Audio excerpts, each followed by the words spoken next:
Zicheng has unexpectedly found himself within the pages of a novel, transformed into the tragic supporting character of the male lead, Gu Han, who rises from adversity. In the original narrative, upon learning of Gu Han's immense success in Tian'an City, Zicheng, driven by a childhood debt of gratitude over a mere bun, persistently entangles himself with Gu Han. However, following Gu Han's abrupt bankruptcy, Zicheng cruelly humiliates the protagonist before taking his leave.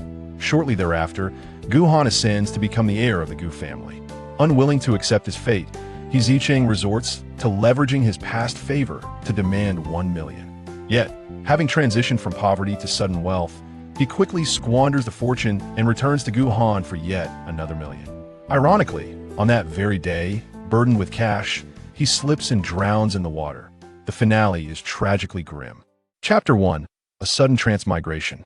Transmigrated naive protagonist versus a scheming reborn ice-cold antagonist. Transmigrated obedient protagonist versus a mature, domineering CO. Point 2 pairs of couples. A mindless sweet narrative. Flee from the cliché supporting couple. Asterisk asterisk main text asterisk star. Cough cough. As Zicheng dove into the water to save someone, he was startled by the face before him that mirrored his own.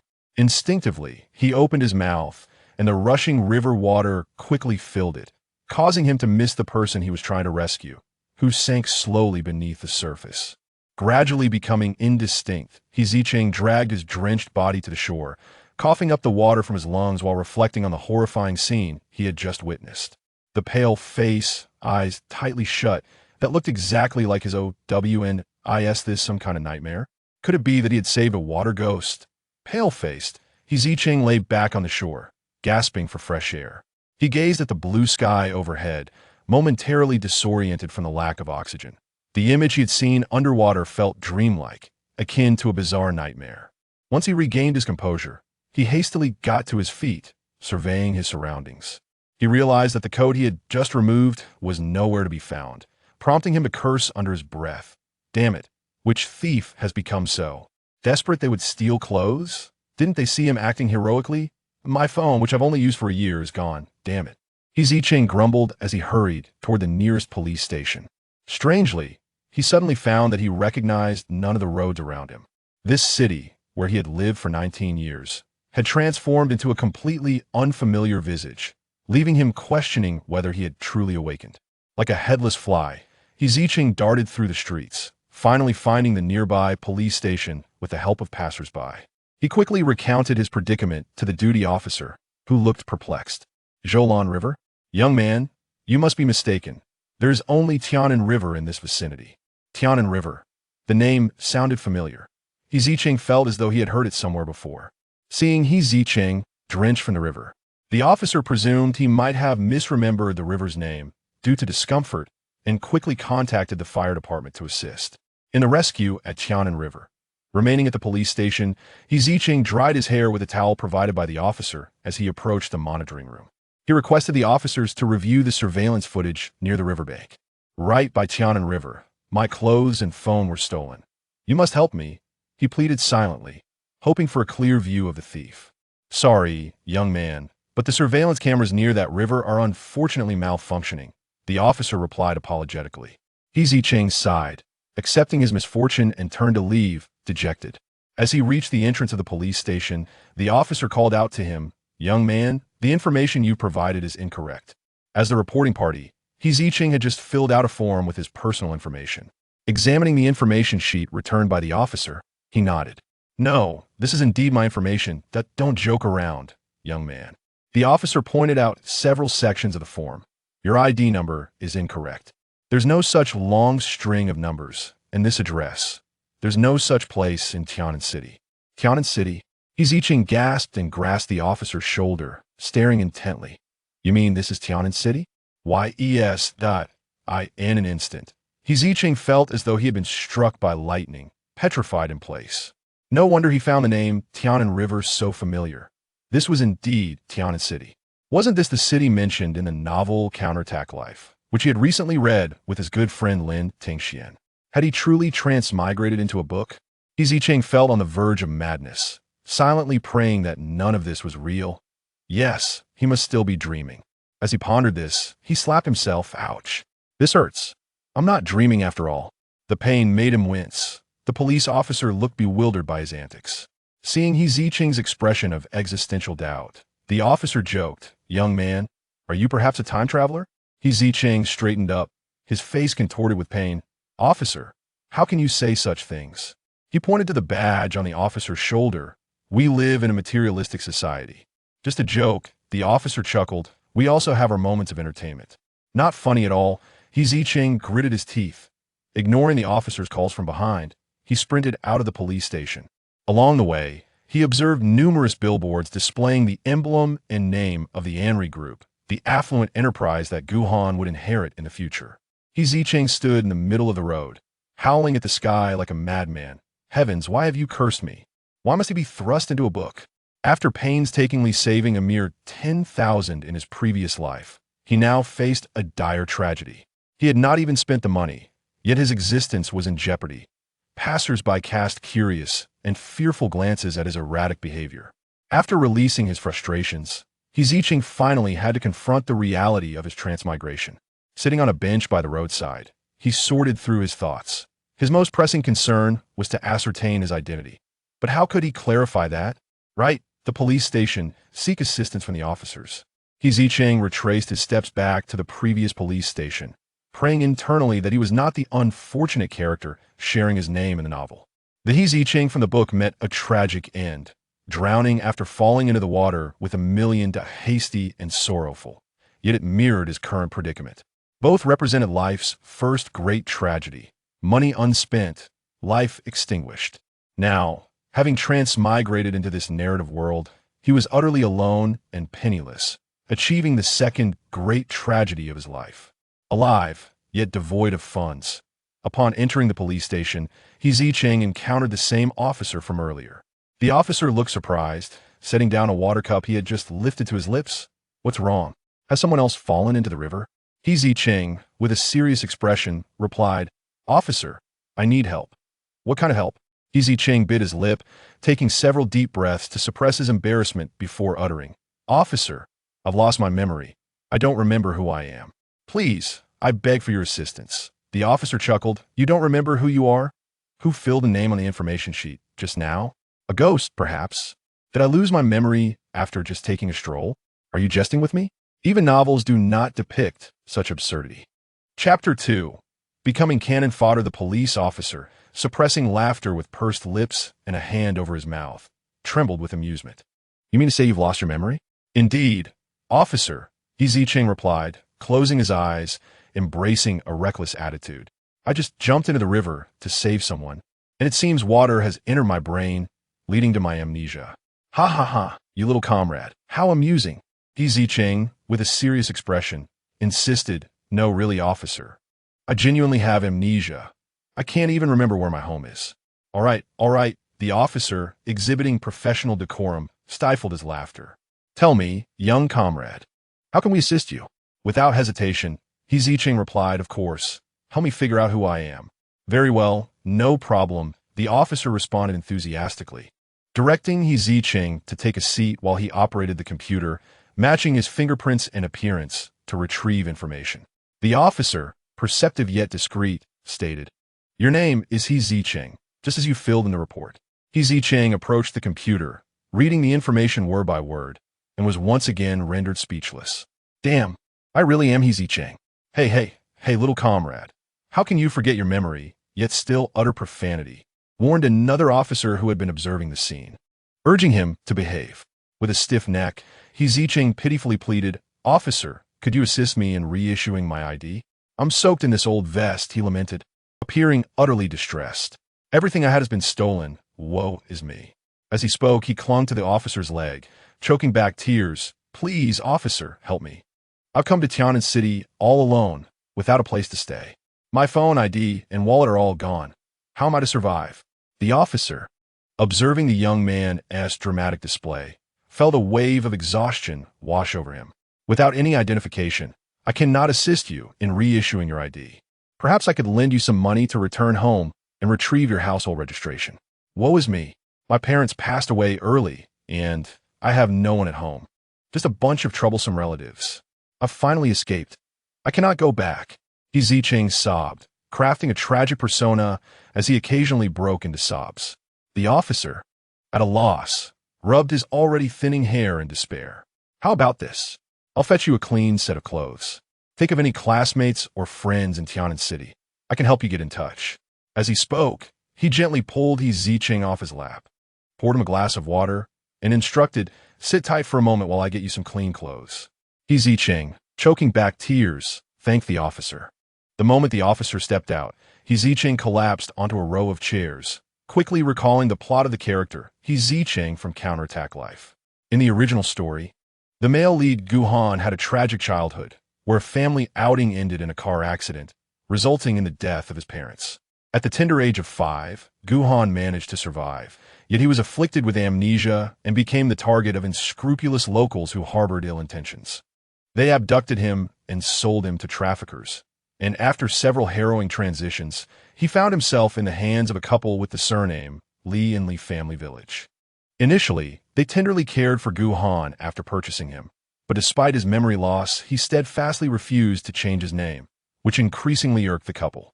To compound his misfortune, the wife soon became pregnant, rendering the couple even more disdainful toward Gu Han, subjecting him to neglect, abuse, and humiliation. In the same narrative, Zicheng, a resident of Li family village, shares a similarly tragic background. Having lost his parents at a young age and being tossed around by relatives like a mere plaything. In his childhood, Zicheng had a fleeting encounter with Gu Han on a frigid winter night, while the Li couple and their son celebrated the new year joyfully indoors. Gu Han was scolded for a trivial reason and left outside. Starving and shivering in the biting cold, he wore a patch coat that had been mended countless times. At that moment, Zicheng, also cast out by his relatives, happened to pass by, though his clothes were tattered. He had managed to sneak out 2 steam buns when he was expelled. Recognizing their shared plight, Zicheng hesitated but ultimately offered one of the buns to Gu Han. Thus, the 2 forlorn children huddled together in a corner, each savoring their bun. In this initial encounter, Zicheng could be considered a benefactor to Gu Han, and Gu Han's cold demeanor toward him was unwarranted. However, fate took a turn. After that solitary bun, Zicheng and Gu Han had no further interactions. Upon learning that Gu Han had not only enrolled in a university, but was also thriving in Tian'an City, Zicheng traveled north from Li family village. He sought out Gu Han, clinging to the memory of their childhood bond over the bun, professing his affections and even causing a stir at Gu Han's school by claiming they had been betrothed as children. Zicheng, perplexed by his own actions, found it hard to comprehend his behavior. To entangle himself with Gu Han, he even falsely asserted that he was of a different orientation. Such absurdity was almost laughable, especially considering the lack of credible witnesses among Gu Han's circle of oblivious acquaintances. The subsequent narrative unfolded in an even more convoluted manner. Whether out of compromise or genuine sentiment, Gu Han surprisingly accepted Zicheng's confession and allowed him to move into the spacious apartment he had just acquired. Yet, just as Zicheng settled in, disaster struck. Gu Han declared bankruptcy the very next day, selling the apartment to repay debts and relocating them to a basement. Zicheng endured a few days of this dismal existence, subjected to Gu Han's increasing despondency and insults, before ultimately deciding to leave. A few months after Zicheng's departure, Gu Han was discovered by a wealthy grandfather, suddenly ascending to the status of a young master. Unwilling to accept this turn of events, Zicheng resorted to his old tactics, once again pursuing Gu Han with fervor. Gu Han, recalling their shared experiences of living in the basement and their childhood bond over a single bond, generously bestowed 1 million yuan upon Zicheng to send him on his way. However, the Zicheng of the story, suddenly thrust into wealth, quickly squandered the money and returned for a second time. Without uttering a word, Gu Han granted him another million. Yet, in a twist of fate, Zicheng, carrying the cash, was ambushed and rendered unconscious, ultimately drowning along with his longed-for fortune. One could easily surmise that this unfortunate incident was orchestrated by the male protagonist. Upon returning to the Gu household, Gu Han ascended to great heights, decisively navigating the business realm. He not only successfully took over the Anri Group, but also founded a premier gaming company. Eventually, he became engaged to the illustrious young lady of his Shao family, a match deemed perfectly suitable. Thus, he reaped the rewards of both career and love.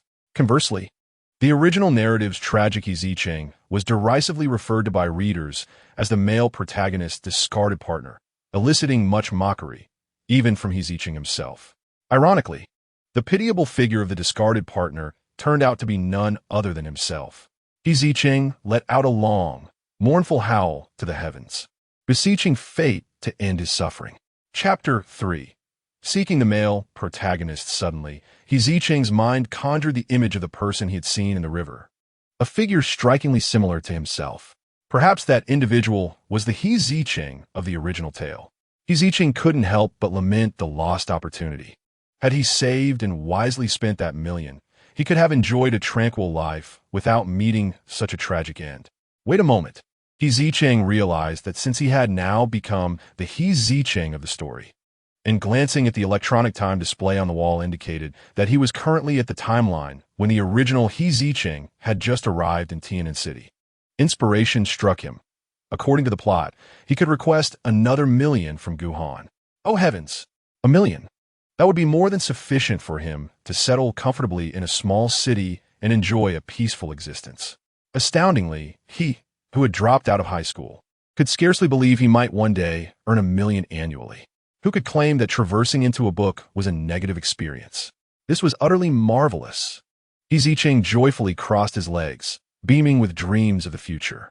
Alas, his best friend was not present. Otherwise, he could have shared this fortune with him.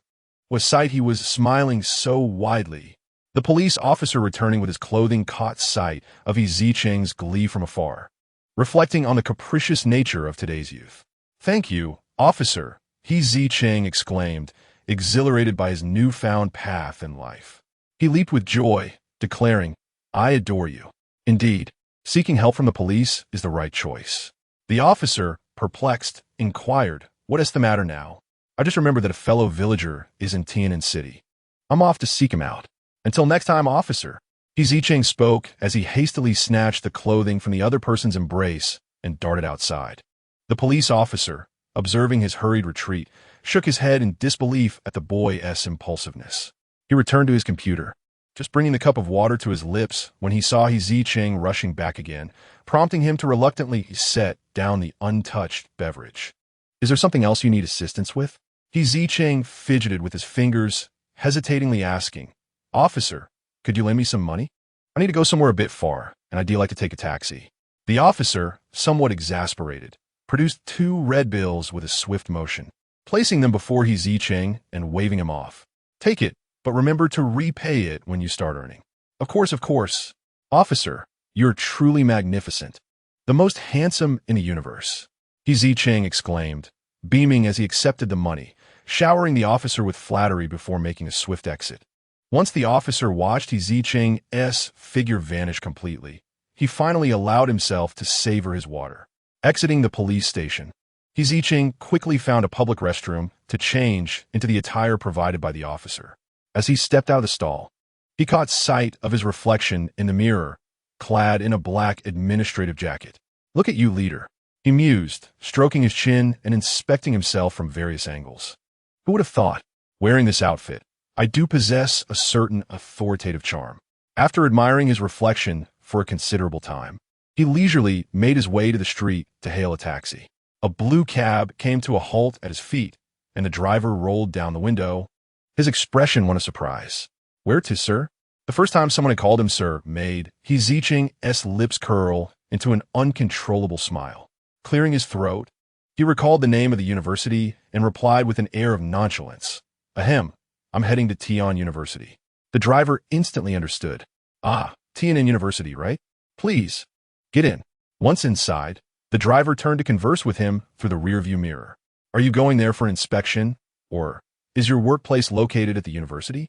"Oh, I'm just going there to handle some matters." Zicheng felt a twinge of guilt. The driver wore an expression of knowing comprehension, smiling knowingly. "Ah, a surprise inspection, I see."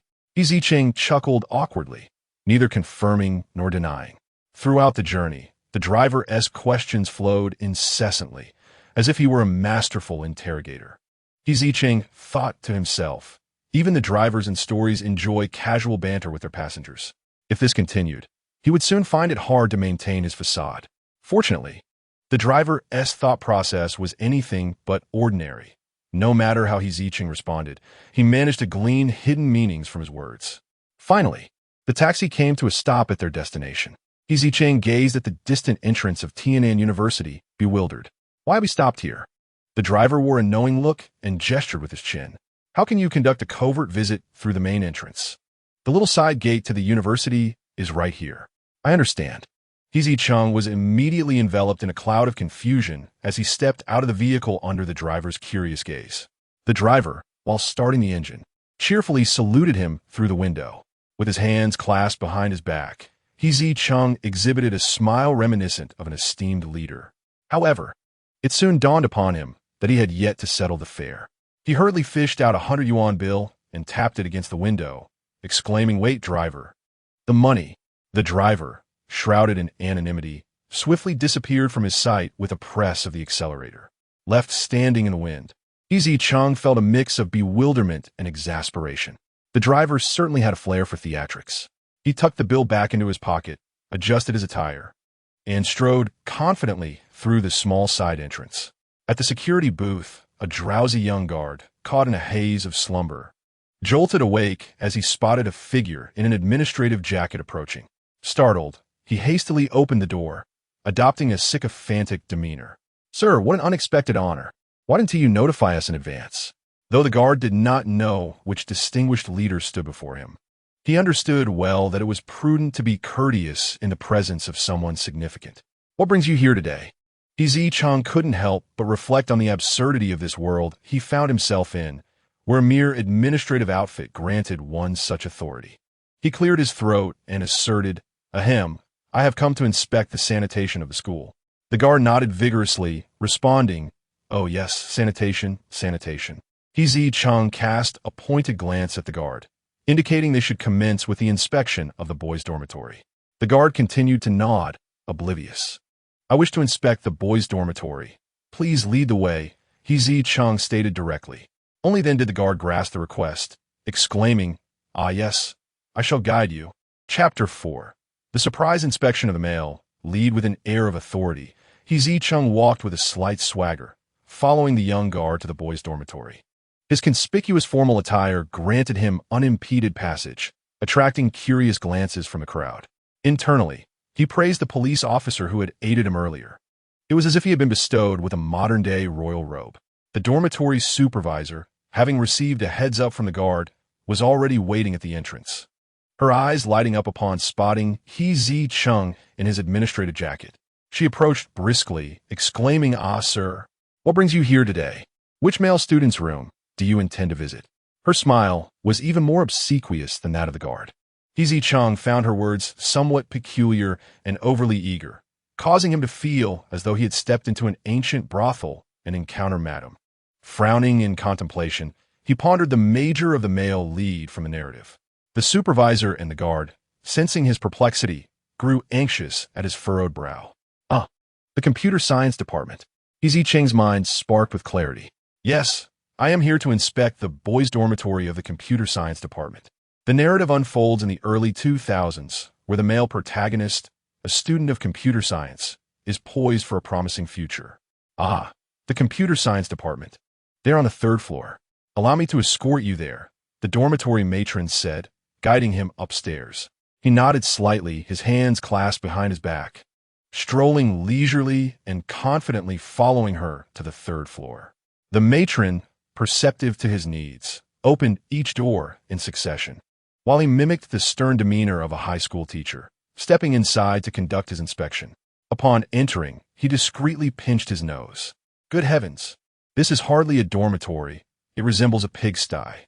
He scrutinized the surroundings, pointing at various items. Lifting a bed skirt, he exclaimed, "My goodness, young student, have you been hoarding these socks for half a month? The odor is quite potent." Opening a wardrobe, he remarked, "Oh dear, you have quite an abundance of toys here." Upon reaching the balcony, he observed, "Goodness, young student, this underwear is in tatters. Perhaps it's time for a change, as it can barely contain your backside." He then pushed open the bathroom door, but quickly reconsidered, not wishing to confront a potential biohazard. The few boys in the dormitory exhaled in relief as he altered his course. Thus, he continued his inspections, nearly surveying all the male students in the computer science program. Yet he failed to encounter the strikingly handsome face of the protagonist. He distinctly remembered that at this moment, the male lead was busy launching a small gaming company, having made a modest profit while choosing to reside in the dormitory. Logically, he should be present here. Was it merely a matter of bad timing? With the protagonist at the company? But the officer had mentioned today was Saturday. Did the company truly operate on a 996 schedule? As he pondered, the matron led him to the last dormitory at the corner. This time, she politely knocked before pushing the door open and stepping aside to grant him passage. A languid voice emerged from within. "Who are you looking for?" As he raised his gaze, an extraordinarily handsome face appeared before him. He had never encountered a boy so strikingly attractive, and he couldn't help but shake his head in disbelief. Marveling internally, this protagonist truly possessed the chiseled features described in the book. Behind Gu Han, the unresponsive Chu Yichen lazily interjected, "Hey, I said, old man. Who are you looking for?" He furrowed his brow and glanced at the speaker. "How am I old? I've just turned 19. Chu Yichen then scrutinized him carefully. "Oh, you do look quite young, but your attire seems rather mature. What is wrong with that?" "This is called a mature and composed demeanor," he retorted with a chuckle. Suddenly, the matron, rushing in, covered Chu Yichen's mouth. "Ah, dear leader, please proceed with your inspection. This young man is simply thrilled to see you." With an air of pride, he lifted his chin, adjusted his collar, and confidently surveyed the protagonist's dormitory. Truly, as expected of the protagonist's residence, it was immaculate, devoid of any unpleasant odors. The protagonist's standards were indeed exceptional.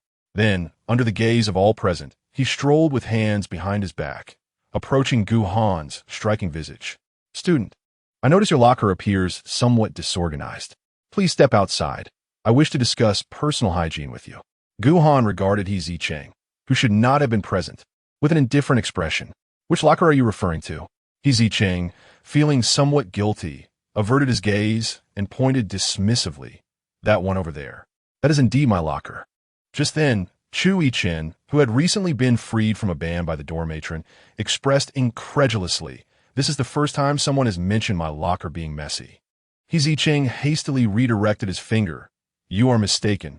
I meant this one. This is my locker." A light, ghostly voice infused with a hint of the macabre suddenly emanated from behind Zicheng, startling him to the point of nearly leaping off the ground.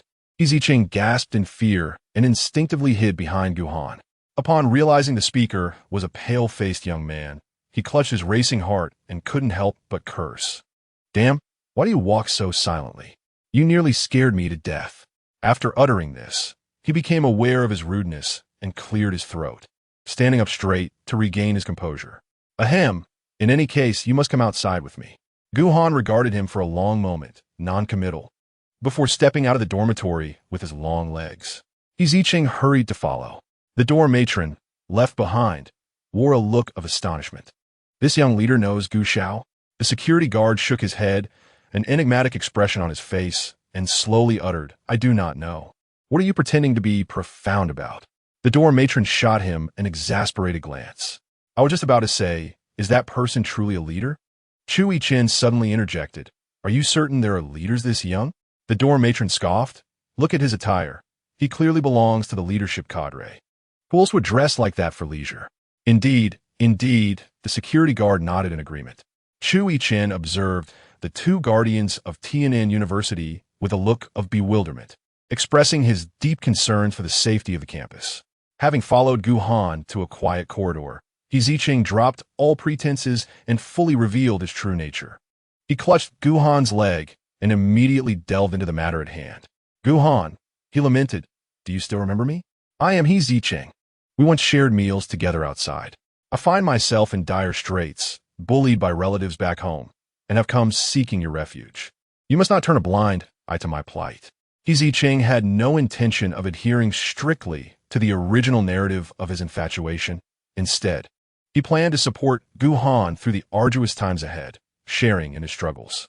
when the male protagonist was eventually sought out by his wealthy grandfather. Zicheng intended to appeal to emotions and reason, thereby securing the 1 million yuan Gu Han might be inclined to give him. A rather dignified and reasonable strategy. He mused, feeling quite clever in his scheme. Gu Han looked down, his expression devoid of emotion as he regarded Zicheng, a figure who had never intersected with his life until now, yet had suddenly appeared to entangle him. A flicker of doubt momentarily crossed his cold gaze. Chapter 5. Entangled male lead Gu Han recalled his previous life, where Zicheng coerced him into a relationship under the guise of gratitude, even going so far as to spread ludicrous rumors about their supposed betrothal, which many chose to believe. This scandal persisted as a topic of idle gossip long after he returned to the Gu family. In this lifetime, he found himself back at the scene of the car accident that claimed his parents' consciousness when he was merely 5 years old. Struggling, he crawled from beneath the wreckage and hid in the nearby grass, narrowly escaping abduction by passers-by. He managed to contact the police, and upon receiving the news, the elder Mr. Gu rushed to the scene, yet tragically, he could not save his son and daughter-in-law.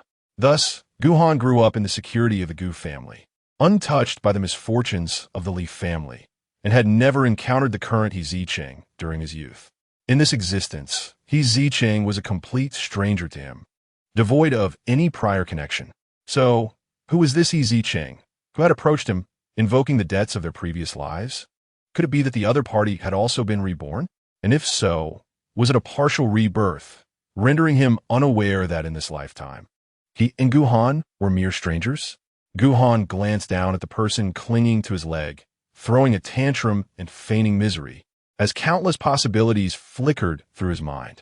Regardless of the truth, he could not allow the other to spread baseless rumors as before, reducing him to mere fodder for gossip. Let go. Gu Han unceremoniously shook him off. Zicheng, seemingly oblivious to Gu Han's disdain, obediently stood up and then grasped Gu Han's hand, beseeching earnestly, "Gu Han, for the sake of our childhood bond, please take me in, will you?" Based on Zicheng's understanding of the original male lead, he knew that the other would not be easily swayed. Just as he prepared to pinch his own waist to summon a few more tears for sympathy, Gu Han spoke. "All right, what?" Zicheng was taken aback by the swift agreement, losing control and pinching his own waist painfully. Gu Han then witnessed Zicheng, while expressing his gratitude with a beaming smile, shedding tears profusely. But that was not the end. Zicheng soon hesitated, pointing his finger as if struggling to find the right words. "Gu Han, could you let me stay at your home for a while? Once I secure a job, I promise to move out." Not a chance. He had just calculated that Gu Han had agreed far earlier than in the original narrative, although the reason eluded him. According to the timeline, the other should have about a month before facing bankruptcy. Wouldn't that be a windfall for Zicheng? A month in a spacious apartment. The thought of residing in the male lead's grand abode sent a thrill through Zicheng.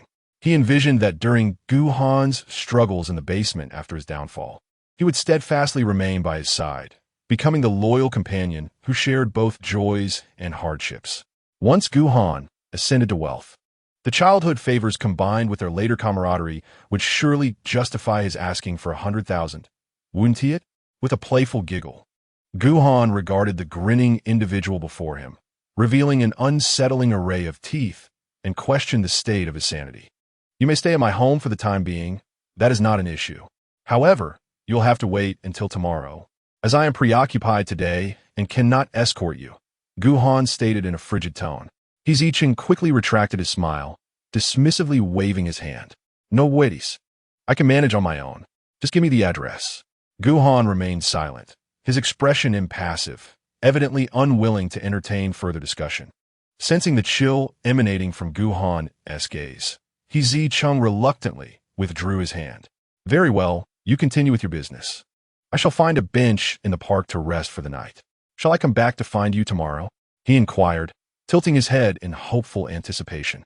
Gu Han acknowledged him with a curt nod, devoid of emotion. With a sorrowful wipe of his now dry tears, Zicheng turned away, leaving behind a forlorn silhouette. As he walked away from Gu Han, his steps were sluggish, each movement laden with reluctance. He remained acutely aware of the silence behind him, fearing he might miss a call for him to stay. Yet, it was evidently a vain hope. The resounding thud of the door echoed, and upon glancing back, Zicheng found the corridor empty of Gu Han.'s presence. Truly, he was a character befitting a tale of triumph, exhibiting an unyielding demeanor. "Where shall I spend the night?" Zicheng lamented, his posture slumped in defeat. Upon Gu Han.'s return to room 309, he discovered that both the dormitory supervisor and the security guard had already departed. As soon as Chui Chen spotted him, he approached with enthusiasm. "Who was that person? Do you know him?" Gu Han pondered momentarily before responding. "A beggar." "A beggar?" Chui Chen exclaimed in disbelief. In this day and age, even beggars seem to be adopting the airs of the affluent. Truly, how times have changed. Inflation is palpable. He instinctively categorized Zicheng among those seeking Gu Han.'s investment. Curiosity piqued, he asked, "What were you two discussing outside?" Gu Han did not reply, but rather redirected, "You should focus on how to resolve those bugs for Monday." "Why must you bring that up?" "It is not solely my responsibility. Yang Fei is involved as well."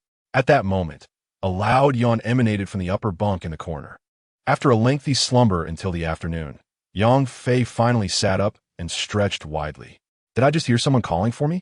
With a mischievous tone, Chui Chen replied, "Indeed, a higher-up just came by to check on cleanliness and specifically criticized the disorder of your cabinet.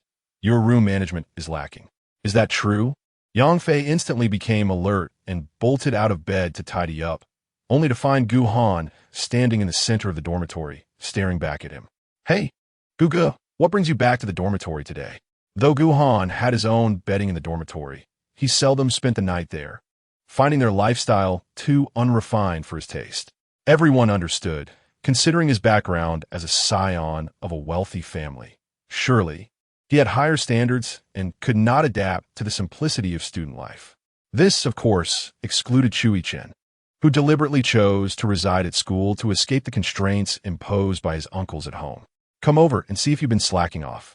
By the way, Gu Han's expression was rather indifferent as he requested a leave of absence. "I have matters to attend to tomorrow morning, so I want to be going to the company." A leave of absence? The workaholic Gu, surprisingly, wants to take a day off? The other three in the dormitory turned to him in unison, their faces reflecting shock. Chui Chen, with a sharp gaze, remarked, "I say, Gu, is there something going on? Are you in love? Have you met your fated heroine? Don't jump to conclusions." Gu Han thought of Zicheng, who had just been crying uncontrollably, and felt a wave of nausea. His brows knitted slightly in distaste. "There has been too much rubbish at home lately. I need to go back and tidy up." Looking at the closed dormitory door, Yang Fei poked Chui Chen beside him. "Recently, can the Gu family not afford a cleaner?" "Of course not," Chui Chen guessed. "It's likely that a bunch of distant relatives are causing trouble again." He shrugged. Feigning ignorance, "How would I know?" Yang Fei then turned to Zhou Yizhou across the room. "Hey Xiaozhou, do you know?" Zhou Yizhou, buried in his computer, turned around with a dazed expression. With dark circles under his eyes and a pale complexion, his voice was ghostly. "What are you talking about?" Seeing Zhou's almost lifeless state, Yang Fei showed a hint of pity. "Never mind, just finish up and get some sleep." "Oh, all right." Zhou numbly turned back to his work. In the police station, an officer was humming a cheerful tune, preparing to end his shift. Suddenly, a head popped up from behind the desk. The officer was startled, instinctively drawing his baton, nearly delivering a blow to Zicheng's head. Upon recognizing the familiar face, he patted his chest, still trembling. "Young comrade, why are you here again?" Zicheng replied with his usual pitiful tone, "Officer, I need help." Chapter 6. A surprising best friend. Why is the bed in the duty room so hard? Zicheng rubbed his sore back while heading towards Tian'an University. Although the officers had provided him shelter last night, they had also given him a thorough lecture about his false police report, mentioning how their colleagues had searched the Tian'an River all day without finding anyone. What could Zicheng say? He couldn't claim to have seen a ghost, nor could he admit to having entered a novel. He could only bow his head and accept the reprimand. Fortunately, he had a place to sleep that night, and didn't he have to spend the night on the streets. The officers were quite kind. They even treated him to instant noodles. While munching on the 2 meat buns the officer had given him, Zicheng hailed a taxi. Coincidentally, He encountered the same driver from the previous day. Was this fate? The driver looked equally surprised. Oh, boss, what a coincidence. Zicheng forced a smile. Yes, indeed. Are you still inspecting Tian'an University? Yes, yes. Are you busy every day? Indeed, indeed. Life is tough for everyone, isn't it? That is true. The driver chatted incessantly throughout the ride. Fortunately, the other party did not require any response from him. Zicheng merely echoed with and ah, and the other person did not perceive it as perfunctory. Their conversation flowed with great ease. Having learned from his experience yesterday, Zicheng was on high alert today, quickly slapping the money onto the passenger seat as soon as the car halted. There was no need to search for the amount from yesterday. He tossed the money and hurriedly exited the vehicle. The driver inside, holding the cash, couldn't help but shake his head in admiration, recognizing him as a commendable leader. As Zicheng entered the side door of Tian'an University, he had not yet spotted Gu Han when he encountered a remarkably familiar figure. He rubbed his eyes in disbelief and, to his astonishment, confirmed that it was indeed his dear friend and childhood companion, Lin Tingxian. Without a moment's hesitation, Zicheng dashed over, calling out, Xian Xian, Xian Xian. Lin Tingxian seemed to sense his presence, turning around and displaying a look of surprise upon seeing Zicheng. Zicheng bro, is it really you? Xiwu, Xiwu. Zicheng exclaimed, his excitement causing him to stumble over his words. He pulled Lin Tingxian to sit on a nearby step and began to inquire earnestly, How did you get in here? Weren't you supposed to report to school? Lin Tingxian shook his head. I don't know. I was overlooked during the dorm assignment, so the dormitory supervisor temporarily placed me in a room cluttered with junk. I took a nap, and the next day, I ended up here. What? You just fell asleep and ended up here? Zicheng was taken aback by the absurdity of such a transmigration. How could his own experience be so unfortunate? Having not only leaped into a river, but also been terrified half to death by his doppelganger in the water? He recounted the events of the past 2 days to Lin Tingxian, then cautiously asked his good friend, I have transmigrated into a cannon fodder character, sharing my name. You haven't, by any chance, become the malicious villain Lin Tingxian from the book, have you? Under his unexpectedly hopeful gaze, Lin Tingxian nodded. Damn, you've become a gay character. Zicheng exclaimed in utter despair. In the narrative, Lin Tingxian was ambitious. Having strived from a humble background to gain admission to the agricultural department of Tian'an University, only to be mocked by his classmates due to his stutter. During a fortuitous alumni lecture, he encountered the story's primary antagonist, Chu Chun, who deliberately orchestrated a chance meeting to seduce him. Gradually, Lin Tingxian became a kept man, indulged by Chu Chun. Eventually, as the antagonist, Chu Chun clashed with the male lead, Gu Han, leading to his downfall. The opportunistic Lin Tingxian did not hesitate to abandon the villain when things turned sour. In a fit of madness, the already unhinged antagonist fatally stabbed Lin Tingxian. The book described this moment poignantly. Chu Chun silently watched as his beloved gazed at him with lingering resentment until the life faded from his eyes. The relentless rain continued to pour, showing no signs of abating. As before, Chu Chun gently brushed Lin Tingxian's hair away from his forehead, whispering, I will find you, before decisively picking up the knife, stained with Lin Tingxian's blood, and plunging it into his own heart. The deep crimson of blood spread from his chest, mingling with Lin Tingxian's lifeblood. The torrential rain fell mercilessly upon the entwined bodies, swiftly washing away the blood that stained the ground. What shall we do? Your fate seems even more dire than mine. Zicheng, increasingly anxious, inquired, Have you encountered Chu Chun yet? Lin Tingxian nodded, candidly admitting, at first. I was unaware that I had transmigrated into a book, as I awoke still in that cluttered storeroom. Zicheng recalled that in the narrative, Lin Tingxian, plagued by a stutter, was often bullied by small cliques and frequently forced to sleep in the storeroom at the end of the dormitory. Until I stepped outside, someone greeted me unexpectedly. Although I did not recognize him, I returned his greeting. He then looked at me in surprise and asked why I suddenly no longer stuttered, which made me realize something was amiss. And then, Zicheng pressed further. Subsequently, I noticed that the environment around me had changed entirely, as well as the names of places. The diligent student Lin Tingxian, even while seated on the steps, maintained a proper demeanor his hands resting neatly on his knees. He continued, I began to subtly inquire with those around me, and soon understood that I had indeed entered the very book we had read. Later, while passing the school auditorium, I encountered a tall and handsome man who approached me and asked for my contact information. Initially, I had no idea he was Chu Chun, but after several chance encounters, I eventually realized it. He Zicheng, exasperated, remarked, You actually gave a stranger your contact information? The other party lowered his head despondently. You know I am not skilled at rejecting others. Lin Tingxian furrowed his brow in distress, and then he suddenly asked if I would like to move in with him. He Zicheng straightened up. You didn't agree, did you? No. Lin Tingxian shook his head this time, saying, I inquired about where he lived and informed him that it was too far from the experimental fields at school, as I feared it would hinder my ability to tend to my assignments. Although somewhat incongruous, He Zicheng couldn't help but burst into laughter, clutching his stomach and exclaiming, Did you really say that? Indeed. Lin Tingxian nodded, believing there was nothing wrong with his response. He was genuinely concerned about his assignments. Agricultural students' projects are notoriously delicate, and Lin Tingxian worried that a delay in fertilizing or watering would result in his work perishing before his eyes. However, I recently discovered a sudden influx of funds in Lin Tingxian's bank account, with even his meal card showing an additional 50,000 yuan. Lin Tingxian wore a puzzled expression. Could it be that Chu Chun sent it? He Zicheng responded without hesitation, It certainly must be. Lin Tingxian felt a twinge of regret. What should I do? I do not wish to be financially supported. Although he is indeed handsome and wealthy, and speaks with such gentleness and consideration, it appears you have already been unilaterally supported by him. Haven't you? Otherwise, why would he transfer such a large sum? Is he simply indulging for the sake of it? Then what should I do? I don't like men and definitely do not wish to be harmed. Lin Tingxian expressed his fear, gripping his hands and instinctively rubbing his knees. He Zicheng pondered, resting his chin in thought, when a brilliant idea struck him. I have a plan. Lin Tingxian looked at him curiously. What is it? Chapter 7.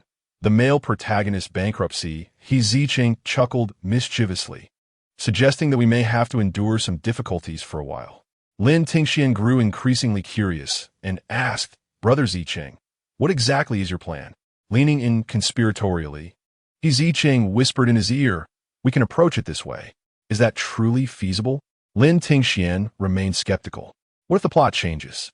He Zicheng confidently assured him. That is impossible. The narrative in the early chapters revolves around the male protagonist's arduous struggles. The core storyline cannot deviate.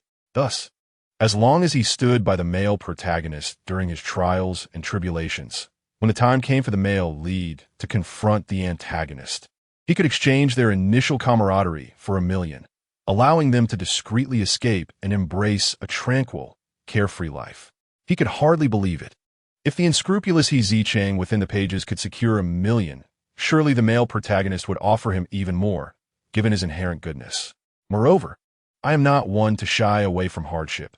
Enduring the same struggles as the male protagonist is the path to greatness.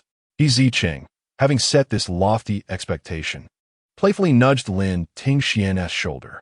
However, since Chu Chun has deposited so much money into your account, we ought to make use of it, he continued. I can't be there every day to share in Gu Han.However's meager meals. I'll have to secretly find you for a feast now and then. But spending Chu Chun's money feels inappropriate, Lin Tingxian replied, grappling with his conscience.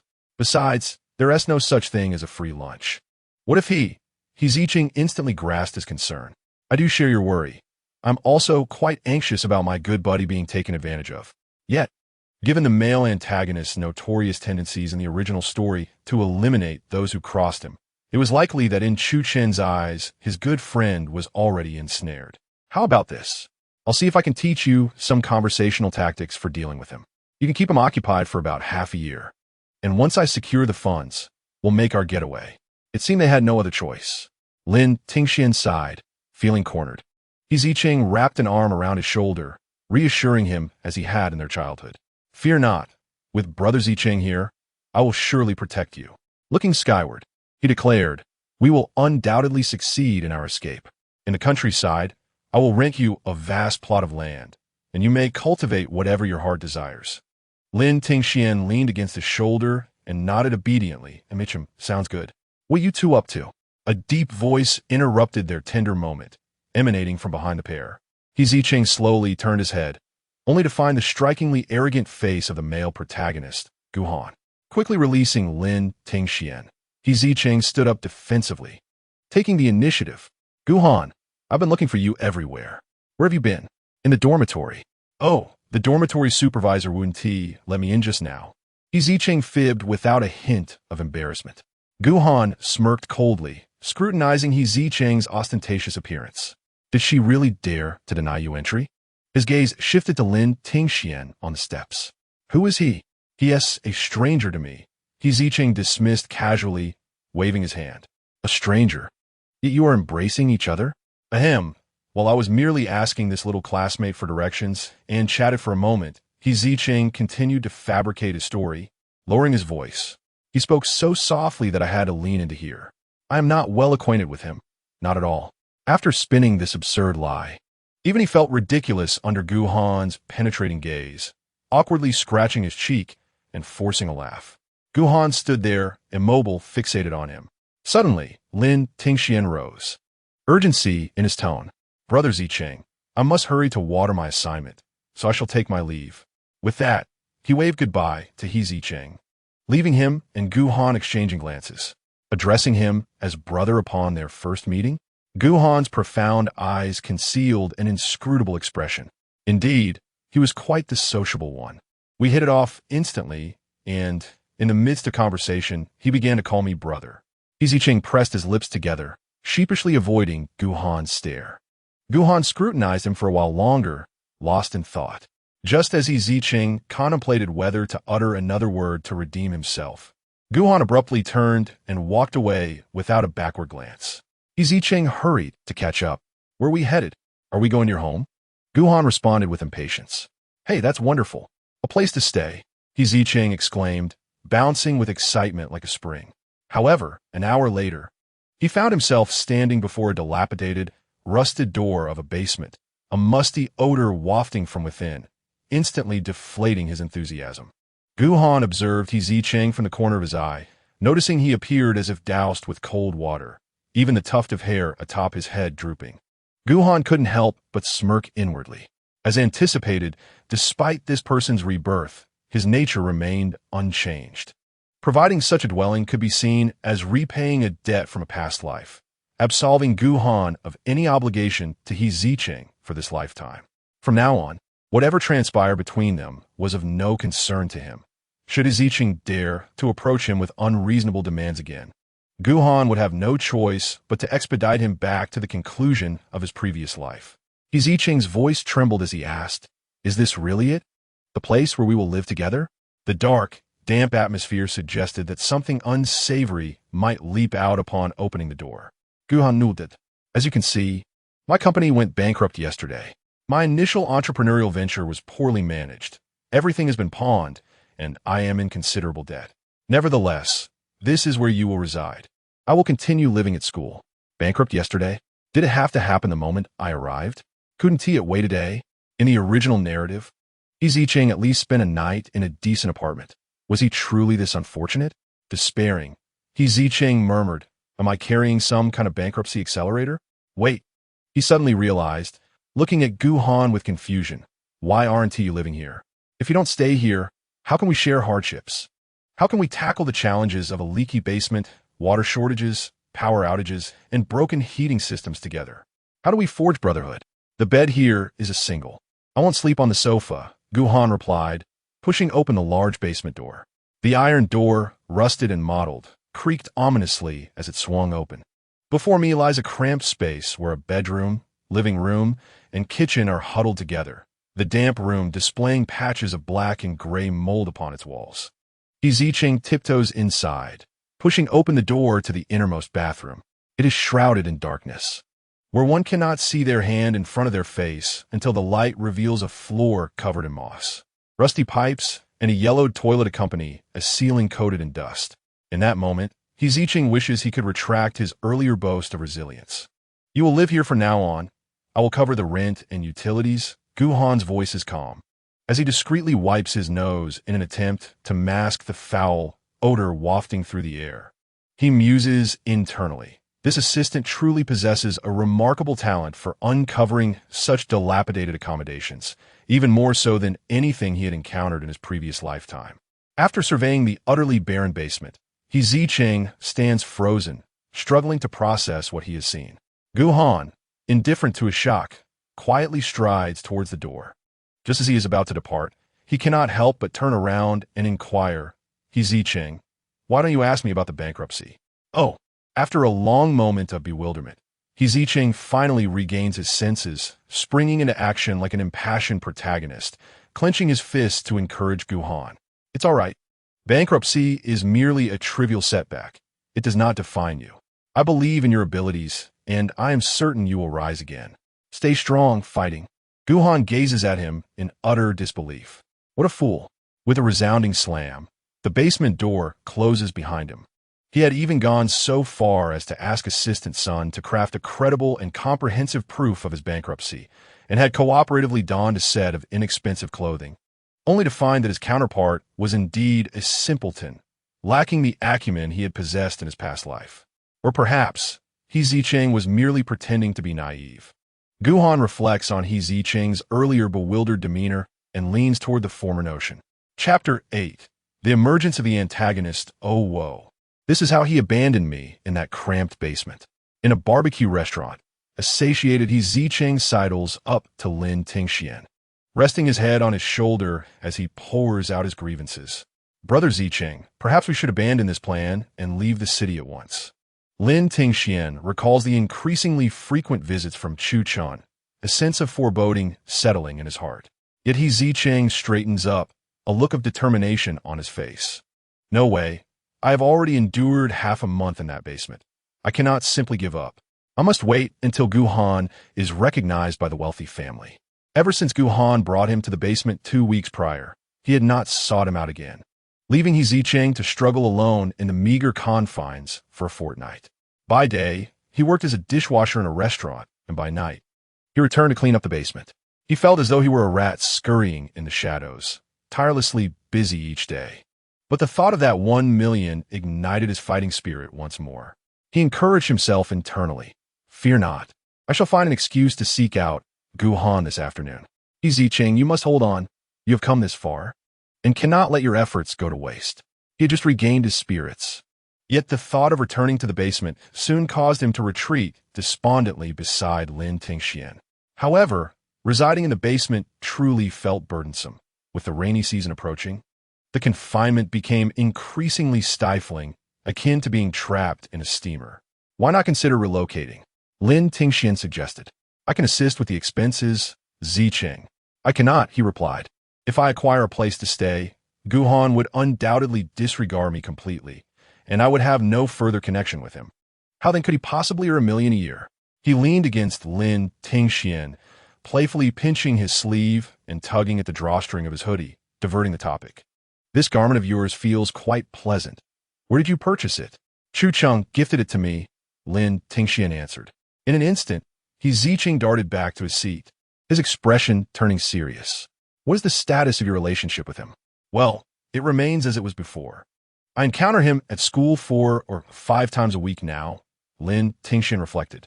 Just the other day, he suggested I stay at his house, claiming his driver could take me to school at any hour without hindrance. Yet, I declined using my previous reasons. His expression darkened. I'm increasingly worried about my assignments. They're not progressing well. Should that truly be your primary concern? Zicheng questioned, knowing Lin Tingxian typically remained naive, absorbed only in tending to his flowers and plants. Yet, at this juncture, he ought to develop a sense of urgency. How could Chucheng, a 28-year-old graduate of Tian'an, possibly find the time to visit so frequently without purpose? Zicheng, with a serious demeanor, pressed Lin Tingxian. He hasn't made any inappropriate advances towards you, has he? Lin Tingxian shook his head. A sigh of relief escaped Zicheng. Thankfully, Lin Tingxian had not been taken advantage of and remained untainted.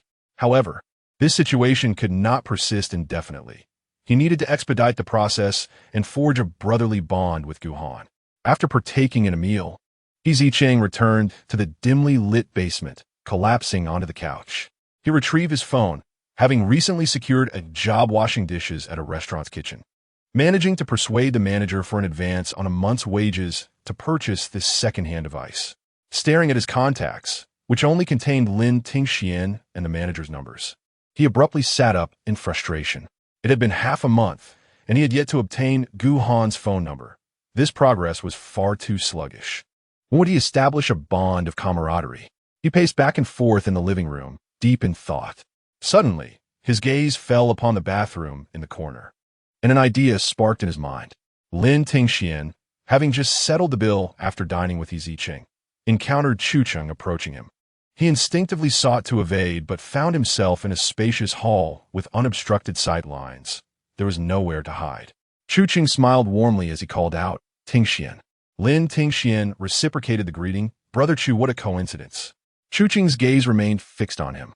"As luck would have it, a friend mentioned you were dining here, so I came specifically to see you." Lin Tingxian, not overthinking it, replied, "Oh, so Brother Chu is here to try the barbecue as well?" Zicheng suddenly laughed. "To be precise, I intended to sample it with you." Lin Tingxian felt an inexplicable warmth rush to his ears under the intense gaze of the other, instinctively lowering his eyes to evade that penetrating stare. The other party seemed to sense his discomfort and quickly averted his gaze. "However, it appeared I had arrived at an opportune moment. You seem to have already dined." Zicheng suddenly shifted the conversation, a hint of grievance in his tone. "Are you still here with that friend?" Lin Tingxian slowly nodded. For reasons unknown, Zicheng's words instilled in him a peculiar sense of guilt, perhaps due to the fact that he had just paid the bill using the money the other had provided. There was a tinge of jealousy in Zicheng's tone. "Can you tell me who he is?" Lin Tingxian nodded, then shook his head. "I must inquire if he is willing. He needs to discuss it with Zicheng." As in the original narrative, Zicheng and Zicheng were unfamiliar with one another. Zicheng's expression fell, his tone growing somber. Must he even seek his consent to reveal his name? Lin Tingxian felt frozen, sensing that another nod might precipitate something undesirable. Zicheng silently regarded him. He could easily discover the identity of the person accompanying Lin Tingxian, yet he desired to hear it from Lin Tingxian himself. Noticing the other's head lowering in trepidation, he could only sigh in resignation and reached out to ruffle Lin Tingxian's hair. "Is the barbecue here delicious?" Lin Tingxian shrank his neck slightly, affirming, "It's quite delicious, very fragrant." "Is it?" Zicheng raised an eyebrow, curiosity evident on his face. "I haven't tried it yet. When can you accompany me to sample it?" Lin Tingxian paused for a few seconds, recalling the phrases Zicheng had instructed him to use, and replied, "Sure. When I have time next." Zicheng would not be easily misled and pressed on. "So, when exactly do we, Tingxian, have free time?" This wasn't covered in the tutorial. The honest Lin Tingxian, under the expectant gaze of the other, opened his phone's calendar and diligently compared his schedule. "This weekend, I have someone to help tend to my fields. Would that work?" "Certainly." Zicheng responded with a satisfied smile. "Shall I pick you up from school then? After all, this place is quite a distance from Tian'an." Lin Tingxian obediently nodded. "All right, I'll head back now." Unbeknownst to him, he had been thoroughly arranged by Zicheng. "Well then, goodbye. Text me when you reach school." Zicheng refrained from suggesting he accompany Lin Tingxian back, believing it unwise to pressure him too much, especially since Lin Tingxian was rather timid. "All right, goodbye." After bidding farewell, Lin Tingxian turned and walked out, resembling a dazed little hamster. It was only after his silhouette vanished beyond the door that Zicheng reluctantly withdrew his gaze. Zhang Fan, who had just emerged from the kitchen, noticed a familiar figure in the hall and hurried forward. Upon confirming it was indeed Zicheng, he exclaimed, "Isn't this Brother Chu? What a coincidence." Zhang Fan was also a graduate of Tian'an, a classmate and roommate of Zicheng. After working for several years, disillusioned with corporate life, he had invested all his savings to open a barbecue restaurant to make a living. This was Zhang Fan's first encounter with Zicheng since graduation. The individual before him remained as he was in his memories, exuding an air of cultured affability that concealed an underlying emotional detachment. He deliberately wiped his hands and playfully patted Zicheng's shoulder, jesting, "You rascal, It's been years since we last met, and yet you've become even more handsome. Chu Chun, taken aback by the encounter, discreetly glanced at the oily hands of his acquaintance, battling his urge to discard his outerwear due to his cleanliness obsession. He exchanged pleasantries in a formulaic manner. I never anticipated running into you here. How have you been since graduation? Well, it goes as it goes. I saved up a bit and opened this shop, barely enough to get by. He succinctly conveyed his circumstances before inquiring. And you? How's life treating you? Are you here for a gathering with friends? Suddenly, Chu Chun recalled Lin Tingxian's agreeable demeanor when he had just agreed to meet him. With a slight smile, he replied, one might say it's a date. Chapter 9. Masterful deduction. The following evening, after finishing his shift, the dishwasher, Zicheng donned his dragon robe jacket and made his way to Tian'an University. This time, he declined the dormitory supervisor's offer to guide him and headed directly to the third-floor dormitory of Gu Han. He knocked politely on the door, and a familiar, relaxed voice called out from within. Who is it? The door is unlocked. Cautiously, Zicheng pushed the door open and peeked in, locking eyes with Chu Yichen inside. The latter teased, Isn't this our esteemed leader from last time? What brings you here? Checking up on Gu Han.'s wardrobe again? Zicheng chuckled. Come on. You must have realized I'm not really a leader from the start. Is Gu Han around? I need to speak with him. Zhou, who was enjoying a handheld pancake, kindly interjected, Gu Han, doesn't he live here? Doesn't he live here? Zicheng queried. Then where does he reside? Zhu Zichen's gulp. What Zhou means is he doesn't live on campus at all. Why are you looking for him? Doesn't he live on campus? Where on earth does he stay? Zicheng was utterly astonished, pondering if the male protagonist had fallen into financial ruin and was perhaps being sponsored by someone. Stop with the wild imaginings. Zicheng waved away the absurd images flooding his mind. Gu Han was the quintessential protagonist of a triumphant narrative. How could he possibly be in a situation akin to that of a mere supporting character? He must be living off campus. Where else could he be? Doesn't the person seeking to meet the esteemed Gu Han do even a modicum of investigation? Chu Yichen, losing patience, retorted, what do you want? If it's nothing, you should leave. Actually, could you provide me with Gu Han's phone number? It's quite urgent, Zicheng implored, knitting his brows to convey his sense of urgency. Yet, Chu Yichen was no mere dormitory supervisor or security guard. He was far too astute for that. Oh, I could just call Gu Han on my phone. You can convey your matter here, he replied with a hint of nonchalance. Zicheng contemplated this and conceded. After all, as long as he could reach the protagonist, it mattered little who placed the call. Without further ado, Chu Yichen picked up his phone and dialed Gu Han's number. To his surprise, the moment the call connected, it was abruptly terminated. Damn it, Chu Yichen muttered under his breath. He hung up on me? Zicheng hurriedly patted his shoulder in reassurance. It might have been an accidental hang-up. Try calling again. Chu Yichen shot him a glance, then patiently redialed. Yet once more the call was cut off almost instantaneously. Chu Yichen became increasingly impatient and dialed the number for the third time, only to be met with the same disappointing outcome. His call was rejected once more. He couldn't help but wonder if Zicheng had blocked him. Surely not. What reason could he possibly have for doing so? After all, he had done nothing to provoke him. Staring at his phone screen, Chu Yichen felt a twinge of confusion. A few seconds later, he extended his hand toward Zicheng and said, Hey, pass me your phone. I'll give it a try. He couldn't shake off the nagging thought that perhaps Gu Han had indeed blocked him. Zicheng respectfully handed over his phone. After receiving it, Chu Yichen muttered about the inferior quality of the device while quickly comparing the number with his own, tapping the screen with determination before dialing. To his surprise, the moment the call connected, Gu Han answered with his familiar deep voice. Hello? Zicheng's eyes lit up, and he instinctively reached for the phone. But Chu Yichen anticipated his move and swiftly pulled it away, holding it high. Hey, my dear comrade, you're being quite uncooperative, he teased. Recognizing Chu Yichen's voice, Gu Han replied curtly, what do you want? Chu Yichen, raising his voice over the line, demanded, what do you think, Gu Shao? What did you decide to block me? What gives you the right? The irritation in Gu Han's tone was palpable as he retorted, if there's nothing else, I'm hanging up. Just as it seemed the line would be cut once more, Zicheng jumped in excitedly. Wait, I have something to say. Who is this? Gu Han inquired. Zicheng exclaimed, pushing Chu Yichen aside, leaping to reclaim his phone in a moment of distraction. Gu Han, I urgently need to talk to you. Speak. The faucet in the bathroom is broken, and I can't use the water. Get someone to repair it. With that, Gu Han hung up decisively. Zicheng stared at the darkened screen, feeling disillusioned. This was not the outcome he had anticipated.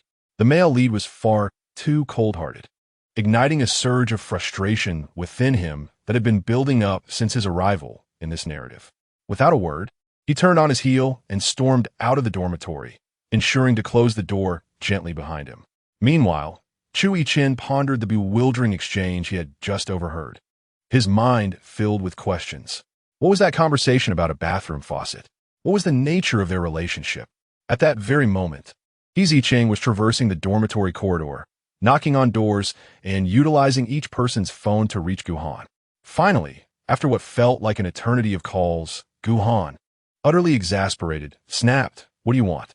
You need to come to the computer science dormitory right now. I have something important to discuss with you." Zicheng added a subtle threat, "Otherwise, I'll keep calling you. There are plenty of kind-hearted students around here." The response was a disconnect tone. Gu Han had hung up again. However, this time, Zicheng was not dismayed. A triumphant smile spread across his face as he concluded that Gu Han was undoubtedly on his way. Sure enough, 20 minutes later, Gu Han emerged in the corridor on the third floor, his expression stormy as he approached Zicheng step by step. Without waiting for Gu Han to speak, Zicheng seized the initiative, declaring, "Gu Han, why didn't you tell me when someone was bullying you?" Upon the utterance of those words, Gu Han was momentarily taken aback. The onlookers in the corridor, eager for the spectacle, were equally stunned. It was as if Gu Han anticipated trouble, swiftly pulling him into a corner. Zicheng, still fervently advocating for him, exclaimed, "Isn't that coarse and brazen lad in your dormitory belittling you? He must know of your financial ruin, leading the charge to ostracize and bully you, even forcing you out of the dormitory. This is why you blacklisted him, correct?" With his impressive intellect and familiarity with the narrative's trajectory, Zicheng effortlessly deduced the unfolding events. In the original tale, Gu Han faced humiliation from various minor antagonists following his entrepreneurial failure. While he could not recall the specific identities of these minor players, the tropes of a triumphant comeback narrative were unmistakable and consistent. After listening to his companion's illogical tirade, Gu Han instinctively took a step back, scrutinizing Zicheng with keen interest. He was genuinely curious whether this individual was truly oblivious or merely feigning ignorance. How could he differ so markedly from the shrewd and self-serving nature he had in his past life? Was it possible for someone to masquerade as a simpleton so convincingly? Rest assured, I will always believe in you. They are merely envious of your talent. Zicheng continued, lost in his own thoughts. He embraced the retreating Gu Han, gently patting his back as one would console the children in an orphanage. "You must have had a difficult time these past few days. Come home with me. Although the basement is modest, I have tidied it up, and it is quite clean and orderly. Once we return, you can have a bed while I take the sofa. We will face any challenges together, all right?" In Zicheng's mind, he envisioned himself as a dependable and formidable older brother, holding Gu Han close. Gu Han, nestled against his sturdy chest, felt a wave of emotion wash over him, akin to the tenderness he had shown every child in his care. However, the reality was that Gu Han gazed down at the man who was encircling his waist, unabashedly indulging in self-satisfaction, his fist clenched tightly. Chapter 10. A change of heart, release me, Gu Han commanded coldly. Zicheng squinted, tilting his head to scrutinize Gu Han's expression, which remained as frigid as ever. This is not at all what I expected, he thought. Could it be that the male protagonist was simply too reserved, unaccustomed to such heartfelt comfort? Zicheng pondered, convinced that the issue did not lie with him. "Let go, or I shall not say a third time." This time, Gu Han's voice carried an unmistakable authority. Zicheng, acutely aware, withdrew his hand, creating a safe distance between them. Rubbing the back of his head, he awkwardly remarked, "Well, don't feel embarrassed. My shoulder is always available for you to lean on." Gu Han remained silent, turning away without a word. Zicheng hurriedly followed, fervently arguing, "Don't leave. I mean it. You shouldn't wander outside. Though staying in a less-than-ideal house isn't perfect, It's far better than braving the elements and facing the risk of being bitten by bugs. Having already paid the rent, whether one person or two resides there, it matters not. It is best to remain silent. Suddenly, Gu Han, who was walking ahead, came to an abrupt halt and turned around.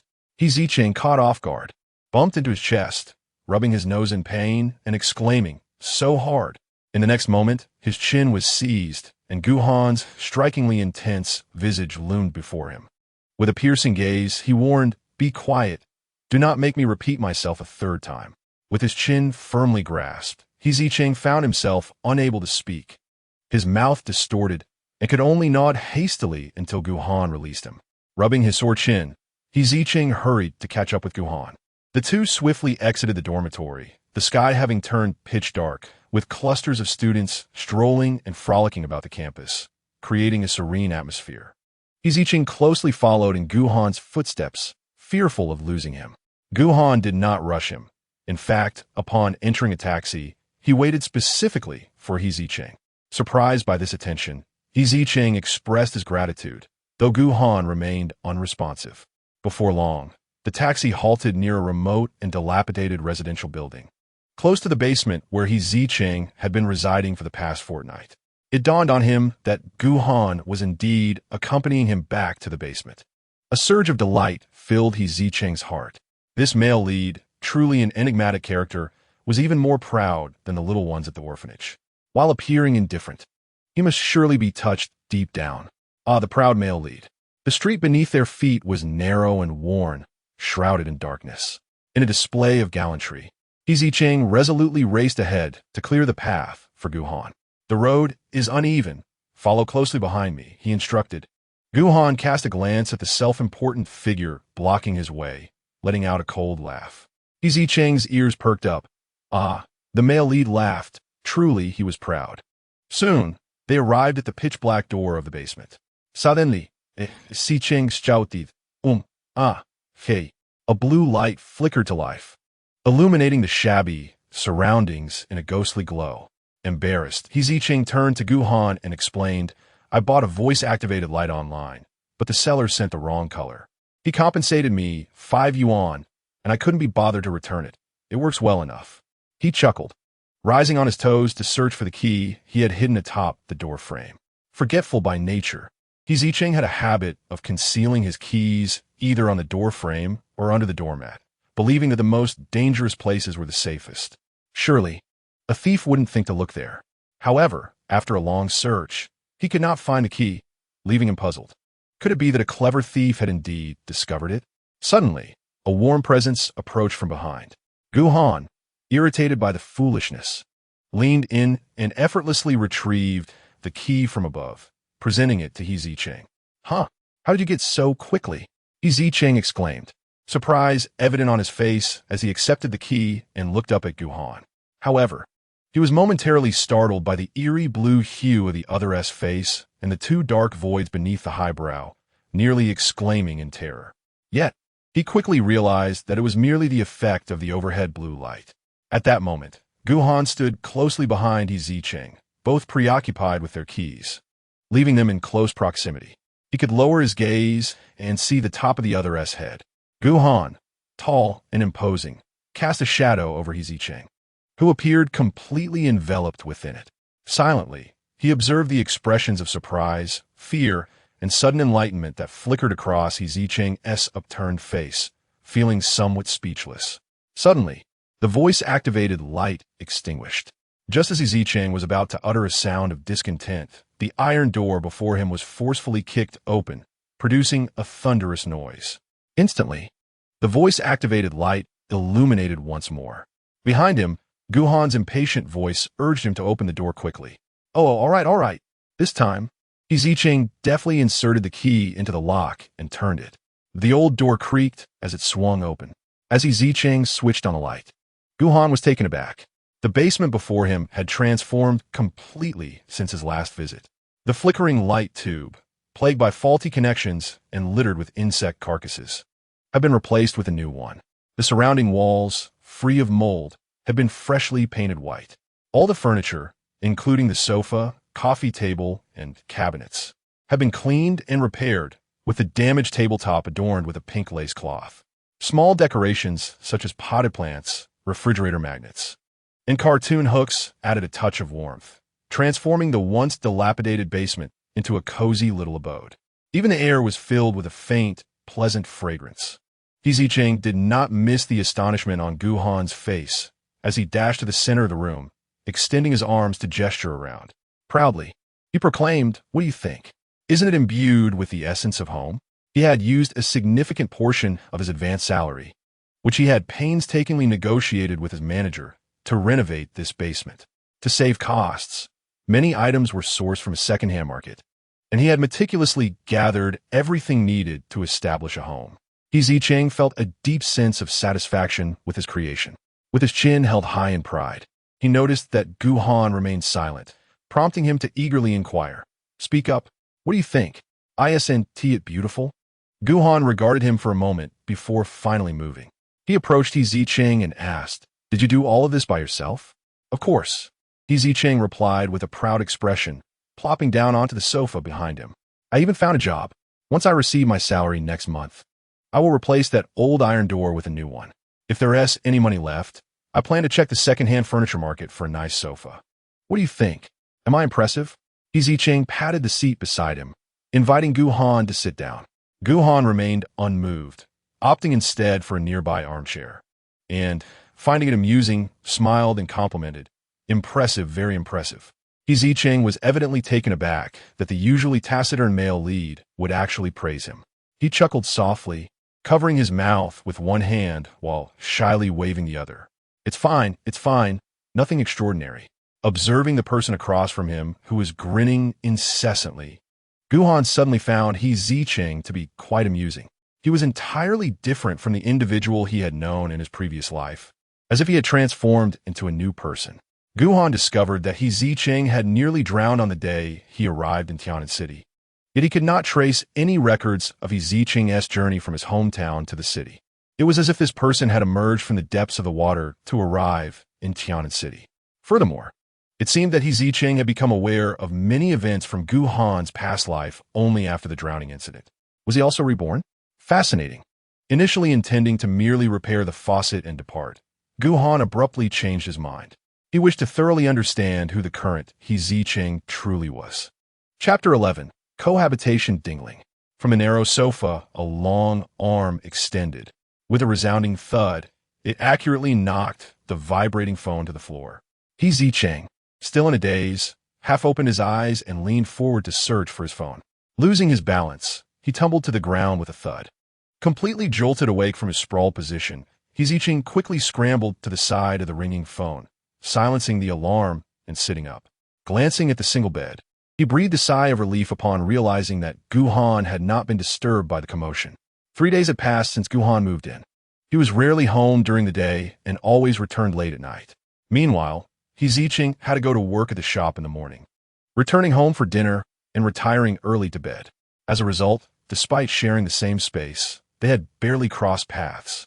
If it weren't for the fact that Gu Han polished off the breakfast Zicheng prepared each morning, he might have thought he was the only occupant of the house. Zicheng yawned, stretching as he made his way to the bathroom to brush his teeth. The faucet had been repaired by Gu Han on the very first night he moved in. With a toothbrush in his mouth, Zicheng sniffed under his arms. Not bad. A rain shower the previous day had made the basement cooler, and after his shower last night, he still felt quite fresh. After finishing his morning routine, Zicheng headed to the kitchen.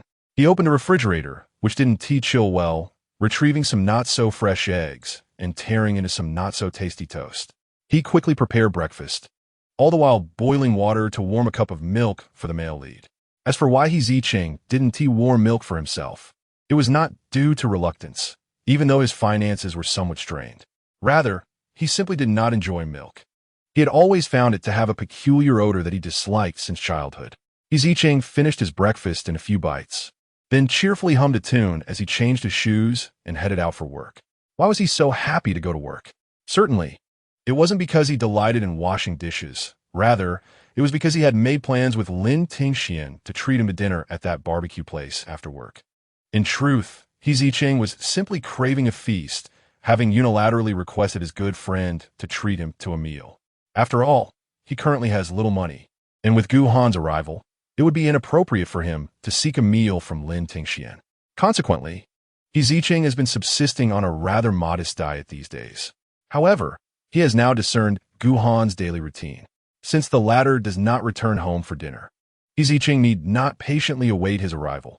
He can venture out to enjoy a sumptuous meal with Lin Tingxian.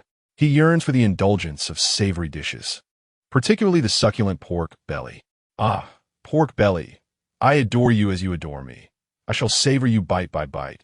Zicheng cheerfully sings his off-key, impromptu composition as he closes the door behind him. As he departs, tranquility swiftly envelopes the room once more.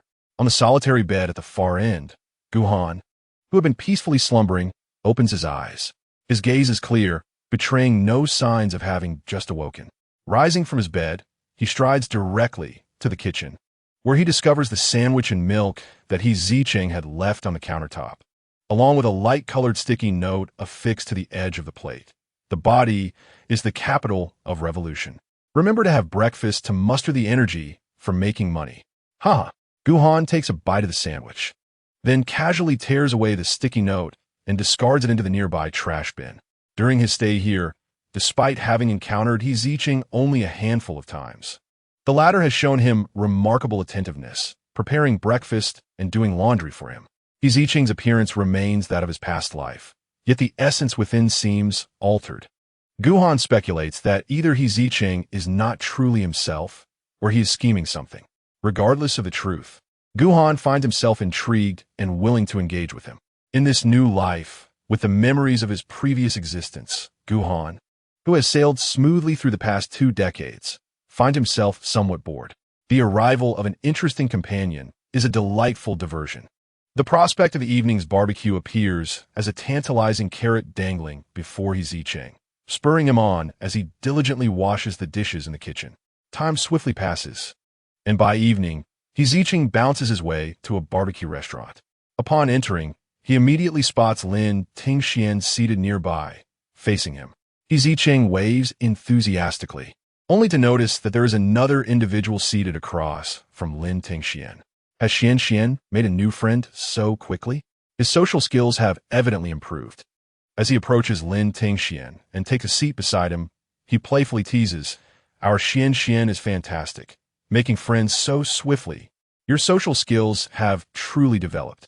My heart is filled with pride."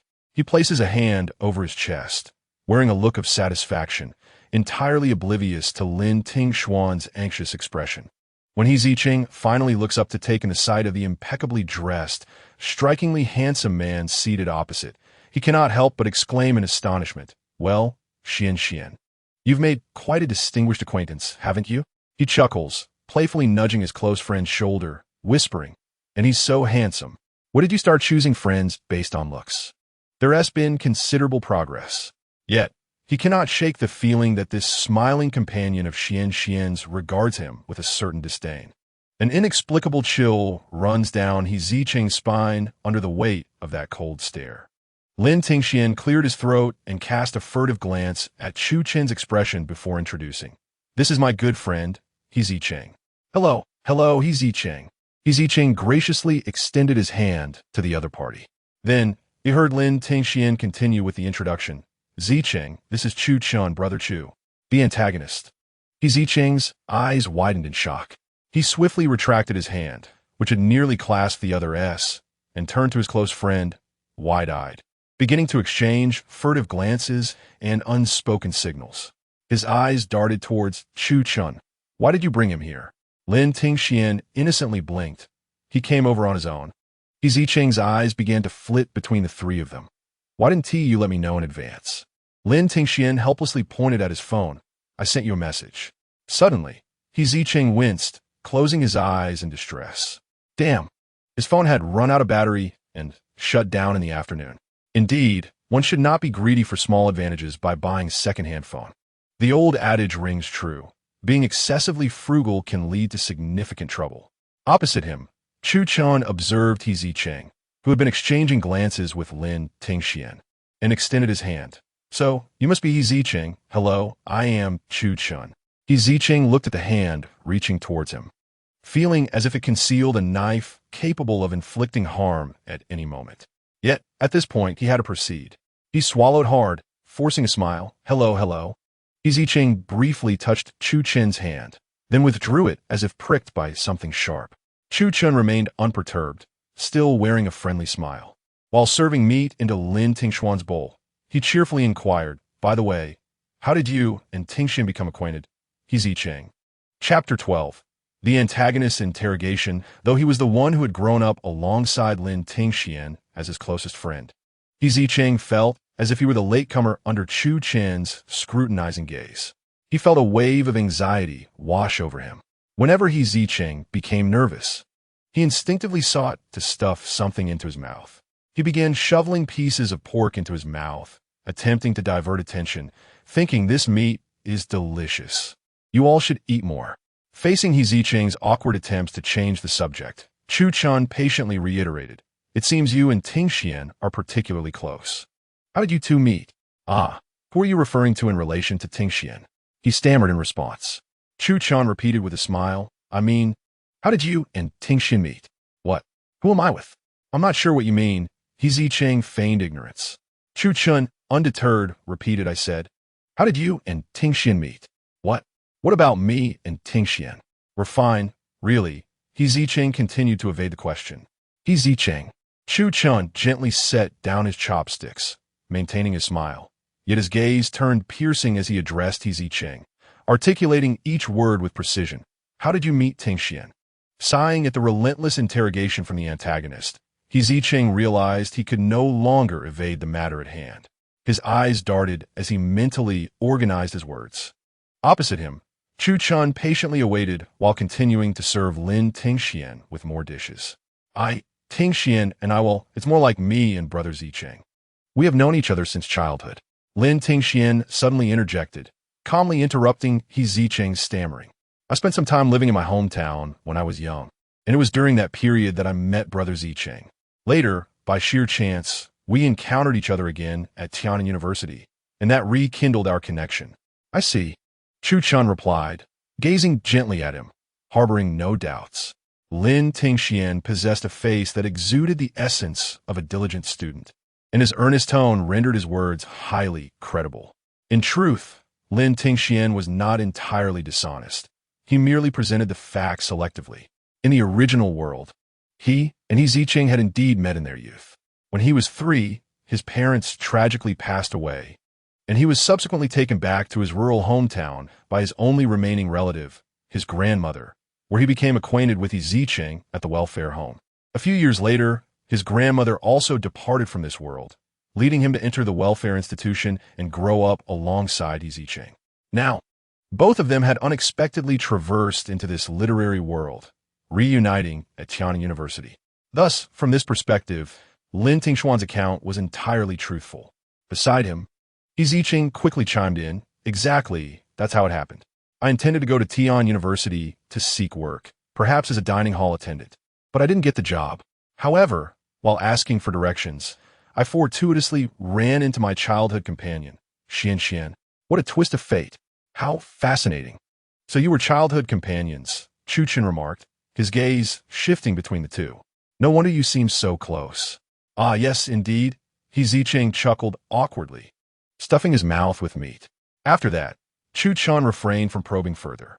He was adept at navigating social dynamics, effortlessly fostering rapport with anyone he desired. Consequently, Zicheng soon found himself unwittingly guided by Chu Chen into an animated conversation, covering a myriad of topics.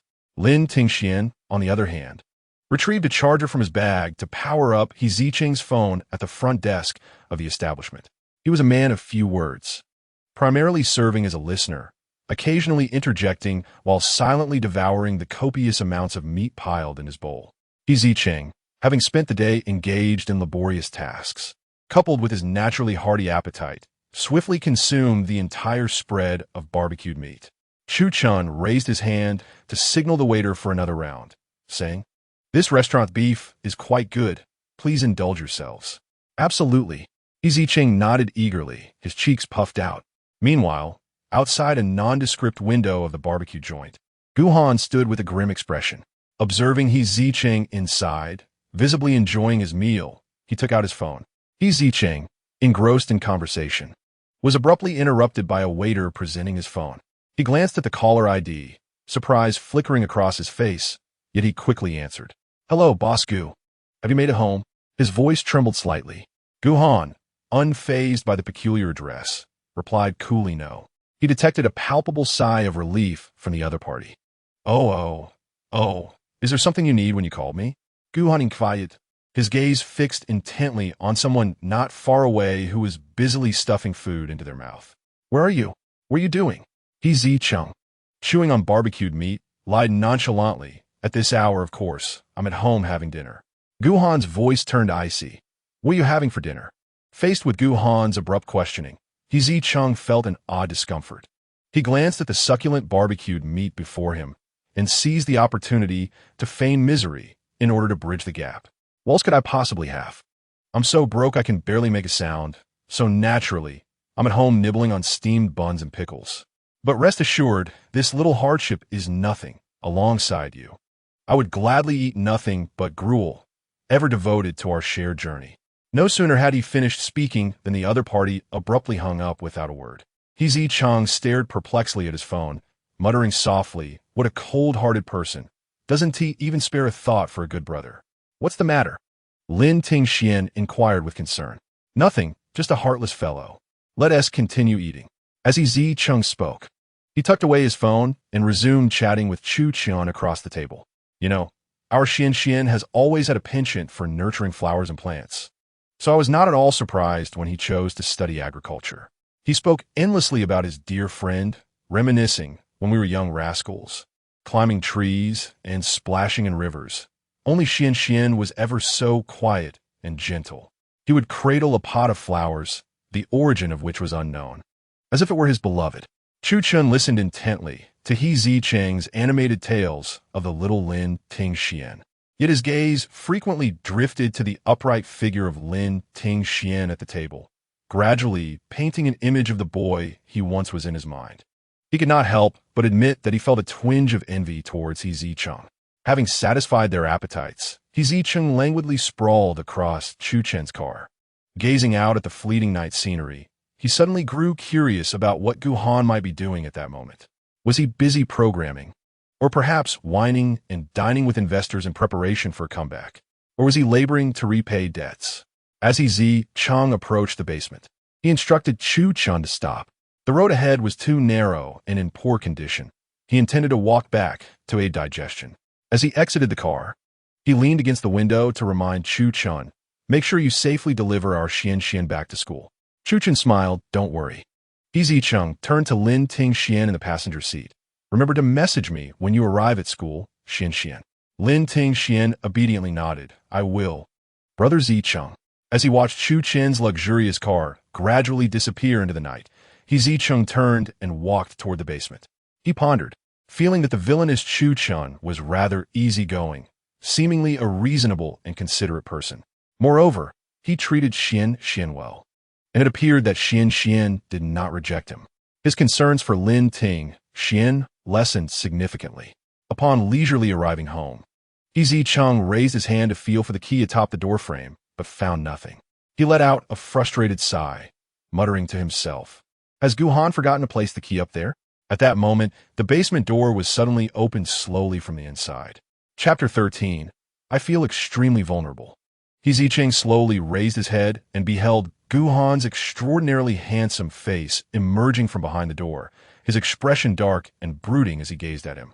"When did you return?" Zicheng stammered, taken aback. "Just came back," Gu Han replied, averting his gaze and turning back into the room with an impassive demeanor. Zicheng hurriedly followed him. Before Gu Han could ask anything, Zicheng, feeling guilty, quickly defended himself. "Well, I went out for a walk to help digest after eating too much." Gu Han scoffed in response. "You're practically penniless. Did you overindulge on steamed buns and pickles?" "I washed dishes all day." "What's wrong with eating a few more buns? It doesn't cost much," Zicheng said, lowering his head with a pitiful expression, adding in a whisper, "Besides, I didn't spend your money." Gu Han turned back to glance at the pitiful figure behind him. The other's furrowed brow and sulky pout, with drooping eyes, indeed conveyed a sense of injustice. He looked so convincingly forlorn. If it weren't for the fact that he had witnessed Zicheng devouring food with others at the barbecue restaurant just over an hour ago, he might have actually believed him. Noticing Gu Han's silence, Zicheng took the initiative to change the subject. By the way, have you had dinner? I already ate. Gu Han replied coldly, his brows furrowed. Zicheng nodded. Oh, then you should get some rest early. I need to tidy up and go to bed too. However, just as he finished speaking, a rumbling sound echoed through the room. Both individuals froze. Zicheng, having returned after a satisfying meal, clearly recognized that it was Gu Han's stomach that had growled. Yet, Gu Han maintained his usual calm demeanor as he returned to his single bed, as if it were Zicheng's stomach making the noise. However, the faintly reddened tips of his ears betrayed his current embarrassment. He indeed had not had dinner because he hadn't felt hungry. Of course, that was Gu Han's way of convincing himself.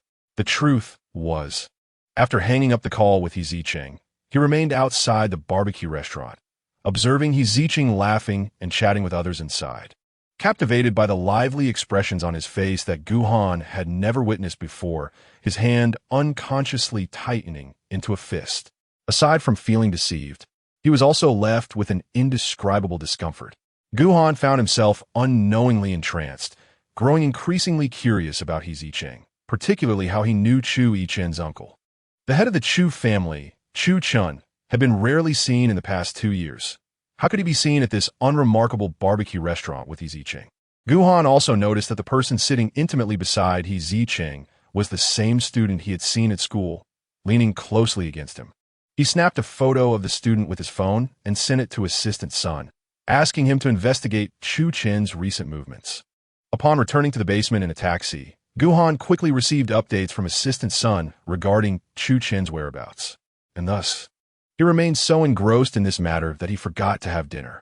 Although Zicheng had only spent a few brief moments with Gu Han, he had nearly discerned the latter's true nature. He entered the kitchen, opened a refrigerator, and retrieved the leftover noodles from yesterday, along with the last 2 eggs, then set about boiling the noodles. 10 minutes later, he placed 2 bowls of noodles on the coffee table and addressed Gu Han, who lay languidly in the corner on a single bed. Gu Han, I didn't eat enough earlier and cooked too much. Could you help me finish a bowl? Otherwise, it would go to waste.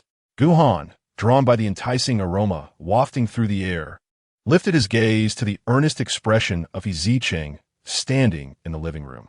With a sincere wink, Zicheng implored, Please, Gu Han, it is a disgrace to waste food.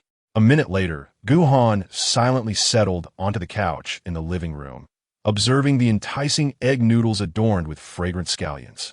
Alongside Zicheng, who was already seated on the carpet, vigorously indulging in his meal. Gu Han found merit in Zicheng's argument. Wasting food was indeed shameful. Thus, he picked up his chopsticks to combat the waste. Just as Gu Han took his first bite, Zicheng had already devoured half of his bowl. Gu Han couldn't help but frown. Haven't you eaten dinner already? Why are you still so hungry? Did you feed all that barbecue to the dogs? Without raising his head from the bowl, Zicheng replied, I just walked around a bit and digested.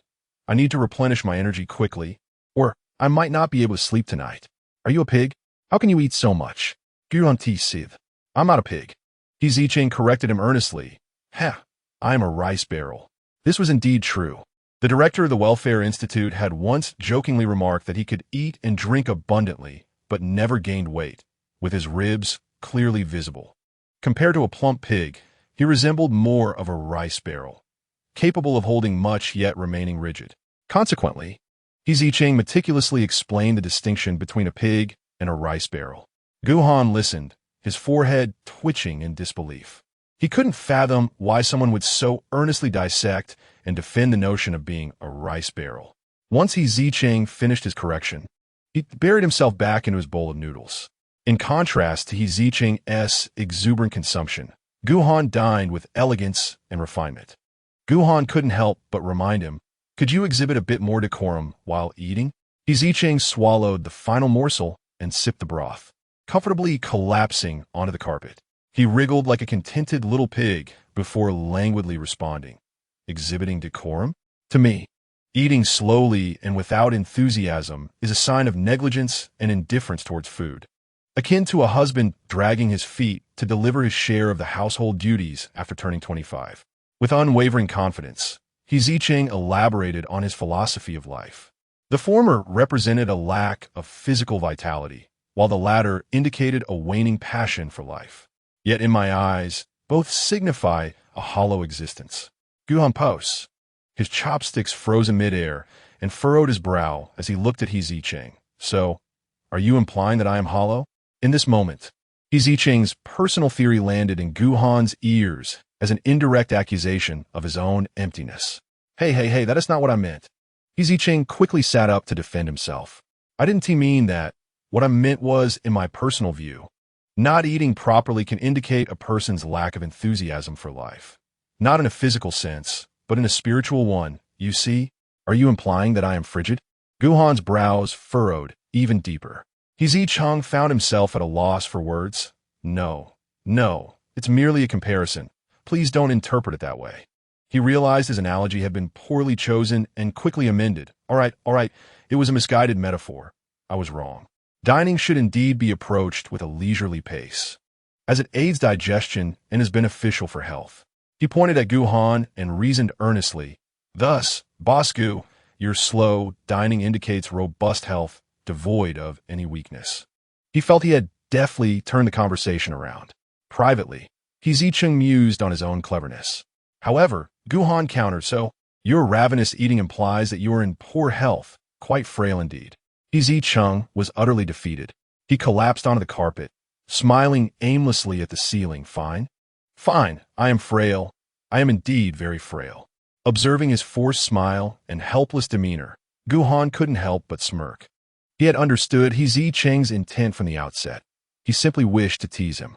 Yet, Gu Han had not anticipated that the other's reaction would be even more amusing than he had envisioned. With Zicheng thoroughly deflated, Gu Han silently turned back, a smirk tugging at his lips as he resumed his meal. Chapter 14. Trouble in a Dream. Meanwhile, after Zicheng departed, only Lin Tingxian and Chu Chun remained in the vehicle. The atmosphere was quiet. Chu Chun remained silent, while socially awkward Lin Tingxian was at a loss for words. Chu Chen's hand lightly tapped the steering wheel as he pondered Zicheng. After their meal, he had nearly discerned the other's temperament. Carefree, boisterous, and possessing a hearty appetite, qualities that starkly contrasted with Lin Tingxian's disposition. Yet, he could perceive Lin Tingxian's reliance on Zicheng. Indeed, Zicheng's words and actions revealed a genuine concern for Lin Tingxian, almost instinctively so. Thus, he harbored no worries that Zicheng would cause harm to Lin Tingxian. However, could such a profound bond truly form from merely a brief acquaintance in their youth? While records indicated that Lin Tingxian had spent some time in the countryside with his parents during his childhood, which coincided with the region where Zicheng resided, he could not ascertain whether they had genuinely spent time together. After all, the passage of time rendered further accurate details elusive. Moreover, he discovered that he could trace no evidence of Zicheng's journey from his hometown to Tian'an City. It was as if he had appeared there out of nowhere. Zicheng was indeed an enigmatic individual. For now, however, he posed no threat to Chu Chun. Soon, the vehicle came to a steady halt in front of Tian'an University. Lin Tingxian unfastened his seatbelt, thanked him, and prepared to exit. Yet, one of his arms was suddenly grasped by Chu Chun. Xian, the latter gazed at him with a pleading expression. May I call you Xian? Should he refuse? But it was merely an innocuous term of endearment. Rejecting it would seem rather unkind, wouldn't it? Lin Tingxian tightened his grip on his sleeve. He gazed at Chu Chun's slightly aggrieved expression, and before he could fathom the situation, he found himself nodding in agreement. Upon seeing his consent, Chu Chun smiled. Yet he still did not release Lin Tingxian's hand. With a hint of guilt, he lowered his gaze and softly asked Xian, are you upset that I came by unexpectedly today without informing you in advance? Did I intrude upon your reunion with friends? Lin Tingxian, unable to bear seeing anyone dejected before him, felt utterly helpless. He shook his head while reassuring him, No, truly not. Please don't think that way. You are quite attuned to the atmosphere. We had a wonderful time, and you even paid the bill. You didn't disturb us at all. Although their initial surprise had caused a bit of a stir, the ambience at the table was soon harmonized by Zicheng. Zicheng also enjoyed the meal thoroughly and contributed much to the conversation. Therefore, Lin Tingxian felt that Zicheng was not a disruption at all. Really? Zicheng's voice barely concealed his delight. Lin Tingxian nodded indeed. That's good to hear. Zicheng's face lit up with relief. As if freed from a great burden, yet he still held onto Lin Tingxian's hand. After a minute, Lin Tingxian could no longer bear the grip on his arm and gently reminded him, "Brother Chu, may I get out of the car now?" "Oh." Zicheng appeared to awaken from a daze and finally released his hand. "I'm sorry, I forgot." "It's all right, it's not a big deal." Once liberated, Lin Tingxian quickly opened the door and stepped out, closing it behind him. He politely leaned towards the car window to bid farewell. "Brother Chu, goodbye." However, Zicheng did not reciprocate with a polite farewell, but instead cheerfully inquired, "When will we meet again?" "What?" Lin Tingxian was momentarily taken aback. "Didn't you just say goodbye?" Zicheng looked at him earnestly. "So, when will we see each other again?" Well, Lin Tingxian stumbled over his words, unsure of how to respond, his mind racing to recall his class schedule. Seeing the worry crease Lin Tingxian's brow, Zicheng decided not to tease him further. All right, hurry back to school. Xian, remember to contact me when you have time. I eagerly anticipate our next meeting." Finally released, Lin Tingxian let out a sigh of relief. His social battery had been somewhat drained that day. Zicheng sat in the car, watching Lin Tingxian scurry away like a little hamster evading incoming pedestrians, until he disappeared through the school gates. He couldn't help but smile softly to himself, murmuring, "So adorable." Zicheng, lying sprawled on the carpet, begrudgingly acknowledged his own fatigue, and soon, a wave of drowsiness washed over him. Perhaps it was the exhaustion from washing dishes earlier in the day, or the post-meal lethargy. In any case, he quickly fell asleep. Meanwhile, Gu Han, hearing the faint sounds of snoring, glanced at the sprawled figure on the carpet and scoffed. Able to eat and sleep, yet claims he isn't a pig. At that moment, the slumbering Zicheng was oblivious to the dreams swirling in his mind. Furrowing his brow, he murmured restlessly, "Manager, it wasn't me who broke it. Please don't deduct from my pay." In his dream, a pile of shattered dishes lay before him, and he anxiously attempted to explain to the manager across from him, fearful of the financial repercussions. "I still need to replace the door and the sofa." Upon hearing this, Gu Han set down his chopsticks, intrigued, and approached to scrutinize Zicheng's expression, curious whether he was merely feigning sleep. Suddenly, Zicheng shouted, "Stop," and jolted upright, his lips inadvertently crashing against Gu Han's cheek. With his mouth still agape, his prominent front teeth collided painfully against Gu Han's skin. Gu Han winced in pain, his pupils dilating in shock, momentarily frozen in place. Meanwhile, Zicheng remained oblivious, mumbling incoherently in his sleep before sinking back into slumber. Gu Han, his face drained of color, stood up and hastily wiped off the mixture of saliva and grease with a tissue. Without warning, Zicheng kicked out again, causing a loud thud as the coffee table shook violently, sending bowls crashing to the carpet, where the spilled soup was quickly absorbed by the fibers. Gu Han could only watch in exasperation. Oblivious, Zicheng continued to smirk in his dreams, entirely unaware of the chaos he had unleashed, slipping deeper into peaceful slumber. Frustration mounting, Gu Han finally struck Zicheng's chest with a palm. Zicheng jolted awake, startled, glancing around in confusion. What happened? Was there an earthquake? Gu Han regarded him coldly, gesturing to the disarray strewn across the floor, and commanded imperiously, "Go and clean the carpet." After a moment of comprehension, Zicheng realized he was responsible for the mess. Embarrassed, he scratched his head and, with heavy eyelids, clasped his hands together, pleading, "I'm so tired. Can I clean it tomorrow?" Gu Han, carrying his bowl and chopsticks towards the sink, coldly refused without looking back. "No, it must be clean now." "Oh, come on. You're the one sleeping on the bed. It won't bother you." Zicheng yawned and lay back down. "I promise I'll wake up early to tidy up." Yet, just as he settled in, a shadow loomed over him. Before he had a chance to open his eyes, he felt himself lifted effortlessly by Gu Han. In a swift motion, Gu Han shoved the coffee table aside, yanked the carpet from the floor, and thrust it into Zicheng's arms, commanding sternly, "You cannot sleep until it's clean." With no choice but to comply, Zicheng sulkily pouted, trudging to the bathroom while casting a defiant glare and sticking out his tongue at Gu Han's retreating figure. Meanwhile, Gu Han, back at the sink, seemed to anticipate Zicheng's next move, stating, "The floor needs to be cleaned as well." Frustrated, Zicheng retorted, "Why? The floor isn't dirty." Gu Han turned to him, his expression icy and forbidding. Without needing to voice his intent, Zicheng felt a surge of alarm and immediately nodded, saluting enthusiastically, "Yes, sir. I promise to complete the task." Chapter 15. The fastidious male protagonist Zicheng, begrudgingly completing the task of cleaning the carpet, emerged to find Gu Han already nestled in bed, peacefully asleep. A wave of discontent surged within him as he angrily executed a series of military punches in the direction of his slumbering companion. "How can you be so comfortable? I've been cooking and cleaning, and here you are, sleeping soundly, calling me a pig when you're the real lazy swine?" Though Zicheng allowed himself a moment of venting, his voice was barely above a whisper, fearing he might disturb the sleeping figure.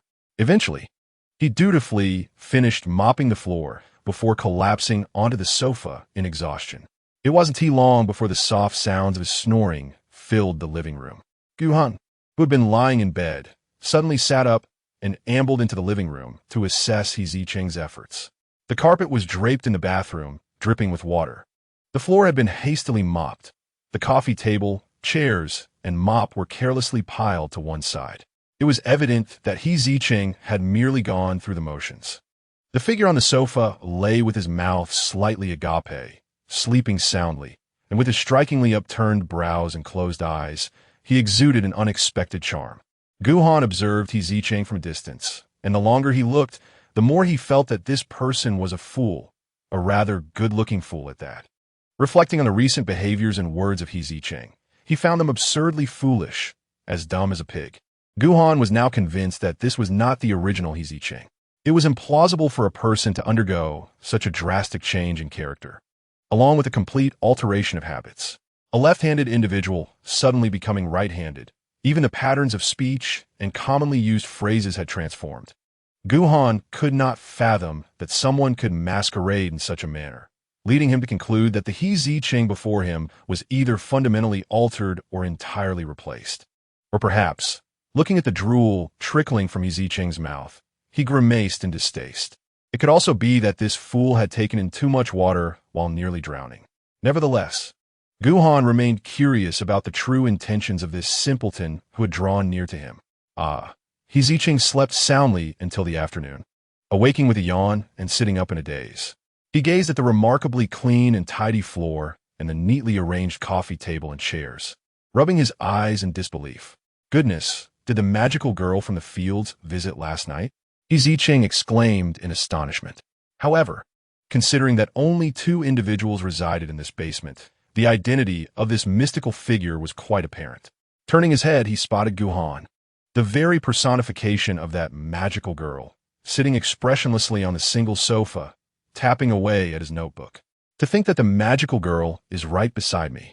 Zicheng exaggeratedly opened his mouth in praise and then, with a cheerful smile, stretched his arms, reveling in his good fortune. Gu Han, uninterested in engaging with his exuberance, cast a fleeting glance at the clock on the wall.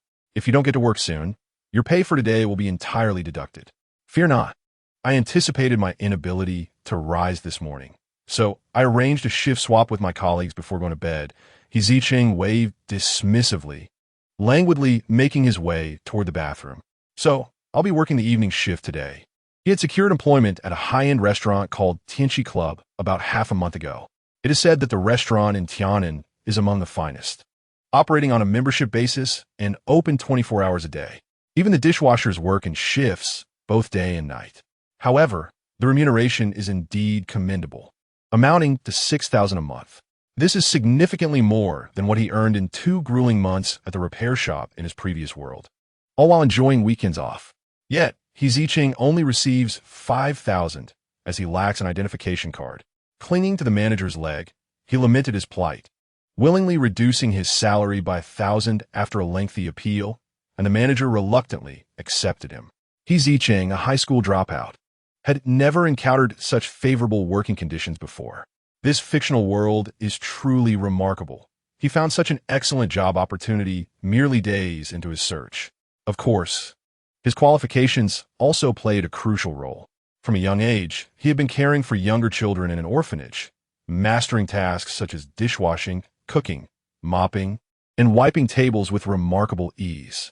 Hence, after just one day of trial work, his nimble hands and keen eye for tasks led to his immediate hiring by the manager, who even advanced him a month's salary after hearing his sob story.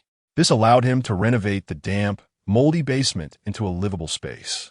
With foam in his mouth and a toothbrush in hand, he gave himself a thumbs up in the mirror. Indeed, a person with such a resilient and hardworking character can thrive anywhere. Naturally, he still hoped that Gu Han would soon be recognized by his affluent family, enabling him to claim the 1 million he was owed. With that financial security, the notion of toil and hard work would lose its weight. Who would want to endure hardship when comfort beckons? After completing his grooming, Zicheng hurriedly took a shower. Glancing at the clock on the wall, he realized it was nearly 5 in the afternoon. No wonder he felt so hungry.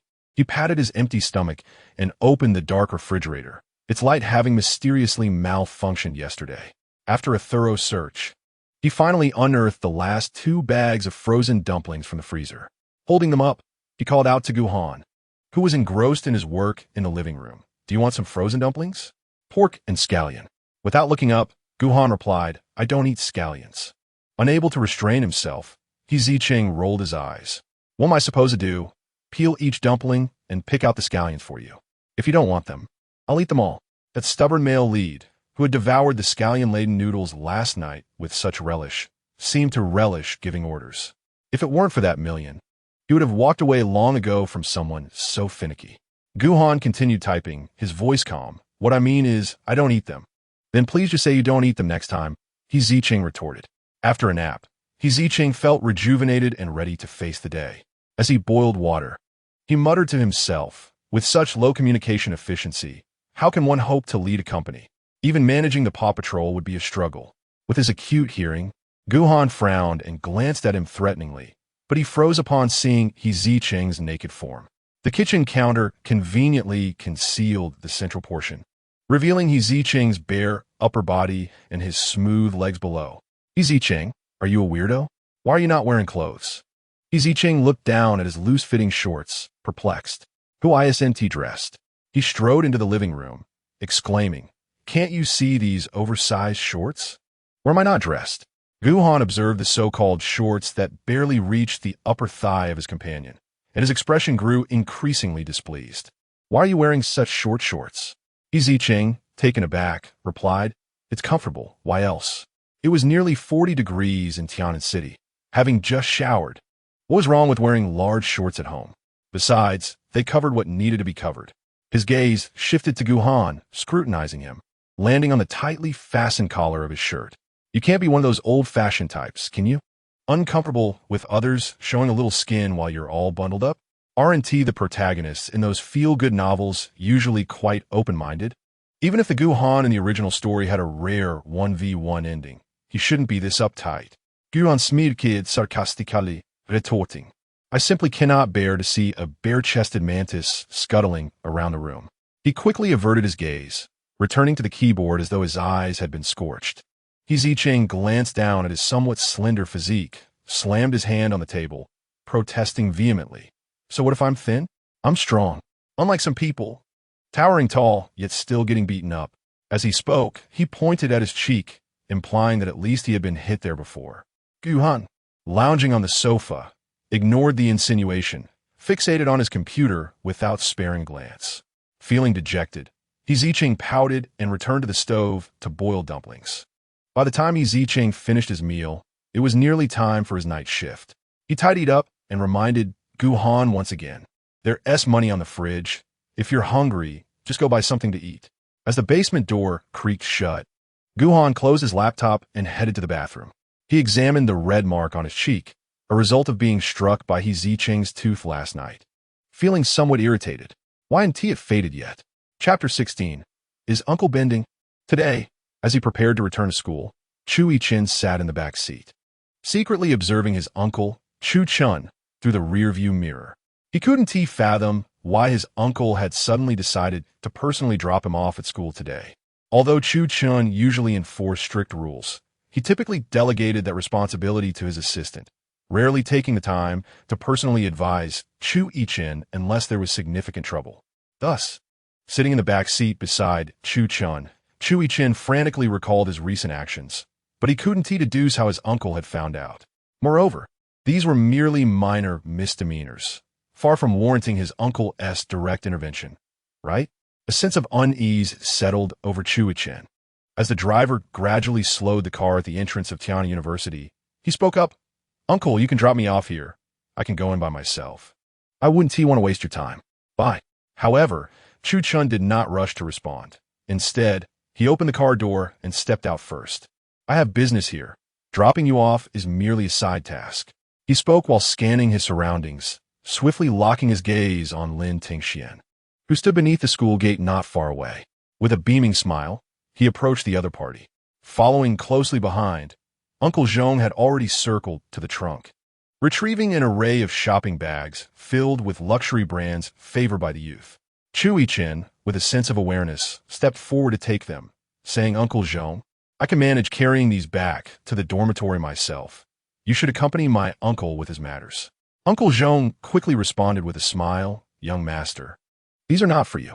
Surprised, Chu Yichen inquired, "Not for me? Then who might they be for?"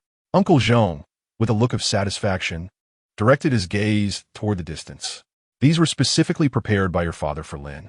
Chu Yichen, sensing something, followed his line of sight and indeed spotted his uncle in animated conversation with a clean-cut boy dressed as a student. Chu Chen's smile was warm, his eyes filled with fondness, even tenderly brushing aside a stray lock of hair from the boy's forehead, feeling a pang of envy, as he had never received such gentle treatment from his uncle. Chu Yichen grew curious about the boy. He quietly asked Uncle Zhong, "Is that person my uncle's Lin classmate?" Uncle Zhong nodded, affirming, "Indeed." Observing the intimate gestures exchanged between the two, Chu Yichen softly pressed further, "What is their relationship? I've never heard my uncle mention him." "Well," Uncle Zhong chuckled, "Young master, you might inquire directly with your father." With that, he began to walk toward Chu Chun, burdened with the shopping bags. "What's the deal? Why so mysterious? Why won't anyone tell me?" Chu Yichen pouted, bewildered, but soon picked up his backpack, crouching to stealthily approach. As if I wouldn't sneak a peek. He inched closer, and when he was nearly close enough to catch their conversation, he crouched behind a pillar at the school gate, peering out mischievously. Lin Tingxian was looking at the next batch of items Uncle Zhong had brought, repeatedly waving his hands in refusal. "Brother Chu, you've sent me too many things these past few days. My wardrobe can't accommodate them all. Please take them back." Chu Chun gently explained, "It's all right. These aren't all clothes. Some are daily necessities you'll find useful at school." "I don't need daily necessities either. I have my own," Lin Tingxian insisted.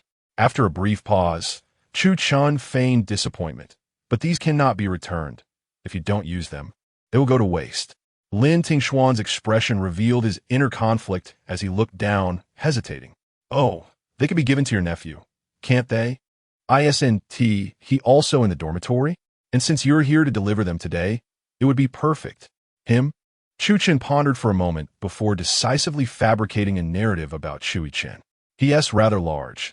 He won't fit into these clothes. Besides, he typically manages with just a bar of soap. These delicate items would be wasted on him." While eavesdropping behind the pillar, Chu Yichen thought, "Oh, really?" Lin Tingxian appeared skeptical. "Indeed, he is quite unpretentious. Giving him nice things would be a waste." Chu Chun took the shopping bags from Uncle Zhong, stating, "Let us go. I'll help you deliver these to the dormitory. After this, I assure you I won't buy anything unnecessary again." Lin Tingxian had yet to utter a word when he was gently pulled along by the other party. The proximity of their bodies allowed them to hear each other's breaths. "Could you let me walk on my own?"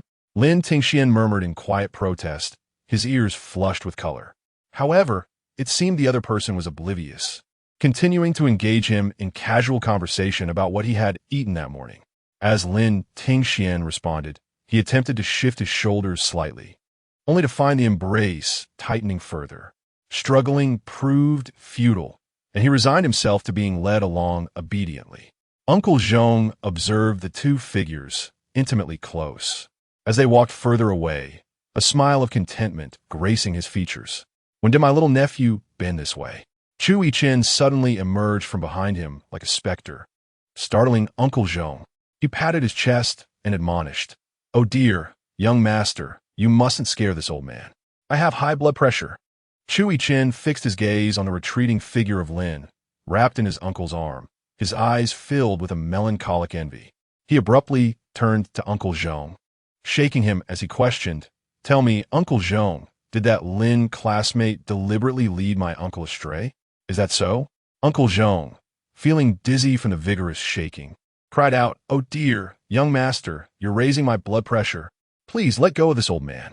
Realizing that Uncle Zhong was on the verge of fainting, Chu Yichen hastily released him, exclaiming, "Don't scare me, Uncle Zhong." He patted Uncle Zhong's chest gently, tried to calm him down. After a moment, Uncle Zhong grasped Chu Yichen's hand, lightly patting the back of it, and advised, "Young master, it's rare to find someone you like. Let us not cause any trouble. Can't you see how happy your uncle is?" He could detect the jealousy simmering in Chu Yichen's eyes. "Aren't you pleased to see your teacher happy?" He reached out to ruffle Chu Yichen's hair. "Do not worry, young master. Regardless of anything, you will always be your teacher's beloved nephew and forever my cherished child." Tears welled up in Chu Yichen's eyes, touched beyond measure. "Uncle Zhong, you're so good to me," he sniffled, clinging to Uncle Zhong like an affectionate puppy. The poor old man nearly gasped for air under the embrace of the towering Chu Yichen. Ultimately, Gu Han could only face the world with the lingering blush upon his cheeks as he went to discuss a collaboration. As soon as he settled into the car, his assistant son noticed the ambiguous marks on his young master's face, stirring his curiosity. Nonetheless, he maintained a nonchalant demeanor, focusing on the road ahead. "By the way, young master, I found the boy from the photos you asked me to investigate last night," Sun reported succinctly, as Lin Tingshuan's background was rather straightforward. Gu Han nodded slightly from the back seat. In comparison to Chu Chun from the previous night, Lin Tingxian, who had risen from humble beginnings to attend a prestigious university, appeared far more innocuous. Yet, Gu Han couldn't shake the feeling that Lin Tingshuan's name was somehow familiar, as if he had heard it before. After pondering for a long while, he still could not recall. "Please send me a complete record of all collaborations between Chu Chun and Anri Group from the beginning to the present." "Understood." Assistant Sun nodded in acknowledgement. Yet he could not help but wonder why the young master had suddenly taken an interest in the head of the Chu family.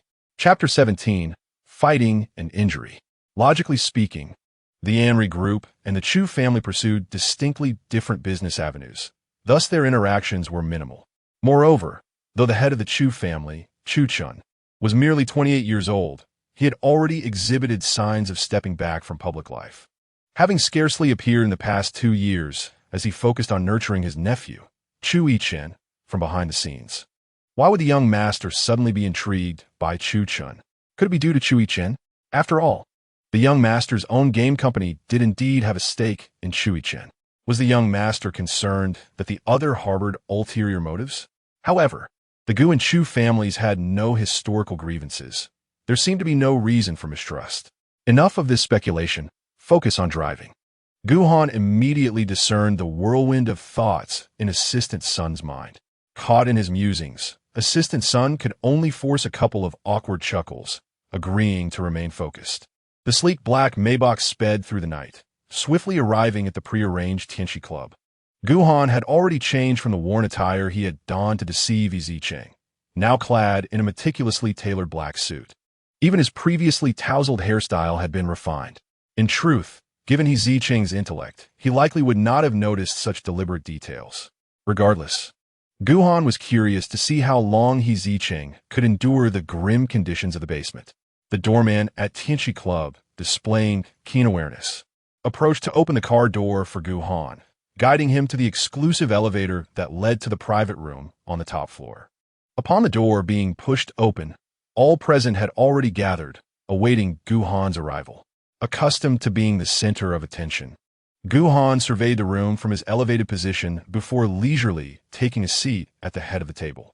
The guests had heard of the infamous cold-faced young master, yet seeing him in person still sent a ripple of tension through the room. He listened intently to their discussions, appearing nonchalant, yet he could pinpoint the crucial points they sought to obscure. It seemed he had pressing matters to address, as the pace of the meeting advanced rapidly, and soon. Most topics had been thoroughly discussed. At that moment, a portly manager stepped forward, wearing a sycophantic smile. "Young Master Gu," he said, "we have nearly concluded our business. Shall we indulge in some merriment? Recently, Tian'an Club has acquired a plethora of intriguing novelties. What would you like? I can have someone bring them over for your enjoyment." At this pronouncement, an eerie silence fell over the room. Outside, a series of indistinct rustlings could be heard, yet they failed to capture anyone's attention. Each guest at the table broke into a cold sweat on behalf of the manager, who appeared oblivious to the fact that young Master Gu had no interest in such frivolities, typically dining briefly before departing after business discussions. Indeed, when they turned their gaze back to the head of the table, they noted a noticeable change in Gu Han's expression. Yet, the manager, undeterred by the silence, continued his misguided attempts. Could it be that young Master Gu has already found something to his liking? Observing the small mark on your face, one might surmise that you possess a rather domineering temperament.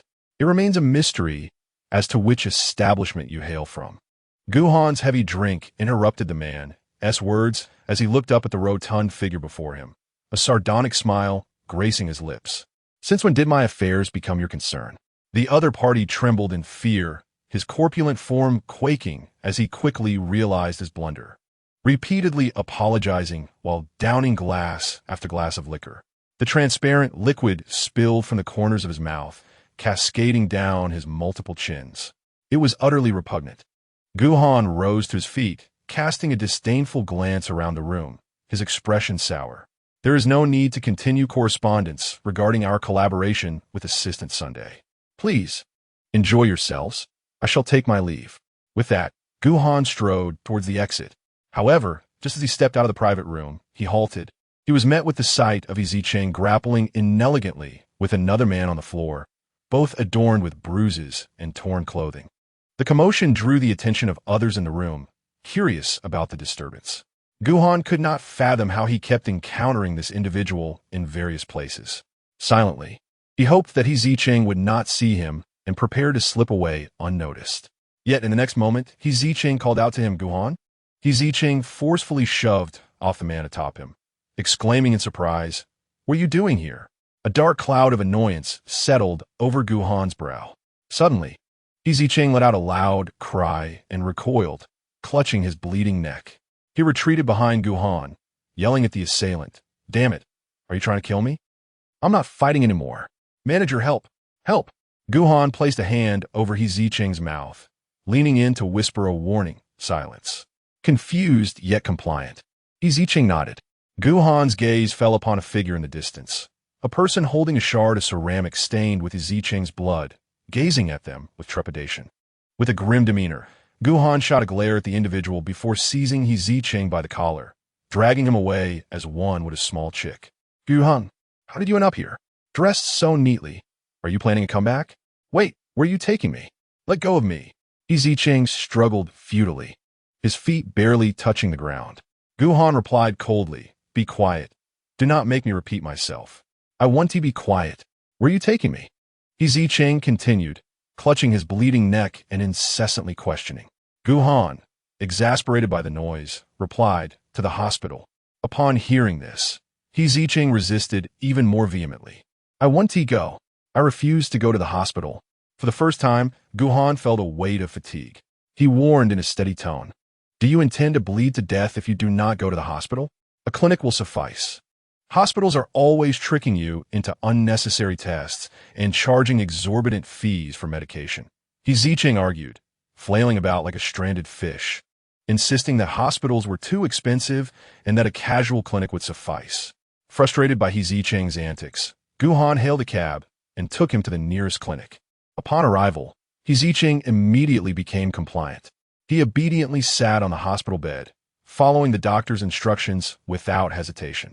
Fortunately, the wound on his neck was not too deep, and the bleeding stopped quickly, requiring only a simple bandaging. Yet, Zicheng remained restless, bombarding the doctor with questions, fearful for his very life. Unwilling. Now he knew fear. He had presumed Zicheng to be remarkably brave. Yet, when the blood was flowing, he displayed no signs of terror, even having the audacity to inquire incessantly in front of Gu Han. 20 minutes later, Zicheng emerged, limping and clutching a bag of ointments. A band-aid adorned his nose and the corner of his mouth, while his neck was wrapped in thick gauze. His exposed arms bore several areas treated with ointment, and even his ankle was swollen to an alarming degree. Gu Han cast a glance at his right foot and frowned. When did you injure your foot? He distinctly remembered that just moments ago, Zicheng had disembarked from the taxi with remarkable agility. Zicheng scratched his forehead with a sheepish grin. I have no idea when I twisted it.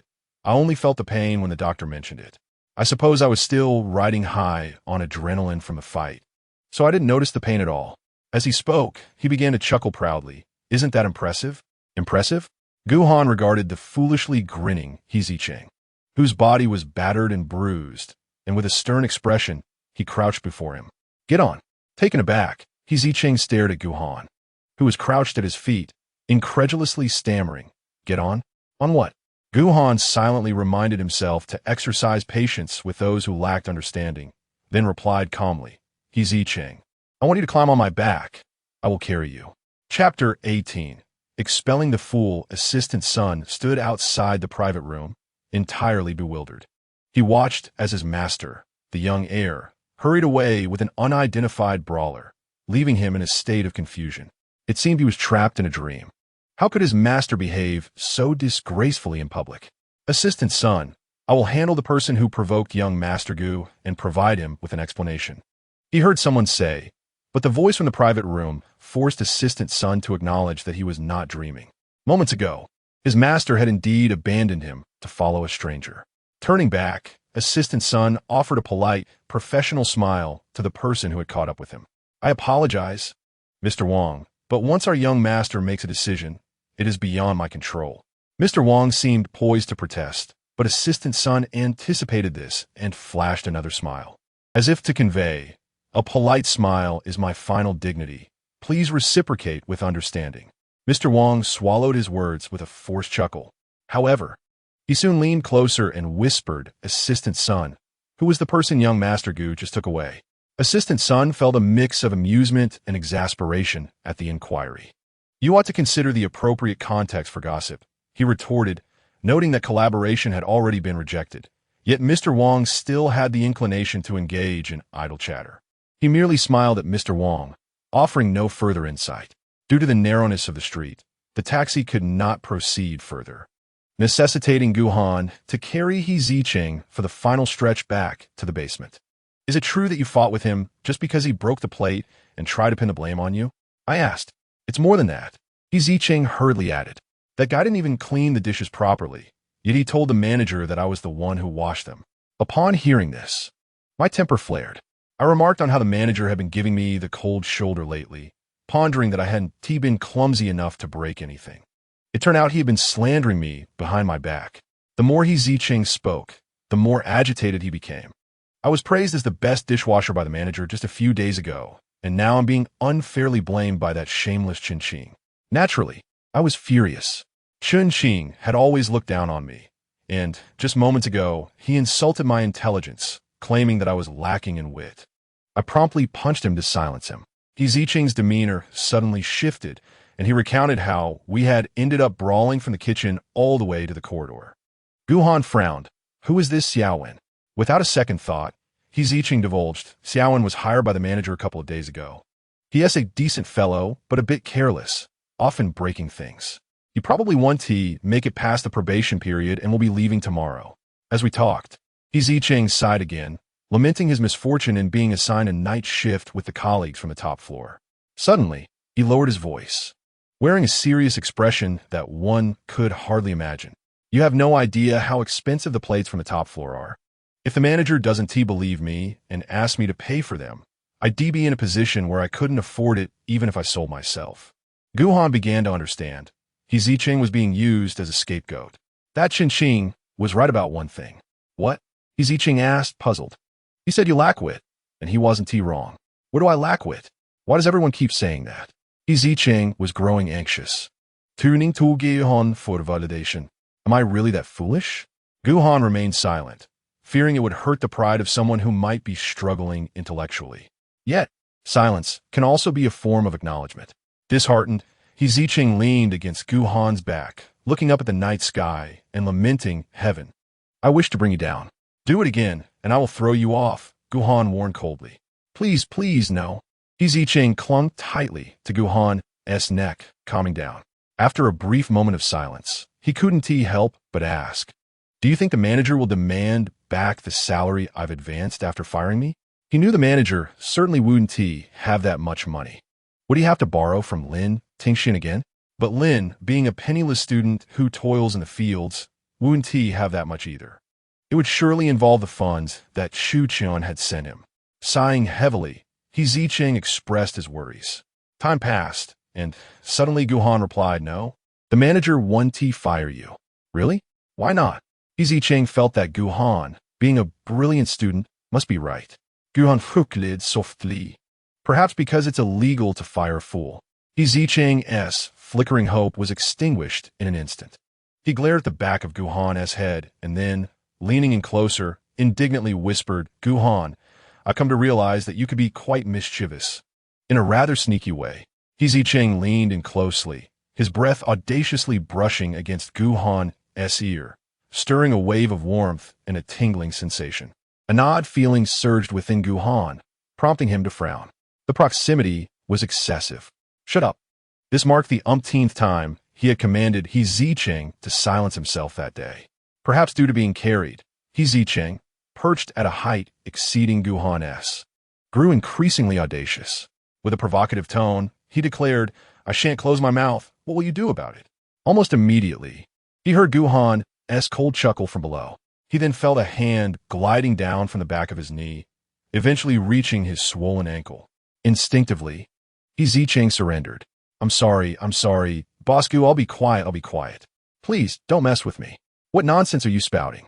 Gu Han frowned, insisting once more, be quiet. This time, Zicheng complied, sealing his lips obediently while nodding repeatedly.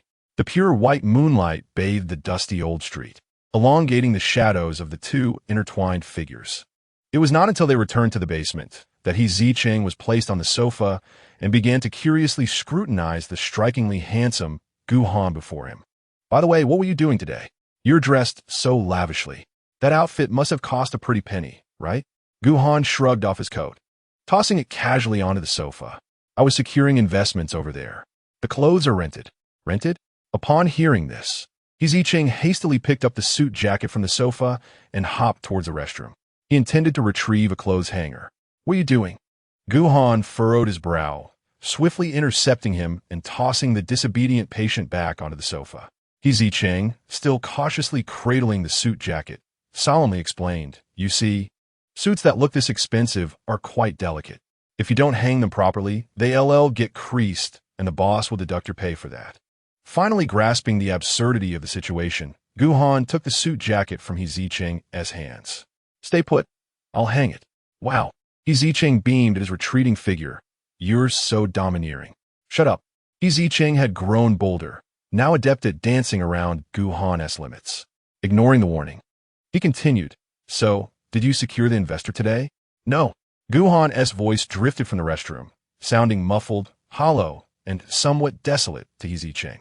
It reminded him of the children in the welfare institution who often hid alone in corners, tears streaming down their faces.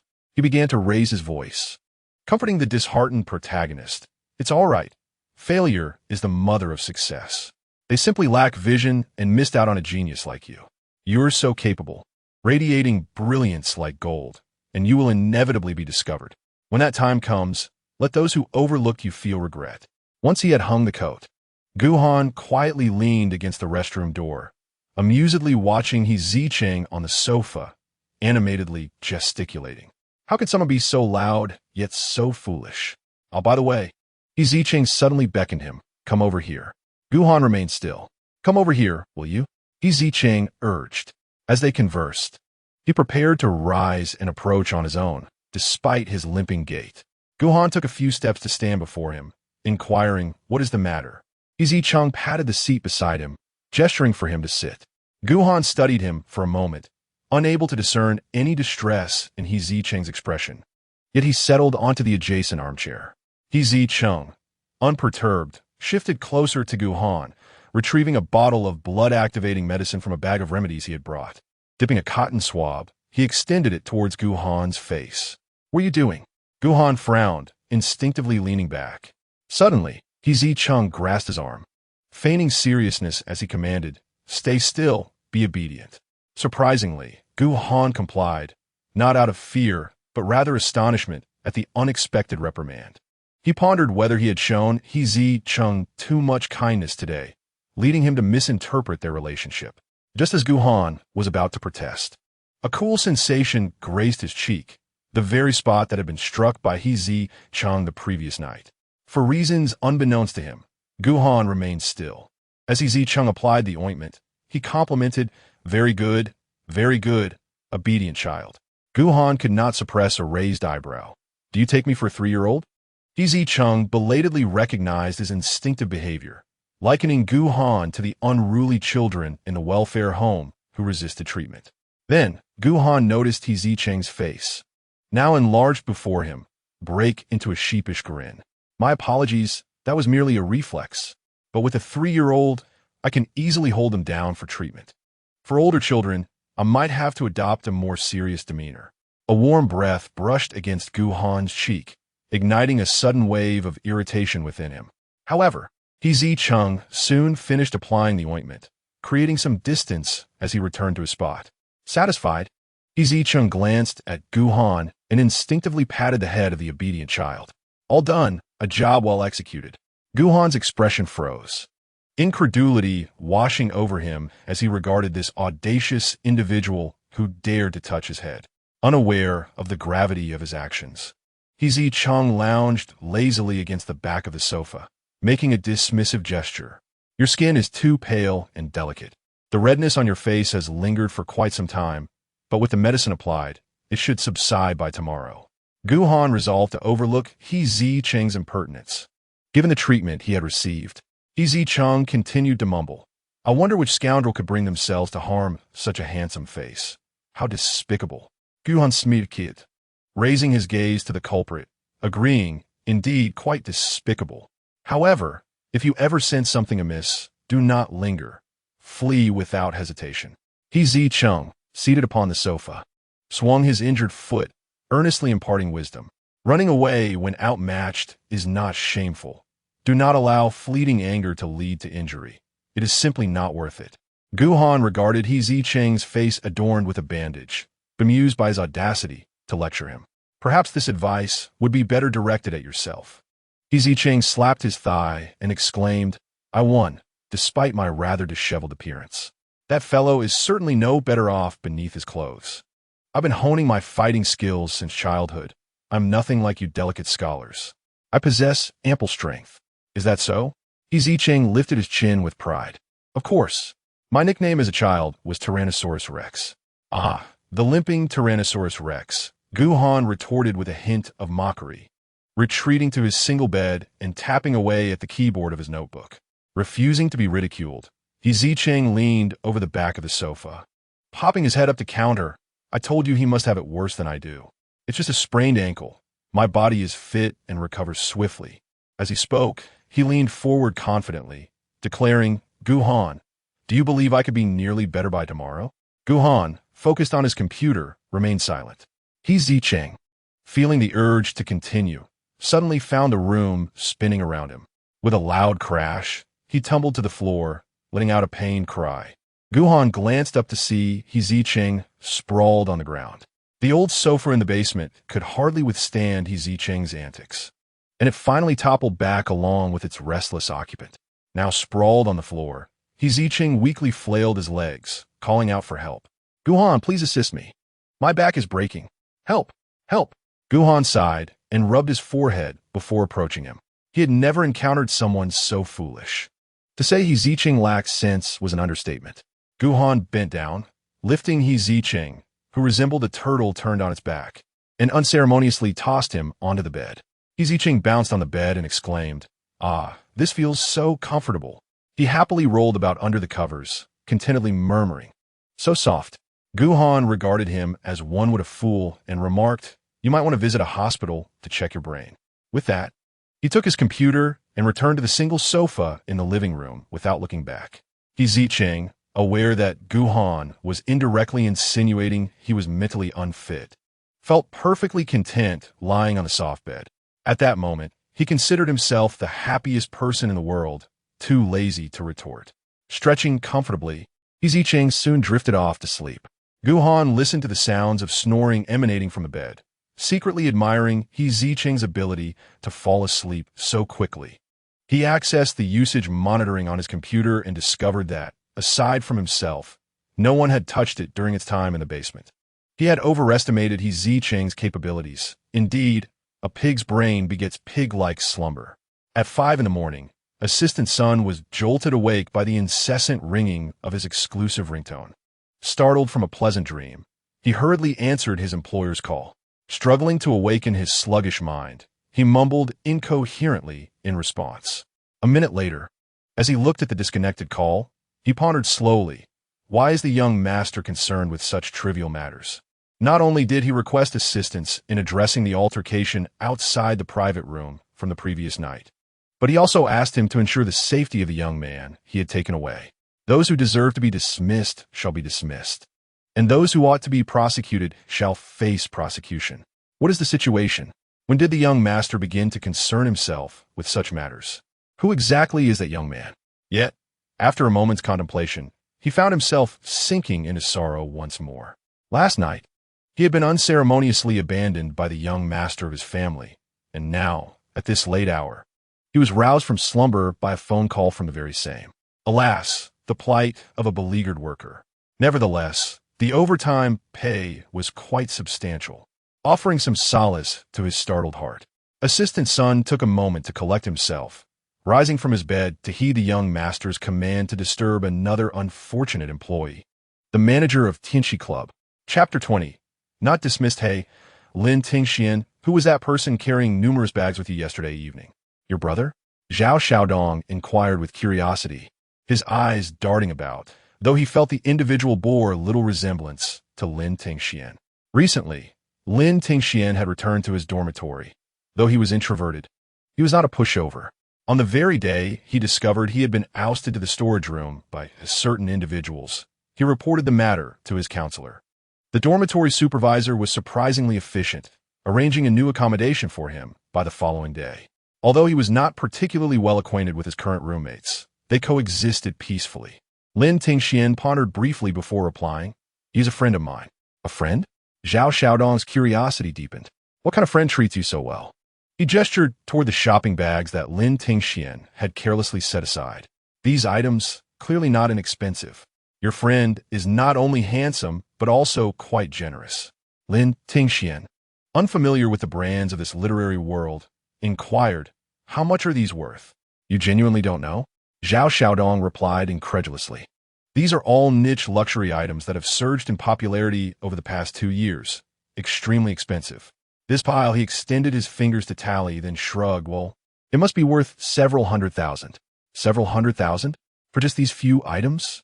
Lin Tingxian, while aware that the antagonist Chu Chun must possess considerable wealth, was astonished to learn that the items casually purchased by him were so exorbitantly priced. He suddenly perceived the bags not as mere everyday items, but as glimmering golden eggs. Lin Tingxian finally had to concede that Chu Chun truly regarded him as a cherished canary. Yet, he could not shake the feeling of discomfort. Was this how canaries were treated? Receiving lavish gifts worth hundreds of thousands every so often?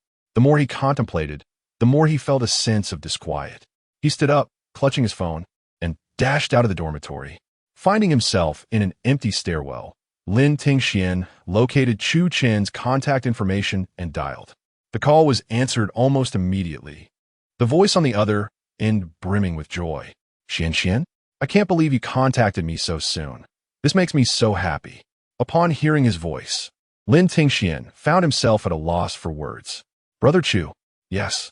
Chu Chun patiently guided him. What is it? Do you have something to discuss with me? The things you sent are far too expensive. I cannot accept them.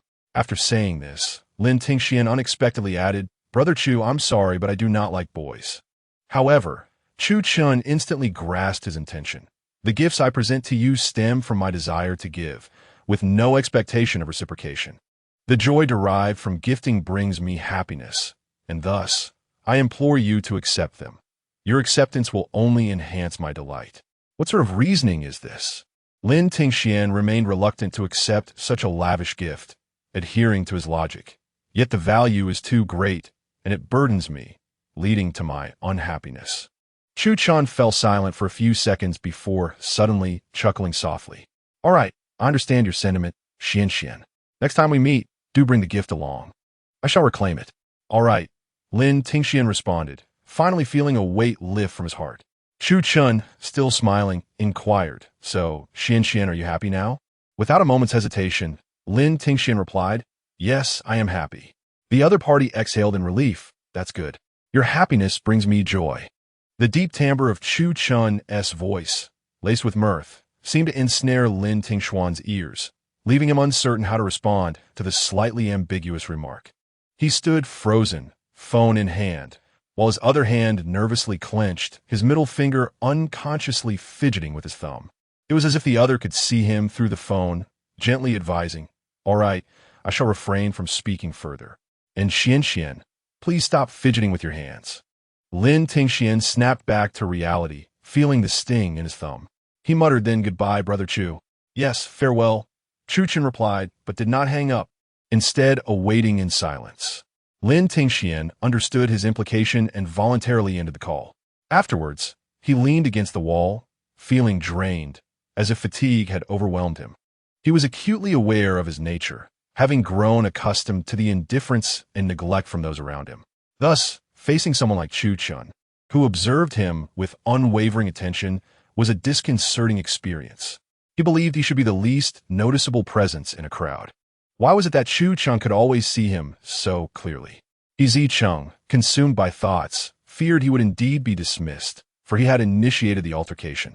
Consequently, he neglected to set an alarm before sleep, waking the next afternoon. Upon awakening, he resolved to prepare something to eat and subsequently seek new employment. However, as soon as he powered on his phone, he noticed a message from the manager. Though reluctant, he read it. Thus, in the dimly lit basement, propped up in bed, Zicheng squinted at his phone, his eyes widening with each line he read. Disbelief compelled him to reread the message thrice, excitement prompting him to leap from bed and hop towards the living room. Gu Han.However dismissed. It was Chen Qing who got fired. Ha ha ha. I knew the manager was discerning. Long live the manager. It was only when Zicheng received no response that he realized the tidy living room was completely empty. He murmured in confusion, Where has that guy Gu Han gone? As he continued to mutter, he began to complain, I'm still nursing an injury, and he just abandons me. What are you rambling about? A voice imbued with magnetic charm emanated from behind him, prompting Zicheng to turn and behold Gu Han emerging from the bathroom, towel in hand. The latter maintained his stoic expression, and Zicheng dismissed the notion of abandoning one's spouse as inconsequential. He eagerly shook his head, exclaiming, I have delightful news to share. I have not been dismissed. His laughter rang out.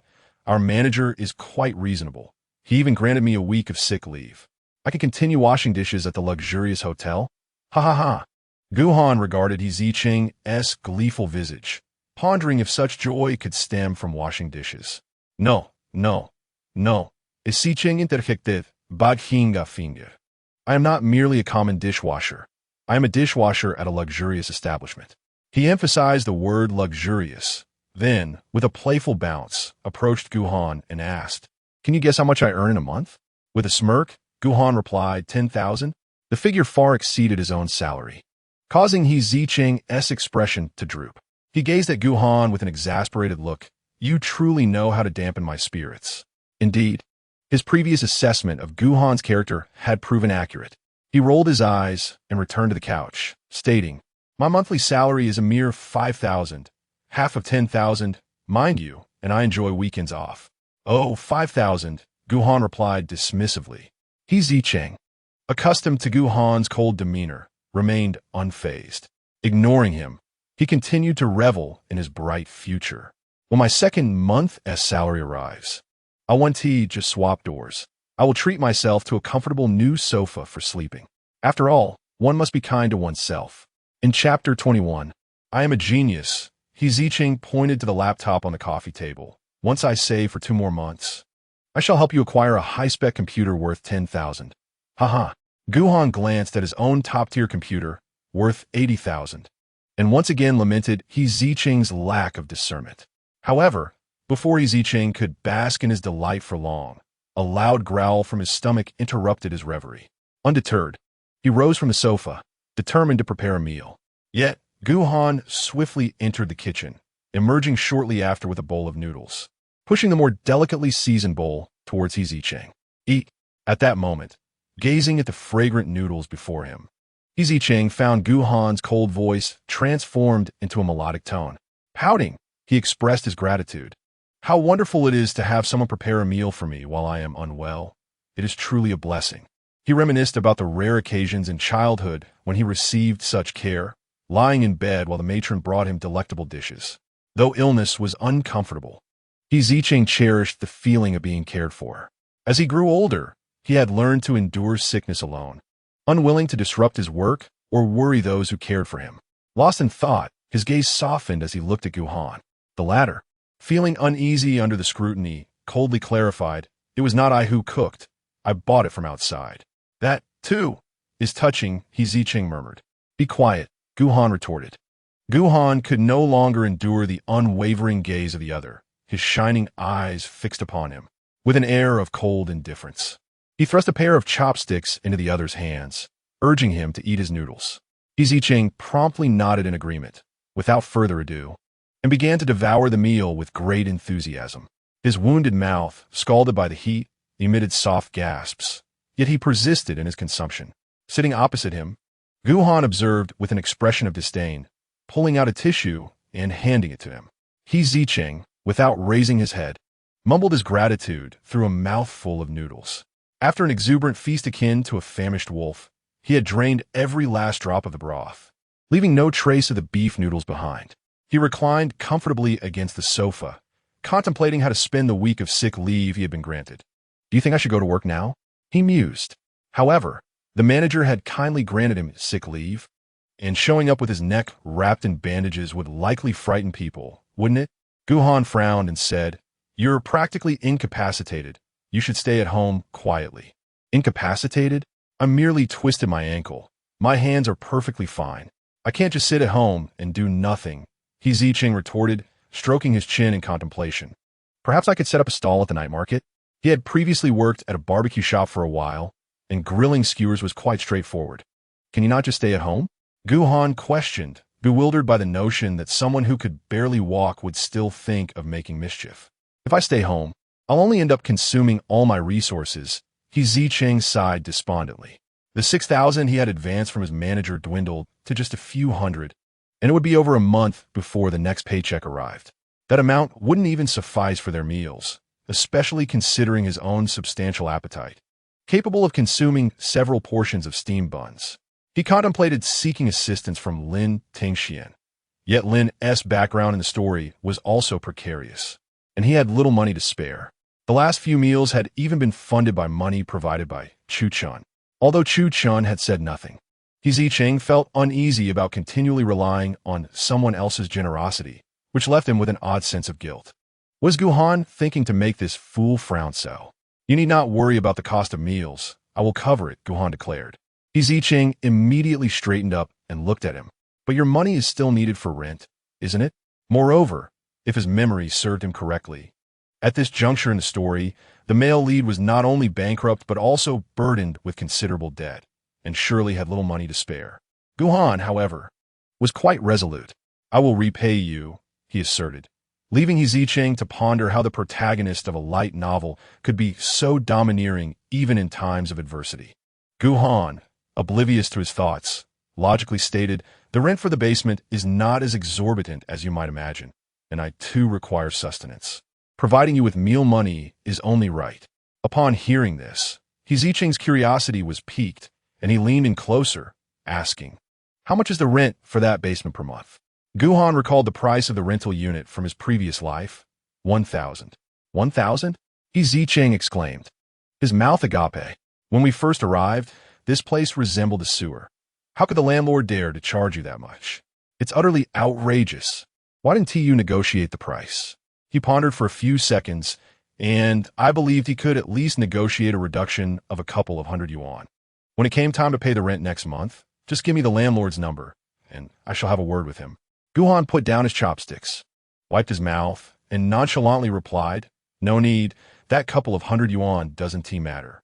"Hey, you truly don't understand the value of money until you manage a household," Zicheng lamented, staring at him with a look of deep concern, clenching his fists. "Do you have any idea how many buns you could buy with that amount?" Gu Han remained indifferent, picking up his bowl and chopsticks, preparing to wash them. "Hey, wait a minute." Zicheng reached out to stop him, glancing at the remnants of noodles left in Gu Han's bowl, grinning. "Don't waste it. It's shameful to waste food. Allow me to eradicate this disgrace." Seizing the opportunity while Gu Han was unprepared, he snatched the bowl from him and poured the leftovers into his mouth. Having never eaten from someone else's leftovers, Gu Han found it utterly incomprehensible that Zicheng would willingly consume his remnants. He couldn't intervene in time, watching with a grim expression as someone relished the food that had been in his bowl. Suddenly, an absurd thought crossed Gu Han's mind. Had Zicheng been possessed by the spirit of a gluttonous rice bucket? How else could he so shamelessly consume food tainted by another's saliva? With a decisive clap, Zicheng set the bowl down, draining the last of the noodle soup. He reclined contentedly on the sofa, then waved his hand toward the ceiling. "I made up my mind. This week, I shall rent a barbecue cart and sell skewers on the street behind Tian'an University to earn some extra cash. Didn't I mention I'd cover your meal expenses? Can't you just stay put?" Gu Han stood there with a frosty expression, casting his gaze downward. Zicheng, hands clasped behind his head, let out a sigh. "I simply can't remain idle. If it comes to it, I can always sit and grill skewers. It's not difficult, after all." He felt incredibly clever, balancing the pursuit of profit with recovery. Truly a genius. Noticing Wam Fan Suyen Damano. Zicheng couldn't resist sitting up and patting his arm for comfort. "But rest assured, I won't forget to cook for you. Just let me know in advance when you'll be back." Gu Han, recognizing the stubborn folly of others, chose not to interfere with their fate as he took the empty bowl to the kitchen to wash. Zicheng lounged comfortably on the sofa, surveying the expansive basement. A mere turn of his head allowed him to see Gu Han washing dishes in the kitchen. Gu Han was tall with broad shoulders, and his stature appeared particularly conspicuous in the cramped, low-ceilinged basement. Suddenly, Zicheng felt a peculiar sense of being a married man, cared for tenderly by his wife. If assistant son were present, he would undoubtedly be left questioning how it was possible for the one washing dishes at the sink to be the pampered young master of their household. Chapter 22. The stall incident. Lin Tingxian had heard that Zicheng was planning to set up a stall at the snack street behind Tian'an University today. He finished his tasks early, intending to show his support that evening. However, as he approached the dormitory building, he keenly sensed an almost imperceptible gaze fixated upon him. He paused momentarily, then altered his course toward the teaching building. Chu Yichen had returned from the company that afternoon and had been lurking in the hallway, waiting for Lin Tingxian. At last, as evening descended, he spotted the familiar white figure emerging from the dormitory and hurriedly followed. Chu Yichen trailed Lin Tingxian to the teaching building, witnessing him push open the door and step into a classroom. Studying at this hour? Quite diligent, indeed. Chu Yichen leaned closer, peering through the crack in the door, only to find the interior seemingly vacant. Where's everyone gone? He pushed the door open, only to discover the classroom completely empty. Suddenly, a soft, ethereal voice floated from behind him. "Are you looking for me?" Chu Yichen was startled, nearly losing his wits. Upon recognizing Lin Tingxian, the very person he had been following, he finally exhaled a sigh of relief. "How do you manage to appear and disappear like Zhou Yizhou?" Lin Tingxian, puzzled, inquired, "Who is Zhou Yizhou?" "A roommate of mine." "Oh." Chu Yichen adjusted his gaze towards the fair-faced, somewhat dazed boy before him, furrowing his brow. "What on earth does my uncle see in you? Your looks are hardly remarkable. Just a bit fairer and a touch more refined, but not striking enough to be unforgettable." What are you talking about?" Lin Tingxian asked in confusion. "And who are you? Why are you following me?" "I'm not following you." "I'm a student here, and of course, I'm here to study in the classroom. Is it only you who can study here?" Lin Tingxian glanced down at Chu Yichen's empty hands and replied, "Oh, I won't disturb your studies then." With that, he turned to leave, but Chu Yichen quickly followed. Lin Tingxian halted, turned to him, and asked, "Aren't you supposed to be studying? Why are you following me?" Chu Yichen gulped, firing off a series of questions. "Who is following you? Is this school your family is? Is this path meant for you alone?" Lin Tingxian pondered for a moment, finding some merit in Chu Yichen's words, and decided against further argument as he continued towards the back street of the school. Chu Yichen persistently kept pace behind him, trailing him to the snack street. Lin Tingxian, following the information sent by Zicheng, quickly located his stall. Zicheng's voice boomed, his enthusiasm undeterred despite his injuries, as he offered each new customer a skewer of grilled gluten, resulting in a bustling crowd around his stall. Lin Tingxian dutifully queued at the end of the line, with Chu Yichen following suit behind him. Suddenly, Lin Tingxian turned to him.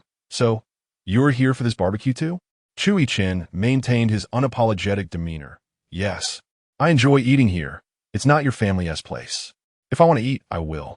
Lin Tingxian quietly turned back, mentally categorizing Chu Yichen as a suspicious individual. After a while in line, boredom set in for Chu Yichen. The snack street had grown crowded, with heads bobbing left and right. How dull. He pulled out his phone, opened a chat with Chu Chun, and snapped a photo of Lin Tingxian's head from behind, sending off. Not long after, Chu Chun replied, "Uncle, where are you?" He couldn't help but chuckle wryly to himself. Whenever he sent messages unrelated to serious matters to his little uncle, the responses were never this prompt. Sometimes, he wouldn't reply at all. As Chu Yichen harbored a desire for vengeance, he resolved to deliberately withhold his response, wishing for his uncle to experience the feeling of waiting for a reply. Beep. Another message arrived from Chu Chun. "Unso, Chu Zicheng." Upon hearing his full name, Chu Yichen obediently lowered his head to respond. Chu Yichen, Tian'an University, Backstreet Snack Street. Swiftly, a reply followed. "Uncle, behave yourself." Chu Yichen discerned the underlying message from his uncle, a warning to refrain from provoking Lin Tingxian and to await his arrival in a state of decorum. With a dismissive pout, he thought, how ungrateful. "Chu Zicheng.However, salute." After replying, he returned to aimlessly tapping on his mobile game. Following a series of defeats, the queue finally progressed to Lin Tingxian. Upon spotting him, the masked Zicheng's eyes crinkled in delight. "What would you like to eat, classmate?" Lin Tingxian, fully aware of Zicheng's inclination to treat him, intended to request a modest order of 2 grilled sausages. 6 yuan, responded a low, husky voice. Zicheng, Lin Tingxian, and the queuing Chu Yichen all turned in unison to the speaker. Curiously, Lin Tingxian scrutinized the individual who was manning the grill alongside Zicheng. The person was bundled in a mask and hat, standing closely beside Zicheng, furrowing their brows as they tended to the skewers over the charcoal. Zicheng, gazing at him with an expression of amusement, asked, "Boss Gu, how much for a starch sausage?" 3 yuan. "And for 2? 6 yuan. "No, it should be 5. Zicheng, propping himself on a stick, smiled back. "Please refrain from mocking my inability to perform addition and subtraction within 10. This is an unwritten rule of the snack street. Just remember it." Before Gu Han could retort, a raucous laughter erupted. "Ha ha! I thought that voice sounded familiar. It's truly you, Gu Han. Ha ha!" Chu Yichen lowered his head, tilting his body to glimpse the soot-covered Gu Shao, who was now laughing heartily, clutching his stomach in mirth. Upon seeing Chu Yichen's face, Gu Han's countenance darkened entirely beneath his mask. After a prolonged bout of laughter, Chu Yichen wiped the tears from his eyes. "What is this? Have you fallen so low as to sell barbecues on the street?" Gu Han glared at him, nearly forcing the words through clenched teeth. You've mistaken the person. Chu Yichen burst into laughter once more. How could that be? In all of Tian'an, who? This classmate, he Zicheng interjected, directing a sardonic smile towards the malicious instigator. My friend says you've mistaken the person. Although he shares the surname Gu, he is not the Gu Han you speak of. If you wish to buy barbecue, please be patient in line. If not, kindly refrain from impeding our business. We operate on thin margins. Please be considerate, as other customers are waiting. With that interruption, Chu Yichen finally diverted his gaze from Gu Han, turning to the young man beside him, who was leaning on a stick.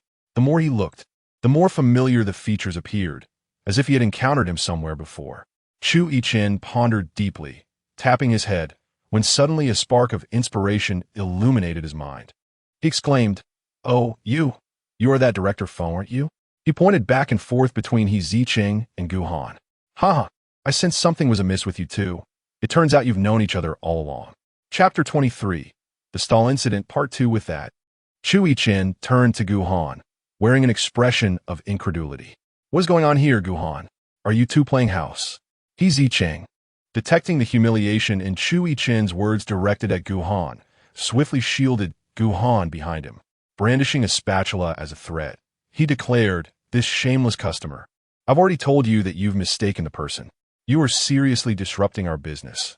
I must insist that you leave immediately, or else. Or else what?"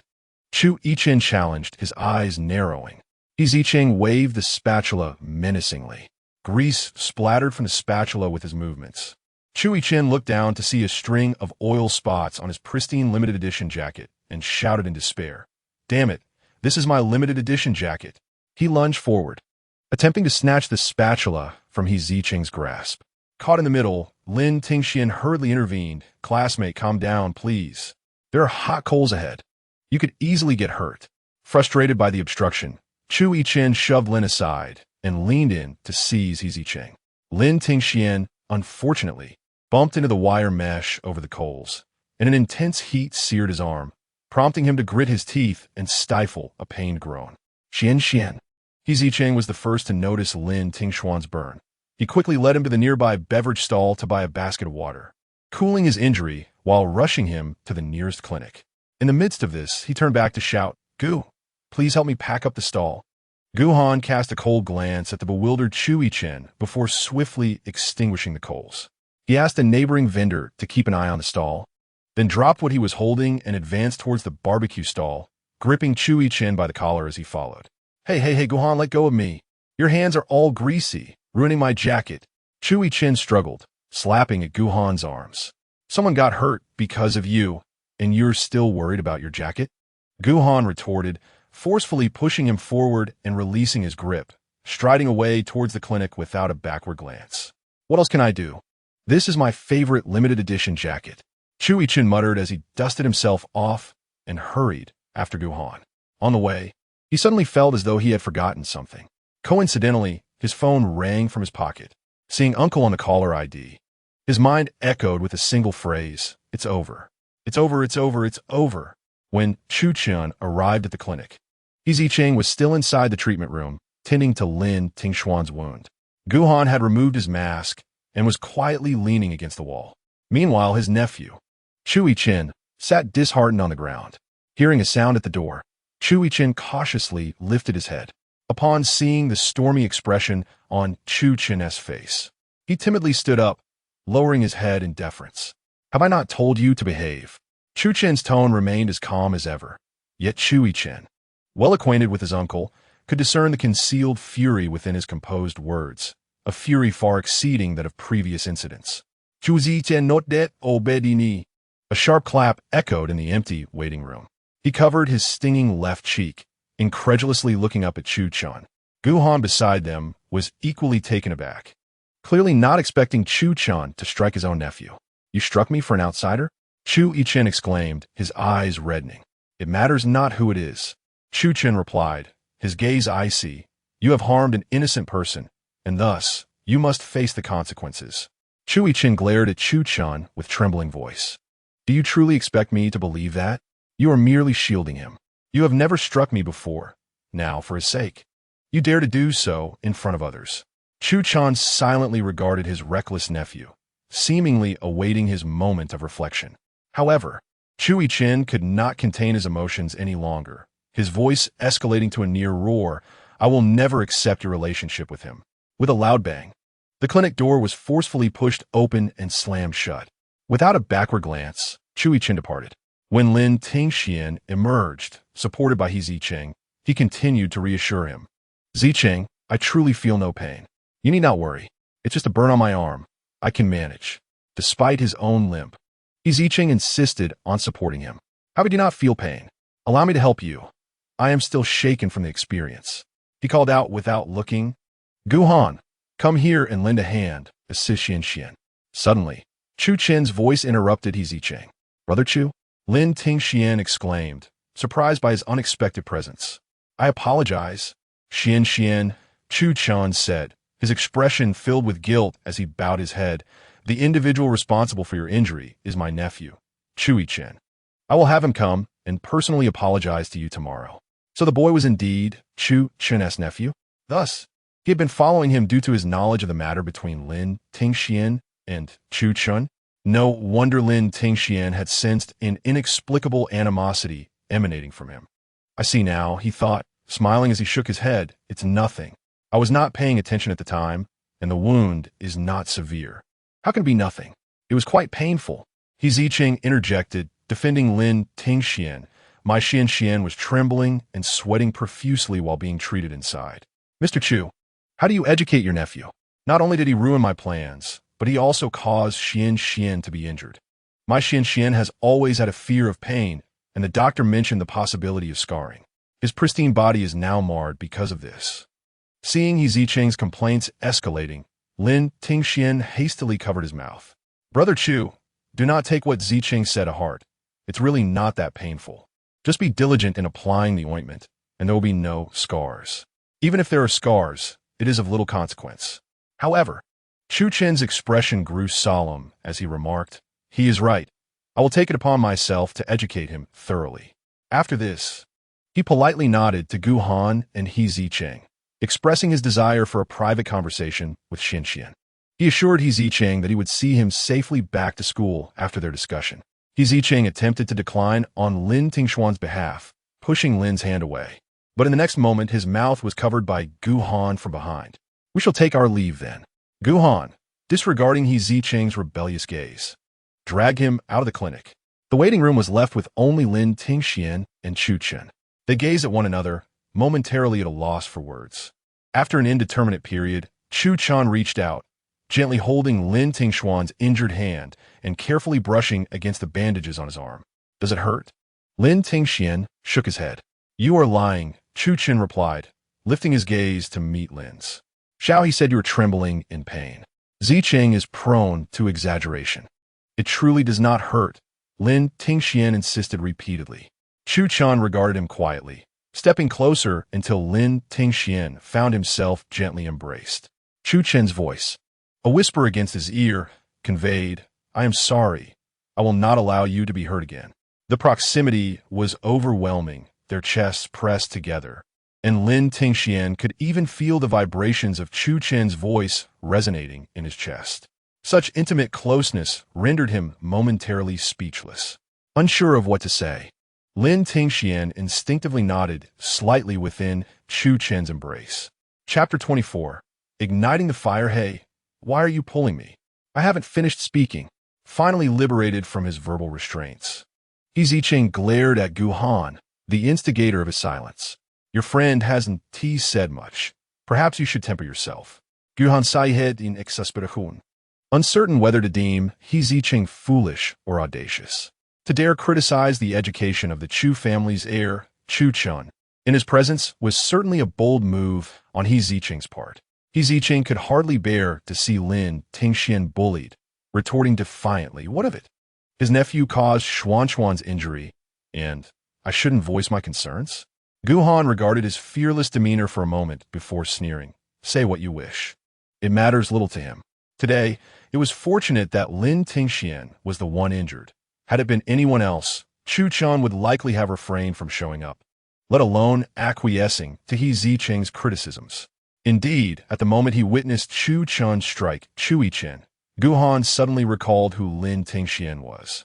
In the previous life, Chu Chen's precious canary was indeed named Lin Tingxian.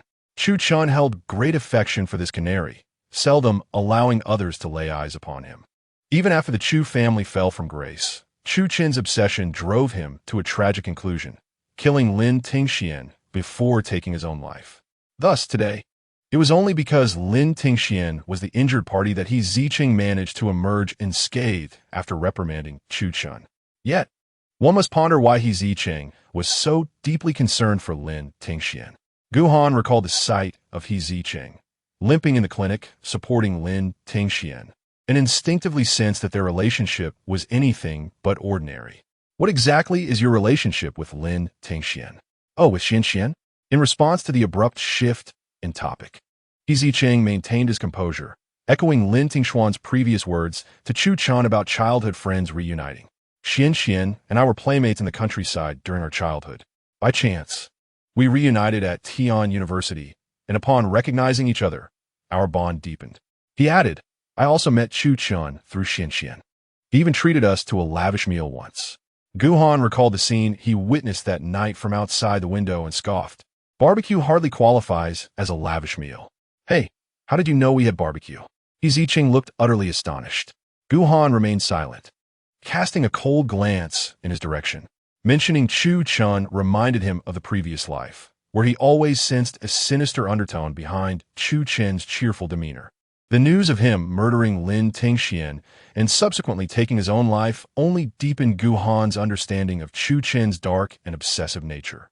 Thus, in this life, should the opportunity arise, Gu Han hoped to avoid confrontation with such a troublesome individual. Observing Zicheng, who was lost in nostalgic thoughts about the delicious barbecue, Gu Han kindly warned him, I advise you to keep your distance from Lin Tingxian. You might not realize how perilous the situation is until it's too late. No way. Xianxian and I are the best of friends. Zicheng looked up, his expression ingratiating as he gazed at Gu Han. Besides, I have you. How could I possibly come to harm with you around? Having shared living quarters and meals with the male lead for an extended period, and with Gu Han accompanying him and setting up stalls, it was evident that Zicheng's plan for deepening their camaraderie was progressing well. How delightful! Gu Han's cold laughter responded.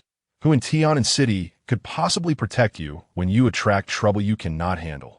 Without a moment's hesitation, Zicheng began to flatter the male lead. You, my dear, you are my utmost idol, Gu. Once you rise again, I shall walk confidently through Tian'an City alongside you. Who could dare challenge us? Ha ha ha. His fervent tone and sparkling eyes made Gu Han feel strangely uncomfortable. Abruptly, he averted his gaze, swatting Zicheng's head aside. Get out of the way, you're blocking my path. Ah, that hurts. Zicheng clutched his head and fell to the ground, feigning great distress. Gu Han looked at him impassively. I barely touched you, but you hit the bruise on my face. Zicheng's voice was pitiful. It hurts so much. A flicker of concern crossed Gu Han's otherwise impatient expression as he crouched down, his hand lowered. Let me see. The moment he crouched, Zicheng, who had been groaning in pain, suddenly lunged at him like a hungry tiger. A triumphant grin plastered across his face. Taking advantage of Gu Han's earlier kindness in helping him set up the stall, he theatrically pleaded, Gu my foot hurts so badly. Could you carry me on your back?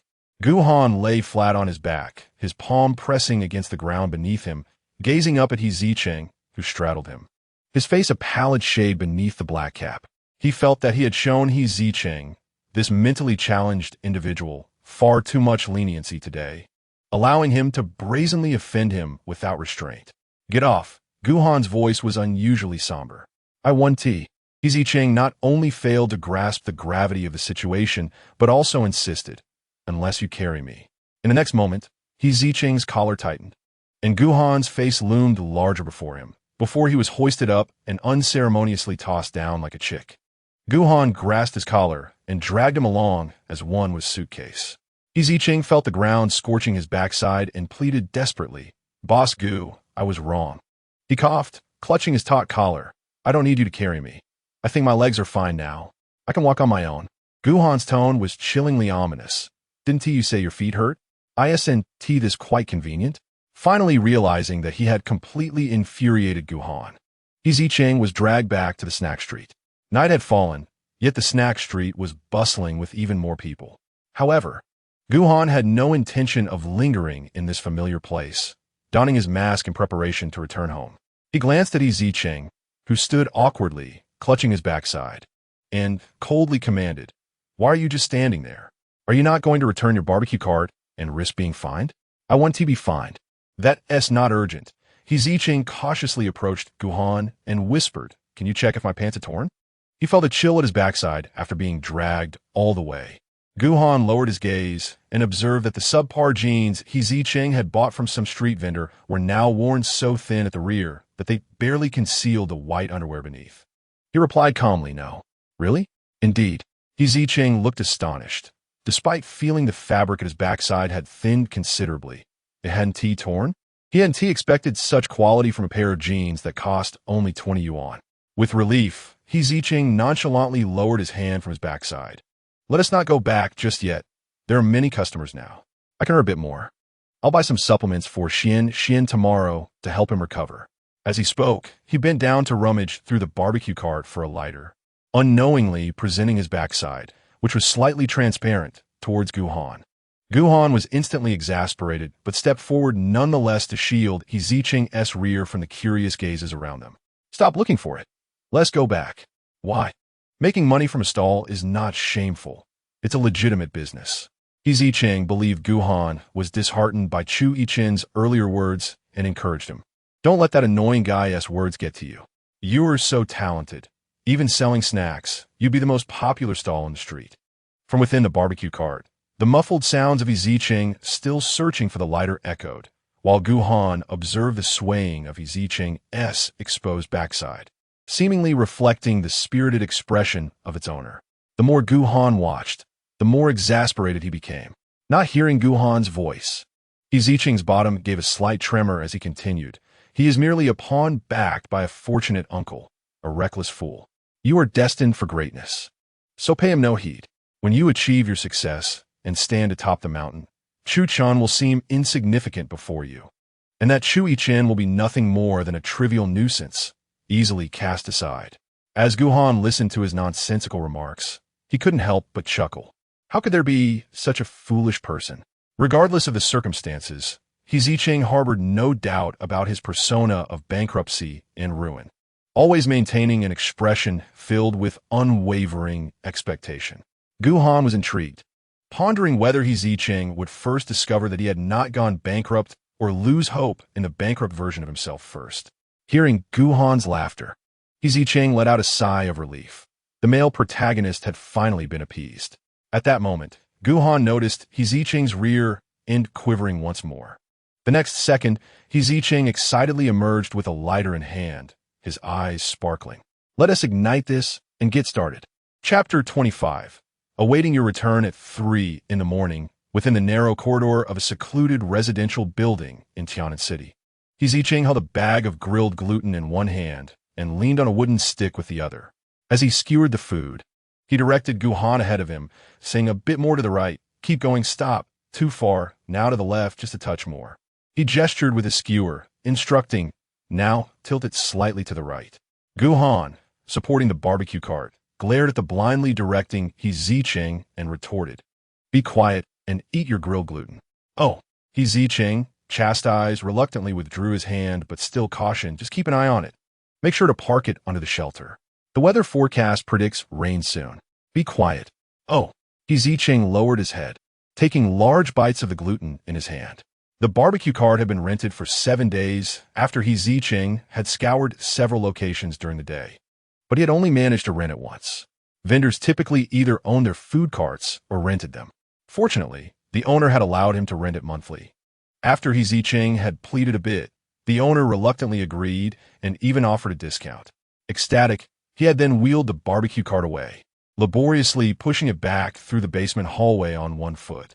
Zicheng then went to the market to buy an array of skewers and seasonings. As night fell, he set out with his belongings towards the food street. However, the road near the basement was in poor condition, and as he struggled to maneuver the cart stuck in a pothole with his wooden stick, a strong hand suddenly reached out from behind and helped push the wheel free. Thinking he had encountered a kind-hearted passerby, he turned to see it was Gu Han. With a look of surprise, Zicheng exclaimed, "You're back. I've made food. It's in the fridge. Just heat it up when you get home." He initially believed Gu Han was merely passing by after finishing his errands, but to his astonishment, not only did Gu Han silently assist in pushing the cart to the food street, but he even donned a hat and mask to lend a hand. Zicheng was utterly moved at that moment. The male protagonist truly exhibited loyalty. "Gu Han, I express my heartfelt gratitude for your unwavering support today.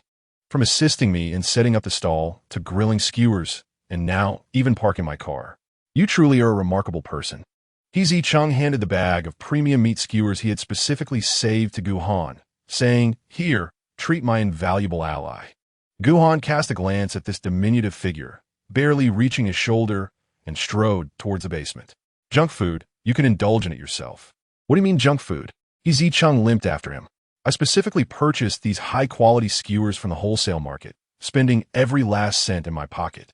He bounded in front of Gu Han, presenting a large squid skewer with a face full of anticipation. "It's delicious. I even drizzled my exclusive secret sauce on it. Unlike those cheap ones. You must try it." Gu Han looked at the skewer thrust in front of him, his expression one of reluctance. "Just try it." Zicheng stepped closer, bringing the skewer to Gu Han's lips. "Come on, just a taste." After several imploring requests, Gu Han finally opened his mouth with evident reluctance and took a delicate bite. Zicheng gazed at him with eager eyes. "Well, is it good? Is it good?" Gu Han chewed and swallowed the squid piece, still wearing a face of disdain. "It's terrible. How can that be?" Zicheng exclaimed incredulously, taking a big bite from the very spot Gu Han had bitten. He chewed and nodded in approval. "It's delicious, fresh, and spicy." "Does the male lead have a problem with his taste buds?" Gu Han, eyes wide, wore an expression of disbelief as he exclaimed, "That's where I bit." "And so?" Zicheng shrugged nonchalantly. "I'm not put off by you. Last time, I finished the leftover noodles you left behind?" Gu Han felt a sense of being unjustly accused. "Did I ask for your help? Who was it that, like a starving ghost, snatched the bowl from my hands and devoured everything like a pig?" Zicheng waved his hand dismissively. "Does that really matter? After all, we can't waste food." He shook the skewer in his hand. "Are you truly not going to eat?" "Not eating." Gu Han sidestepped him, passing by without a backward glance as he continued towards the basement. Zicheng secretly criticized him for lacking appreciation, then happily took a bite of the squid skewer, thinking to himself, "Since you want to eat, I shall begrudgingly finish it for you." The location of the barbecue cart was not far from the basement, but by the time Gu Han pushed open the large basement door, Zicheng was already empty-handed. He let out a satisfied belch, carelessly tossing aside a stick he had picked up as a makeshift cane. He then dove under Gu Han's arm, landing gracefully on the living room sofa, performing the maneuver with fluidity. Zicheng sprawled comfortably on the couch, patting his slightly protruding belly and letting out another satisfied belch. Gu Han glanced at his swollen ankle propped on the chair and questioned Zicheng's pain threshold. How can someone's ankle be so swollen, yet still move so quickly? Zicheng stretched his sore back from standing all night and requested, "Gu Han, could you please fetch me a glass of water?" "Thank you." He had found the skewers a bit too salty. The other party ignored him and went straight to the wardrobe to retrieve a set of clothes before heading to the bathroom. Gu Han was enveloped in an unpleasant scent reminiscent of burnt charcoal. He desperately needed a shower. "I will step out for a while. You should remain at home today, and we will venture out again once I return this evening." All right, Zicheng replied, closing his eyes as drowsiness washed over him in an instant. His tone grew languid. "I will obediently wait for your return." When Gu Han emerged from his shower, he found the other already asleep on the sofa. He casually set a glass of water on the coffee table before taking his laptop and exiting the basement. "I refuse to go." Chui Chen stood in the center of Chu Chen's study, still clad in the oil-stained jacket, stubbornly tilting his head defiantly. "I will not apologize." Chu Chen sat on a plush, red and black single sofa, his left hand resting on the armrest, his brow furrowed in displeasure. Though seated, his imposing presence was undiminished as he regarded the standing Chui Chen with a serious expression, remaining silent. The study was enveloped in a prolonged silence. Young master, do not let your temper flare with the sir. Uncle Zhong interjected as he entered with a tray of tea, breaking the silent standoff. I believe I have discerned the situation. Classmate Lin was indeed injured because of you, young master. This is a fact, and you should apologize. If I must apologize, then so should my uncle. Chu Yichen exclaimed, his eyes wide with indignation as he pointed at Chu Chan.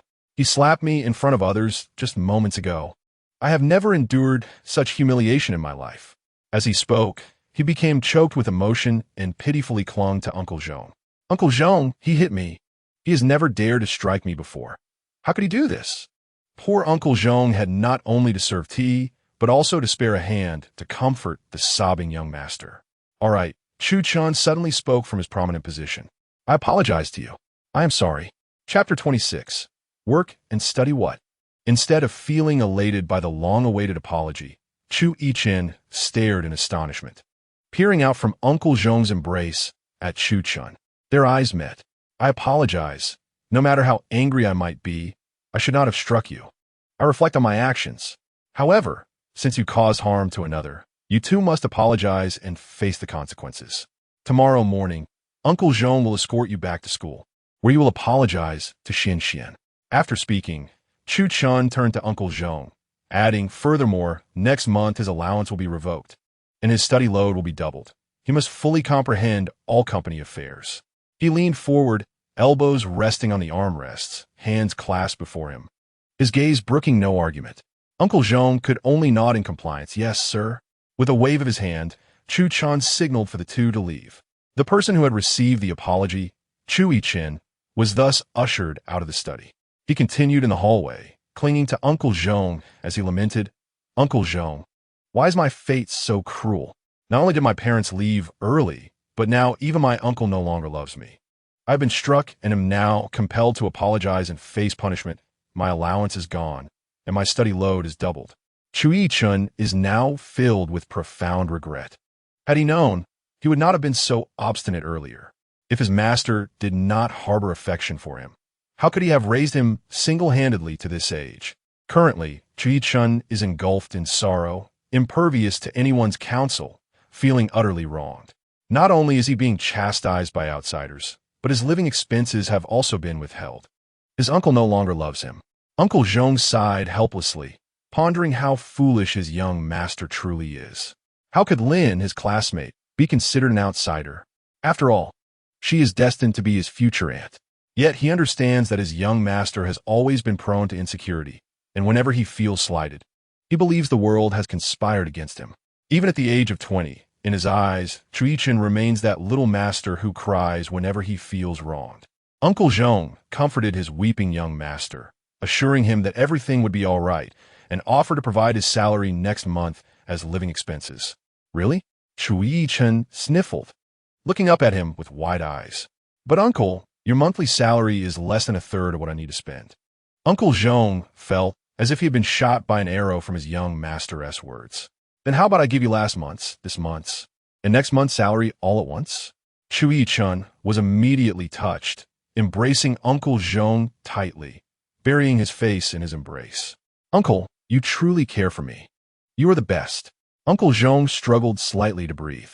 All right, my young master has had a tiring day at school. It's time to wash up and get some rest. No, I want to stay with Uncle a little longer, Chu Yichen insisted, nuzzling against him like a large puppy. Uncle Zhong chuckled softly. If you keep holding on like this, I want to earn my salary for next month. It wasn't until he coughed a few times that Chu Yichen reluctantly released him, reminding, Uncle, please take care of your health. When I become the head of the family, I will triple, no, quintuple your salary. Uncle Zhong was amused by his youthful demeanor, replying, All right, I will wait for you, young master. Gu Han exited the basement and, upon reaching the main road a few streets away, spotted the driver waiting by the roadside. As soon as the driver caught sight of Gu Han, he promptly exited the vehicle and respectfully opened the door for him. With a decisive slam of the door, Gu Han expressionlessly commanded, Return to the old residence. Although Gu Han had managed to evade a fateful abduction in this lifetime, growing up in the Gu family had revealed to him the severe internal strife plaguing the family, leaving it in disarray. His tragic 20 years in the previous life might have been a form of divine favor. When he was discovered by the elder Gu at the age of 20, the eldest and second eldest of the Gu family had already been locked in a bitter struggle, leaving them both thoroughly defeated. They had not only failed to gain favor with the elder, but had also been seen through regarding their unscrupulous tactics, resulting in his utter disappointment with them. Thus, when the elder found the bone and blood of his youngest son, he was particularly delighted. A treasure that is lost and then found is often immensely precious, especially since Gu Han bore an uncanny resemblance to his father, Gu Qingyun, in his youth. The elder Gu dedicated himself to nurturing Gu Han, and although the eldest and second eldest of the Gu family made a few desperate attempts to regain their standing, all were deftly resolved by Gu Han. At last, Gu Han successfully inherited the Anri group. Thus, Gu Han altered his destiny, growing up steadily beside the old gentleman. While the Gu family as circumstances transformed due to his presence, his uncles had yet to reach the point of irrevocable discord, and the old gentleman had not entirely lost hope in his two sons. Presently, Gu Han is a thorn in the side of both his uncles. To some extent, this existence, perceived as an irritant by both parties, has even eased their antagonistic relationship. Fortunately, Gu Han did not merely exist without purpose. He adeptly navigated their machinations and currently held the upper hand. The glaring headlights of a car shattered the tranquility of the ancestral home, as a dark vehicle swiftly halted before Tian'an Villa. The old gentleman cherished peace. The villa, nestled against the mountains, was surrounded by lush greenery, with bubbling springs and melodious birdsong, making it a veritable paradise. As Gu Han entered the living room, he noticed his grandfather, Gu Jianquan, waiting for him in a chair. He approached willingly. "Grandfather, why are you still awake at this late hour? And you? What mischief kept you up at this hour?" Gu Jianquan retorted, tapping his cane in mild annoyance. "You've been returning home in the dead of night quite frequently, even spending nights away. Honestly, where have you been?" Gu Han pondered briefly before responding, "Engaged in work-study." "Work-study?" Gu Jianquan appeared taken aback, incredulity etched on his face. "Isn't that game company of yours quite profitable?" "Indeed." Gu Jianquan, now more perplexed, pressed on, "Then why resort to work-study?" "Grandfather, it's getting late. I shall retire to my room. You should refrain from waiting up for me in the future. Avoid late nights and rest well." Gu Han, unexpectedly taking on a parental tone, quickly ascended to the second floor. Left in the living room, Gu Jianquan chuckled in amusement. "You cheeky lad, now you're lecturing me, how audacious." Though his words bore a hint of reproach, his smiling demeanor revealed his genuine affection for Gu Han. Perhaps it was due to the loss of Gu Han's parents at a young age. Despite Gu Jianquan's meticulous care, he could never replace the warmth between a parent and child. Furthermore, with age weighing upon him, he felt increasingly inadequate to keep pace with Gu Han's rapid growth. Unbeknownst to him, his little grandson had already turned 20, yet still often wore a stern expression, the once cold-faced boy now becoming a man of even greater stoicism. Gu Jianquan chuckled softly, recognizing Gu Han's ruthless demeanor, often dubbed cold-faced young Master Gu by those around him. Yet, he understood that his little grandson, like his father, was a person of deep loyalty and affection. However, work-study? Gu Jianquan mused to himself as he opened his phone to start another game. Has his company encountered some difficulties recently? Chapter 27. Reckless. The weather in June grew increasingly warm, as if summer had arrived prematurely. Lin Tingxian had just returned from the experimental fields, his face flushed from the heat. He pulled out a small, bear-printed handkerchief from his pocket, wiping the sweat while hastening his steps in search of the nearest indoor refuge. In a hurried moment, Lin Tingxian accidentally collided with someone. Without lifting his head, he instinctively prepared to bow an apology. However, before he could utter a word, the other party preemptively uttered, "I'm sorry, Lin Tingxian." Could it be someone he knew? Puzzled, Lin Tingxian looked up and beheld the petulant visage of Chui Chen, who was pouting in defiance. "What are you staring at? Haven't you seen an apology before?" As Chui Chen's gaze wandered, it fell upon a familiar vehicle parked not far away on the road. Seemingly sensing something, the rear window of the car gradually descended, revealing the menacing countenance of his uncle. Chui Chen promptly straightened his posture and bowed to Lin Tingxian, saying, "I apologize for causing you to be scalded last night. It was my fault. I sincerely apologize. I will cover all medical expenses and compensation for mental distress during this time. Please forgive me." His gestures and words flowed seamlessly. Lin Tingxian licked his dry lips and offered him a friendly smile. "It's all right. You didn't do it on purpose. Besides, the situation yesterday was indeed quite chaotic. There's no need for medical fees or compensation. The injury isn't severe. No, I insist on compensating you." Chu Yichen quickly retrieved a brown envelope from his pocket and unceremoniously thrust it into Lin Tingshuan's hands. "You must accept it. If it isn't enough, just let me know. My contact information is inside." Lin Tingxian felt the weight of the envelope and quickly attempted to refuse. "No, really, it's unnecessary. I insist you keep it." Chu Yichen firmly pressed the envelope against Lin Tingshuan's chest. "Really, it's not needed, Chu." Lin Tingxian, already feeling dizzy from the heat, instinctively leaned back as he tried to wave his hands in refusal. Just then, a strong hand supported him at his lower back. Seeing Chu Yichen approach, Chu Yichen called out first, "Uncle, why are you here? I'm just in the midst of apologizing." While speaking, he proudly displayed the prepared compensation envelope to Chu Chun. Without glancing at the item in his hand, Chu Chun coldly responded, "Chu Yichen, can't you see that Xian is about to suffer from heat stroke? Why are you making him stand in this blazing sun?" Without waiting for Chu Yichen to react, he guided Lin Tingxian toward a nearby beverage shop. It was only then that Chu Yichen realized Lin Tingshuan's face was unusually flushed, and he was sweating profusely. He stood there in a daze for a moment, then hurriedly tucked the compensation away and followed after them. "Big brother Chu, you also came?" Lin Tingxian was somewhat surprised to see Chu Chun, thinking he was concerned for his nephew. "Chu just apologized to me, and I have already forgiven him. You needn't worry about him. He is quite unreliable." Chu Chun earnestly advised, "From now on, whenever you see him, make sure to keep your distance." Although Lin Tingxian was somewhat puzzled, he nodded and replied, "Oh, understood." Chu Chun led him into the beverage shop, where a refreshing wave of cool air greeted them, prompting Lin Tingxian to exhale in relief. He was guided to a seat by the window, where Chu Chun instructed him to wait a moment before heading to the shop's kitchen. Soon, he returned with 2 cups of drinks in hand.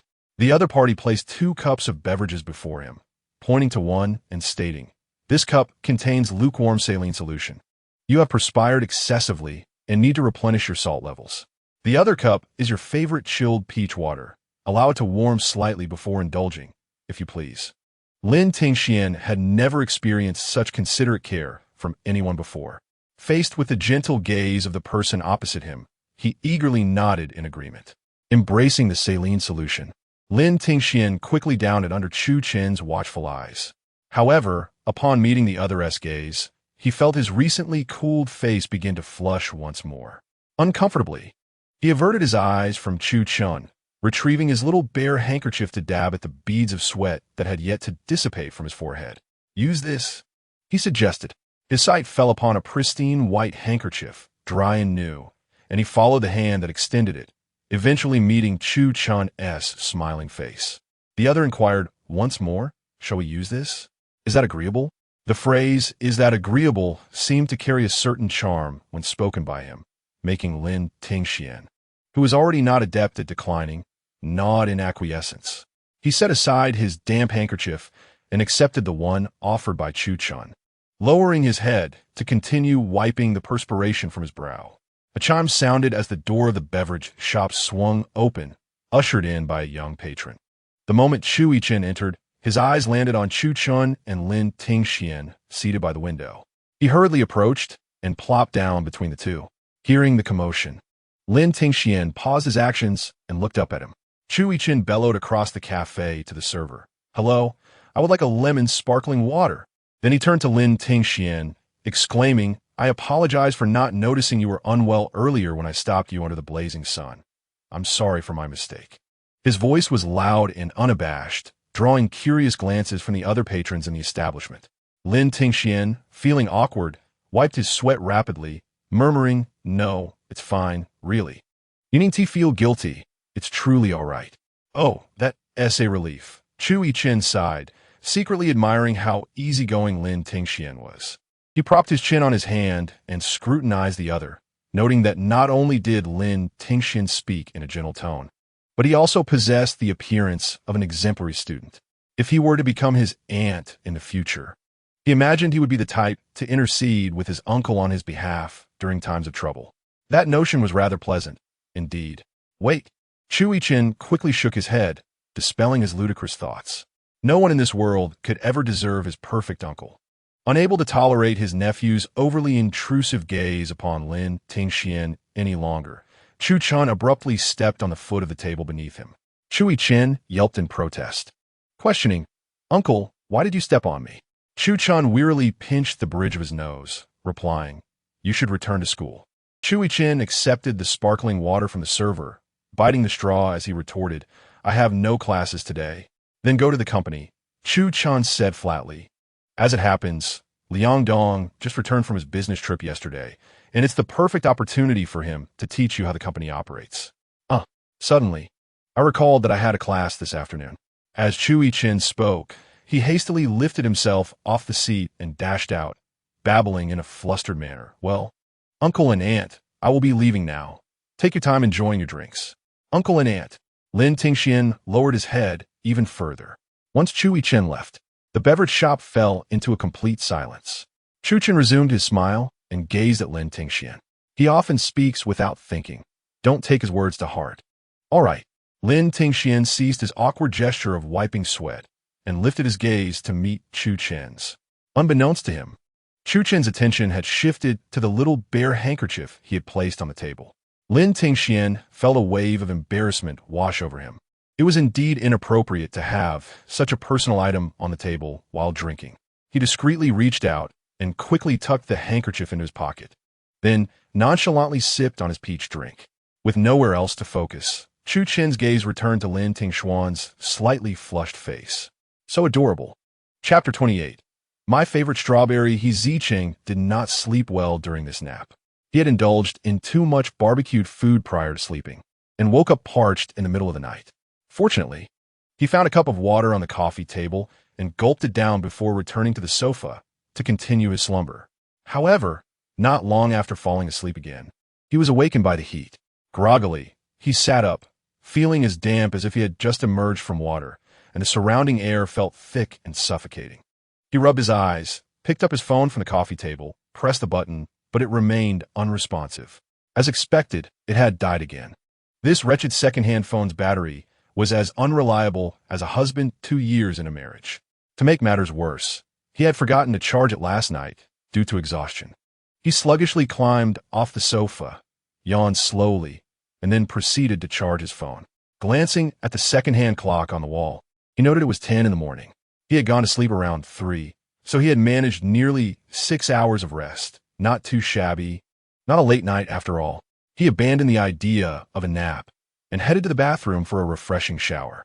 The water heater malfunctioned midway, scalding him several times, effectively waking him up. He then rummaged through the refrigerator in the kitchen, piecing together a breakfast lunch for himself, which he quickly devoured. After satisfying his hunger, Zicheng tidied up his home thoroughly before gathering his dirty clothes and approaching the washing machine. Indeed, although he resided in a modest, cramped, and low-ceiling basement, it was well-equipped. Not only did he have a washing machine that required manual wringing, but also a range hood that instantly emitted air upon being opened. Well, at least the landlord provided the necessary appliances. However, as he began to stuff the washing machine with his dirty clothes, he suddenly noticed something odd in his hands. Upon inspection, he gasped. The pair of jeans he had worn yesterday had nearly worn through at the rear, with only a fragile layer of frayed threads remaining, offering no coverage at all, far more avant-garde than any fashion show. Zicheng recalled something and muttered angrily, "Gu Han." He pondered for a long time over the pair of jeans that had been ripped, deciding to refrain from discarding them just yet, intending to keep them as evidence for later confrontation with Gu Han. Once Zicheng retrieved the clothes from the washing machine, he exerted considerable effort to wring out the excess water before hanging them up in the restroom. Upon emerging, he glanced at the time, noticing it was nearly midnight. He unplugged his phone from the charger and was taken aback to discover that after nearly 2 hours, it had only charged to 40%. Truly exasperating. Once that million came through, he planned to purchase 2 phones, so when one ran out of battery, he could seamlessly switch to the other.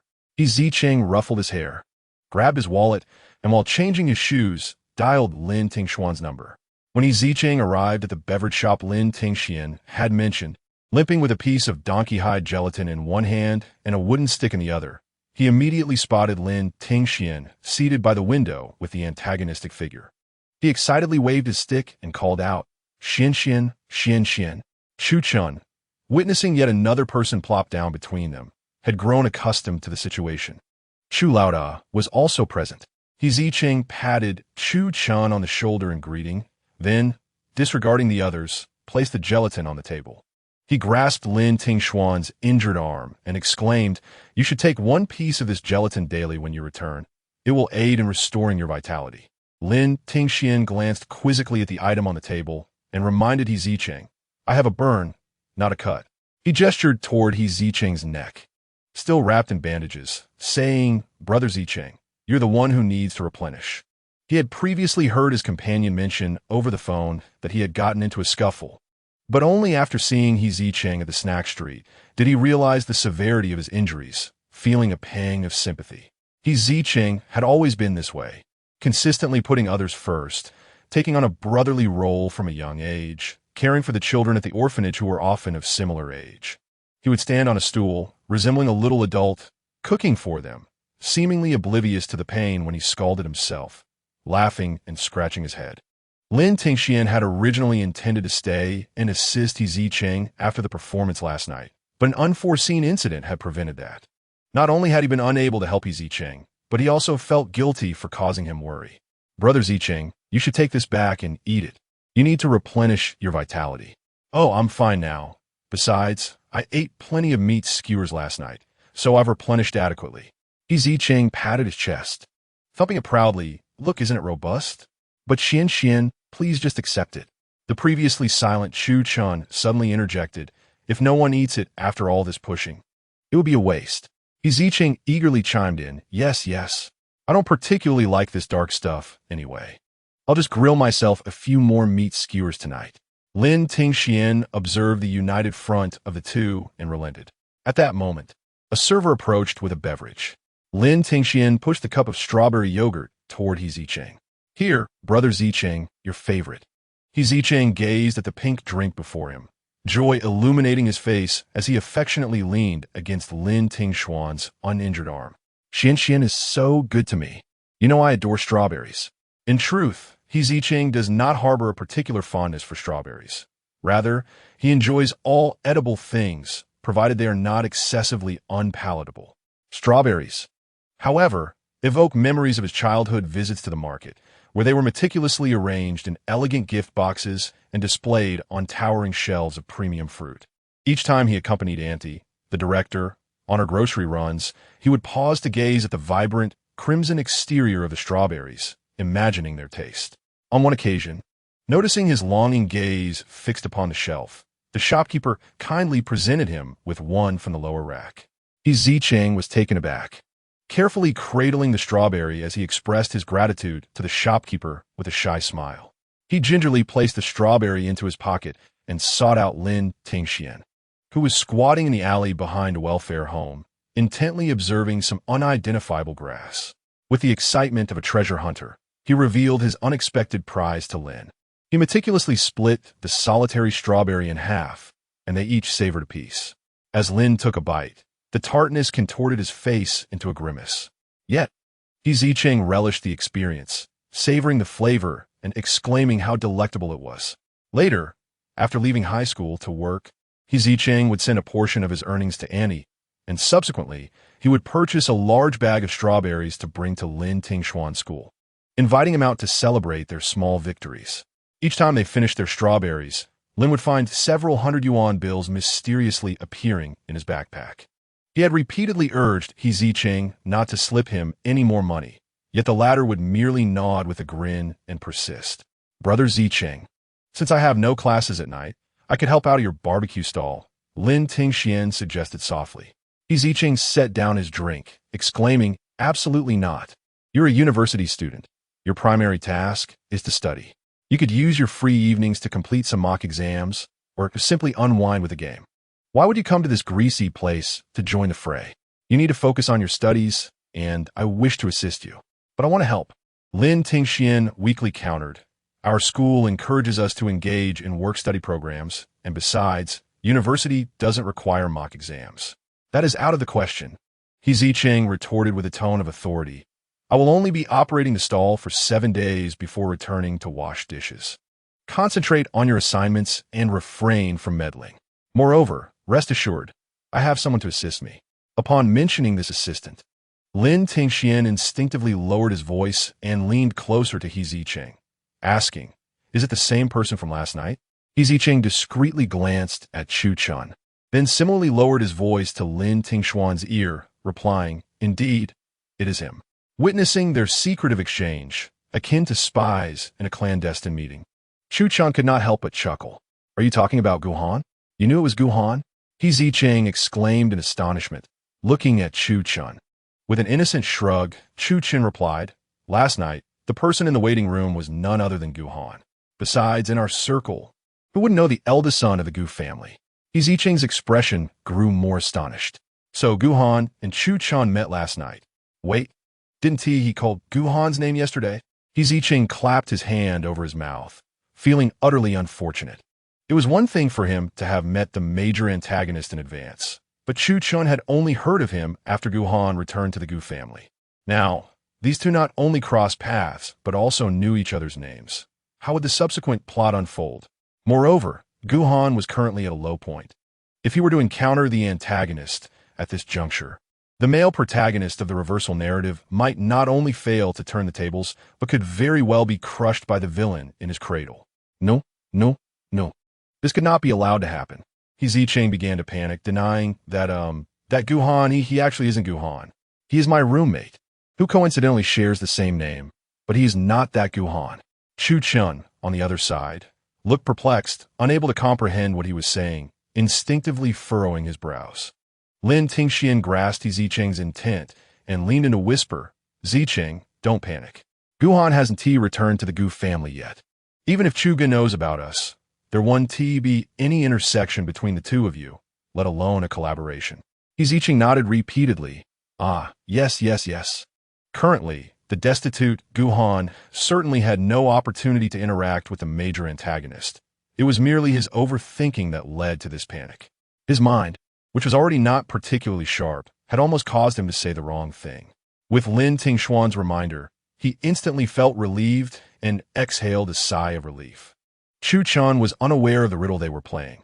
Yet Zicheng's words piqued his curiosity. "You just mentioned that you and Gu Han are roommates?" Zicheng's heart raced again, scratching the back of his head and chuckling nervously. "Yes, yes, we are roommates." "Oh, I see." Chu Chun nodded thoughtfully, but his gaze silently returned to Lin Tingxian.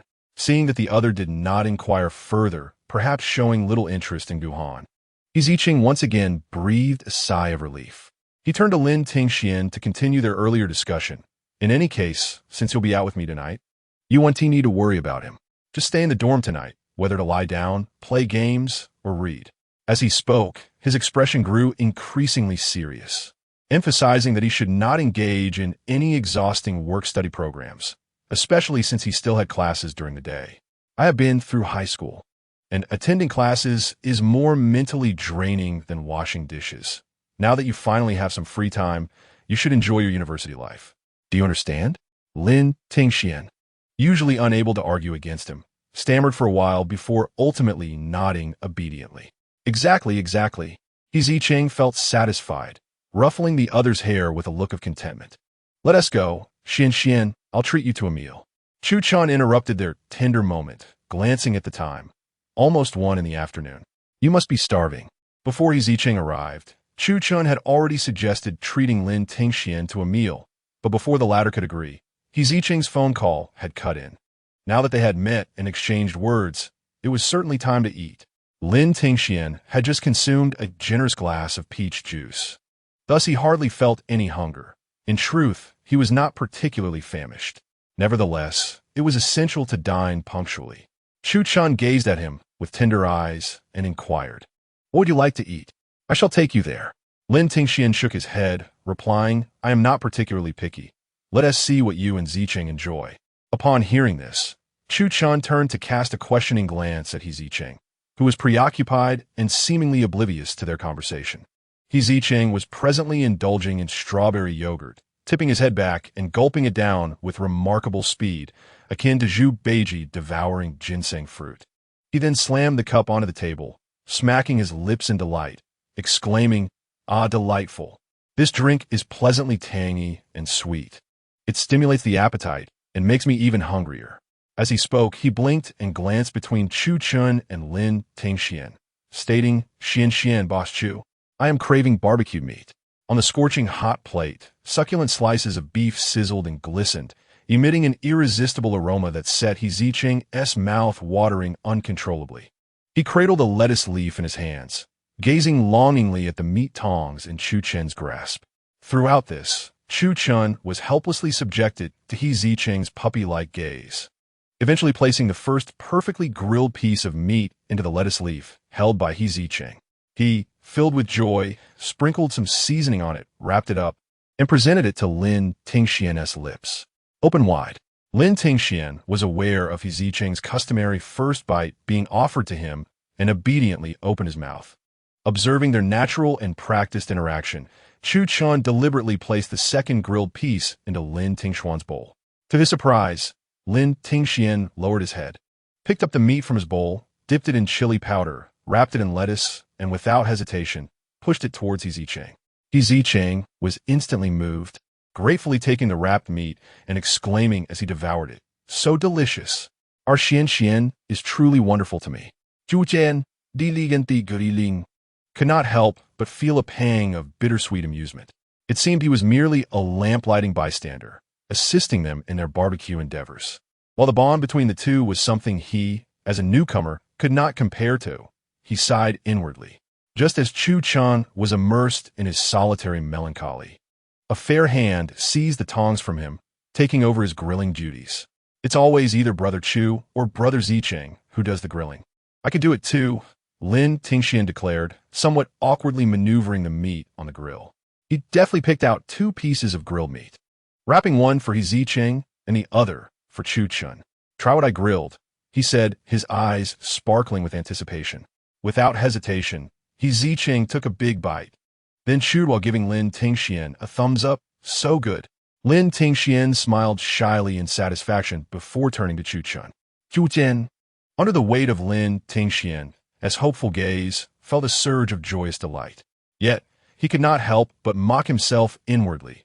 At nearly 30 years of age, feeling disheartened over a piece of grilled meat and then elated by another was quite childish.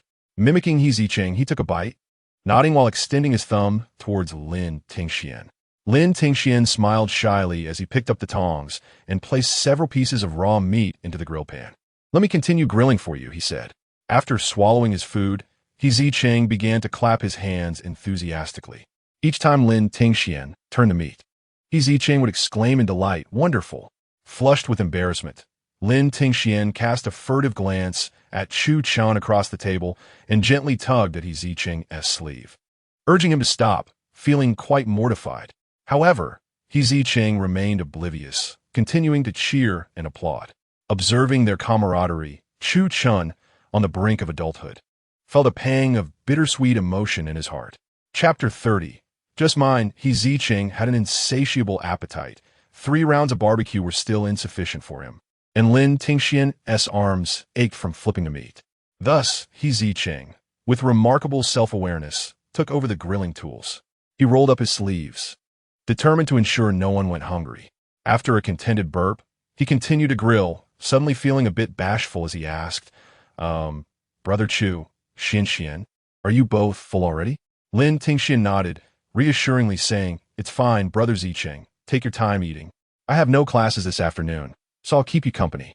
Seeing that Zicheng appeared thoroughly satisfied, Chu Chun immediately grasped his implication. "Do you need me to call the waiter for takeout?" "Can I?"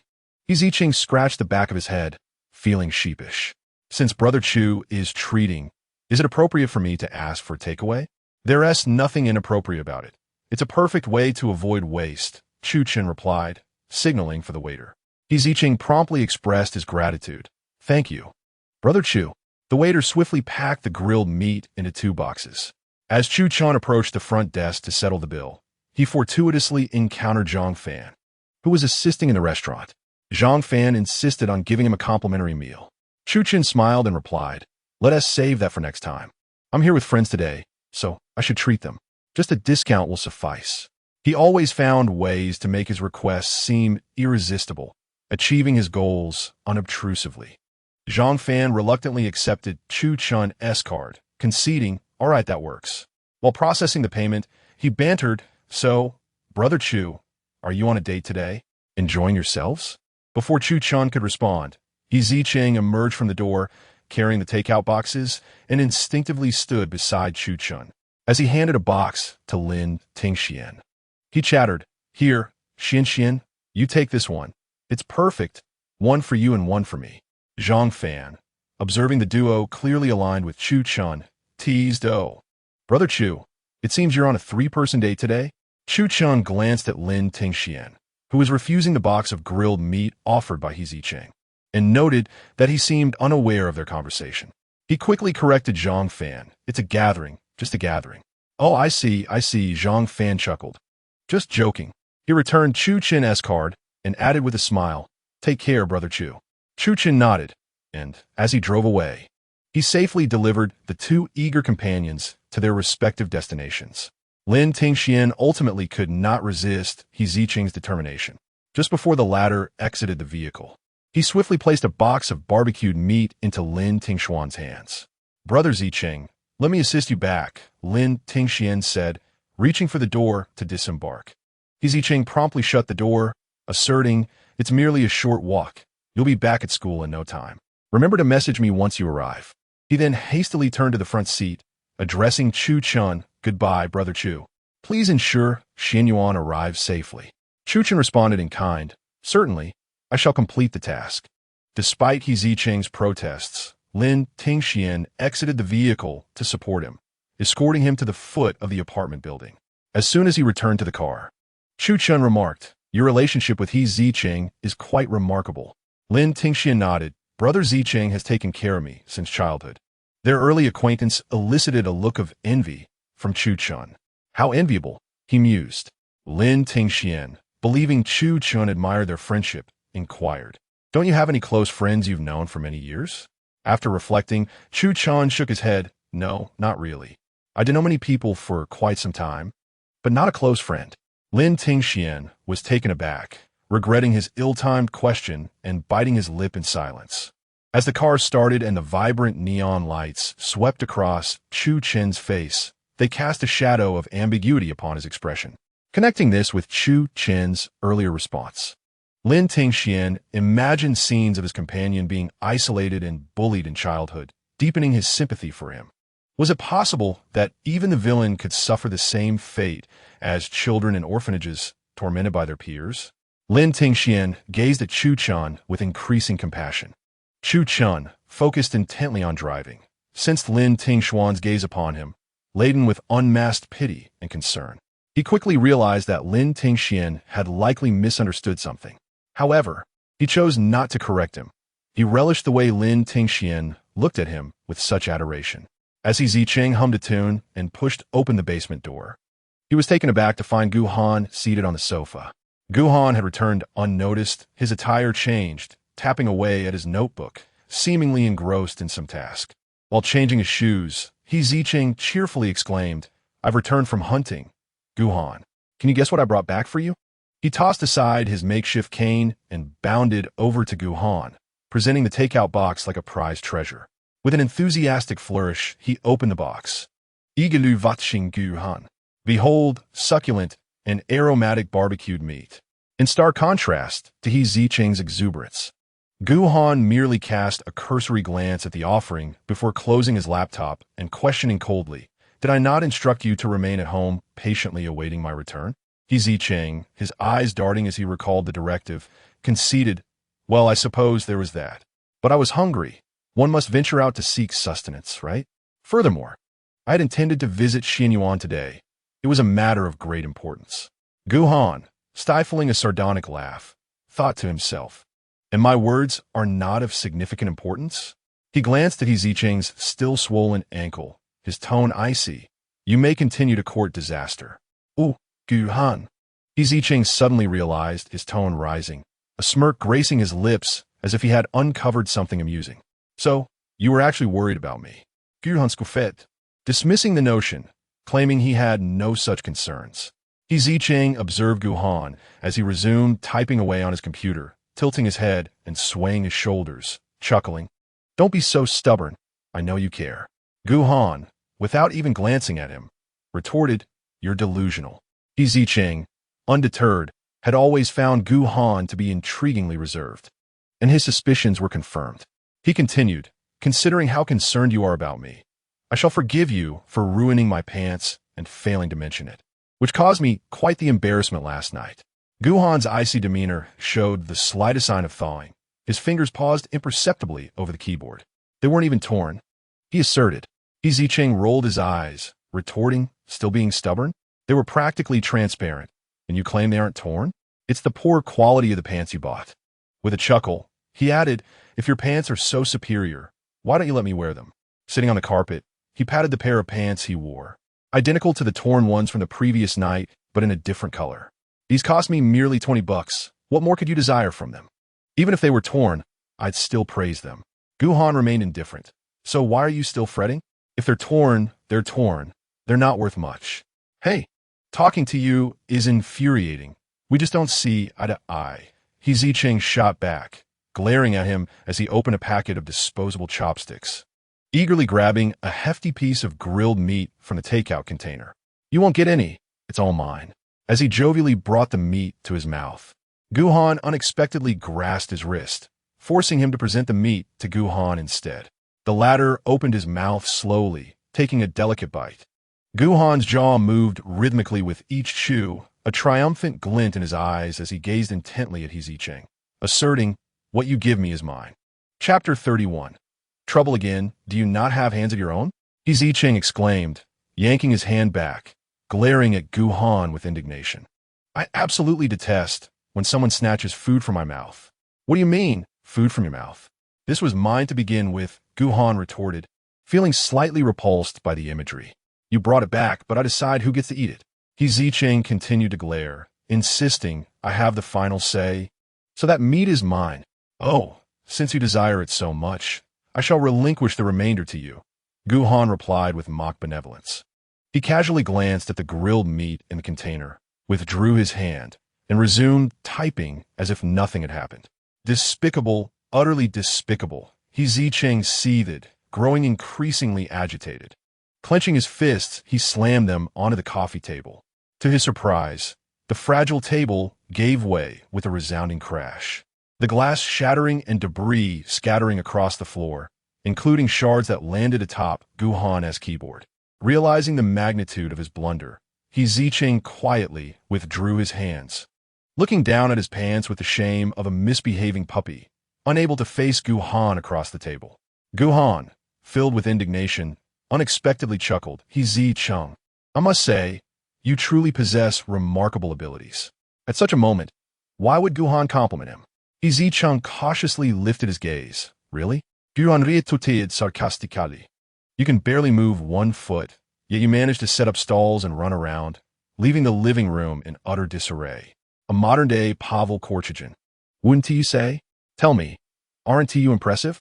I'm truly sorry, Zicheng replied, his face marred by guilt as he reached out to brush the shards of glass off the laptop. Don't touch, Gu Han admonished, pressing his forehead in exasperation.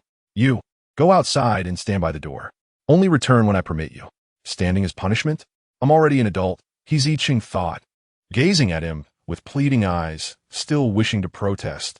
Gu Han's expression darkened as he reiterated sternly out. Do not make me repeat myself. All right, Zicheng sighed, reluctantly rising to his feet. He shook off the glass fragments from his trousers, then, with a heavy heart, stepped outside to stand, his view unobstructed as he beheld the chaos within. Gu Han also stood, striding to the entrance, tossing a wooden stick into Zicheng's arms. And with a resounding thud, he slammed the basement door shut without a trace of compassion. Clutching his cane, Zicheng stared at the firmly shut door. His head bowed, twisting his fingers as his forehead rhythmically thudded against the rusted iron door. "I didn't mean to," he murmured. Time passed, and as Zicheng's legs grew weary, the cane felt increasingly burdensome, just as he believed he might have to spend the night outside. The basement door creaked open. Zicheng gazed at Gu Han.'s still indifferent face and cautiously spoke. "I'm sorry, Gu Han. I didn't foresee the coffee table collapsing, causing your laptop to fall." He hastily raised his hand in a vow. "I want to buy a new door or replace the sofa. I promise to work hard and save diligently to buy you a new computer as soon as possible."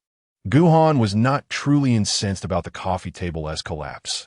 It had been a dilapidated piece rescued from a rubbish heap by the landlord, and its deterioration was merely a matter of time. Nor was he upset about the laptop. He had plenty of those, and a broken one was inconsequential. His frustration stemmed from Zicheng's sheer ineptitude. How could one possess so many life skills yet consistently create chaos? Gu Han deeply questioned how Zicheng had survived thus far. "Gu Han, are you still angry?" Noticing his silence, Zicheng timidly inquired. Gu Han sighed as he regarded the trembling figure waiting outside. "Come in." Instantly relieved, Zicheng supported himself with the cane and swiftly returned indoors. What greeted his eyes was a freshly tidied living room, with a laptop safely placed on the sofa. Zicheng turned in astonishment. "You cleaned up?" Gu Han ignored him, retrieving a glass of milk and a sandwich from the refrigerator. "The roasted meat is inedible due to the glass shards. You shall have this." Zicheng eyed the sandwich, instinctively swallowing, yet hesitated to reach for it. "What about you? Aren't you going to eat?" With a casual glance in his direction, Gu Han replied, "I've already eaten." "Oh, you have?" Zicheng acknowledged. Zicheng, feeling reassured, accepted the sandwich with both hands, his heart swelling with emotion as he bit into it. "Gu Han, you are truly wonderful. I shall never again secretly scold you for being cold-hearted and unkind. It turns out you're not a villain, but rather a genuinely good person." His compliments, though earnest, came out rather awkwardly, and Gu Han, the subject of such praise, felt no joy. His previously calm demeanor was marred by a slight furrow in his brow. "Close your mouth and hurry up. Aren't you supposed to set up your stall early today?" "Oh, yes. I must strive to earn money so I can buy you a new computer sooner." The thought of making money invigorated Zicheng, who eagerly stuffed more of the sandwich into his mouth. Gu Han, noticing this, frowned even more and commanded, "Chew slowly." "Chew slowly." Zicheng, puzzled by the contradictory instructions to both hurry and savor his food, complied with the peculiar demand, his cheeks bulging like a hamster's as he chewed vigorously. While he was busy devouring the sandwich, Gu Han had already donned his coat and hat. He glanced at the milk that Zicheng had left carelessly at a distance, expressing mild disdain. "Finish your milk. It will help you grow taller. You're too short." Zicheng looked at him with pleading eyes. "Must I really drink it?" Zicheng, with an appetite like a bull and a stomach like a garbage bin, simply cannot appreciate the taste of milk. Gu Han, recognizing the disgust in Zicheng's expression, relented, then put in the fridge. The unexpected concession prompted an eager nod from Zicheng. All right. The two quickly tidied up their belongings, grabbing the trash and the keys to the barbecue cart, and set off towards the snack street. Meanwhile, Lin Tingxian, who was recording assignment data in his dormitory, rubbed his aching neck and glanced out at the darkening sky. By this time, Brother Zicheng must be setting up his stall. Although Zicheng had declined his offer to help, he had not forbidden him from showing support. Thus, Lin Tingxian closed his notebook, donned his jacket, and stepped outside to lend his support. However, as he exited the dormitory, he felt the familiar sensation of being watched. Turning around, he spotted a familiar figure leaning against a column, engrossed in his phone. It was Chu Yichun. Lin Tingxian found it curious, but reasoned that perhaps the other simply happened to be coming downstairs. After all, the dormitory wasn't his home. With this thought, he continued hastily towards the back street of the school. Just as he reached Zicheng's stall and joined the queue, someone approached from behind. Lin Tingxian turned to find it was once again Chu Yichun. This time, however, he was not on his phone, but was staring directly at him. Lin Tingxian greeted him with a friendly smile. "Classmate Chu, are you here for the barbecue again?" "No," Chu Yichun replied, unwavering in his gaze. "I am following you." Taken aback by such bluntness, Lin Tingxian stammered, "Then, why are you following me?" With a resigned shrug, Chu Yichen replied, "What other reason could there be? It's because you refuse to accept my compensation, so I must follow you until your arm heals." He then pointed towards He Zicheng's stall, adding, "You should really avoid this junk food. It will hinder your recovery." Upon hearing that he would be shadowing him for the next few days, Lin Tingxian felt a surge of frustration and quickly replied, "In truth, I have nearly recovered. There is no need for you to accompany me, classmate Chu. That is not for you to decide," he retorted, his gaze shifting to Lin Tingxuan's arm, concealed beneath his coat. With an arched brow, he added, "If you are truly well, why not reveal it for me to inspect?" Unable to counter him, Lin Tingxian silently turned and joined his queue. Chapter 32. Rejection. As the line progressed to Lin Tingxian, He Zicheng happened to arrive at the back, preparing skewers. He looked up at the heavily bundled Gu Han and said, "Hello, I would like 2 grilled sausages, please." Gu Han replied coolly, 5 yuan. "What nonsense are you spouting?" He Zicheng protested, nudging Gu Han with his elbow while arranging the skewers. "This is Xian. He doesn't charge." As he spoke, he added 2 large squid skewers to the order. "Xian, you're too thin. You should eat more." Ah, a bamboo pole worrying about another bamboo pole being too thin. Gu Han thought, the corners of his mouth tugging in silent amusement beneath his mask. Lin Tingxian, quick to act, promptly paid and took a bite of the sausage, showering He Zicheng with praise about how delicious it was. He Zicheng beamed at the compliments, grinning widely until it was Chu Yichen's turn. Chu Zicheng, noticing He Zicheng's sudden change in demeanor upon seeing him, protested, "Why am I not receiving a smiling service? Be careful, I might file a complaint." Unfazed by the threat, He Zicheng plastered on a forced smile and said, "Dear customer, may I take your order?" Chu Yichen disdainfully surveyed the barbecue cart and retorted, "Junk food." Suppressing the urge to retaliate, He Zicheng patiently replied, "If you're not going to eat, please step aside for the customers behind you." Just as Chu Yichen was about to launch into a sarcastic comment, he suddenly felt Gu Han's threatening gaze. Clearing his throat, he scoffed, "Who cares about being here?" He shot He Zicheng a glare before turning to catch up with Lin Tingxian, who had found a seat. Since He Zicheng wouldn't let him assist, he decided to wait until the end to help clear up. As he settled down, he noticed Chu Yichen approaching, empty-handed. Assuming he had forgotten his money, Lin Tingxian kindly offered, "Would you like a sausage?" Chu Yichen remained silent, staring at the junk food extended towards him. Did Lin Tingxian think he could win him over with a mere sausage? Believing he was merely embarrassed, Lin Tingxian further offered, "I can't finish this. I don't want to go to waste. Could you help me eat it?" With that, he flashed a friendly smile.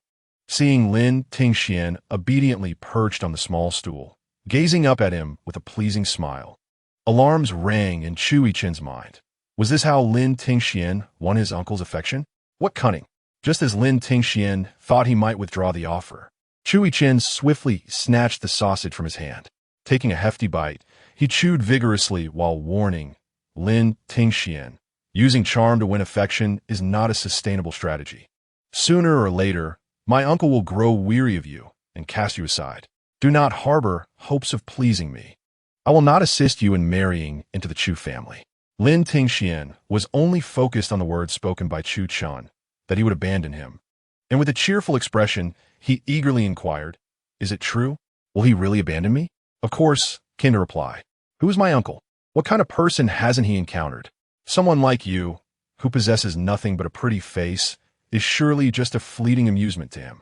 Observing the other's obedient posture as he listened intently, the speaker couldn't help but add, "However, my uncle values me greatly. If I speak a few kind words on your behalf, there's a genuine possibility he might reconsider. But I am no ordinary person. I am not swayed by your tricks. Do not think you can win me over with your trivial flattery. I will not assist you. Shugo, what brings you here?" Suddenly, Lin Tingxian looked surprised, his gaze directed towards the space behind Chu Yichen, interrupting his discourse. In response, Chu Yichen let out a cold laugh. "Do you think I will believe that? My uncle is very busy. He wouldn't come here in the middle of the night." "Chu Zichen, you are really asking for it lately." A familiar voice echoed behind him, startling him into dropping the half-eaten sausage from his hand. He stiffly turned around to meet the eyes of Chu Chun, stammering, "Little uncle." Chu Chun was aware that Chu Yichin would not remain obediently at school. With an impassive expression, he regarded the younger man. "You should hurry back to school. I will deal with you once we are home." Chu Yichin lowered his head silently, murmuring, "Oh." Once he left, Chu Chun immediately crouched down to meet Lin Tingshuan's gaze, offering a gentle smile. "Do not listen to his nonsense. I am being serious." The sincerity etched on his face did not appear feigned, yet it only heightened Lin Tingshuan's anxiety. He seemed to foresee a future where he would be betrayed. Believing that Lin Tingxian still harbored doubts, Chu Chun grasped his tense hands resting on his knees. "Xian, I like you. I am sincerely pursuing you. Please believe me." "You are pursuing me?" Lin Tingshuan's mind momentarily stalled, as he had thought that Chu Chun was merely supporting him. Seeing the bewildered look on his face, Chu Chun couldn't help but chuckle, realizing that perhaps his feelings had not been as evident as he thought. No, not at all." Lin Tingxian remained incredulous. "Do you really like me?" Chu Chun regarded him earnestly, his gaze resolute. "I like you very much, exceedingly so, more than anything." "Why?" Lin Tingxian was perplexed as to why someone would like a person as clumsy and inarticulate as himself. With a smile gracing his features, Chu Chun gently brushed aside the stray hair from Lin Tingshuan's forehead. "Do you really want to know?" Lin Tingxian nodded yes. After a moment's contemplation, Chu Chun playfully replied, "But I cannot tell you just yet. Once we are together, I will explain everything in detail, all right?" It seemed that Chu Chun was quite certain they would eventually be together, leaving Lin Tingxian in a state of silence. Chu Chun.However began to caress Lin Tingshuan's delicate palm with his thumb, gently coaxing, "Xian, do you dislike me?" Lin Tingxian looked at him and shook his head. "Is being with me repugnant to you?" Lin Tingxian shook his head once more. Chu Chun observed his expression and continued, "So, do you like me?" However, this time, Lin Tingxian averted his gaze and slowly shook his head once more. Chu Chun was taken aback by Lin Tingshuan's resolute rejection. A bitter expression crept upon his face, enveloping him in a shroud of disappointment and despair. The confidence he usually possessed now dissipated into confusion and helplessness. Gradually, he withdrew his hand, which he had presumptuously grasped, and with a faint smile, he inquired, "Xian, may I still come over in the future?" "Come over? To school?" Lin Tingxian looked down at his empty palm, contemplating that Chu Chun, having graduated from Tian'an University, was not bound by Lin Tingshuan's permission to visit whenever he wished. Thus, he nodded affirmatively, of course. "You can come whenever you like." A flicker of hope reignited on Chu Chen's downcast face, and with a tone of relief, he responded, "That's great. Thank you, Xian. Thank you for allowing me to pursue you." Lin Tingxian found himself perplexed, wondering why he should be thanked. It was, after all, Chu Chen's freedom. "Is that truly how you feel?" Chu Chen's expression revealed surprise. Without hesitation, Lin Tingxian nodded, "Of course." "All right, I understand." Chu Chen's lips curled into a smile once more. It seemed Xian was granting him an opportunity. Chapter 33. Envisioning the future at 1 in the morning, the food street remained bustling with patrons. Yet all the goods prepared by Zicheng had already been sold out. As he wrapped up early, he mentally calculated the need for more supplies for the following day. Noticing Zicheng beginning to pack up, Lin Tingxian joined to assist, and Chu Chun followed suit. Gu Han observed quietly from the side. The clientele of Zicheng's modest barbecue stall was indeed remarkable. Seeking refuge in a quiet corner, he took out his silent phone and swiftly attended to a few pressing matters, only to discover a message from Chu Yichin sent 2 hours prior. Glancing at the trio busy with their tasks not far off, Gu Han made his way to a secluded teaching building at the back of the school as indicated in the message. Upon seeing him, Chu Yichin rushed over, exclaiming, "I say, Gu Xiao, what are you up to? Assistant Sun mentioned you've been arriving late and leaving early at the office. This is unlike you." Chu Yichin and his 2 roommates enjoyed a flexible schedule due to their status as students. In contrast, Gu Han had completed all his credits ahead of time, thus exempting him from classes. A workaholic, he spent nearly the entire day at the office, even working through weekends. "What exactly are you busy with?" Not receiving a response, Chu Yichin playfully tugged at the apron around Gu Han's waist. "Experiencing life, are we?" Gu Han, disinterested in banter, retorted, "Do you need something? If not, don't waste my time while I'm packing up." At this, Chu Chin burst into laughter, clutching his stomach. "Ha! You're really getting into character, Gu Xiao. To hear such words from your mouth, are you still the famously stoic Gu Xiao of Tian'an City? Should I now refer to you as Barbecue Gu Xiao? Ha ha ha! What exactly do you want to say?" Gu Han replied with palpable irritation. Honestly, Chu Chin finally managed to suppress his laughter and stepped forward, inquiring, "What is your relationship with Zicheng? How could you stoop to assist him?" He stroked his chin, indulging in wild speculation. "He couldn't possibly be your long-lost brother, could he?" Gu Han replied coldly, "That's none of your business." "Huh, if you don't tell me. I'll pay a visit to Grandfather Gu at the Tianshan Villa tomorrow morning," Chu Chin declared, pointing at him with a smug shake of his head. Gu Han.However, pulling out his phone and dialing Gu Jianchuan directly. The call was answered swiftly, and a voice on the other end complained, "My dear grandson, you told me last night not to stay up late. Why are you calling me at this hour? Are you not afraid of disturbing my sleep?" With such a prompt response, it was clear he hadn't been asleep. "Come on, are you playing games again? I refuse to believe you were just waiting in the living room for my return." Guamhanin Siziveli expusa Wam Jianchuan, Esa excusa.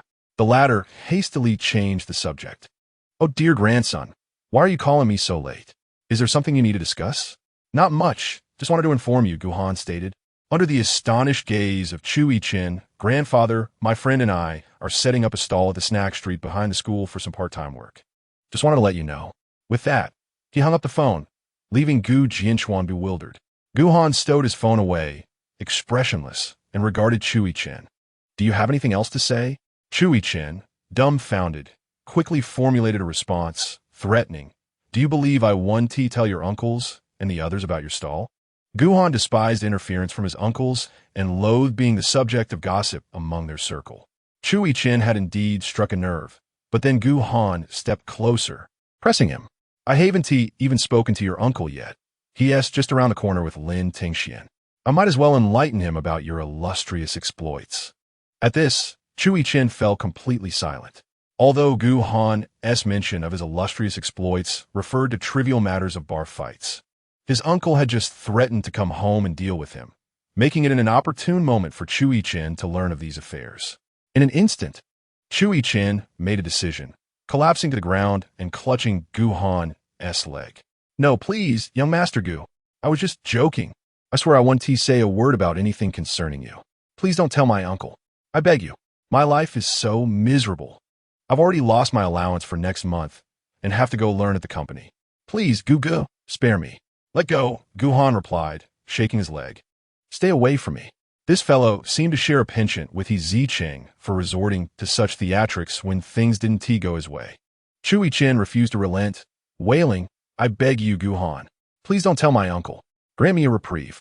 Gu Han, irritated by his incessant cries, finally relented. "All right, I understand. I won't say anything. Now let go." "Oh, well then." With a sorrowful expression, Chu Chin quickly regained his composure and stood up, casually brushing off his trousers. "If that's the case, I shall take my leave. Brother Gu, we shall meet again next time. Goodbye."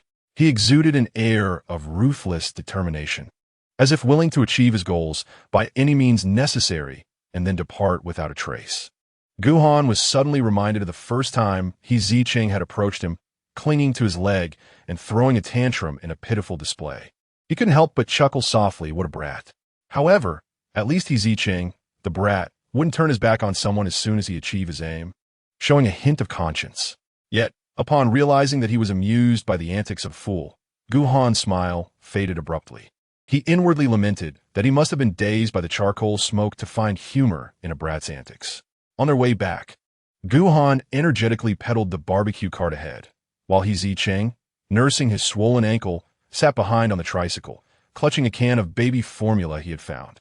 Bathed in the silvery moonlight, he delightedly counted the money they had earned today. As he counted, a silly grin spread across his face. Each time he reached 100, his legs, suspended in midair, would tremble in celebration, prompting him to heed Gu Han's stern warning from the front and obediently remain still, continuing his joyful counting for the next 100. After what felt like an eternity, Zicheng finally finished counting the money in the can. his excitement causing him to sway as he poked Gu Han in front of him. Gu Han, we earned 120 more than last night. Ha ha. After deducting costs, we made a total of 312. We're going to get rich? Oh, rich. Is this small fortune really worth such joy? Gu Han replied, pushing against the incline, his breath slightly labored. Zicheng nodded earnestly. Of course it is. I only make a little over 100 washing dishes at the restaurant all day. In just a few hours, we've earned 312. How amazing is that? Selling snacks is so lucrative. He found himself somewhat reluctant to return to dishwashing. Hey, Gu Han, what do you think about me washing dishes during the day and selling snacks at night? Zicheng mused, calculating that this way, he could earn 400 to nearly 500 a day. Wow, that's almost 1,000. So much money. With such thoughts, he envisioned quickly buying Gu Han a new computer, perhaps even replacing the decrepit door of the basement and acquiring a large sofa. The more Zicheng contemplated, the happier he felt. However, Gu Han warned him, do you want to wear yourself out? This reminder prompted Zicheng to recall the 10,000 he had saved in his previous life, causing him to worry about running out of money before he could enjoy it. He did not wish to endure another tragic episode in life. Pouting, he replied, I was just thinking. Seeing him abandon his frantic plans, Gu Han chose not to press further. Thus, beneath the moonlight, accompanied by Zicheng's cheerful chuckles, they concluded their day of selling snacks. Chapter 34. A chance encounter as Gu Han pushed the barbecue cart into the shelter and came to a halt. He turned to find Zicheng had vanished. This fellow, who could barely walk with the aid of a wooden stick, was still restless as ever. Gu Han felt an overwhelming urge to tether this unruly character with a rope to see how he would escape. But then, a sudden thought in his mind startled him. What was he thinking? Why should he concern himself with Zicheng? Whatever the man chose to do was of no consequence to him, even if he were to break another leg. Gu Han, a wobbly figure, stumbling like a zombie, hopped towards him, calling out loudly, Look what I bought. Zicheng raised a bag high, proclaiming, a whole roasted chicken.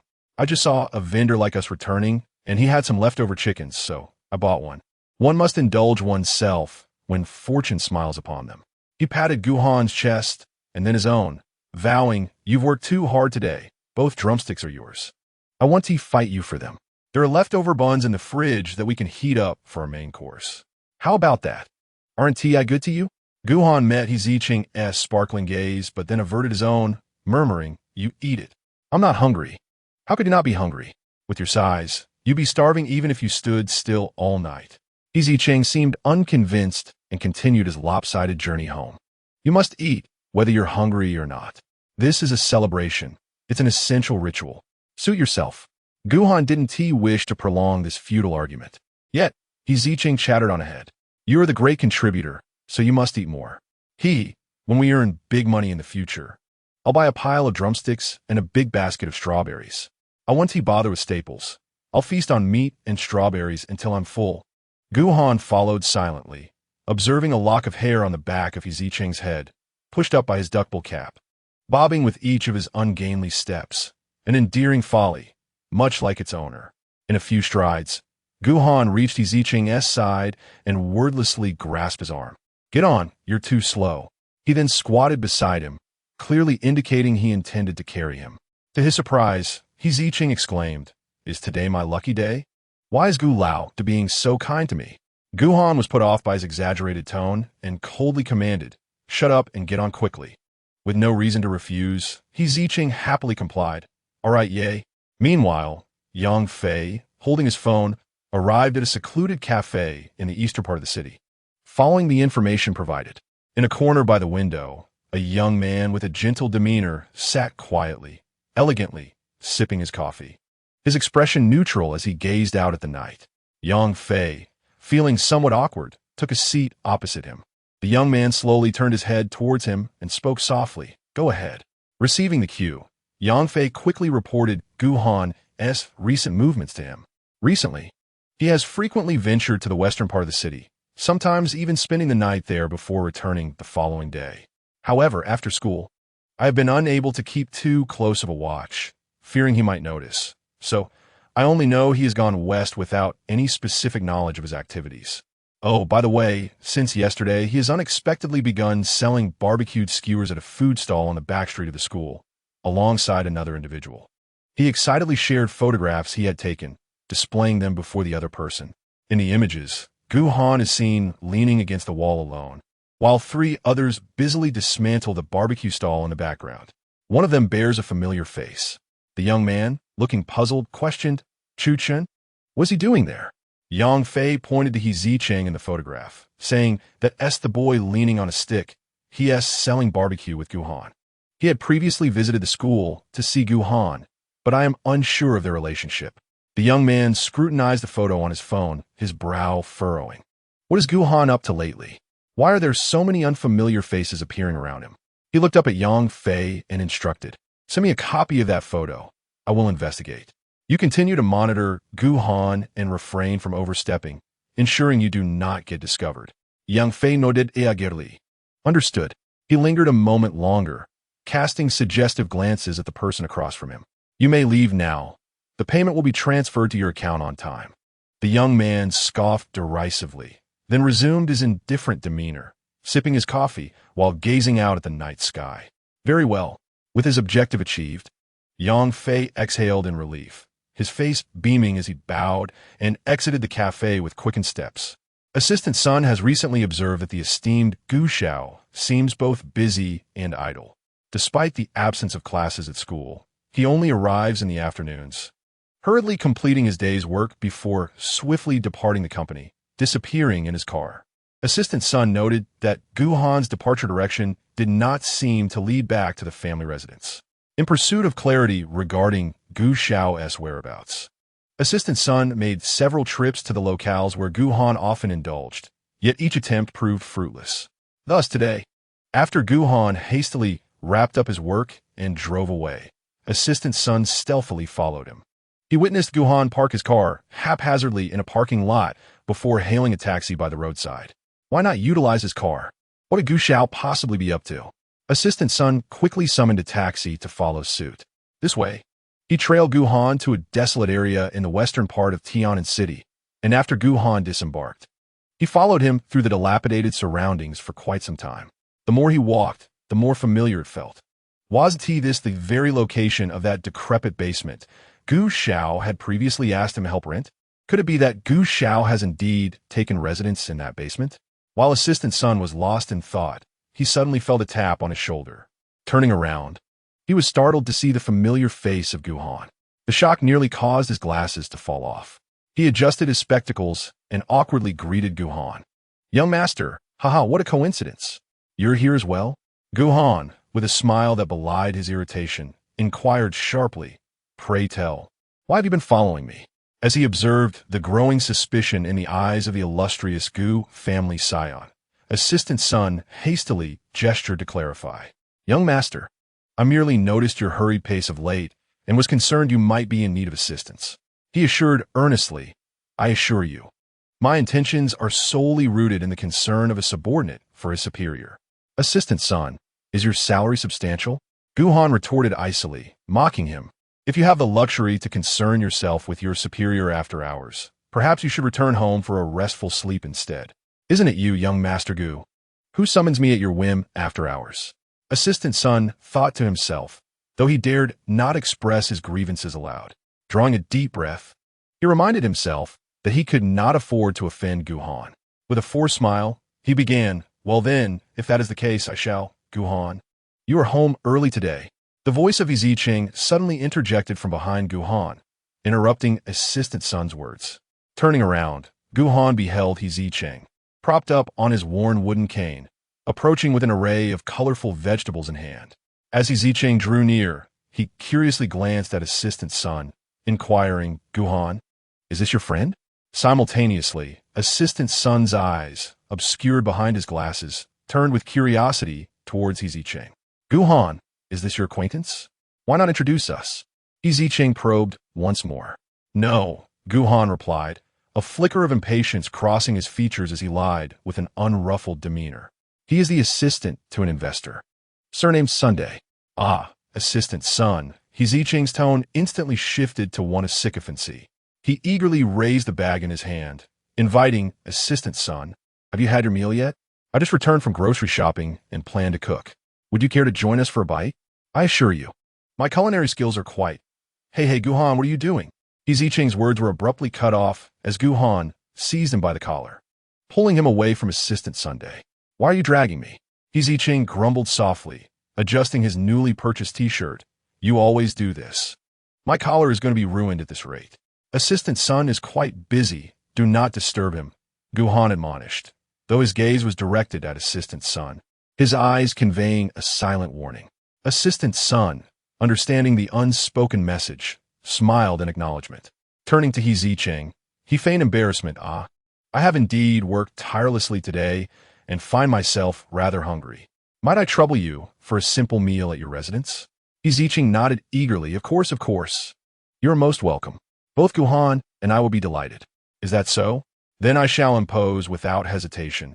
Assistant son chuckled awkwardly, stealing a glance at the displeased Gu Han. Indeed, this was a deliberate act on his part, a subtle rebellion against his superior. "Do not stand on ceremony. My cooking is quite commendable. Do indulge, Assistant son," Zicheng added as he gestured for him to follow. "This way is rather modest, so please watch your step." Thank you, Assistant son replied graciously. Gu Han positioned himself beside Zicheng, casting a cold, warning glance at Assistant son through the space between them. Assistant son, overwhelmed by pressure, wiped away the non-existent sweat from his brow, astonished as he said, "Did I hear Mr. Gu call you? Your name is Zicheng, correct?" "Indeed. You may call me Xiao He," Zicheng replied with a cheerful demeanor, attempting to foster camaraderie. Meanwhile, Gu Han could not help but smirk internally. From the moment they began, Zicheng's lips had not ceased their overly ingratiating smile, exuding an irksome air of sycophancy. Due to an injury, Zicheng walked at a leisurely pace, yet the other two men adjusted their speed accordingly, exhibiting no impatience. Assistant son refrained from urging him, and thus, under Gu Han's watchful gaze, Zicheng led the way to the dilapidated basement door. Gu Han gazed in silence as Zicheng jumped around searching for the key, swiftly retrieving it from above the door and efficiently unlocking it. "It's all thanks to you," Zicheng whispered in admiration. Gu Han remained silent, though a slight smile tugged at the corners of his mouth. Assistant son observed their interaction quietly from his side. With a creaking sound, the basement door swung open, and Zicheng promptly bent down, extending his hand as if he were a hotel doorman, inviting Assistant son inside. Gu Han found his eagerness utterly bemusing and playfully poked Zicheng in the lower back. Zicheng straightened up like a jack-in-the-box, covering his back with a look of hurt and confusion, casting a reproachful glance at Gu Han. Gu Han ignored him, deriving a sense of satisfaction from his discomfort. As Assistant son entered the basement, he surveyed the space, which evidently bore the marks of two individuals cohabiting. His gaze flickered curiously between his young master and Zicheng. To his astonishment, his master truly resided here, and with a stranger at that. "What are you staring at?"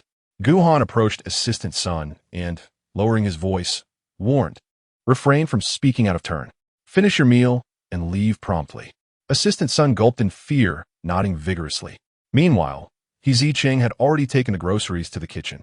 While preparing the vegetables, he turned to Assistant son and inquired, "Do you have any dietary restrictions?" Seizing the opportunity, Assistant son stepped back, escaping Gu Han's frosty presence, and replied, "No, I'm not picky. I just don't eat scallions." Gu Han chimed in, "Who asked you?" "I'm aware of that," Zicheng retorted without turning around. "Is there anything else?" "I don't eat spicy food." Zicheng raised an eyebrow. "Anything more?" "I dislike overly sweet dishes." Zicheng gritted his teeth, and, "I don't eat ginger." Zicheng tossed the vegetables into the sink, turning to glare at Gu Han. "Seriously, are you done yet? You can't just list everything at once." Gu Han replied nonchalantly, "Oh, that is all, nothing more." Zicheng shot him a fierce glare before grumbling and returning to his tasks. Throughout this exchange, Assistant son secretly felt a surge of anxiety for Zicheng. It was his first time witnessing someone speak so boldly to his young master, and he couldn't help but mentally commend Zicheng with a thumbs up. The kitchen soon resonated with the sound of the range hood, and Zicheng called out to Gu Han without turning his head.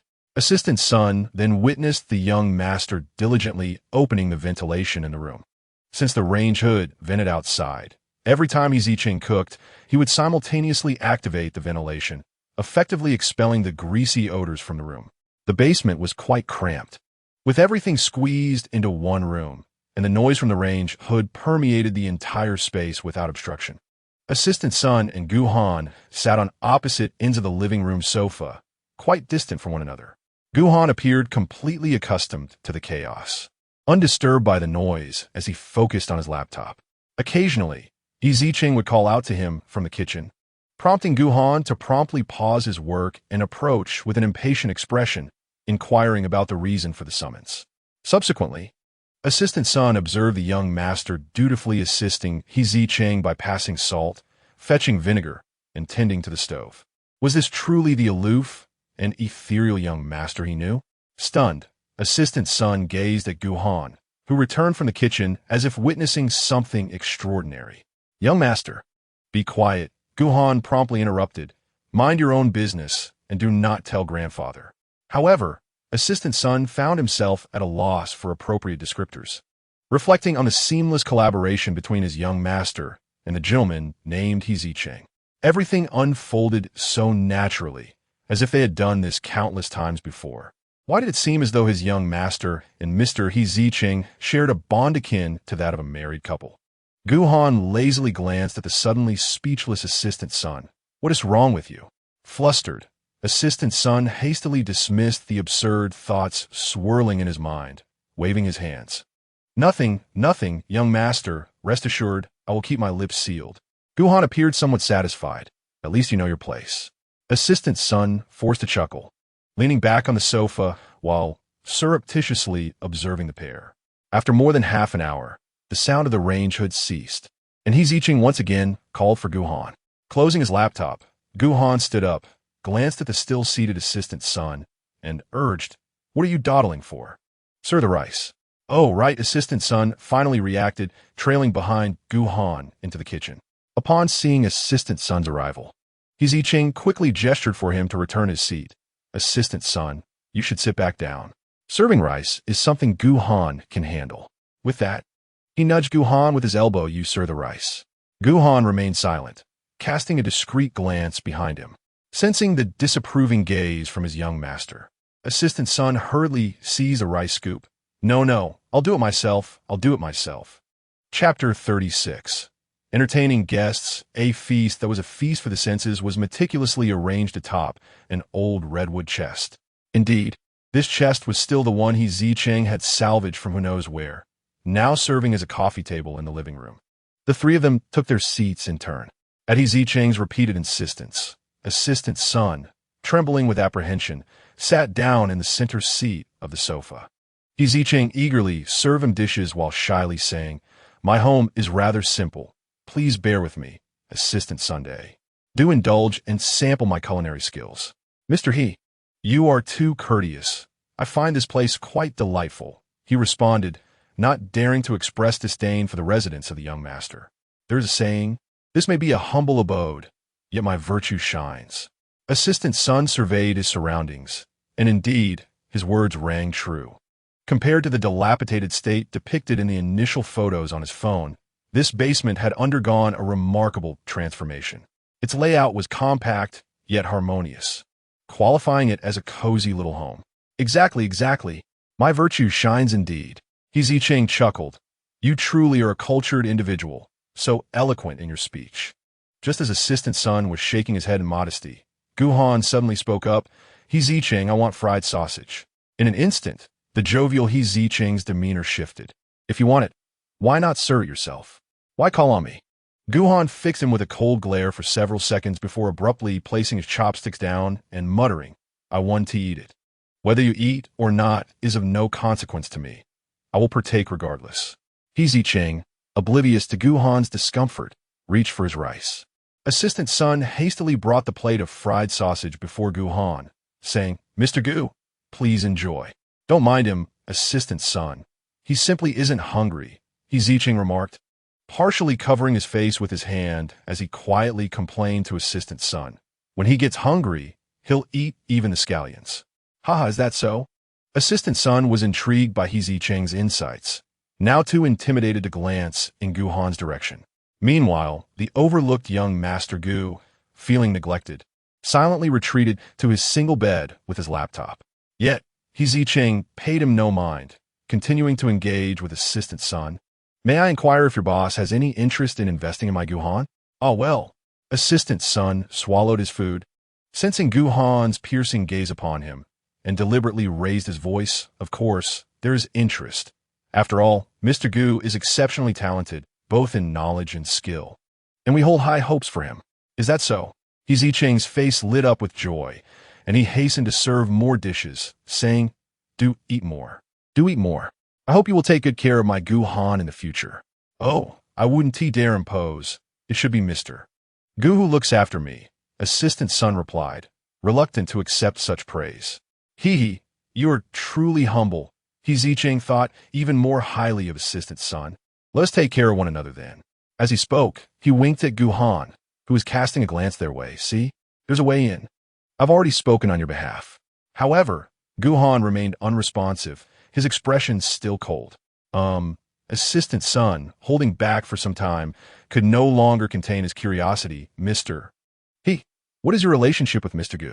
As soon as the question left his lips, he felt the temperature drop from Gu Han's icy stare, laden with palpable threat.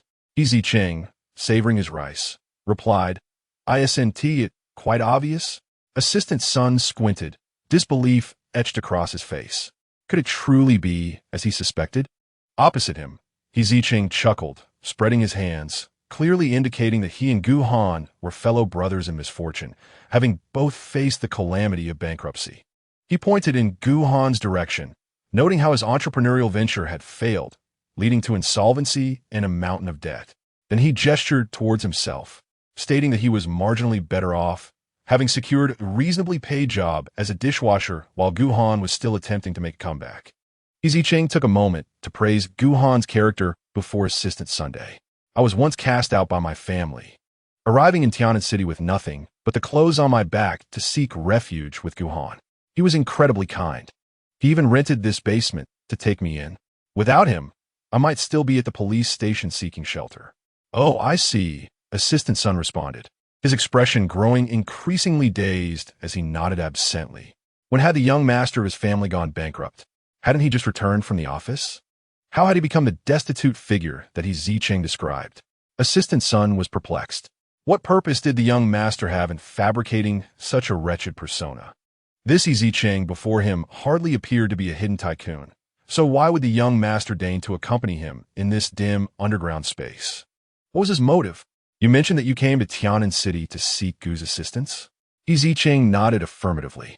Assistant Sun fell into contemplation. Was it possible that the young master had known Zicheng prior to this? May I inquire how you came to know Mr. Gu? He asked, biting his tongue to correct himself and ensure decorum. Before Zicheng could respond, a violent coughing fit erupted from a corner of the room, interrupting him. Gu Han.However, have you finished eating? Hurry up, I still have to wash the dishes and attend to other matters. What pressing matters could you possibly have? Zicheng shot him a warning glance, reminding him that his most important task was to ensure that Assistant Sun was well pleased, so that he might speak favorably of him to their employer. Gu Han, visibly exasperated, reminded him, Aren't you supposed to be selling barbecue tonight? Oh right, Zicheng exclaimed, realizing he had nearly forgotten about his stall. He glanced at the clock on the wall. Time was slipping away. It was almost 8 o'clock, and it would take roughly 40 minutes to reach the food street. By 9:30, the students from Tian'an University would be finishing their evening classes, leaving him pressed for time. Assistant Sun, perceptive as ever, though under Gu Han's watchful gaze, he had little choice, quickly rose. Mr. Gu, I have finished. Thank you both for the delightful meal. The food was exquisite. I look forward to our next encounter. I must take my leave now. Zicheng stood as well, exclaiming, What's the rush? I have no pressing matters right now. There's no need to hurry. Assistant Sun, please eat a bit more. Assistant Sun smiled and waved his hand in refusal. Truly, I am quite full. I must return to assist my employer with some matters. I shall take my leave. You still have work? Zicheng could not help but mutter quietly, At this hour? Your employer is truly a vile capitalist, exploiting you mercilessly. Achio, behind her, Gu Han suddenly sneezed. Zicheng tilted his head to look at him, inquiring with genuine concern. Autumn has yet to arrive, and you have already caught a chill? Remember to don an extra coat when you step out later. Gu Han rubbed his nose, his tone cold, and chose silence. Zicheng pouted, thinking, how ungrateful to dismiss kindness. Well then, I shall take my leave. Assistant Sun chuckled awkwardly, feeling he could no longer linger, and hurriedly made his way to the door. Goodbye, Mr. Gu, Mr. He nodded and swiftly departed. Zicheng observed the hasty retreat of Assistant Sun and approached Gu Han, once again lamenting, Assistant Sun truly has it rough. Burdened with a heartless boss who makes him work late at night. TSK, how cruel. Witnessing Zicheng's exaggerated sympathy, Gu Han, the capitalist who exploits others and the heartless boss, gave Zicheng a firm pat on the back. Mind your own business. We should tidy up and prepare to set up the stall. Ouch! Zicheng exclaimed in pain, protesting, why did you hit me out of the blue? That hurt. Gu Han bent down to tidy the dishes, his expression unchanged as he urged him. Hurry up. I know. Zicheng muttered softly while assisting him in carrying the dishes to the sink. Why are you suddenly so eager, even more than me? Chapter 37. The return from the hunt. So, you refunded him the entire amount? Zicheng exclaimed in astonishment. Not a single penny retained? Lin Tingxian, clutching a peach-flavored drink, nodded slightly. I rejected his confession entirely. It's best to return the money promptly. I also wrote him an IOU for the portion we spent dining together before, and I will repay him soon. Wait. With your tiny appetite, when have you ever treated me without me feasting alone? Zicheng reassured Lin Tingxian. I will repay him. As soon as I receive my salary next month, I will settle it. He comfortingly patted Lin Tingxian on the back. We owe him nothing. He had little to say regarding Lin Tingxian and Chu Chun's current situation. Now, he was spared the trouble of devising ways to teach his dear Xian how to navigate the intricacies of relationships. He continued to comfort Lin Tingxian. Perfect. Now we're even with him, and Xian need no longer fret about being betrayed. Indeed, Lin Tingxian replied cheerfully. He was already seeking a part-time job, eager to repay the money he had previously spent on Chu Chun. By the way, he added, pulling a card emblazoned with a photo of Tian'an from his pocket. What should I do about this, Brother Zicheng? The 50,000 yuan on my meal card was not refunded to him. He said it was difficult to return, claiming that since I was injured because of Chu Yichen, he wanted me to keep the money as compensation. Lin Tingxuan's expression was conflicted, as if he held a burning hot potato. Since he stated it that way, you should keep it. After all, that fellow caused your injury. Zicheng took the 50,000 yuan card from Lin Tingxian, examining it with satisfaction. Hey, this is perfect. We can meet at your school cafeteria, and I can enjoy the university meals too. This amount seems excessive. I think it would be better to return it to him. Lin Tingxian felt a sense of unease, pondering the absurdity of such a large compensation. Even if he subsisted solely on cafeteria meals, he could scarcely exhaust 50,000 yuan. He was met with a chuckle from Zicheng, who remarked, such is the nature of the affluent. Their generosity knows no bounds. He gently took Lin Tingxuan's hand, offering reassurance. Oh, do not bear such a heavy burden. For him, parting with that sum is inconsequential. Why should you, as the recipient, feel such pressure? However, Lin Tingxian hesitated, wanting to articulate more, only to be interrupted by Zicheng. But what? There are no buts here. At worst, you could spend less and, upon graduation, return that card to him, allowing him to continue dining at the university cafeteria. Lin Tingxian couldn't help but laugh at this notion. Zicheng, who continues to eat at the school cafeteria after graduation, especially since Chu Chun has been successful for years, it's improbable he would ever dine at Tian'an University again. Why not? Zicheng retorted, biting down on his straw. Didn't I, after dropping out of high school, still frequent the cafeteria to enjoy your meals? This is not comparable, Lin Tingxian replied. Zicheng had attended school merely as a guardian for parent-teacher meetings, which occurred just a few times a year. There's no difference. Zicheng insisted, shifting closer to Lin Tingxian. Why do you overthink it for him? He is a formidable figure, powerful and influential. The few tens of thousands of yuan would hardly matter to him. If he truly wanted it, you could simply hand him the meal card. However, he suspected that Chu Chan would be too indifferent to care about such a trivial amount. Lin Tingxian conceded that Zicheng had a point, but having reconciled with Chu Chan, he wished to avoid any sense of indebtedness and did not want the meal card to create further entanglements. All right, enough of this worry. We can discuss it later. After all, you no longer share a relationship. There will be ample time to devise a solution, Zicheng said with a sigh. Lin Tingxian nodded in agreement, choosing not to pursue the matter further. Zicheng glanced at his phone and stood up. The time has come. I must take my leave. As he walked towards the beverage counter, he added, today marks the last day of my stall. Tomorrow, I return to washing dishes. I bought a large quantity of premium beef skewers. Come by tonight, and I shall treat you. Zicheng's swollen ankle had nearly healed. Although the discoloration had transitioned from red to a dark hue, it no longer pained him, and he no longer needed a cane. He hurriedly paid the bill and ordered 2 cups of strawberry yogurt to go, playfully tapping Lin Tingxian on the forehead before departing. Xian, you are now a struggling student. Let us not pretend you can afford to compete with your brother in paying the bill. Lin Tingxian brushed his forehead, which didn't hurt, and protested softly. Aren't you just as broke, Zicheng? What nonsense is that?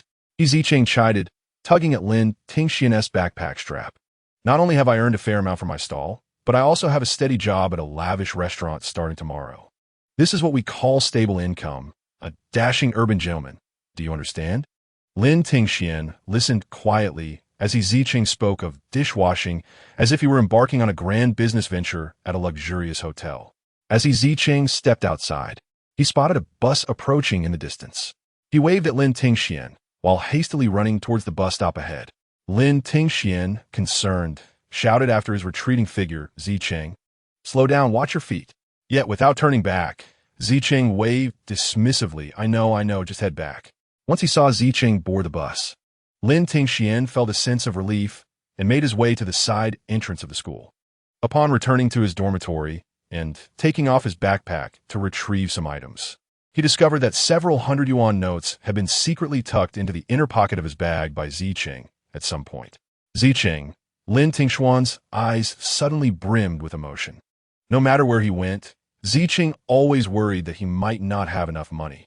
Meanwhile, Zicheng, carrying 2 cups of strawberry yogurt, hummed a cheerful tune as he made his way back to the basement. With a dramatic push, he opened the basement door, striking a pose as if he were a star making a grand entrance, proclaiming, I'm back. On the sofa, Gu Han cast a fleeting glance at the exuberant Zicheng before returning his focus to his phone, continuing to assign tasks to Assistant Sunday. Like a husband returning from a hunt, Zicheng placed the strawberry yogurt on the wooden box in the living room. I brought you an incredibly delicious drink, he emphasized playfully. 2 cups. Gu Han raised his eyes, replying, I don't like this overly sweet drink. Zicheng's large eyes widened in surprise. How could you not appreciate the beauty of pink? This is strawberry yogurt, the most delightful drink in the world. You will fall in love with it at first sip. As he spoke, he unwrapped a straw and plunged it into 1 cup, urging, here, try it. Gu Han remained unmoved. TSK, so hard to please, Zicheng thought, observing Gu Han's reluctance, reminiscent of the little ones at the orphanage who wouldn't eat properly. He rolled his eyes and leaned in, placing the straw at Gu Han's lips. Come on, drink up, or I might just have to spank you, he teased, but then suddenly felt a shock within himself. Wait, did I just say that out loud? Facing Gu Han's stern expression, Zicheng chuckled awkwardly. What I meant was, you should really try it. It's so good you won't even notice a spanking. Gu Han's expression darkened further as he coldly refused, not interested. Zicheng was truly exasperated. This guy was even harder to please than the little ones. Without a second thought, he stood up, straddled Gu Han's lap, and pinched his chin, forcefully inserting the straw into his mouth while squeezing the bottle. Gulp. Gu Han's Adam's apple bobbed. Zicheng leaned over him in that position, eyes gleaming with anticipation. So, is it good? Chapter 38. By any means necessary. Well. Why are both of you bosses bleeding from your noses today? Teased a loyal customer who had been waiting at Zicheng's stall. I thought you wouldn't be out tonight. What mischief did you two get into during the day to end up like this? Did you get into a fight? No. We are law-abiding citizens. How could we possibly fight? Just a bit overheated, Zicheng replied with a smile, engaging with the customer who had been persistently messaging him since noon. That's 2 skewers of squid, 2 skewers of grilled gluten, and 2 grilled chicken legs, right? Indeed. The little boss has an impressive memory. Zicheng chuckled, inwardly thinking how many times the same message had been sent. Even a dog could remember it. Moreover, who was the little boss? He was the big boss, after all. What if Gu Han was more robust? He was still merely his assistant. At that moment, he and Gu Han, arriving late, hurriedly arranged their stall, each with a tissue stuffed in one nostril, mirroring each other perfectly. Throughout the entire setup, the two exchanged not a single word. Once everything was in place, they instinctively donned their masks securely. Zicheng's grilling skills had become increasingly adept, and he swiftly delivered the order to the loyal customer. Dear customer, please don't come away for us tomorrow. We will cease operations after today. The regular customer appeared astonished and disheartened. Why? Your skewers are delicious, and your business seems quite good each day. Why stop? Zicheng sheepishly explained, I apologize, but I have other commitments, so I must pause this endeavor for now. The customer sighed, unable to hide his regret. All right then, you have my contact information. Remember to call me when you resume. Of course, I surely will, Zicheng replied, waving goodbye to the customer's retreating figure. For some inexplicable reason, he felt a pang of reluctance. To think that he had garnered a loyal customer after merely a few days of operating the barbecue stand was quite surprising. Zicheng mused to himself about the genuine and profound connection between a vendor and a patron. However, the persistent reminders from his customer, beginning as early as noon, were somewhat bothersome. He continued to arrange meat skewers on the grill, yet only a handful of patrons graced the stall. The snack street appeared rather desolate today, with few stalls and even fewer customers. Stealing a glance at the sullen Gu Han beside him, Zicheng sensed that his companion was still upset with him. Was it really that serious, just because he had fed him a sip of milk? Zicheng carelessly dropped his spatula, inadvertently brushing against Gu Han's elbow. He quickly apologized. Oh, I'm so sorry. I didn't mean to bump into you. Gu Han remained silent and subtly shifted away. Zicheng, feigning indifference, nudged him again and repeated his apology. My apologies, I accidentally bumped you again. Gu Han continued to ignore him, moving further aside. Once more, Zicheng followed suit, exclaiming, Ouch, ouch, ouch. Let go, let go. Gu Han had twisted his right hand behind his back, eliciting a series of pained cries. However, Gu Han was not unkind. He soon released him, mimicking Zicheng's earlier tone. I apologize, I accidentally twisted your arm. Zicheng rubbed his shoulder while glaring at him, accusing, You did that on purpose. Gu Han raised an eyebrow, retorting, Aren't you? Unable to counter, Zicheng grew weary of the circular banter and stated directly, Gu Han, are you still angry with me? It was just a sip of milk. What is there to be upset about? Others would be delighted to be fed. Yet you're sulking. Gu Han furrowed his brows. Have you fed others as well? Uh-huh. Zicheng began to count on his fingers, estimating there were at least a dozen or 20. A dozen or 20. Gu Han's expression darkened as he gazed at the nonchalant Zicheng across from him, slowly uttering 4 words, utterly shameless. Coincidentally, a passing young woman, her curiosity piqued by their conversation, slowed her pace to eavesdrop. Zicheng, puzzled, retorted, Why are you personally attacking me? It's just a few dozen little ones drinking milk formula. How is that shameless? Upon hearing this, Gu Han pinched the bridge of his nose in exasperation. Could you not clarify from the start? Isn't it your comprehension that's flawed? Zicheng felt his own expression had been quite clear. Hey, Boss Gu, don't be angry. I offered you milk out of goodwill. I had no idea you were so sensitive about it. Be silent.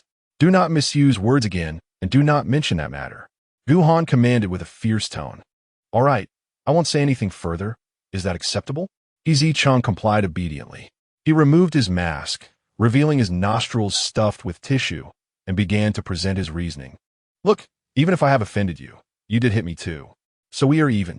Gu Han also took off his mask, displaying an identical stuffed nose, and coldly retorted, as if you didn't hit me first. That was merely a reflex. He protested. Who wouldn't retaliate if suddenly struck? Bruce, your blow was far heavier than mine. Zicheng, on his tiptoes, began to illustrate their height difference, logically analyzing, "You are much older than me, and your strength is several times mine. Back at home, I used 2 more tissues than you for my nosebleed." "Huh, why don't you mention that you ate twice as much as I did?" Gu Han countered, employing wit to best wit thus. "Your strength surpassing mine is merely a product of your larger appetite. I just made an additional trip to the restroom to clean the blood off my face." Zicheng, incensed, stamped his foot and shouted, "Gu Han." "Zicheng," Gu Han replied in a low tone. However, he refrained from stomping, deeming it childish. The two locked eyes for less than a minute before Zicheng conceded defeat, lamenting his misfortune in dealing with such a picky protagonist. Imagining the prospect of 100,000 in the future, he immediately wailed and clutched Gu Han's leg. "Boss Gu, please forgive me. I promise never to feed you milk again and will maintain a proper distance, never sitting on your lap again. Please, I beg for your forgiveness. I have already said not to misuse words." Gu Han's expression darkened as he shook his leg, freeing himself. Zicheng stubbornly shook his head, refusing to let go. "Not until you forgive me." His unrestrained display quickly drew the attention of those around them. Unable to tolerate the odd glances from onlookers, Gu Han hastily said, "Zicheng, release me, and I will forgive you." "Really?" "Indeed." Seeing the sincerity in Gu Han's expression, Zicheng instantly released his hold and stood up as if nothing had happened. He dusted off the dirt from his pants and turned back to his station, calling out, "Barbecue, barbecue." "Yes, barbecue. Everyone says it's delicious." Gu Han gazed at him in silence, retracting his previous remark about Zicheng's conscience. This fellow was cut from the same cloth as Chu Yichen, ruthless and utterly unprincipled. Oblivious to Gu Han's resentful stare, Zicheng enthusiastically shouted, "Barbecue, barbecue. Yes, barbecue is the best. Everyone says so." Chapter 39. The city management arrives. Lin Tingxian was late coming out, as he needed to summarize data in the evening. Yet, as soon as he descended the stairs, he spotted Chu Yichen leaning against the wall, engrossed in his phone. Lin Tingxian couldn't shake the feeling that, despite not having seen Chu Chun around school recently, Chu Yichen frequently appeared in his line of sight. However, he had clarified matters with Chu Chun, so he assumed encountering Chu Yichen was merely coincidental. Without further thought, Lin Tingxian continued on his way to the school's back gate. As he walked away, Chu Yichen hastily tucked his phone away and followed closely behind him. After being scolded by Chu Chun upon returning home last time, he had initially resolved not to follow Lin Tingxian anymore. Nevertheless, ever since that reprimand, Chu Chen's mood had deteriorated and his once gentle demeanor had turned cold, rivaling even Gu Han's. Moreover, he had unexpectedly departed for a business trip to another province that very morning without a word of warning. Chu Yichen sensed that his uncle's current state was undoubtedly connected to Lin Tingxian, and he harbored serious doubts about whether Lin Tingxian had not only abandoned his uncle, but was also seeing someone new given his frequent outings of late. Determined, Chu Yichen vowed to uncover the identity of this person and seek retribution for his uncle. Upon entering the snack street, Lin Tingxian immediately felt the desolate atmosphere enveloping the area. There were few vendors, and the diners were scattered. He made his way directly to Zicheng's stall, and as soon as he arrived, he was greeted with a skewered beef stick offered by Zicheng, who wore a bright smile, urging him to try the freshly grilled delicacy. Under Zicheng's eager gaze, Lin Tingxian took a bite and nodded appreciatively, giving a thumbs up. "Delicious. Haha, right? I think it's tasty too. The meat quality is quite good," Zicheng exclaimed, removing his mask to pop a skewer into his own mouth. He initially intended to offer a skewer to Gu Han, but, recalling the unfortunate outcome of having fed him milk earlier, he prudently placed a skewer of grilled beef on the rack in front of him instead. "Here, give it a try, Boss Gu." Gu Han cast a glance at him, noticing the glimmer in his eyes, and did not refuse. He removed his mask and took a taste. "How is it? Tasty?" Zicheng asked cheerfully. For Gu Han, who had grown up indulging in exquisite delicacies, the beef was rather mediocre, overwhelmed by excessive seasoning that masked the meat's natural flavor. Yet, he refrained from expressing any disparagement, merely nodding with a stoic expression. Zicheng, upon receiving praise, became rather boastful, bursting into laughter. "Ha! I am a culinary genius. Zicheng, Lin Tingxian suddenly called out to him. You and brother Gu have the same noses. He looked at the two of them with their nostrils stuffed with tissue. Concern etched on his face. Did you two get into a fight? No, he Zicheng, fearing he might think too much, laughed it off. I've just been eating leftover barbecue with Gu Han every day lately. I've overindulged, and that's why I'm having a nosebleed. Is that so? Lin Tingxian replied. Yes. We've just been enjoying ourselves lately. Oh, then you both should drink more water. Although Lin Tingxian still felt something was amiss, the reason given was reasonable. So he did not press further. As he Zicheng chatted idly, someone suddenly shouted, The urban management is coming. He Zicheng immediately perked up, exchanging a wary glance with Gu Han. This time, Gu Han understood his intent, and the two of them began to swiftly pack up their things, preparing to flee. He Zicheng extinguished the charcoal fire while deftly shoving a skewer of grilled meat into Lin Tingxian's hands. You should hurry back to school. The urban management is here. We need to make ourselves scarce. Lin Tingxian set the skewer aside and rolled up his sleeves. I'll help you pack up. No, it's urgent. Don't burn yourself again. He Zicheng stood on tiptoe to look down the street, and indeed spotted 3 or 4 people with red armbands approaching them. He hurriedly pushed Lin Tingxian to the side. Quickly, you need to head back. We'll finish packing up in no time. Seeing that they were indeed tidying up quickly, Lin Tingxian decided not to linger and cause trouble. Before leaving, he anxiously reminded them, Be careful on your way back. Stay safe. He Zicheng, busy with his task, replied without looking up, Got it. You hurry back to school. Damn, why are they moving so fast? He Zicheng cursed under his breath, swiftly closing the tabletop before taking a seat on the edge of the driver's side. His movements were fluid and practiced. He kept urging Gu Han, who was seated in the middle of the driver's seat, Hurry, pedal faster. You really have no idea how easy it is to talk when you're not the one doing the work, Gu Han retorted, his fingers flying as he untied the hemp rope securing the front of the cart. He Zicheng worried about the barbecue cart being stolen, but didn't he want to spend money on a lock, so he had scavenged a length of hemp rope. Every day upon arriving at their stall, he would tie the front of the cart to the nearest utility pole, as if securing a dog. Each time Gu Han witnessed this foolish act, he would frown in disdain. Even after spending so much time together, he still found himself repeatedly astonished by the sheer stupidity of his Zicheng's misguided cleverness. Hey, what are you doing? Don't run. The shouts of the urban management grew closer, and several vendors had already made a swift exit. At that moment, an approaching officer pointed at their barbecue cart and bellowed, That barbecue cart, stop! But Gu Han was still desperately trying to untie the hemp rope. This foolish He Zicheng, fearing theft of the barbecue cart, always tied it so tightly that now it was causing them unnecessary trouble. He Zicheng could no longer contain his excitement. He lifted himself, nudging Gu Han aside, and settled into the center. With both feet firmly planted on the pedals, he stood up and pedaled furiously, his voice erupting in a heart-wrenching roar. Charge forward. Gu Han was taken aback, fearing that if he Zicheng pedaled too vigorously, the cart would lurch perilously due to the fraying ropes.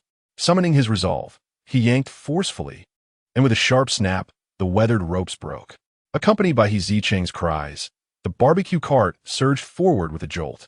The reprimands of the city management behind them transformed in He Zicheng's ears into cheers, imparting an exhilarating sense of racing. The thrill ignited He Zicheng's fervor, and he shouted even louder, Victory is just ahead. Comrades, charge. Beside him, Gu Han watched in disbelief as the fool beside him accelerated over the speed bumps instead of slowing down, hastily raising his hand to steady himself against the top of the cart. With a loud clatter, the barbecue cart bounced violently, causing various equipment to tumble about. Even the skewers of meat that Lin Tingxian had not managed to take were dislodged. The city management, having run for a considerable distance, found themselves empty-handed, instead collecting scattered debris. After pedaling for 2 streets, He Zicheng began to gasp for breath, his recently healed ankle throbbing slightly. All right, they haven't caught up. Let's stop ahead. I'll take over, Gu Han suggested. Really? He Zicheng's voice brimmed with anticipation. Indeed. As he caught his breath, He Zicheng looked at Gu Han with delight. Boss Gu, you are too kind. The front seat was already cramped, with the 2 large men nearly pressed against one another. Gu Han, aware of the mere centimeters separating him from Zicheng, could distinctly feel the warmth of his breath. Uncomfortably, he commanded, "Turn around and watch the road." "Oh, okay." Zicheng promptly obeyed and turned back. Once the car came to a halt, Zicheng shifted slightly to the side, making room for Gu Han in the middle. He playfully patted the seat and said, "Hee, quickly sit down. It's still warm."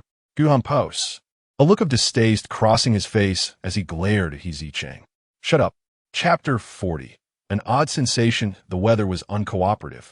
Originally, Zicheng had intended to venture further to sell the remaining barbecue, but rain began to fall midway, intensifying as they went. The duo had no choice but to return home, with Zicheng planning to freeze the leftovers for future meals. The barbecue cart rolled through the night. As they faced the rain, the tissues stuffed in their nostrils had long since fallen, and the makeshift canopy above occasionally dripped water onto them. Zicheng's body swayed with the motion of the cart, the relentless rain pattering against the canopy, lulling him into drowsiness. With a wide yawn, he leaned against Gu Han's shoulder and sincerely remarked, "Gu Han, it's truly wonderful to have you."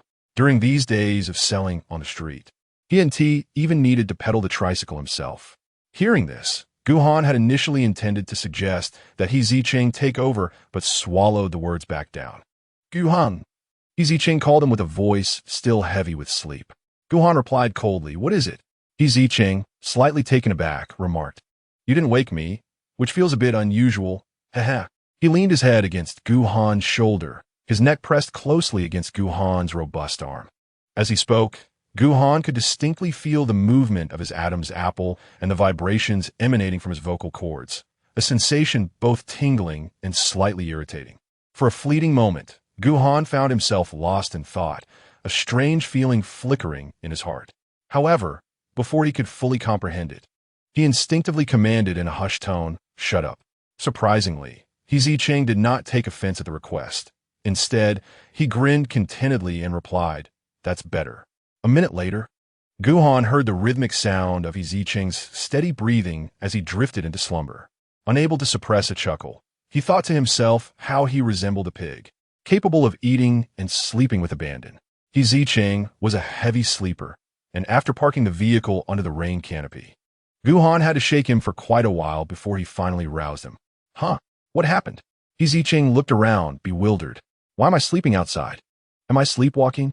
Gu Han, speechless, withdrew his hand and urged, "Get up, we're going back." It took Zicheng a moment to process that they had been chased away by the city management, prompting them to wrap up early and head home. He groggily hopped out of the car, then moved to the back to help Gu Han retrieve the various skewers that had yet to be grilled. These needed to be quickly stored in the refrigerator to avoid spoilage. However, upon seeing the torrential rain outside the canopy, he began to fret. How are we going to get past this?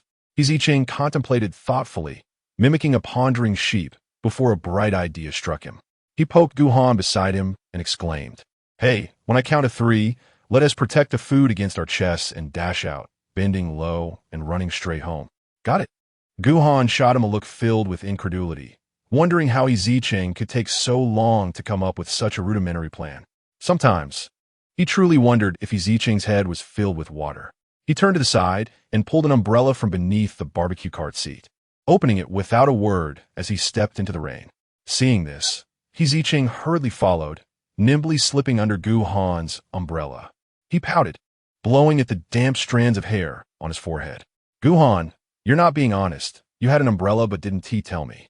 Gu Han stared straight ahead, but the umbrella tilted slightly to the side. That's because he didn't check the weather forecast. "Oh, come on. The forecast is always inaccurate. 2 days ago, they said it would rain, but then it turned out to be sunny. I thought this time would be the same, so I didn't bring one." Zicheng shrugged innocently.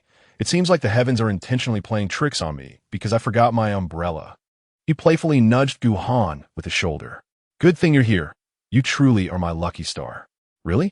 Gu Han's expression briefly faltered. "Who else is your lucky star?" Xian.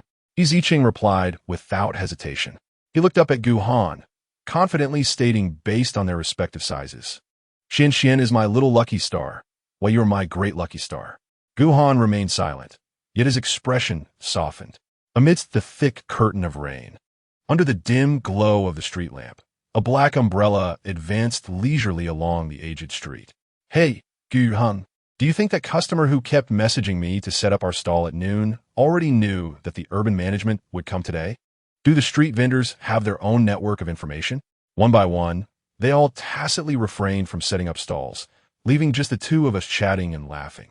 Although most of the conversation and laughter came from Zicheng, he sensed that Gu Han's mood seemed quite pleasant, perhaps because he would no longer have to accompany him in setting up the stall and pedaling the tricycle. They navigated the flickering streetlights, deliberately avoiding the puddles in the uneven road, yet their feet still inevitably got wet. Upon returning to the basement, Zicheng changed into his slippers and immediately noticed Gu Han's shoulder damp from the rain. He clasped his hands dramatically and exclaimed, "Wow, your shoulder is wet. We look like a scene from a romantic drama, haha." His whimsical thoughts left Gu Han puzzled. "Do you think you're the heroine of a drama?" Zicheng shook his head seriously. No. I am, of course, the hero of the drama." Gu Han frowned. "Do you think I'm a heroine?" No. Zicheng continued to shake his head, taking the skewers from Gu Han's hand. "They are the heroines of the drama. Even if we two male leads are soaked through, we cannot allow the true leading ladies to get a drop of rain on them." It turned out to be a foodie-esque interpretation of a romantic drama. Gu Han underestimated Zicheng's peculiar thought process and, with a sense of exasperation, went to the wardrobe to retrieve a change of clothes. Meanwhile, Zicheng entered the kitchen, quickly storing the skewers in the refrigerator and tidying up the fridge and stove before boiling a kettle of water. Upon returning to the living room, he tugged at his slightly damp short sleeves, intending to take a shower. He grabbed a pair of shorts and approached the bathroom, only to be met face-to-face with the naked Gu Han. Zicheng, mesmerized by the sight of the 8-pack abs before him, found his gaze transfixed. He instinctively gave a thumbs up, genuinely praising, "Wow, Gu Han, your physique is stunning. Are you blind? Can't you see the bathroom light is on?" Gu Han's shout jolted Zicheng back to reality, and as his gaze slowly moved from Gu Han's abs upward, it met the latter's grim expression. He chuckled nervously, scratching his head. "I didn't notice." "Gu Han, push him out, don't you knock? Is your brain filled with mush?" After being scolded twice, Zicheng clung to the door frame, retorting, "Well, why don't you lock the door? You broke the lock yesterday." Zicheng's defiance faltered as he added, "I'm sorry, I just accidentally nudged it and it broke. Once I get paid, I promise to replace this broken door." This was perhaps the umpteenth time Zicheng had made such a promise with his meager monthly salary of 5,000 yuan in front of Gu Han. "Get out." At that moment, Gu Han, forced into an unguarded confrontation, wore a face as dark as the night outside, his voice cold enough to freeze. "Do not be so bashful." Zicheng, seemingly oblivious to his own embarrassment, approached with delight. "Why conceal such a splendid physique? Allow me a glimpse," he urged. As he spoke, he began to remove his clothing, intent on unlocking the camaraderie of brotherhood in the bathhouse, deepening their bond. After all, they were brothers. Why not share a wash? "I'm feeling rather sticky myself." While Zicheng was preoccupied with loosening his belt, he remained entirely unaware of Gu Han's mounting fury. In the next moment, a white object flew out from the restroom. Bare-chested, with his trousers half off, exposing a portion of his rear, Zicheng was unceremoniously ejected from the restroom by Gu Han, as if he were refused. Chapter 41. "Grandson, answer the phone, what s with the anger?" Zicheng grumbled loudly from behind the door, pulling up his trousers and rubbing his backside. It was merely two grown men taking a shower together. What was there to be upset about? His complaints were abruptly interrupted by the sudden ringing of a mobile phone from a sofa. It was Gu Han's phone. Zicheng approached and noticed a landline number on the caller ID. Turning back towards the restroom, he shouted, "Gu Han, you have a call." All he received in response was the sound of running water.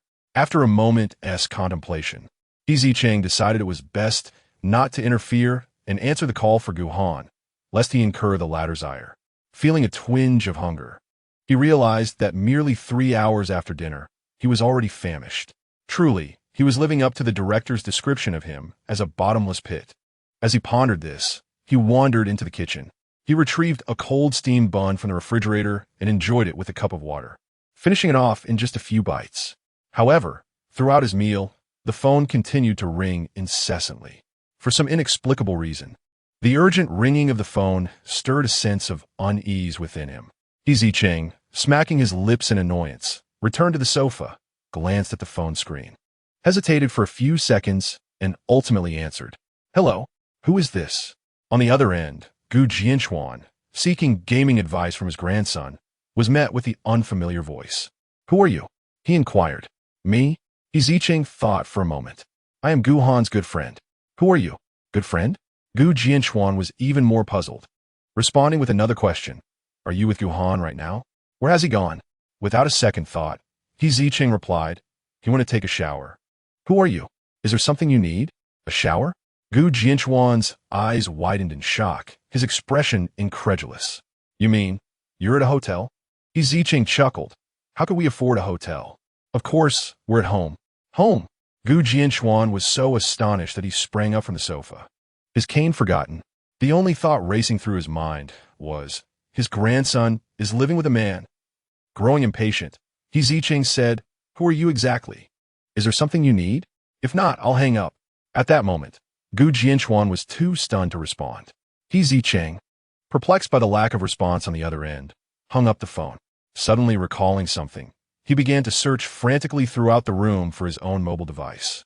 After 5 minutes of arduous searching, he finally retrieved his battered second-hand phone from the crevice of the sofa. "Ah, there you are," he exclaimed.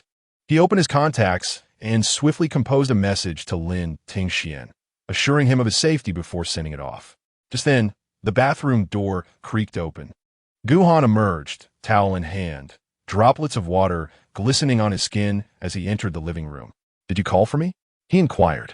Zicheng, engrossed in fiddling with his phone, replied without looking up, "Yes, someone was persistently calling you. I'm not sure if it's urgent." It sounded like an elderly man. "You should return the call promptly, lest you worry him." Gu Han halted his motion of drying his hair. "You answered?" Zicheng, oblivious to the discontent in Gu Han's tone, nonchalantly responded, "I did. Your phone was ringing incessantly. It was rather bothersome." Observing Zicheng's complete unawareness of the issue at hand, Gu Han's irritation surfaced. "How could you just answer someone else's phone call? I mentioned it was too noisy. Otherwise, I would have bothered." Zicheng continued to scroll through his phone screen, dismissing the conversation. "You answered simply because it was loud? Gu Han. It is impolite to answer someone else's call without their permission. Don't you understand?" Zicheng chuckled, presenting his flawed reasoning. "But it was the phone that intruded upon my peace first. Hence, I felt compelled to intervene." Gu Han, nearly exasperated to laughter, was about to retort when his own phone rang again. It was the same landline number as before. He shot Zicheng a cold glance before stepping outside to answer it. "Hello, Grandpa." "Ah, garçon.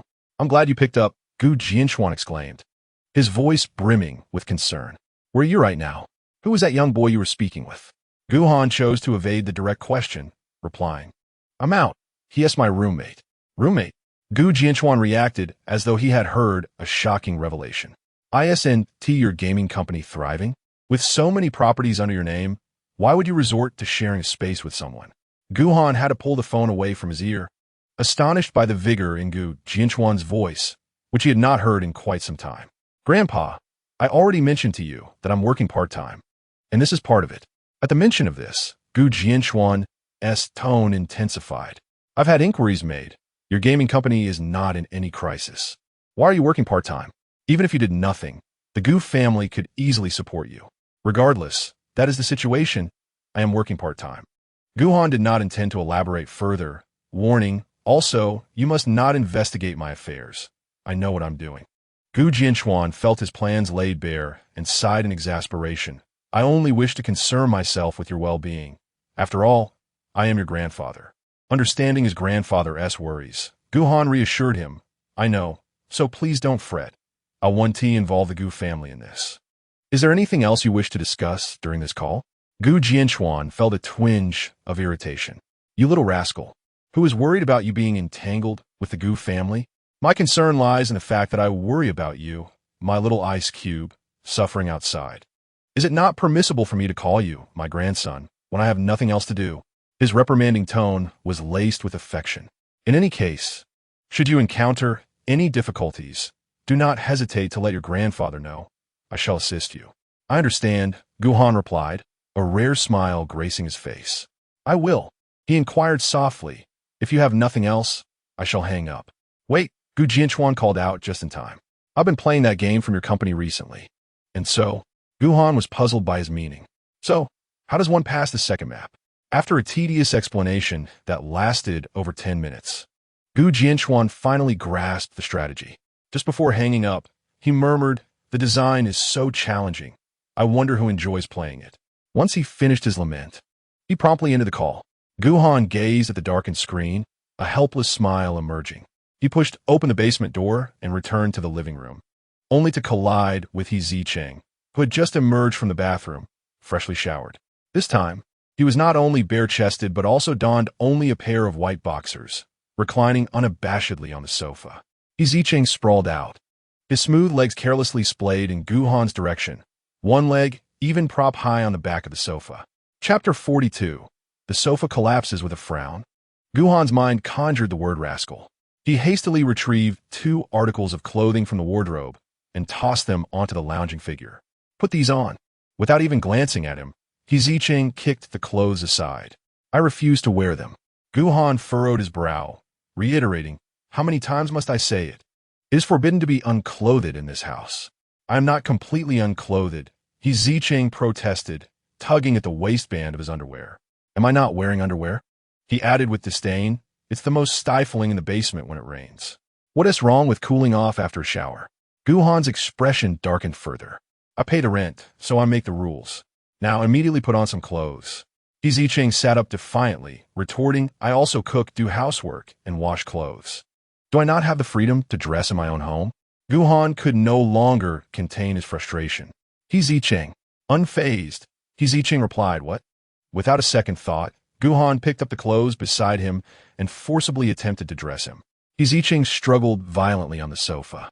I won't wear it. I won't wear it. Gu Han seized his wrists, his voice imbued with authority. You will. Zicheng flailed desperately. Let me be. Just let me be. At that moment, as the two continued their tussle on the old sofa, which had already suffered a previous collapse, finally gave way with a resounding crash. The pair fell to the ground, caught off guard. By sheer coincidence, they landed mouth to mouth. Both Zicheng, below, and Gu Han, above, opened their eyes wide in surprise. Even with his mouth covered, Zicheng managed to slur out, now, this is truly the stuff of idle dramas. The accidental kiss had already left Gu Han in a state of despair, but now, feeling the lips of the other person writhing like a caterpillar, his hopelessness had reached new depths. Gu Han abruptly propped himself up and hurried to the bathroom vanity, scrubbing his mouth inside and out, over and over again, until his lips were chafed and raw. When he emerged, Zicheng still wore a bewildered expression, half-dressed and sitting on the disheveled sofa. Upon seeing Gu Han, he pressed his fist against his forehead, striking a pose reminiscent of Rodin's The Thinker. How can my first kiss have been given to my good brother? How on earth am I to explain this to my future girlfriend? And to speak of it, what a foolish mind he must possess. Gu Han suppressed the urge to strike him, thinking, can't you just keep it to yourself? But that was not an option. The first rule of love is to be honest with one another. Zicheng, embodying the ideal boyfriend, raised his hand to deliver his campaign manifesto. Chastity is a man's finest dowry. I have preserved my virtue for nearly 20 years, solely to one day offer myself wholly to my future girlfriend. However, he suddenly shifted his tone, dramatically clutching his chest and gazing at Gu Han with feigned despair. Yet, my first kiss has been ruined by you, Gu. From his moral high ground, he lamented, tell me, how will you repay this debt? This guy truly deserves a slap for his antics. Gu Han pointed to his swollen, red lips and scoffed, as if he didn't ruin my first kiss. Zicheng's gossip radar immediately went off, his eyes sparkling as he leaned closer. Wait, this was actually your first kiss, Gu. Gu Han was taken aback by his own unreasonable complaint, even more so by Zicheng's astonishment. He maintained a cold expression to mask his embarrassment and silently retreated to his single bed. To Zicheng, this was undoubtedly an admission of guilt. He keenly noticed Gu Han's flushed ears and marveled inwardly. My goodness, there exists a male protagonist who upholds such moral integrity? Although he knew that in the narrative, Gu Han had not formally dated anyone during his rise, he recalled that there were numerous female characters in the story who admired him. Even though the author had not detailed Gu Han's interactions with them, now that he had entered this fictional world, he was expected to fill in all the gaps. He had assumed that apart from his first night, Gu Han would have given himself away long before his engagement to the young lady of the Shao family. To his surprise, the author portrayed the male lead as remarkably pure. Well, this kind of male lead is quite admirable. Zicheng yearned for a love that is lifelong and monogamous, and he favored protagonists who were not promiscuous. He felt that Gu Han and the future Miss Shao would make a splendid couple, and there was no need for Gu Han to repay him for his first kiss. Cheerfully approaching Gu Han, he said, "Rest assured, I will take full responsibility for you." Gu Han looked up at him, annoyed that this fool wanted to take advantage further. "Get lost," he replied with disdain. "Who would want a simpleton to take responsibility?" Zicheng settled himself at the edge of his bed, elucidating, "What I mean is, when you eventually find a beloved, I shall certainly assist in clarifying that your first kiss was merely an unfortunate mishap, and assure her that you are an entirely innocent young man, both inside and out." Gu Han, upon hearing this, furrowed his brow and cast his gaze downward, noticing Zicheng seated on his bed, revealing a glimpse of his underwear, which only heightened his disdain. "Leave. Do not compel me to repeat myself a third time." With a huff, Zicheng pouted, feeling his good intentions were met with ingratitude. He retreated to the remnants of his dilapidated sofa, sinking onto its disheveled remains, and lamented, "Why must my fate be so cruel? Sleeping on a sofa daily is already unfortunate, and now this sofa has been dismantled by some heartless wretch, leaving my innocence in tatters." Just as he was vocally expressing his woes, a white pillow flew from behind and struck him squarely. Clutching the pillow, he cast a reproachful look at the perpetrator, exclaiming, "I can no longer sleep in peace, yet you continue to torment me." Gu Han, unable to endure Zicheng's piercing lamentations any longer, pointed at him and commanded, "You, come here." "What for?" Zicheng replied, his expression wary, fearing another projectile might be hurled his way.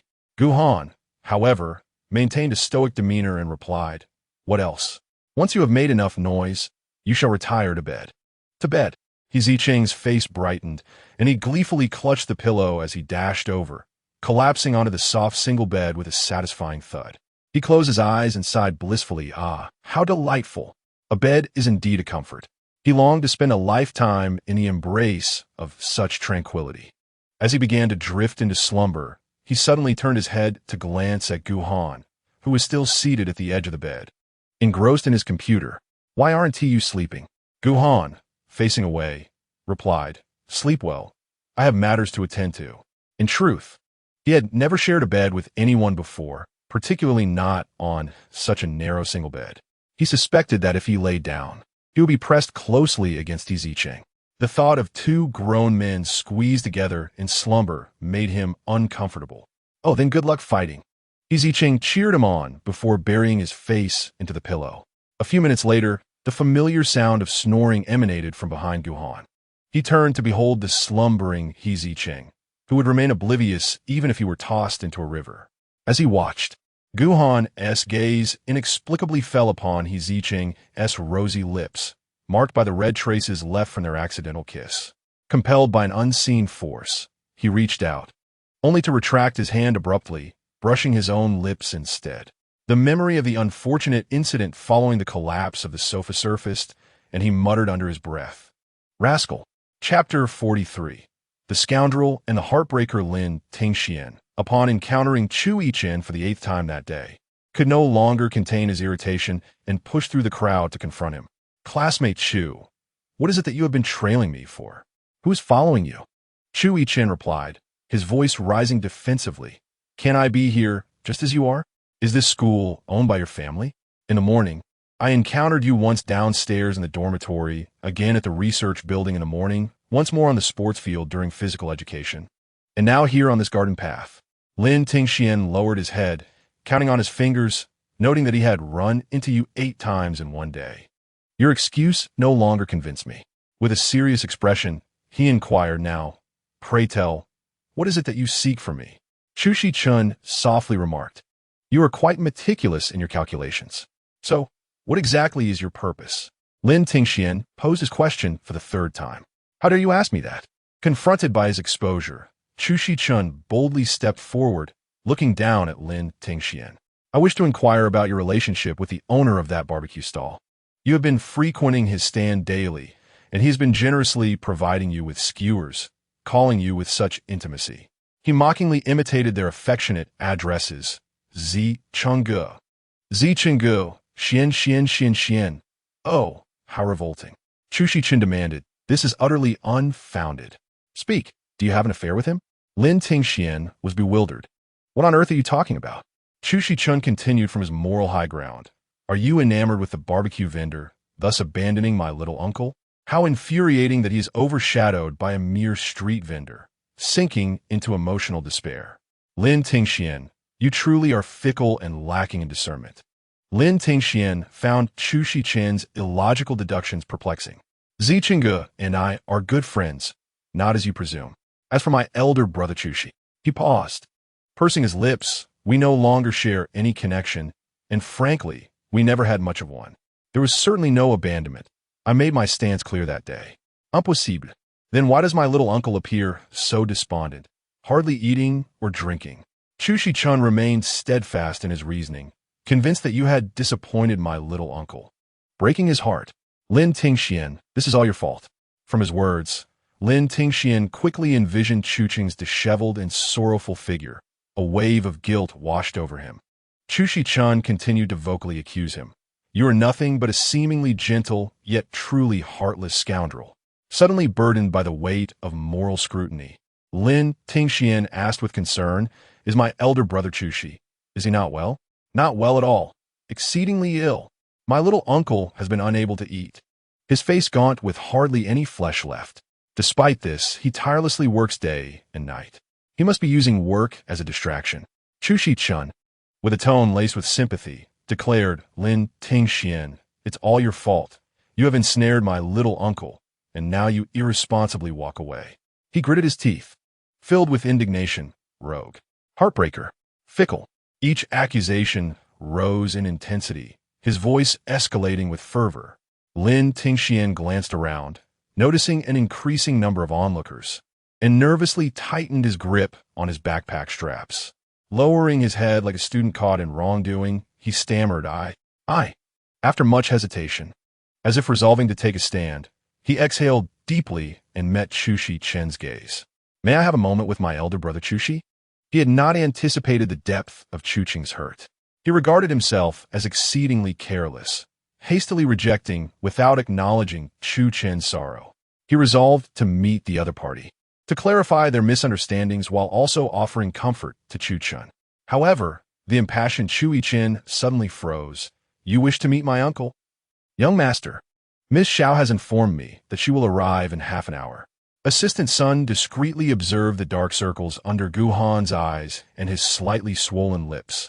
Expressing concern, young master, it seems you did not rest well last night. Perhaps you could take a brief respite in the inner bedroom. No need. Gu Han replied earnestly as he abruptly closed the documents in hand. Please bring me a cup of coffee. Of course, Assistant Sun said, taking the already processed documents from the table and exiting the office. Gu Han rubbed the bridge of his nose. He had spent the entire night sitting on the edge of the bed, coding while listening to Zicheng's snores, occasionally being cuddled and nudged by the restless sleeper. Fortunately, Zicheng had to work the next day, waking at dawn. Gu Han blinked, his eyes sore from the night's toil, contemplating whether to purchase a large bed or a spacious sofa, or perhaps both. No, he should buy 2 beds. He had no intention of sharing one with Zicheng. Truly, the late-night hours had muddled his thoughts. Half an hour later, a punctual knock echoed at Gu Han's office door. Enter. Assistant Sun respectfully opened the door for Xiaoli. Miss Xiao, please come in. Thank you, Assistant Sun. Xiaoli replied with a polite nod, stepping for the first time into Gu Han's office. Dressed in the latest luxury attire, she leisurely explored the expansive office before turning to Gu Han behind the desk. This place is quite nice, though a bit desolate. She pointed at the stark, bare walls and the model-like meeting table, teasingly remarked, The monochrome palette suits your cold, domineering persona perfectly. Gu Han, expressionless, gestured towards the chair opposite him. Please, take a seat. I prefer a more casual setting, Xiaoli mused, ultimately settling onto the sofa in the center of the office. Moreover, I'm dressed rather lightly today, not suited for sitting opposite the frosty general manager Gu. I fear I might catch a chill.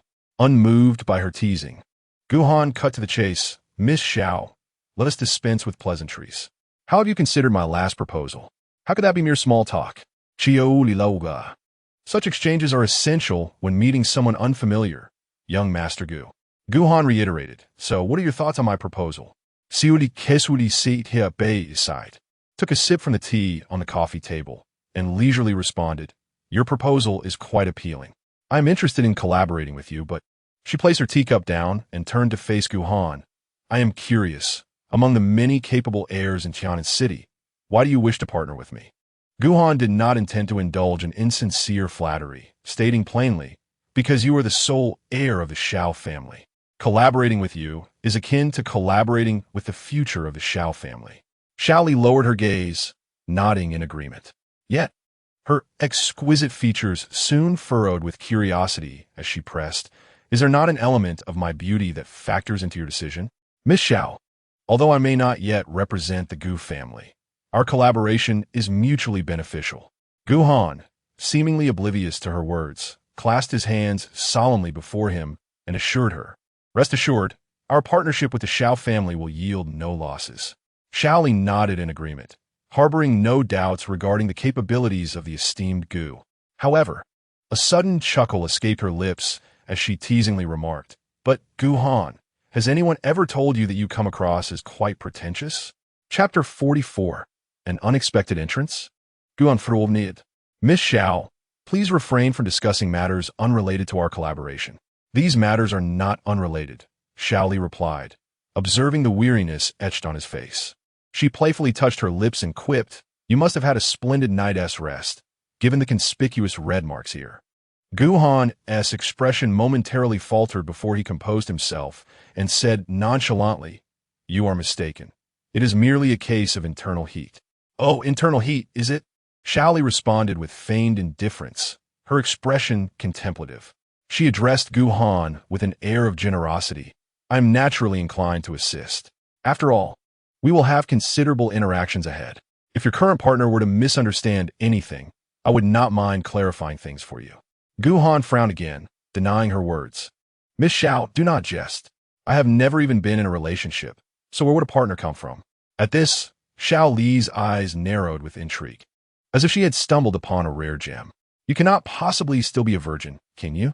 Gu Han remained silent, his expression stern and displeased. Yet, his reaction essentially confirmed her suspicions. Unable to contain herself, Xiao Li chuckled, realizing that not only was Gu Han the archetypal cold-faced tycoon, but also a rather conservative young man. How peculiar, she continued to tease. Miss Xiao, if you have not made up your mind today, you may take some time to reconsider. Gu Han's tone was laced with evident irritation. There is no need to resort to mockery here. Seeing that he was genuinely annoyed, Xiao Li quickly approached him. Gu Total, please do not hold my lightheartedness against me. I am indeed in favor of the collaboration. Noticing her hasty agreement, Gu Han kindly reminded her, if you are uncertain, take more time to think it over. I can wait. Certainty is my forte, Xiao Li replied with a radiant smile. I am very much willing to collaborate with you. Seeing her sincerity, Gu Han stood and extended his hand in a formal manner. Then let us embark on this partnership with joy. Xiao Li did not rush to shake his hand, but instead suggested, in that case, let my birthday banquet next week serve as our inaugural act. Gu Han had no objections and nodded very well. Then, hereas to a pleasant collaboration. Finally satisfied, Xiao Li extended her hand, lightly brushing against Gu Han's before turning to grab her bag and striding out on her heels. She did not forget to glance back and wave, Gu Total, I have another appointment, so I must take my leave. See you at the birthday banquet, goodbye. Eager to share the juicy gossip about Gu Han with her close friend, Xiao Li hurried away. Gu Han watched her hurriedly exit the office. But upon opening the file before him, he found himself unable to concentrate, his mind persistently wandering back to Xiao Li's teasing remarks. Gu Han pressed his lips together, hesitating for a few moments before activating the front camera on his phone. In a reflection, his lips indeed appeared unnaturally crimson. Following the incident last night when the couch collapsed, the force had caused his lips to collide rather forcefully with Zicheng's, leaving marks that had yet to fade. Coupled with the fatigue etched on his face from a sleepless night, he found his appearance rather difficult to explain. Suddenly feeling irritable, Gu Han clicked his tongue in annoyance. Was he really going to attend a meeting with others looking like this? Zicheng, exhausted from a day's worth of washing dishes, did not rush to leave after work. He had thoughtfully purchased a fine pack of cigarettes to present to the manager in gratitude. "Manager, thank you, thank you. It is thanks to your keen insight that I have been able to keep my job. Please accept this small token of appreciation." Wei, the manager, dare not accept such a gift. After all, the fact that Gu Han's assistant had come personally to explain the situation was already a significant gesture. How could he possibly accept a gift from Zicheng? "Oh, come now. Xiaohe, you're being too polite. There is no need for this. It is my duty to clarify the truth and manage the staff," he insisted. "You really should accept it, manager." Zicheng continued to press, persistently attempting to place the cigarettes in his hands. Wei hurriedly pushed back. No, this is too much. You should keep it for yourself. It's perfectly fine." Zicheng insisted. They went back and forth for quite some time, until finally, Zicheng, unable to contain his impatience, slammed the pack of cigarettes onto Wei's desk. "Manager, just accept it. The small supermarket cannot issue a receipt, nor can it be returned. Besides, smoking is harmful to health, and I do not smoke myself. If you do not take it, it will go to waste." Wei chuckled awkwardly, realizing he would have to concede, if only to avoid a lengthy discussion. Reluctantly, he accepted the cigarettes from Zicheng. "Very well, I shall graciously accept them. Thank you, Xiaohe. You're welcome, you're welcome." Zicheng, feeling accomplished, wasted no time in taking his leave. "I'll head home now. Please, carry on with your work." Wei smiled and waved him off. "All right, take care." On his way home, Zicheng passed by the vegetable market and decided to venture inside. It was his first day back at work, a moment worth celebrating, so he thought to buy 2 pounds of ribs for a small celebration.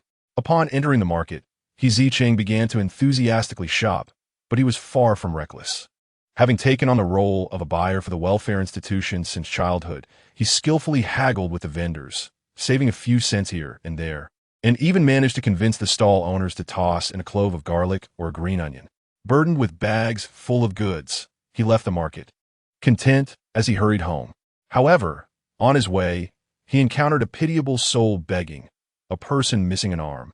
After a moment of contemplation, Zicheng reached into his pocket for his wallet.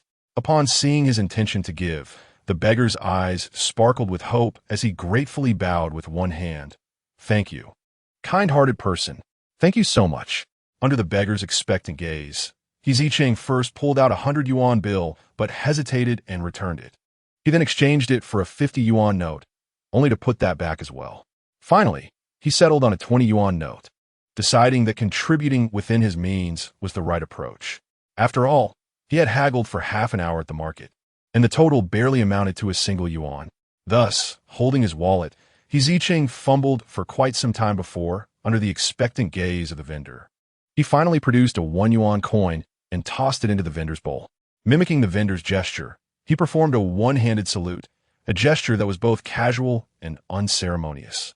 The beggar, obliged to express gratitude with a single arm, was left speechless, delighted by his small act of kindness.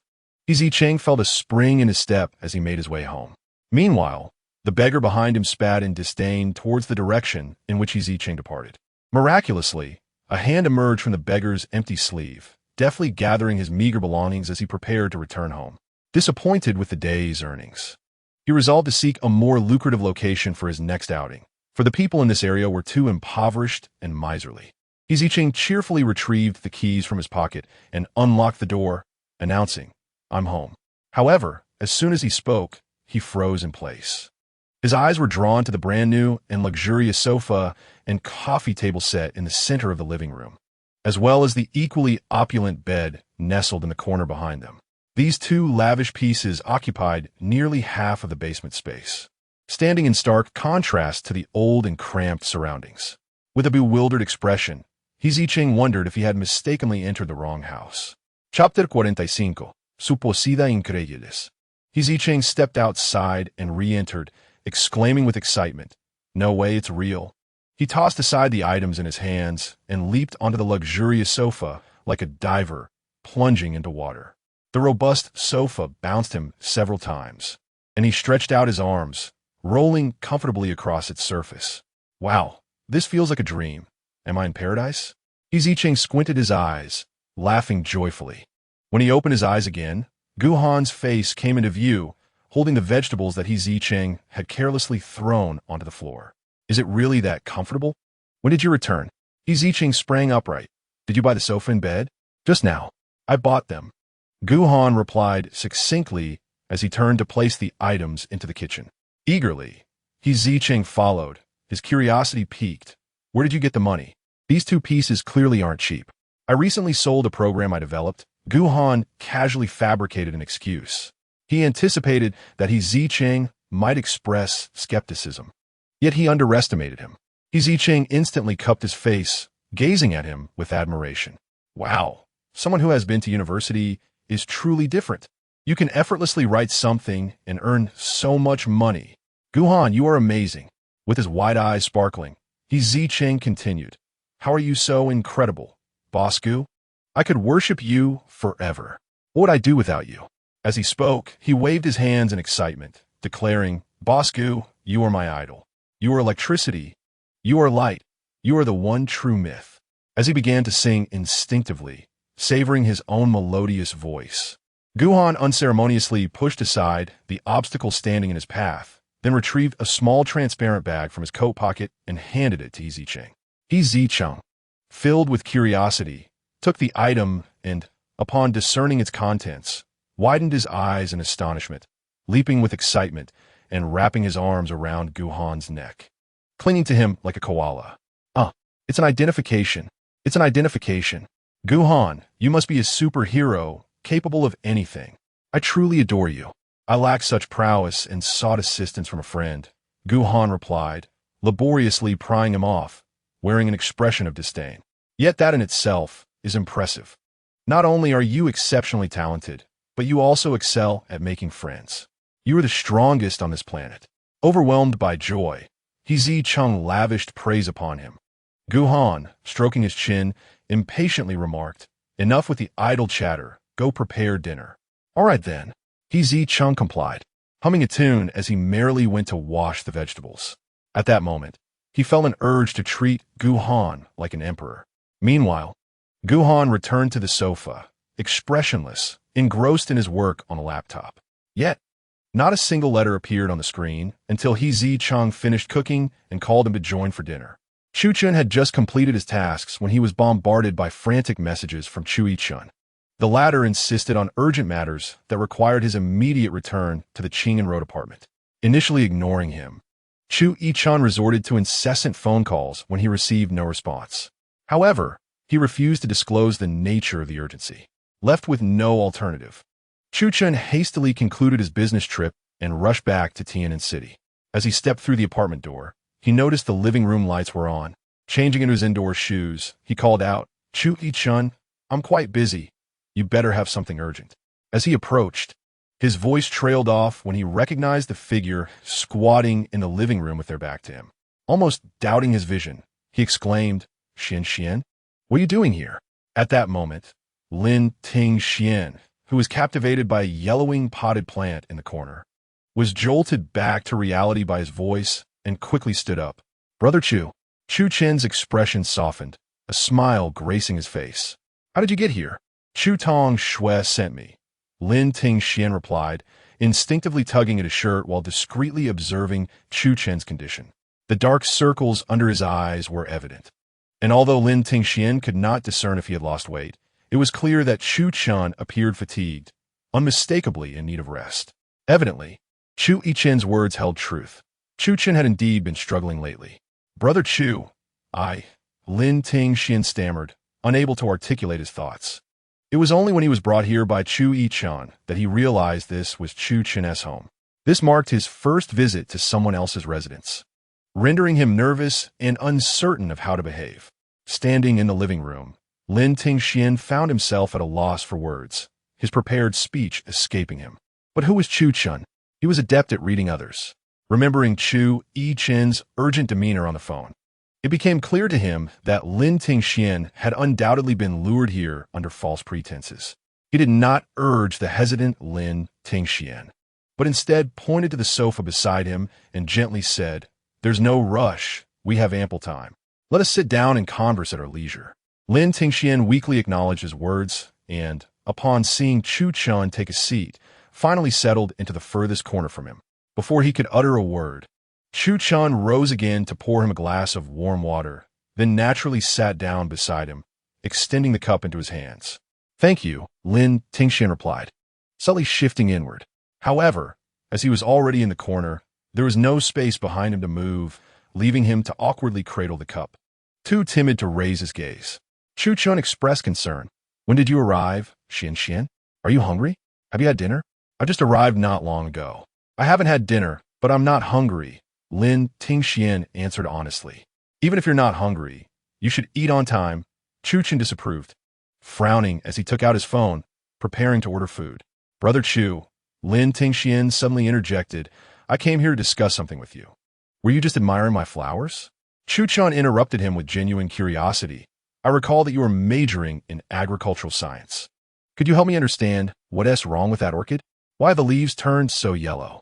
As he spoke, he stood up and approached the pot of orchids in the corner of the living room, looking at Lin Tingxian for assistance. Upon hearing this, Lin Tingxian's attention was instantly diverted. He set down his water cup and hurried over to analyze. "Orchids prefer shade.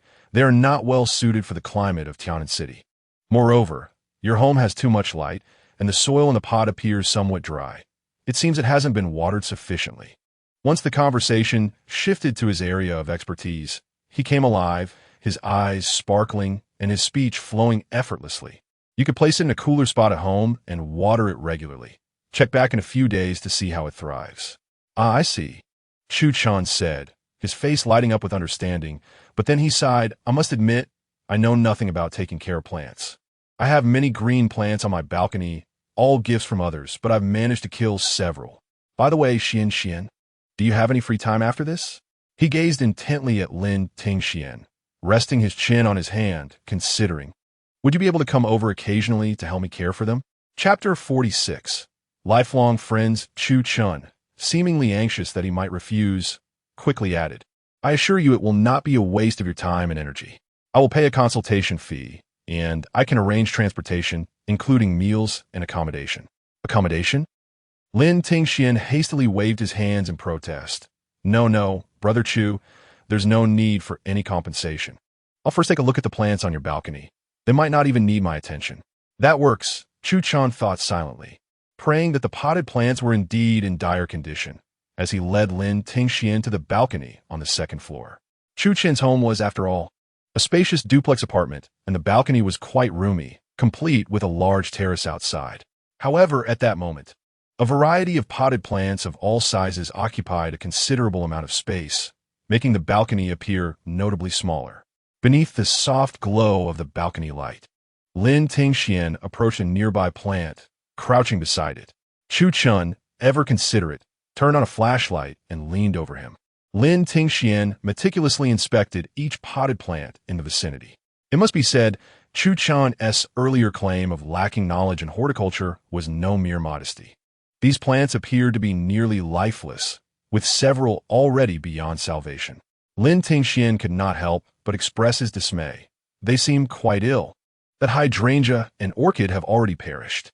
Chu Chun felt a wave of relief wash over him, yet feigned concern on his face. "Is it really serious?" "Indeed," Lin Tingxian replied, rising to meet his gaze with a grave nod. "I will compile the care requirements and characteristics of each plant for you. In about 3 to 5 days, I shall return to assess their progress." Chu Chun smiled and readily agreed. "All right, I'll send someone to fetch you." Lin Tingxian, taken aback by the offer, responded, "No need. I can take the bus or a taxi. We are now on equal terms, and it would be inappropriate to trouble each other too much." Were it not for his genuine concern for the plants on Chu Chen's balcony, Lin Tingxian would never have ventured here a second time. The two soon strolled back to the living room. And as Lin Tingxian recalled the primary purpose of his visit and was about to speak, the doorbell rang. Chu Chen explained, "That must be dinner. I'll go get it." "Oh, all right," Lin Tingxian said, watching his retreating figure, and silently sighed, resolving to voice his thoughts upon Chu Chen's return.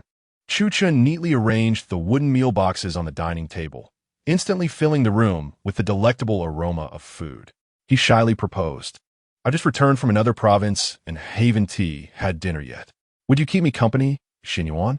I prefer not to dine alone." Lin Tingxian considered declining, but ironically, his stomach chose that moment to audibly protest. He looked down in embarrassment, wishing he could vanish into the floor.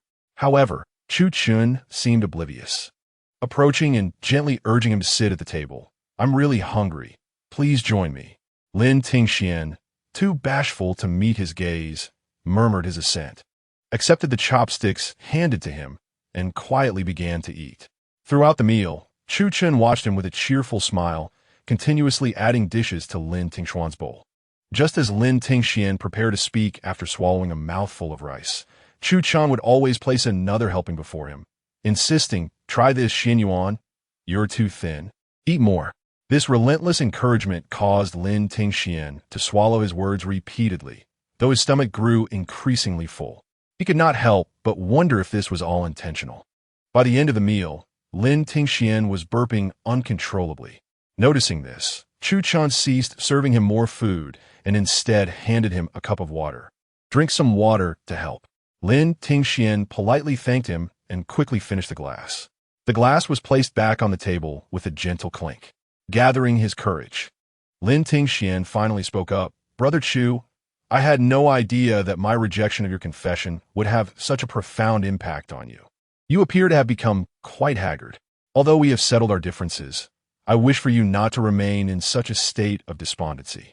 He gazed into Chu Chen's eyes earnestly and said, "You previously mentioned that you lack enduring friendships. While we may no longer be lovers, we can certainly continue as friends. Do not allow matters of the heart to sadden you. While romantic relationships may eventually falter, true friendship can last a lifetime. Let's be lifelong friends." Chu Chen assessed the sincerity in his gaze and could not help but lower his head, letting out a bitter smile.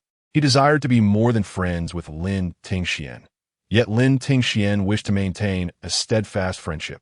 Chu Chen lifted his gaze once more towards Lin Tingxian and replied slowly, "Very well, let's be friends.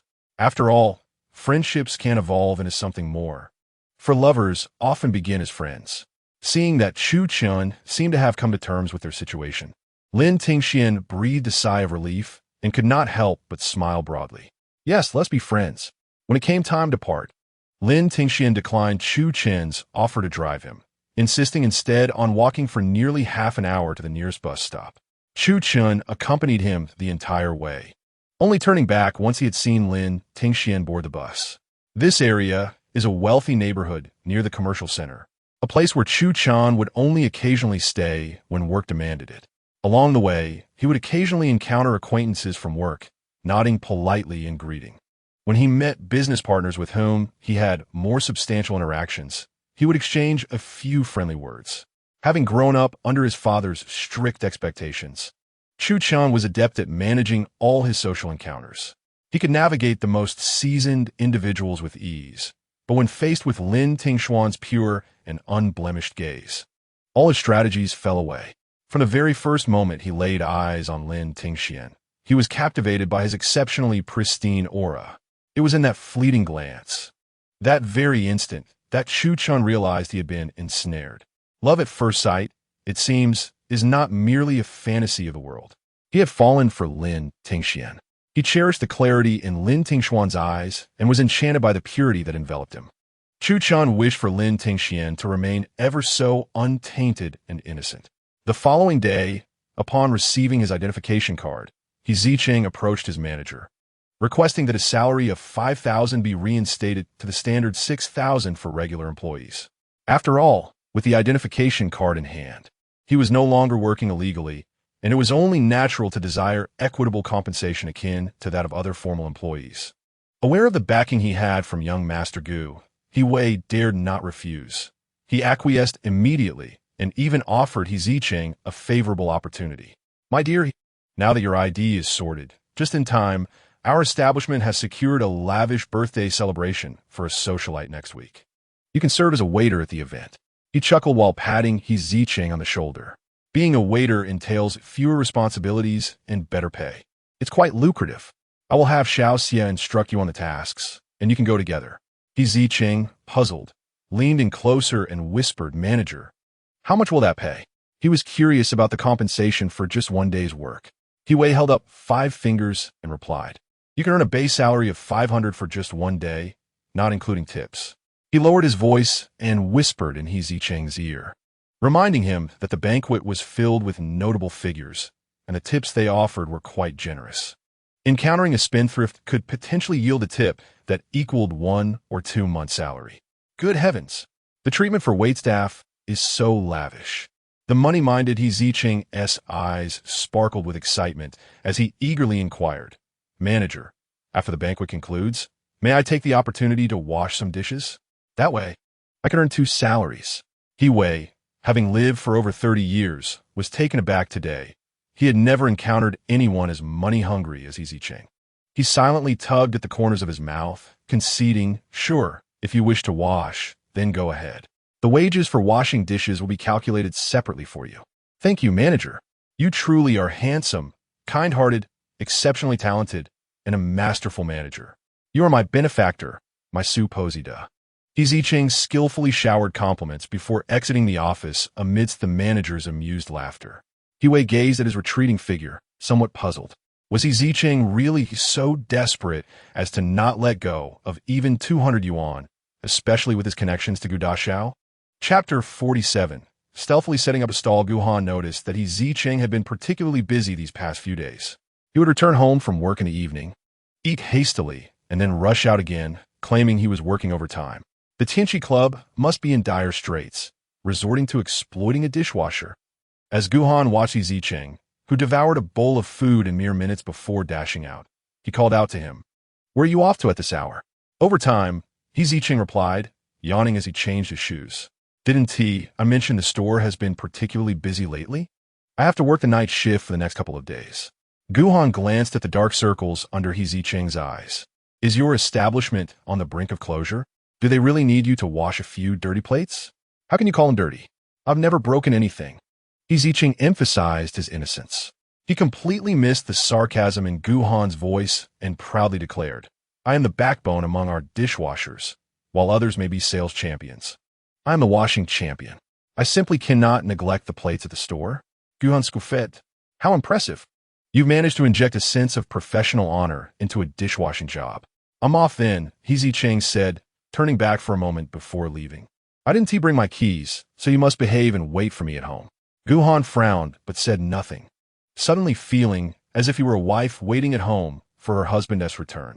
His earlier questioning resembled a check-in. Gu Han grimaced at the chaotic thoughts swirling in his mind. By the time he regained his composure, Zicheng had already closed the door behind him. Who is waiting for you? In the small, dimly lit basement, Gu Han soon resumed the rhythmic tapping of his keyboard. However, not long after, he abruptly shut his laptop with a clap. Barbecue. Yes, barbecue. Everyone says it's good. Within the smoky confines of the barbecue stall, Zicheng, wearing a mask and a baseball cap, fanned himself with a cardboard while calling out loudly. It seemed that Tian'an University was on break, as there were noticeably fewer students at the food street. A disheveled, middle-aged man stumbled towards his stall, and Zicheng immediately detected the pungent odor of alcohol emanating from him. Hey, how much for your wares? The man slurred. A lewd grin plastered across his face as he pointed at Zicheng. Zicheng gestured toward the price list affixed nearby. Everything is listed here.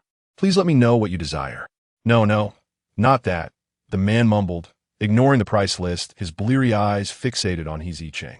You how much?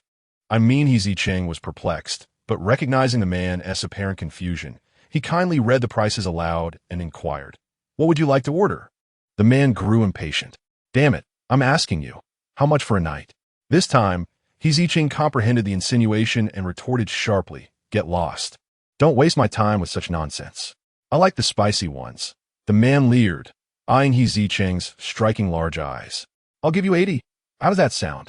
He Zicheng rolled his eyes in exasperation, lamenting his misfortune at encountering a drunken rogue so soon after opening his stall. "Hey, you lecherous old man. If you keep babbling nonsense, I'll call the police. What's the matter? Is the price too low? How about 100? Fair enough?" The man belched, releasing a wave of sour, alcoholic stench. He Zicheng recoiled, covering his face with his mask, feeling nauseated. He swiftly tossed the skewers from the grill into a nearby trash bin. "You filthy drunkard, you've spoiled my food." Seizing the moment, the man crept around the barbecue cart and grasped He Zicheng's wrist. "Come with me, brother. I'll make you feel good." His flushed visage jiggled with the movement. In a swift motion, He Zicheng hurled the man to the ground. "You dare lay your hands on me, scoundrel? Get lost, or I want to hold back." He sought to avoid trouble, yet he was no pushover. The inebriated man, seemingly intimidated, clambered to his feet, dusted off his trousers, and prepared to leave. However, as he passed in front of He Zicheng's stall, he suddenly yanked the handle of the grill and hurled it towards He Zicheng's position. With a crash, the grill toppled, and the hot coals scattered. He Zicheng quickly recoiled. Damn! Unfortunately, two innocent passers-by behind him were singed by the flying sparks, eliciting startled cries. Now thoroughly incensed, He Zicheng strode purposefully towards the man, raising his hand to strike. The sound of slaps echoed through the snack street as He Zicheng delivered punishing blows, granting no opportunity for a response. The drunken man's screams filled the air. "Help! Help! He's hitting me! Call the police!" He crawled on the pavement, pleading for assistance from the onlookers, but they merely glanced his way, offering no aid. It was then that a tall figure approached, addressing He Zicheng. "Stop hitting him." He Zicheng was fiercely pounding on the man beneath him when he was interrupted, responding with irritation. "What business is it of yours? Go away." It was then that he heard his name called. Looking up, he saw Gu Han observing him from above with an impassive expression. "You, what are you doing here?" Gu Han remained silent, his gaze fixed on He Zicheng, who felt inexplicably guilty under his scrutiny. Casting a glance at the man beneath him who was rolling his eyes in agony, he hastily clarified. He started it. "I was merely acting in self-defense, self-defense." Gu Han continued to remain silent, grabbing He Zicheng by the collar and attempting to pull him away. "What are you doing?" He Zicheng protested. "Wait. I still have to resolve this matter." He turned to the two bystanders who had been inadvertently burned, calling out, "How are you two? I'll take you for treatment now. I'll cover the medical expenses." After speaking, he turned back to Gu Han, slightly complaining. "What exactly do you want? Let go of me. I need to take them to the clinic." Gu Han lowered his gaze, gripping He Zicheng's arm, his voice tinged with anger. "Don't you feel any pain?"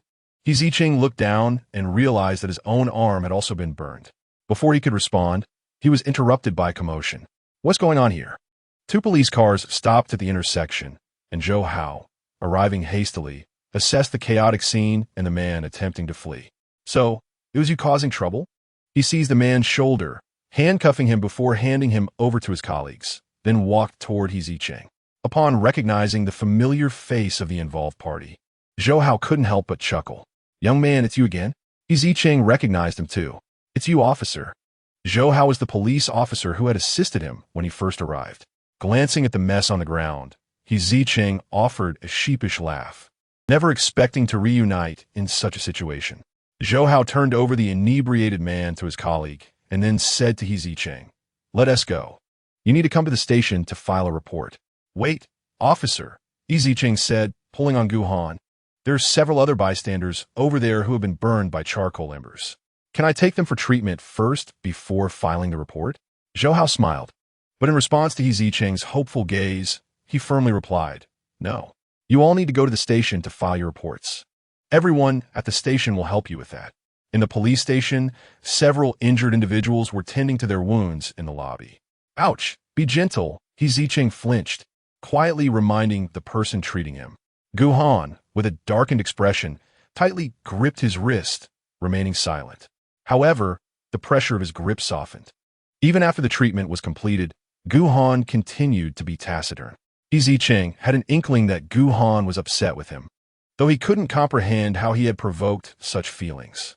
"Little brother, I truly didn't mean to. The inebriated man from earlier, seemingly sober now, approached Zicheng with an apologetic expression. I was just drunk and mistook you for a woman. I apologize sincerely. This matter is entirely my fault. I shall certainly compensate you for your medical expenses as well as the repair costs. Let's allow this incident to fade into the past. Zicheng chuckled, remarking, "Is this how you treat others? You are nothing but a despicable rogue who deserves a beating." No, that is not my intention, he replied earnestly. Brother, I am truly sorry. The man, assuming he was being haggled down, suggested, how about this? I will also compensate everyone here for their emotional distress. It is not worth pursuing a lawsuit over such a trivial matter. A lawsuit? Zicheng questioned, perplexed. When did he ever mention the prospect of litigation? Though he believed the man deserved a stint in prison for a proper lesson, he simply could not afford the attorney's fees. Furthermore, in such circumstances, would the man even be incarcerated for long? You may discuss that with your lawyer later.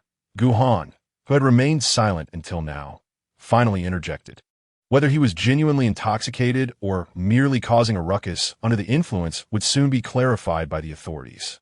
He stood up, positioning himself between the man and Zicheng, stating, "Now, please refrain from interrupting the treatment of the injured." The man, likely intimidated by Gu Han's imposing demeanor, hesitated several times before ultimately sealing his lips and slinking away in defeat. Zicheng tugged at the sleeve of the person before him and whispered, "Gu Han, please do not pursue legal action. We would have to pay for a lawyer." He had heard that legal fees could be exorbitant, often charged by the hour, a burden far beyond what he, a basement-dwelling pauper, could manage. Gu Han turned around, his gaze fixed upon Zicheng, a flicker of unnameable ire simmering within him. Money, money, money. How could this fellow's mind be consumed solely by financial concerns? Exhausted from toiling day in and day out for a meager income, he had already grown gaunt, resembling a mere stick insect. And yet, even after today as calamity, Zicheng remained fixated on monetary matters. Unable to contain his frustration, Gu Han exclaimed, "Zicheng, are you truly so obsessed with wealth? Even after being taken advantage of, you still fret over those lawyer fees." Zicheng recognized that Gu Han was genuinely angry and replied feebly, "But legal fees are indeed quite steep, and it is unlikely that man would face significant repercussions. Besides, I have not been wronged." Gu Han, in his exasperation, could not resist tapping Zicheng lightly on his forehead. "Zicheng, I shall cover the lawyer's fees. You simply need to cooperate."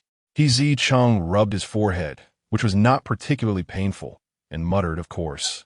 Even if we do go to court, that man is unlikely to suffer any real consequences. Can't you see he is a habitual offender?" Gu Han brushed aside his hand and tapped him on the forehead again, asserting, "We can compile his past offenses and hold him accountable for them. With a little effort, we can uncover the numerous misdeeds of such a habitual troublemaker. He may have committed various illegal acts." "Ah, that makes perfect sense," Zicheng exclaimed, enlightenment dawning upon him. "If that is the case, he will be unable to continue his nefarious ways, which could indeed be considered a good deed. In that light, the lawyer's fees may be quite justified." He then turned to Gu Han, asking, "What are the usual rates for legal representation? Will my earnings from my recent market stall suffice?" He wished to contribute his fair share.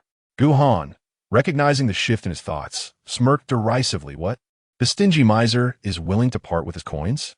"I'm not stingy," he retorted. Zicheng, with hands on his hips and head held high, defended himself.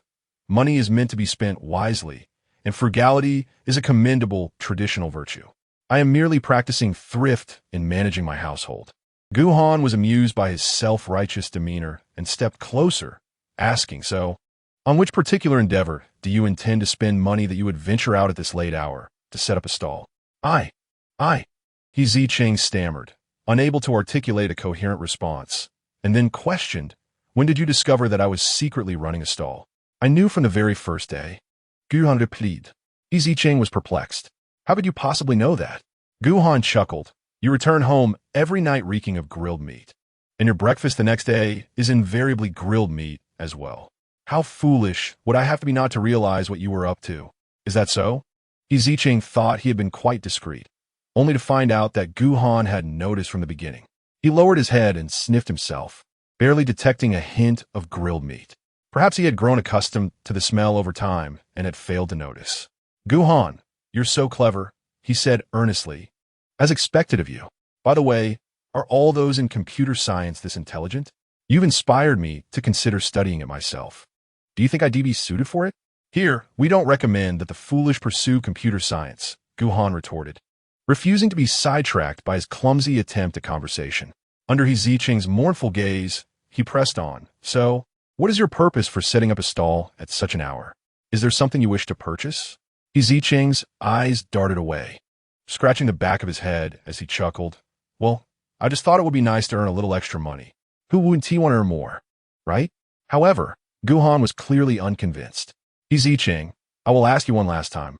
What exactly is your reason for setting up a stall at midnight? Zicheng, intimidated by Gu Han's tone, lowered his head. He hesitantly replied, It's just that you've gone bankrupt and are in debt.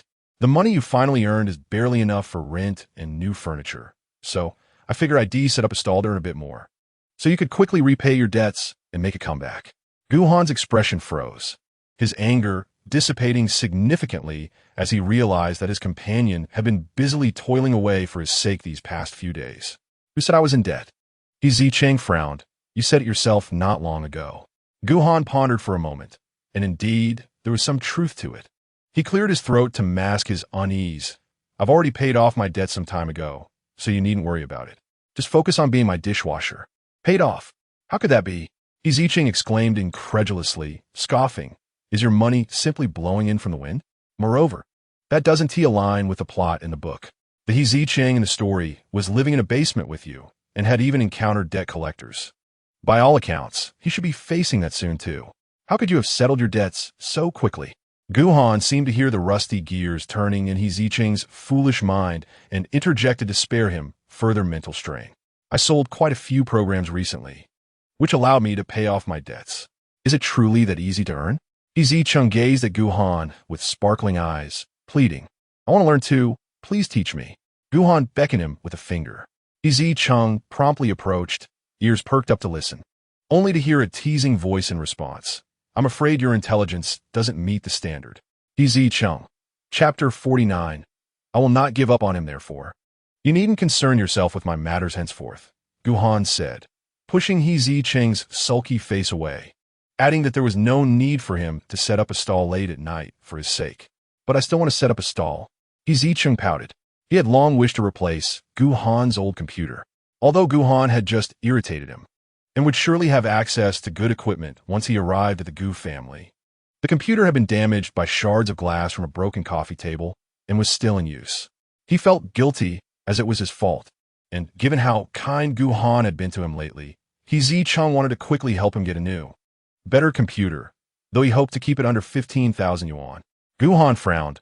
Are you so eager to earn that measly 100 or so yuan? That measly sum is quite significant. Thank you. And who would want to earn more? Zicheng retorted, a hint of grievance in his expression. I'm not clever, so I can only rely on hard work, but setting up a stall near the university is indeed quite profitable. As he spoke, noticing Gu Han's expression growing colder, he quickly added, but rest assured, I plan to set up stalls only on my days off, not juggling both washing dishes and selling goods. He carefully observed Gu Han's demeanor, softly inquiring in dialect, Is that all right? Why are you asking me? Gu Han turned his head to look out the window, a self-deprecating hum escaping his lips. What right do I have to manage your affairs? Upon hearing this, Zicheng couldn't help but smirk inwardly, recalling how Gu Han had just chastised him for being frugal and demanded he simply cooperate with him. Cut the act, he thought, though he only dared to keep such thoughts to himself. You certainly have the right to manage me, Zicheng replied with a flattering smile, clenching his fist and playfully thumping Gu Han's chest. We are now inseparable brothers, so I must seek your opinion. He eagerly winked at Gu Han. What do you think about me setting up a stall on the weekends, Boss Gu? Gu Han still turned his head away, ignoring him. Boss Gu. Zicheng tilted his head to block Gu Han's line of sight. My most important Boss Gu, my dearest Boss Gu, what do you say? He persisted, resembling an eager puppy awaiting its master's response. For a fleeting moment, Gu Han imagined seeing an invisible tail wagging behind Zicheng. He suddenly thought that if Zicheng were to have a girlfriend in the future, he would likely be one of those smooth-talking boyfriends, with a silver tongue and sparkling eyes that could charm anyone. Boss Gu. Zicheng fluttered his eyelashes, still awaiting an answer. Zicheng. A sudden voice interrupted Gu Han, who was about to nod. Zicheng turned at the sound to see Lin Tingxian hurriedly approaching, followed by Chu Chun. Xian, what brings you here? As Lin Tingxian approached, he immediately noticed the burn on Zicheng's forearm, with concern etched across his face. He grasped Zicheng's hand and exclaimed, Zicheng, how did you get injured again? Zicheng was always like this, exhibiting meticulous care for others while being rather careless with himself, frequently accumulating minor injuries, as if he were impervious to pain. In the past, whenever Zicheng visited Lin Tingxian during holidays, Lin would repeatedly urge him to be cautious and to take care. Yet, Zicheng would merely nod in agreement, failing to retain any of the advice. It's nothing, just a minor injury, Zicheng replied dismissively. Lin Tingxian was incredulous. How could such a sizable burn be considered minor? His features scrunched in worry, he asked, Does it hurt? This will leave a scar, won't it? Let it scar. I'm a grown man. It's no big deal, Zicheng retorted nonchalantly. Besides, it doesn't hurt anymore. It wasn't painful at first, and now that I've applied some ointment, it's even less so. To assuage Lin Tingxian's disbelief, he added, honestly, my adrenaline spiked and it dulled the pain. Impressive, right? You always like to use adrenaline as an excuse, Lin Tingxian replied skeptically, insisting they head to the hospital. Oh, don't worry about me. I'm perfectly fine. What about you? Zicheng countered, pulling Lin Tingxian in the opposite direction. Catching a glimpse of Chu Chun behind Lin, he guided Lin to a quieter spot near the entrance. I wanted to ask you, how did you know I was here? And why did you come with Chu Chun? Aren't you two on bad terms? His expression turned serious as he interrogated Lin Tingxian. You better tell me the truth.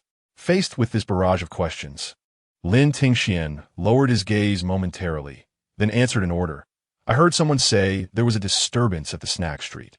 So I went to check it out and found your barbecue cart overturned. I inquired a bit and then came to the police station to find you. As for my association with Brother Chu, I was supposed to help him look after some plants today. We ran into each other at the school gate and suddenly heard people talking about the commotion at the back street, so we came together. However, we are indeed on good terms now. We are friends.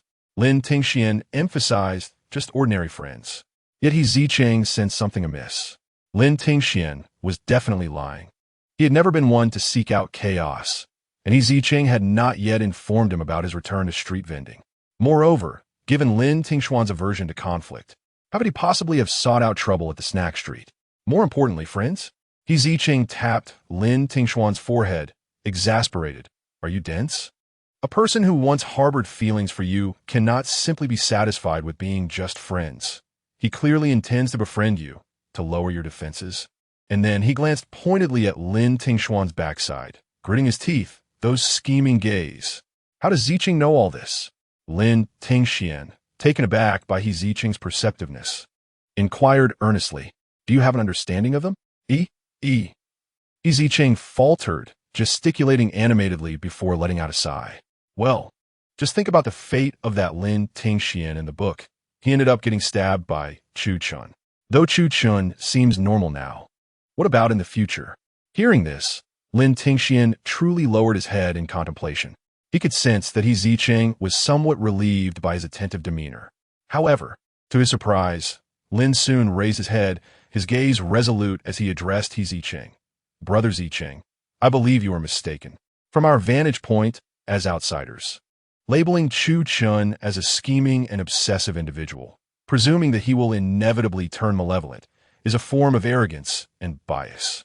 Chu Chun is portrayed as the antagonist in the narrative. The author does not favor him, nor does he delve into the experiences that led him to become what he is. Yet, after spending time with him, I have come to realize that the person before me is not inherently evil. In fact, he exhibits kindness towards others. Therefore, we should not hastily categorize Chu Chun as a villain. Nothing has transpired yet, and I can only trust what I perceive in this moment. But, Zicheng stammered in rebuttal. What if he truly becomes malevolent and seeks to harm you in the future? In the story, Chu Chen's animosity towards Lin Tingxian stemmed from Lin's abandonment of him. Lin gazed intently into He Zicheng's eyes and asserted, "I am not him. I will not abandon my friends." "Oh dear, what is this? Xian, you are being swayed by him." The detestable Chu Chun, in just a few days, had managed to enchant Xian into a state of foolishness. Chapter 50. No words for him. That is not the case, Brother Zicheng. Consider Gu Han, Lin Tingxian interjected, grasping his hand and glancing towards Gu Han, who stood a short distance away, silently alongside Chu Chun. The narrative describes Gu Han as a cold and unfeeling individual, suggesting that he might have even orchestrated He Zicheng's near drowning. However, the Gu Han before you now would assist you in setting up a stall when you're injured and would willingly accompany you to the police station. Thus, I believe he is not the same person as depicted in the book. At least, not at this moment. Lin Tingxian lowered his voice, adding, "Furthermore, Brother Zicheng, having shared a basement with Gu Han for so long, your insights must be far deeper than mine. So, do you genuinely believe that Gu Han is the sort to heartlessly cast you into the water? How could that be? I have done nothing to provoke him." He Zicheng hastily retorted, "I even helped him wash his underwear. He cannot treat me like that." Although Gu Han had scolded him for it, calling him a pervert, Lin Tingxuan's observations held true. Gu Han would tend to He Zicheng's injuries and silently clean up the mess he left behind. He would scold him for his foolishness, yet quietly prepare sandwiches, fix the faucet, and even replace the old sofa and bed. Although He Zicheng disapproved of Gu Han discarding the old furniture without his consent, considering it a waste of money that could have been recouped through resale, he had to concede that Gu Han, despite his perpetually cold demeanor, treated him quite well. He pondered thoughtfully. "You do make a valid point. However, Xian, you must explain to me how you became friends with Chu Chun again." He still needed to clarify the situation. Otherwise, he would remain uneasy. Lin Tingxian pondered for a moment and recounted the events of that day to He Zicheng honestly. "The 10 of plants? How utterly mundane," He Zicheng replied, shaking his head. "This tactic of Chu Chun is utterly outdated. Only the naive Xian would fail to see through it."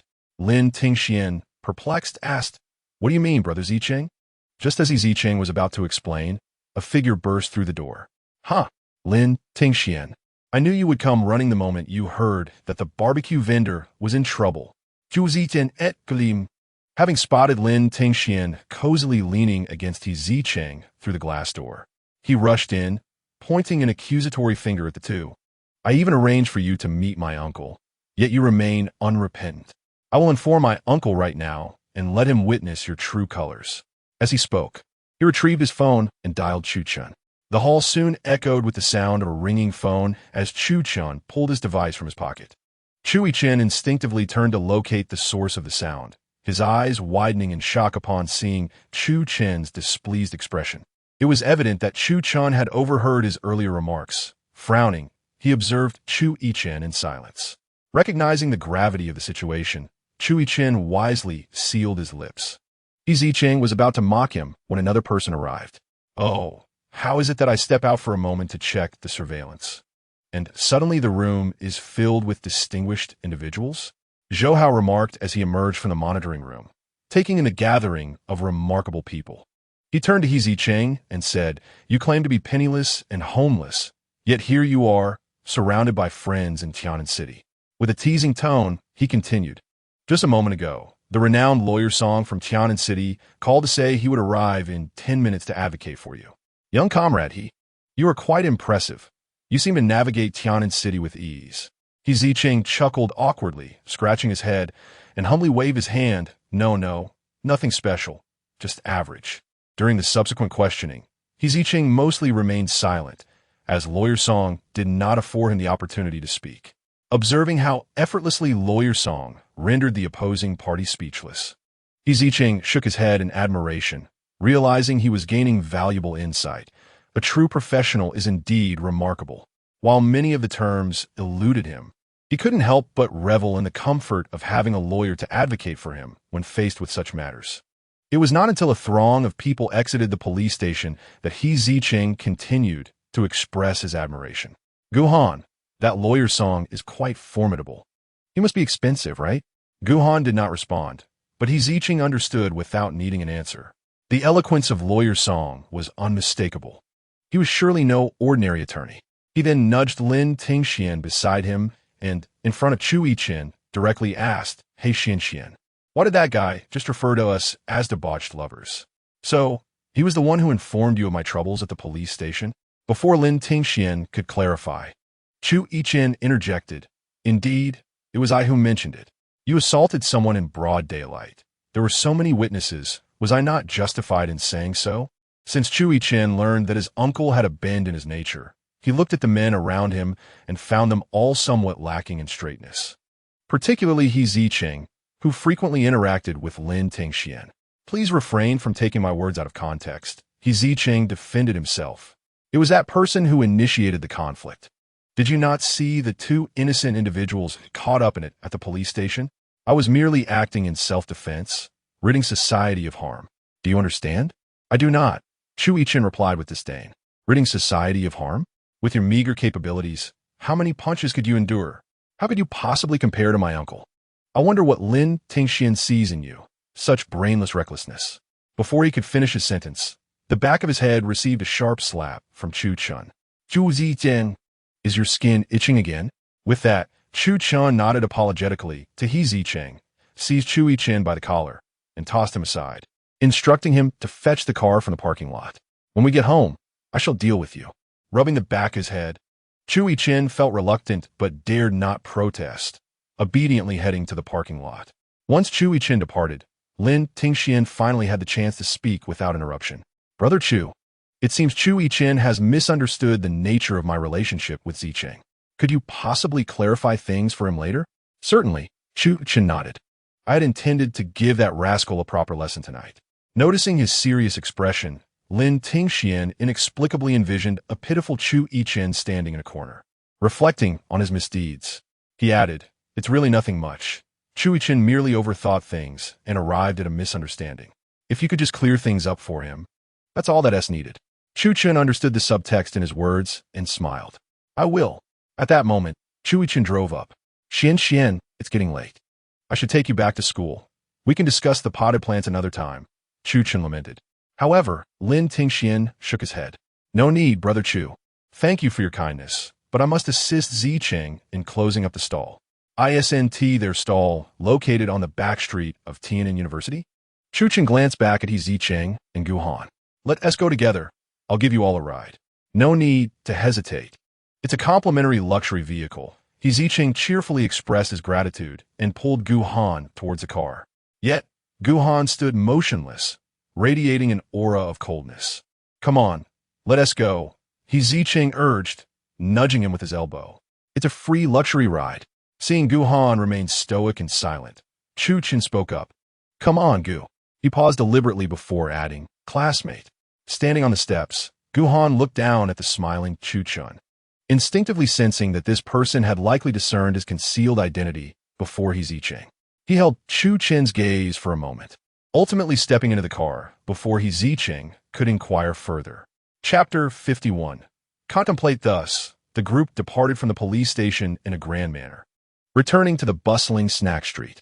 The remnants of the barbecue stall lay sprawled across the ground. He Zicheng rolled up his sleeves and prepared to get to work, but his collar was suddenly seized, and Gu Han pulled him aside with a single hand. "Behave yourself." "Indeed, Zicheng," Lin Tingxian chimed in, approaching to assist. "Your arm is injured, so do not overexert yourself. We shall handle this." As Lin Tingxian stepped forward to assist, Chu Chun followed suit.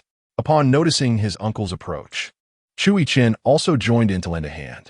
In this modest barbecue stall, four robust men worked in unison, while He Zicheng, reluctantly relegated to a bystander, observed from the sidelines. Within a mere 5 minutes, the chaotic scene was tidied up, leaving him touched as he clutched his heart, exclaiming how fortunate he was to have them around. He embraced Lin Tingxian, expressing his heartfelt pride in his growth. However, time was of the essence, and it was time for him to return to the dormitory. Chu Chun discreetly extricated Lin Tingxian from He Zicheng's embrace, reminding him that he had an early class the next day. "Ah, there's class. You should hurry back," He Zicheng urged. "Rest well, Xinyuan." Gu Han, and I must also take our leave.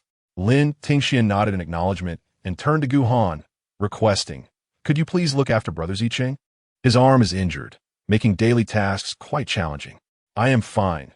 This minor injury does not hinder my performance," Zicheng dismissed, waving his hand and demonstrating his agility with exaggerated movements. "Be sensible," Gu Han chided, pulling him back as he glanced at Lin Tingxian, nodding in agreement to take care of him. Suddenly, after a prolonged silence, Chu Yichen interjected with a look of astonishment. "Gu Han, you're not still living with that guy, are you?" His words were met with a cold glare from Gu Han, prompting Chu Chun to cast a wary glance as well. Feeling the pressure, Chu Yichen reluctantly fell silent. "Then we shall take our leave. Xin Yuan, return swiftly to your dormitory." Zicheng bid farewell to Lin Tingxian before he and Lin Tingxian parted ways. Zicheng then conscientiously settled at the back of the barbecue cart, cheerfully calling out to Gu Han, "Boss Gu, let's be off." His movements were fluid, akin to driving a stubborn donkey, leaving Chu Yichen and Chu Chun in a state of disbelief. Unexpectedly, Gu Han, under their watchful eyes, took his place at the driver's seat of the barbecue cart, deftly securing the front ropes before beginning to pedal away. Chu Yichen stood dumbfounded as the humble cart receded into the distance, while Zicheng comfortably waved at them from the back, still grinning. "Uncle, has Gu Han lost his mind? Or has he become addicted to experiencing life?" If it weren't for his recent drinking session with some younger members of the Gu family, he would genuinely suspect that the Gu family was quietly facing bankruptcy. Chu Chun cast a meaningful glance at the two figures disappearing around the corner, cautioning, "Mind your own business and return to the car." "Understood. Then, Brother Chu, I shall head back as well," Lin Tingxian replied, bidding farewell to Chu Chun. With a smile, Chu Chun remarked, "Allow me to escort you inside." "That won't be necessary," Lin Tingxian replied, glancing at Chu Yichen within the vehicle. "I'll take a turn and walk a few steps to get there. You two should return early as well." Chu Chun smiled, not insisting further. "Whenever you have time, give me a call. My flowers and plants are still awaiting their caretaker." With the new title of floral doctor, Lin Tingxian chuckled, "All right." The dark, silent basement enveloped them in stillness. The water pipes embedded within the thin walls occasionally emitted a gentle flow, breaking the stillness of the humble room. The tranquility was disrupted by the sound of a key turning in the lock. The creaking iron door swung open, and a faint light slipped through the crack, slicing through the darkness. As the switch clicked, a brilliant illumination instantaneously filled the entire basement. "I'm so hungry. I could devour a whole cow," Zicheng lamented incessantly, his cries of hunger mingling with the clattering of the keys and the shuffling of his slippers, shattering the silence within the space. These mundane yet fragmented sounds breathed life into the quiet basement. The once austere environment transformed into a cozy haven beneath the soft glow of light. Zicheng, rubbing his flat belly, made a beeline for the kitchen. He retrieved 2 cold, hard-steamed buns from the refrigerator, relishing them eagerly, while also extending one towards Gu Han. Just as Gu Han was about to decline, Zicheng suddenly paused, his gaze fixated on the 2 buns in his hands. An uncanny sense of familiarity washed over him. After a moment of contemplation, he inquired, "Gu Han, did you ever pilfer my buns before?" Gu Han scoffed, "If you don't want to share, just say so. I don't particularly want any." His words carried a hint of reproach, as if to imply that Zicheng often mistreated him. Zicheng, however, swiftly redirected his attention, generously thrusting the bun into Gu Han's hands. "Here, take it. Enjoy it. If you finish, there's more in the fridge. I bought plenty the other day. Take as many as you wish." With that, he plopped down onto the comfortable sofa, nestling into its embrace as he diligently munched on his bun. Gu Han observed him quietly. There was an undeniable allure about Zicheng, a charm that made even the most mundane fare appear delectable. The cold, hard bun seemed transformed into a gourmet delicacy in his hands, even stirring an unexpected hunger within Gu Han. Almost instinctively, he took a bite of the bun he held. Yet, in the next moment, Gu Han's brow furrowed slightly. It was dry and unpalatable. Just as he contemplated taking Zicheng's bun to order some warm meals instead, his phone rang, interrupting his thoughts. He casually placed the half-eaten bun on the coffee table, muttering, "I'm not eating anymore," as he retrieved his phone and stepped outside. Upon hearing this, Zicheng's eyes sparkled like a mouse that had spotted a jar of rice. He eagerly seized the remaining bun, popping it into his mouth. Chewing with a mouthful, he mumbled, "If you're not eating, I will." Outside the basement door, Gu Han glanced at the unfamiliar number flashing on his phone, his expression one of confusion.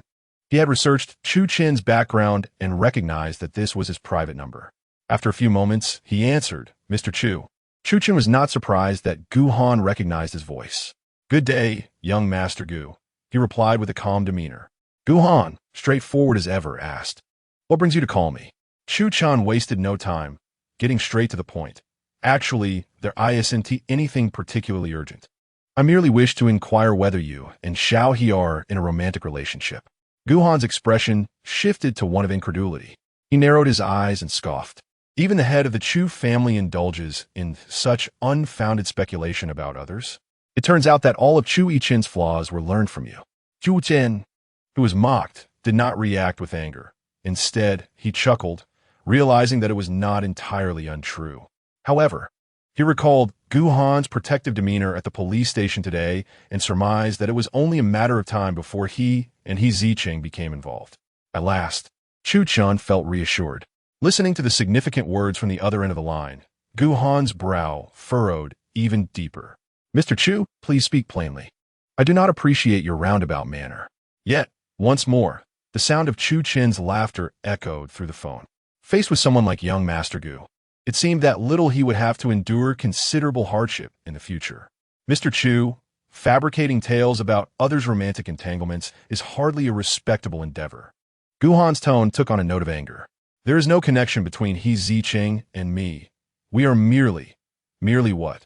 Just roommates? Or merely partners in a business venture?" Chu Chen interrupted, deciding to assist in advancing their relationship. Young Master Gu, concealing his identity while residing in a modest basement and accompanying little he to the police station to help him secure a lawyer. What exactly are you? Just ordinary friends? Without waiting for Gu Han's response, Chu Chen continued. "Consider this, young Master Gu. Would you go to such lengths for any of your friends?" Chapter 52, Thump, Thump, Thump. The reply from Chu Chen was met with a busy signal. Gu Han hung up the phone, standing quietly outside the door.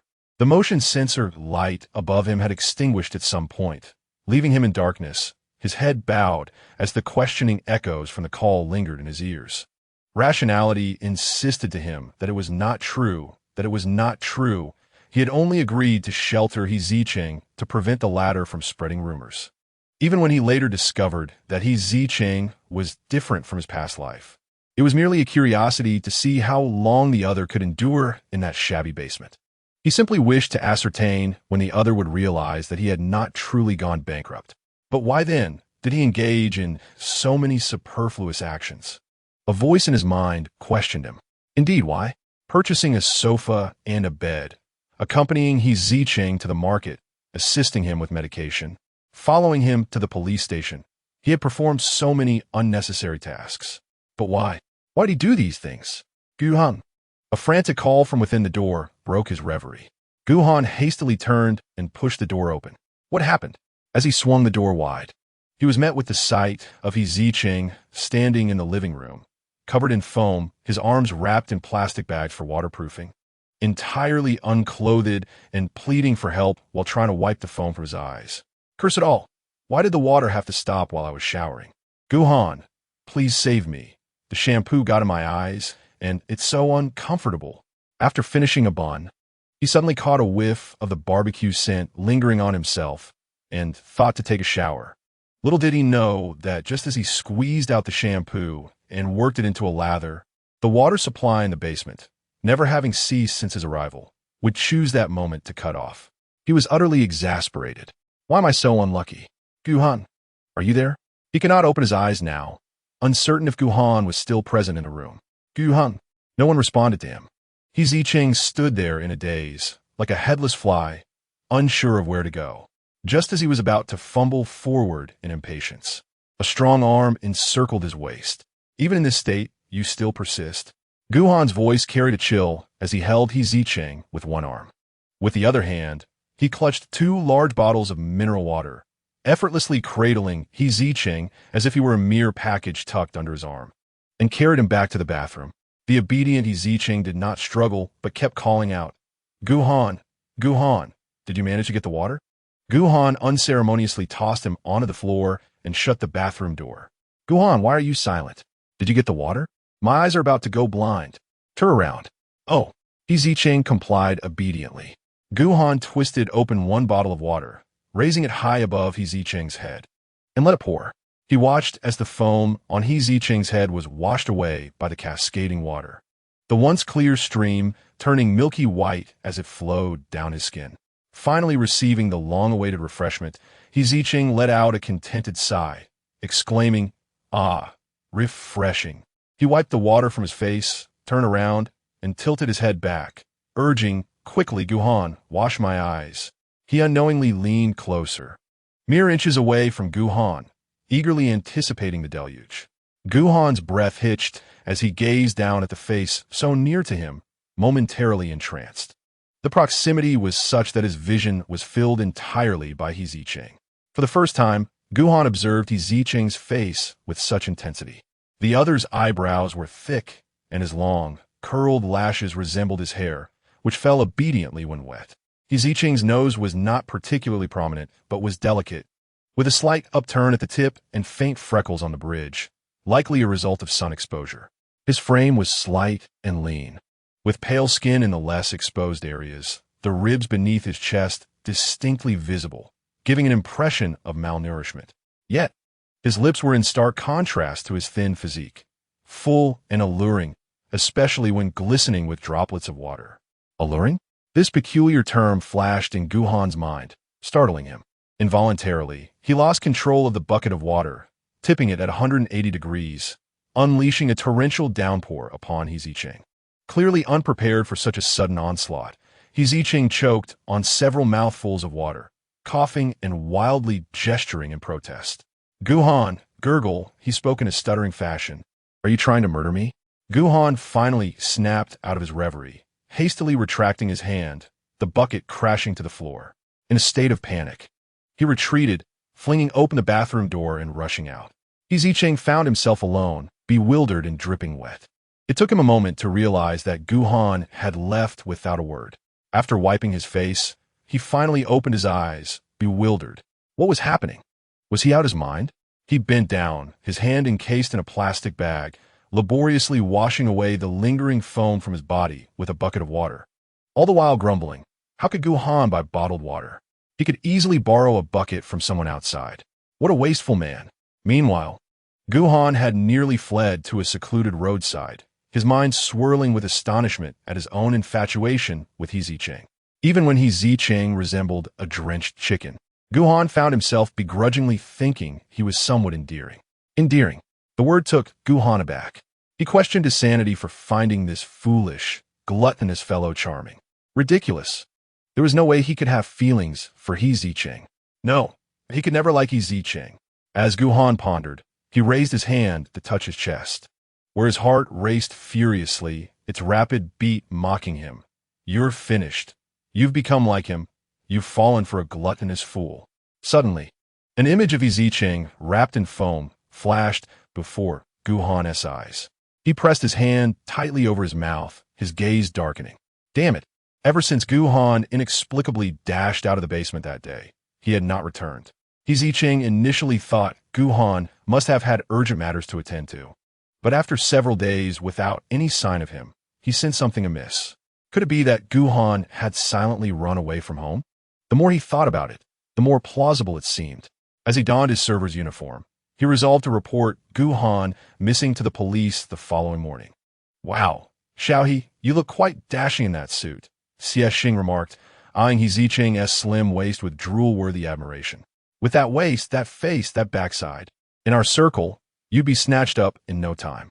Are you interested?" Zicheng quickly raised his hand to stop him. "Thanks, but I'm not interested." He understood the circle Zicheng referred to and respected it, but he was straight. Zicheng, slightly disappointed, stroked his chin and lamented. "Why waste such a magnificent gift from heaven? You might as well let me have it." Zicheng, adjusting his troublesome sleeves, replied firmly, "What is wrong with washing dishes? I love washing dishes. I'm the best at it. Zicheng wore an expression of utter disbelief and, undeterred, stepped closer with a suggestion. Shall he? Wouldn't it be better to cozy up to a wealthy patron? It pays better than washing dishes. Zicheng slammed the changing room door shut and turned to him with a bright smile. I don't care for that. Believe me, I can earn $1 million this year. Zicheng burst into laughter. What a joke. What dishwasher earns $1 million a year? Even if you washed every dish in Tian'an City, it wouldn't be possible. Zicheng merely shook his finger with a mysterious smile. Just wait and see. Chapter 53. Does he like me? Before the banquet commenced, luxurious cars, whose brands were unfamiliar to Zicheng, began to roll into the estate. He observed Zicheng with a bright smile, deftly stepping forward to greet the guests, opening the rear doors before guiding them into the hall, ultimately receiving a tip in return. Overjoyed, Zicheng quickly emulated this behavior, eagerly assisting others with their car doors. Fortune favored him, as he received a 50 yuan tip. Standing at the entrance with a silly grin, he bowed to the arriving guests while his right hand gleefully rummaged through his pocket, counting the warm tips within. Being a server indeed proved lucrative, far easier than washing dishes or grilling skewers. No wonder so many individuals sought to secure positions as servers, their enthusiasm fueled by the prospect of substantial earnings. Zicheng contemplated whether he should also consider returning to work as a server at the club. However, the base salary for a server was only 4,000, a full 2,000 less than what he earned as a dishwasher.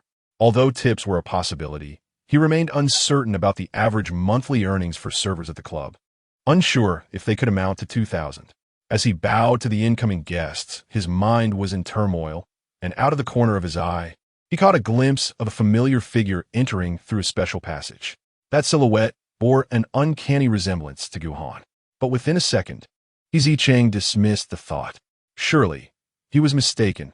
How could Gu Han possibly be present at such an opulent event? The mere thought of Gu Han stirred his irritation further. This individual, no longer a child, had been absent from home daily, without a word of communication. At this age, such behavior was utterly irresponsible, causing Zicheng considerable worry. He had even cut back on his meals these past few days, and he resolved to visit Officer Zhou at the police station for assistance the following morning. As Zicheng pondered these matters, he followed Zicheng, and together they joined the throng of guests at the beverage station, each taking a tray of champagne and wandering through the hall. At this moment, with merely 10 minutes remaining until the official start of the banquet, most guests had already arrived. Having tasted the sweetness of tips, Zicheng was exceedingly attentive, sporting a broad smile as he maneuvered through the hall. In contrast, Zicheng, believing himself to be clever, slipped away to the exclusive VIP lounge on the second floor. The clientele here was far wealthier than those on the first floor, unlike the oblivious Zicheng, who clung to his mundane position and stagnant salary. He would catch a big fish. Early in the day, Zicheng had learned that the illustrious Gu Shao from the Gu family would also be attending. Under the pretense of cleaning, he had infiltrated the manager's office the previous night and discovered the evening's agenda, revealing the room numbers of various distinguished guests. Arriving at the innermost VIP lounge, he cleared his throat and adjusted his attire before knocking on the door. "Excuse me, would you care for some champagne?" Zicheng inquired in a gentle tone, eagerly anticipating a response from within. It was not long before the door clicked open, revealing a disappointing visage of a bespectacled office worker. "May I offer you some champagne?" Zicheng reiterated with a smile, although his gaze could not help but wander inside. Assistant Sun gazed at the server who had approached without any invitation and instantly discerned the intent behind the intrusion. Adopting the impassive demeanor of his employer, he inquired, "Has your manager not informed you of the regulations governing the VIP room?" The smile on Zicheng's face abruptly faltered. The chill of the other's gaze made him acutely aware of his indiscretion. "I'm sorry to have disturbed you." He resolved to act only when the banquet commenced, bowing repeatedly in contrition. Upon receiving permission from the other party, he hastily departed, his demeanor deflated. The door to the VIP room closed once more. Turning back, Assistant Sun glanced at Gu Han, who was seated on the sofa, eyes closed in repose. "It seems unlikely that anyone will disturb us again. Shall I notify the person in charge?" "No need. This is the Xiao family's venue. They will manage matters themselves. Understood, assistant son acknowledged. The lounge fell silent once more, returning to its previous tranquility. He observed Gu Han's expression, noting the fatigue that marred his features. For reasons unknown, his employer had displayed a lackadaisical attitude for a time, but recently had thrown himself into work with fervor, as if determined to remain in the office 24 hours a day. Fortunately, he did not compel assistant son to remain alongside him, a fact for which the assistant was grateful. No amount of overtime pay could rival the peace of returning home to rest. He was nearing 30, and could no longer endure the rigors of such intense labor as he once did. To be young again. At 20, his employer was in the prime of his endurance. Yet, one could only wonder how long this frenetic pace would persist. Earlier that morning, old Master Gu had called to inquire about his grandson, expressing concern over Gu Han's frequent absences from the family estate. Assistant son had deflected with the excuse of a busy work schedule, only for old Master Gu to respond with a nonchalant before inquiring mysteriously whether there were any close male friends in Gu Han's life recently. Assistant son immediately thought of Zicheng, who had been sharing the basement with Gu Han. However, he dare not speak it aloud, opting instead to chuckle, asserting that Gu Han was far too busy to make friends. Old Master Gu sighed and promptly ended the call, leaving assistant son uncertain whether his words had been taken to heart. Nevertheless, the conversation served as a catalyst for speculation. Assistant son boldly surmised that Gu Han's recent peculiar behavior was likely tied to Zicheng. Had they had a quarrel? Had Gu Han been cast out? Such notions struck him as absurd, and he found himself chuckling at his own far-fetched thoughts. At that moment, Gu Han suddenly opened his eyes, his gaze icy. "What are you laughing at?" Assistant son stammered, "Oh, nothing at all. I merely recalled seeing Mr. Zicheng outside, quite unexpectedly. I was surprised to find him here." Assistant son mused aloud, noting how Mr. He appeared full of vigor and enthusiasm, embodying the essence of youth. Gu Han scoffed. "Of course he is happy. Someone must have tipped him generously. I can imagine him counting his money in secret, reveling in his newfound fortune. Today at the banquet." The unexpected appearance of Zicheng caught Gu Han off guard.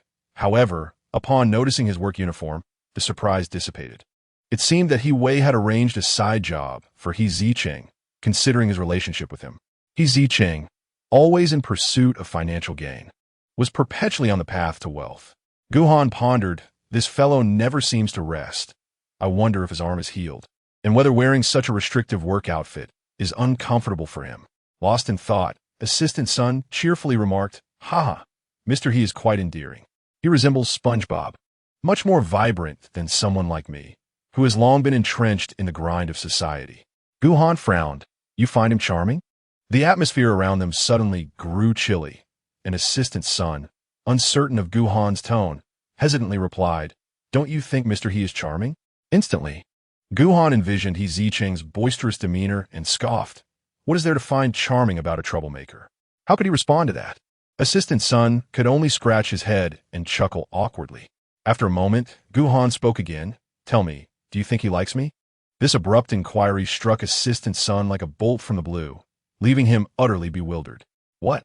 Chapter 54. The little wife assistant son, wide-eyed, stammered young master. "Are you suggesting that Zicheng has feelings for you?" Gu Han shot him a glance. "I am asking you."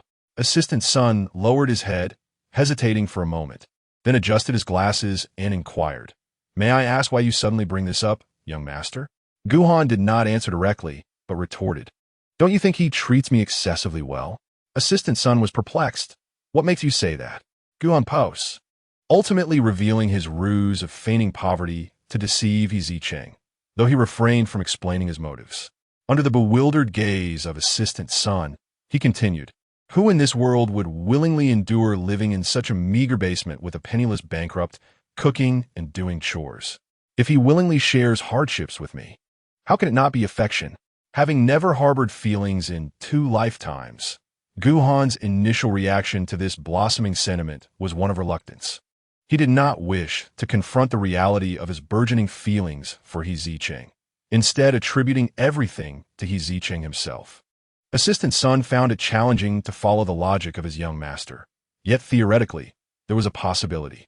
Gu Han's expression softened momentarily. However, assistant Sun, mustering his courage, proposed a different perspective. Is it not possible that, given the dire circumstances, he has no choice but to endure, and it matters little with whom he shares this burden? After all, Mr. He possesses a positive and optimistic outlook on life. As soon as he finished speaking, he noticed Gu Han's demeanor cooling again, prompting him to quickly amend.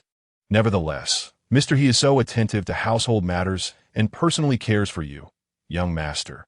You must hold significant importance in his heart. Only then did Gu Han's expression return to normal. He spoke, slightly troubled. You can see that I hold a different status in his heart, can't you? Assistant Sun smiled and nodded in agreement. Ha, I suppose so. However, young master, why do you hide your true identity from Mr. He? Are you afraid he covets your wealth? Assistant Sun indeed felt that there was a possibility. After all, in this circle, there are many who are blinded by wealth and engage in intrigue. It is only natural for the young master of his family to be concerned about such matters. When one steps outside, vigilance is essential. Gu Han observed him for a moment before stating, "It's none of your concern." Once he had served his purpose, it became irrelevant to him. Assistant Sun silently criticized his young master for being cold-hearted, using him and then discarding him. However, Gu Han's next remark caused him to retract his previous thoughts. Gu Han announced that he was granting him a day off. A day off? Assistant Sun was both astonished and elated, uncertainly inquiring further. What is the matter? Are you unhappy about a paid day off? Gu Han emphasized. Just remember to be cautious when you leave. Don't let Zicheng see you. He is not yet ready to shatter his carefully crafted persona. Very well. Suddenly liberated, Assistant Sun beamed with joy, handing over the car keys from his pocket to Gu Han, indicating that the young master would have to drive himself. Gu Han watched him skip away with a sense of unease, reminding him once more to avoid being seen by Zicheng. Assistant Sun turned back, confidently patting his chest, assuring him, "Rest assured, I will not jeopardize your facade of modesty." With that, he happily exited through the door. Gu Han remained alone in the lounge for a while, still feeling uneasy, and decided to venture down to the banquet hall on the first floor. Not spotting Assistant Sun, he presumed he had already slipped away. His gaze aimlessly swept the room, and his eyes quickly fell upon Zicheng, who was smiling and conversing with someone across from him. Who could he be speaking to, looking so cheerful? As Gu Han approached, his frown deepened upon recognizing the person opposite Zicheng. His expression darkened as he strode purposefully between the two, his gaze icy as it fell upon Unwilling.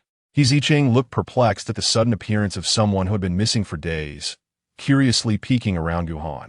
"What are you doing here?" He assessed Gu Han's dazzling attire and added, "Attending a social event?" Gu Han remained silent, standing stoically in opposition to the beaming Unwilling, subtly shielding Zicheng behind him.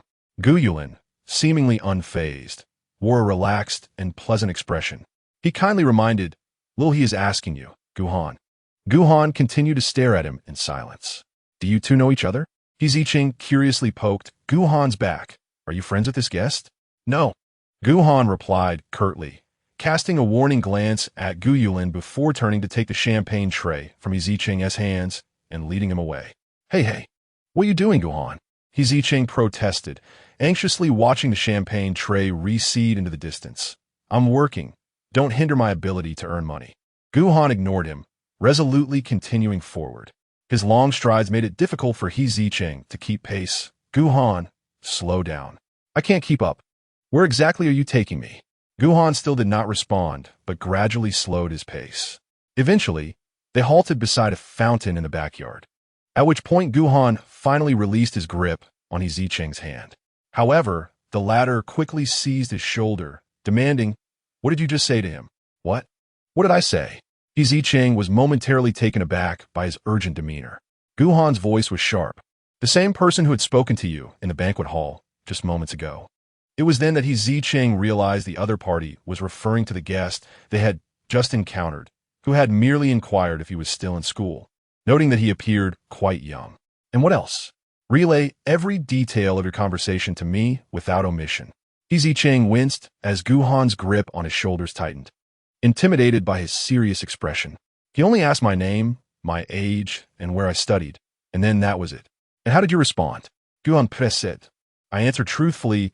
Zicheng reiterated, my name is Zicheng. I'm nearly 20, and I stopped attending school a long time ago. That's all. Zicheng, puzzled, asked, is there a problem? Was that all? Gu Han furrowed his brow, pressing further. Did he say anything peculiar? Zicheng shook his head. No, that was it. You arrived right after I finished answering him. That's good. Gu Han finally relaxed, releasing his grip on Zicheng's shoulders. What is wrong, Gu Han? Why the sudden seriousness? It's quite frightening. Did that man pose any issue? Zicheng speculated. He called your name. Do you know him? With a cold demeanor. Gu Han responded succinctly, not well. He then firmly instructed Zicheng. In any case, keep your distance from him in the future. All right then, Zicheng acquiesced, recalling Gu Han's earlier exchange with that man, speculating that there must be some past grievance between them, though he chose not to inquire further. His attention was swiftly diverted by Gu Han's slick-back hairstyle. That hairstyle looks quite stylish. Perhaps you could help me achieve a similar look sometime. Wait, suddenly recalling something, Zicheng mimicked Gu Han's earlier questioning stance, rising on his toes to grasp his shoulders and giving him a shake. Why are you here? And why haven't you been home these past few days? Give me an honest account.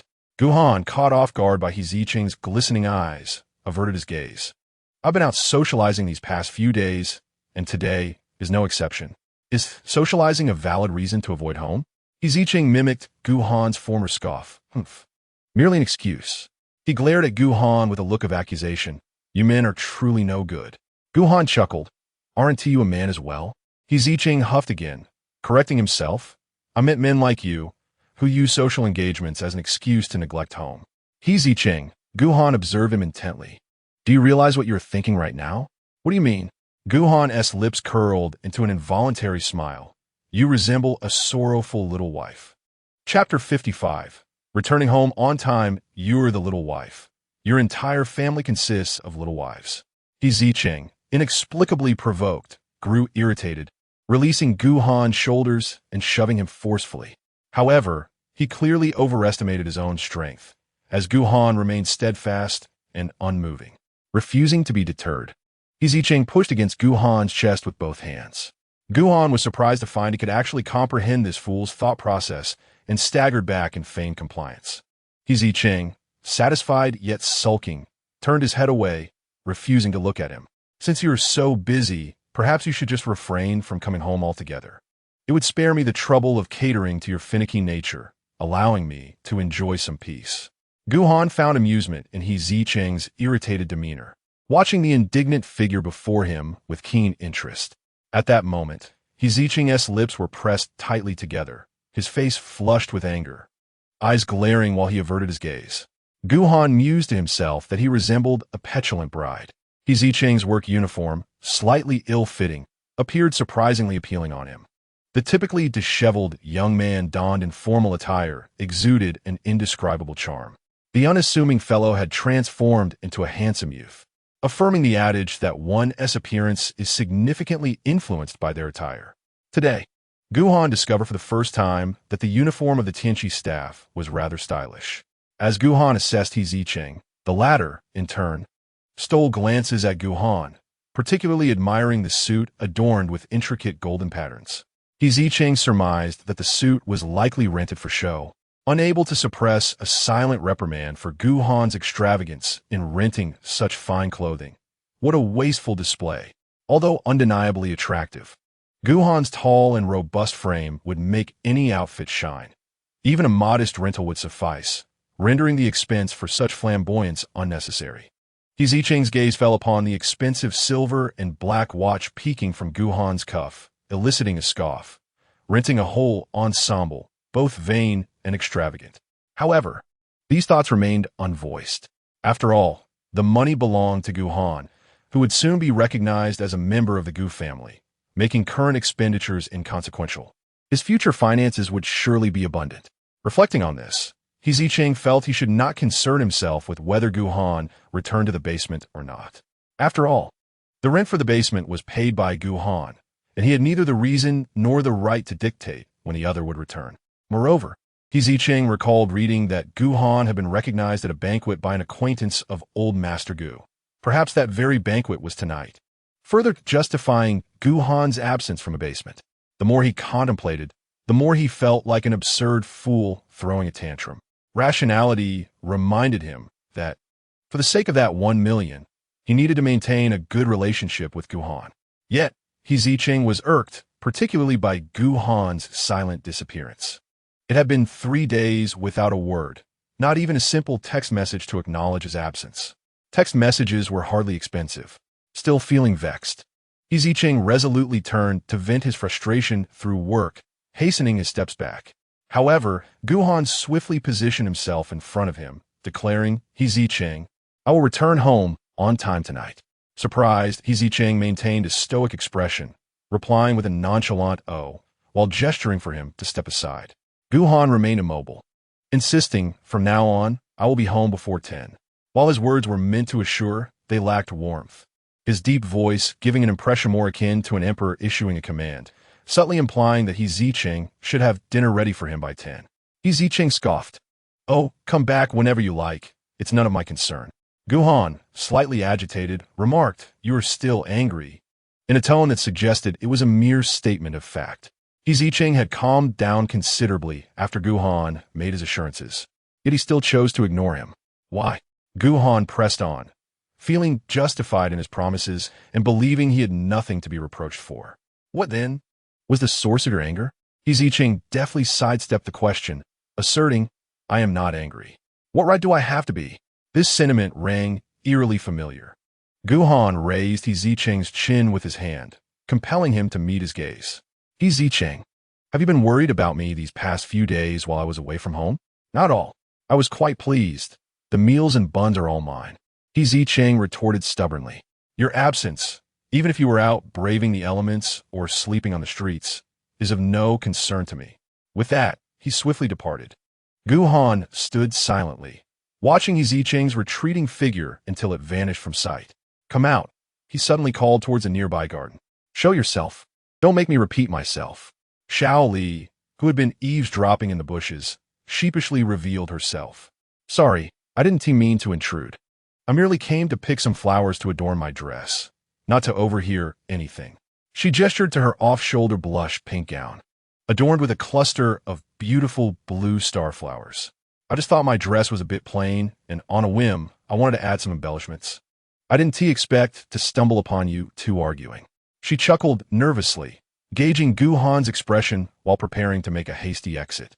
My friend is calling for me, so I should be going. Wait, Gu Han stopped her. When did you start listening? Xiao Li lowered her eyes, confessing. Probably from the time you were too busy with social obligations to return home. That means you heard nearly everything. Gu Han cleared his throat to clarify. He and I are not a couple, so please do not misunderstand. We are merely friends. Xiao Li Baoza, Bawildarat. Not a couple.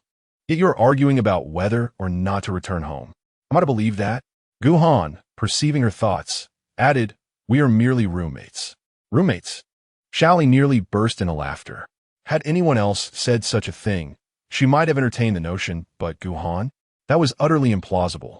How could Gu Han, known for his aloof demeanor and lack of social connections, possibly share a living space with someone, let alone engage in disputes over domestic matters? Xiao Li sensed that the relationship between Gu Han and this individual was far from ordinary. TSK, TSK, TSK, here was the illustrious Gu Xiao, appearing all prim and proper. Yet, at the tender age of 20, he had established a domestic life with another man. How scandalous! Her mind swirled with tantalizing speculations. Yet she dared not voice any dissent regarding Gu Han's claims. She nodded emphatically, I understand. It's perfectly normal for just friends to live together. As she turned to leave, Gu Han called her back. Do you require anything further from me, Gu Xiao? She asked, her patience wearing thin. Gu Han.However, pressing her fist against her lips. Xiao Li instantly comprehended the situation, smiling as she waved her hand reassuringly. Don't worry, I'm not one to indulge in gossip. Gu Han felt a slight sense of relief, nodding her head in gratitude. You're too polite. Xiao Li took the initiative to inquire. May I take my leave now? Gu Han nodded. Finally freed, Xiao Li hurriedly strode forward in her high heels, not forgetting to pull out her phone from the inside of her gown to type excitedly. Family Family. A sensational scoop. A sensational scoop. There's a big shot in our circle who's been spotted outside. Chapter 56. Soon after, Zicheng returned to the hall and spotted Zicheng, who was scanning the room while holding a tray of champagne. He quietly approached from behind and asked, "Are you looking for someone?" "Whoa, you walk without making a sound."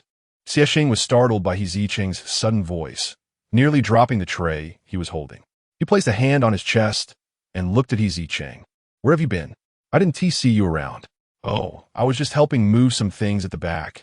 Zicheng casually fabricated a reason and then inquired, "Were you looking for someone or just observing?" He glanced around. "Did you happen to bump into a friend here?" "How could I possibly have friends of that caliber?" "I was just browsing," Zicheng replied dismissively. His gaze swept over the magnificent cake in the center of the banquet hall, towering over 2 meters high. And he changed the subject. "This is the first time I've seen such a large cake. I heard the diamonds on it are from luxury brands." He shook his head in awe. "What an eye-opener." "Indeed, quite an eye-opener," Zicheng agreed, as it was also his first encounter with such an opulent banquet. Actually, it was the first time he had witnessed a gathering of this nature, one he had only read about in novels. In the center of the banquet, under the dazzling lights, stood a strikingly handsome man with a fair complexion, rumored to be a popular star. The tables were adorned with exquisite desserts and the pure white. Gold-rimmed tableware reflected a soft glow in the light. Zicheng, a seasoned dishwasher, could instantly tell that the glaze on the tableware was smooth and easy to clean. Undoubtedly expensive. The elegantly dressed guests held their champagne flutes, engaging in lively conversation. To this, Zicheng could only utter one word: opulence. The wealthy truly live lavishly. He mused to himself, this extravagant banquet surely can't be hosted by the Gu family. Beside him, Zicheng shook his head in response. "It's not the Gu family. If it were, manager, he would have come personally if they were looking for Tian'an. Zicheng pressed further. "If it's not the Gu family, then whose is it? Which other family in Tian'an City is this extravagant?" Zicheng answered matter-of-factly, "Naturally, it's the Shao family. Today marks the 20th birthday celebration of a young lady of the Shao family." "Ah, I see." Zicheng's expression reflected his surprise at discovering that it was indeed the birthday celebration of Miss Shao. Zicheng was quite taken aback by Zicheng's lack of awareness regarding the host of the banquet, deeming it unprofessional for a server. He adopted an authoritative tone and educated Zicheng.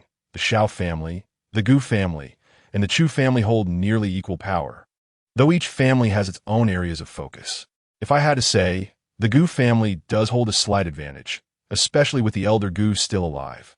It turns out to be a three-way stalemate, thought Zicheng, suddenly enlightened. The original narrative unfolds from Gu Han's perspective, predominantly revolving around the Gu family in the latter part.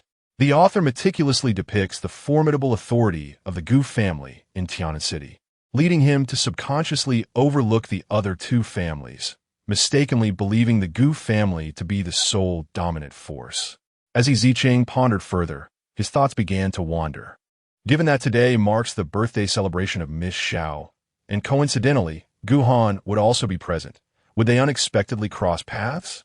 Although Miss Shao only made a brief appearance at the engagement party in the book, it is plausible that in a more intricately woven narrative, the two may have encountered each other long before. Furthermore, it is entirely possible that they might indeed find mutual attraction at this very celebration.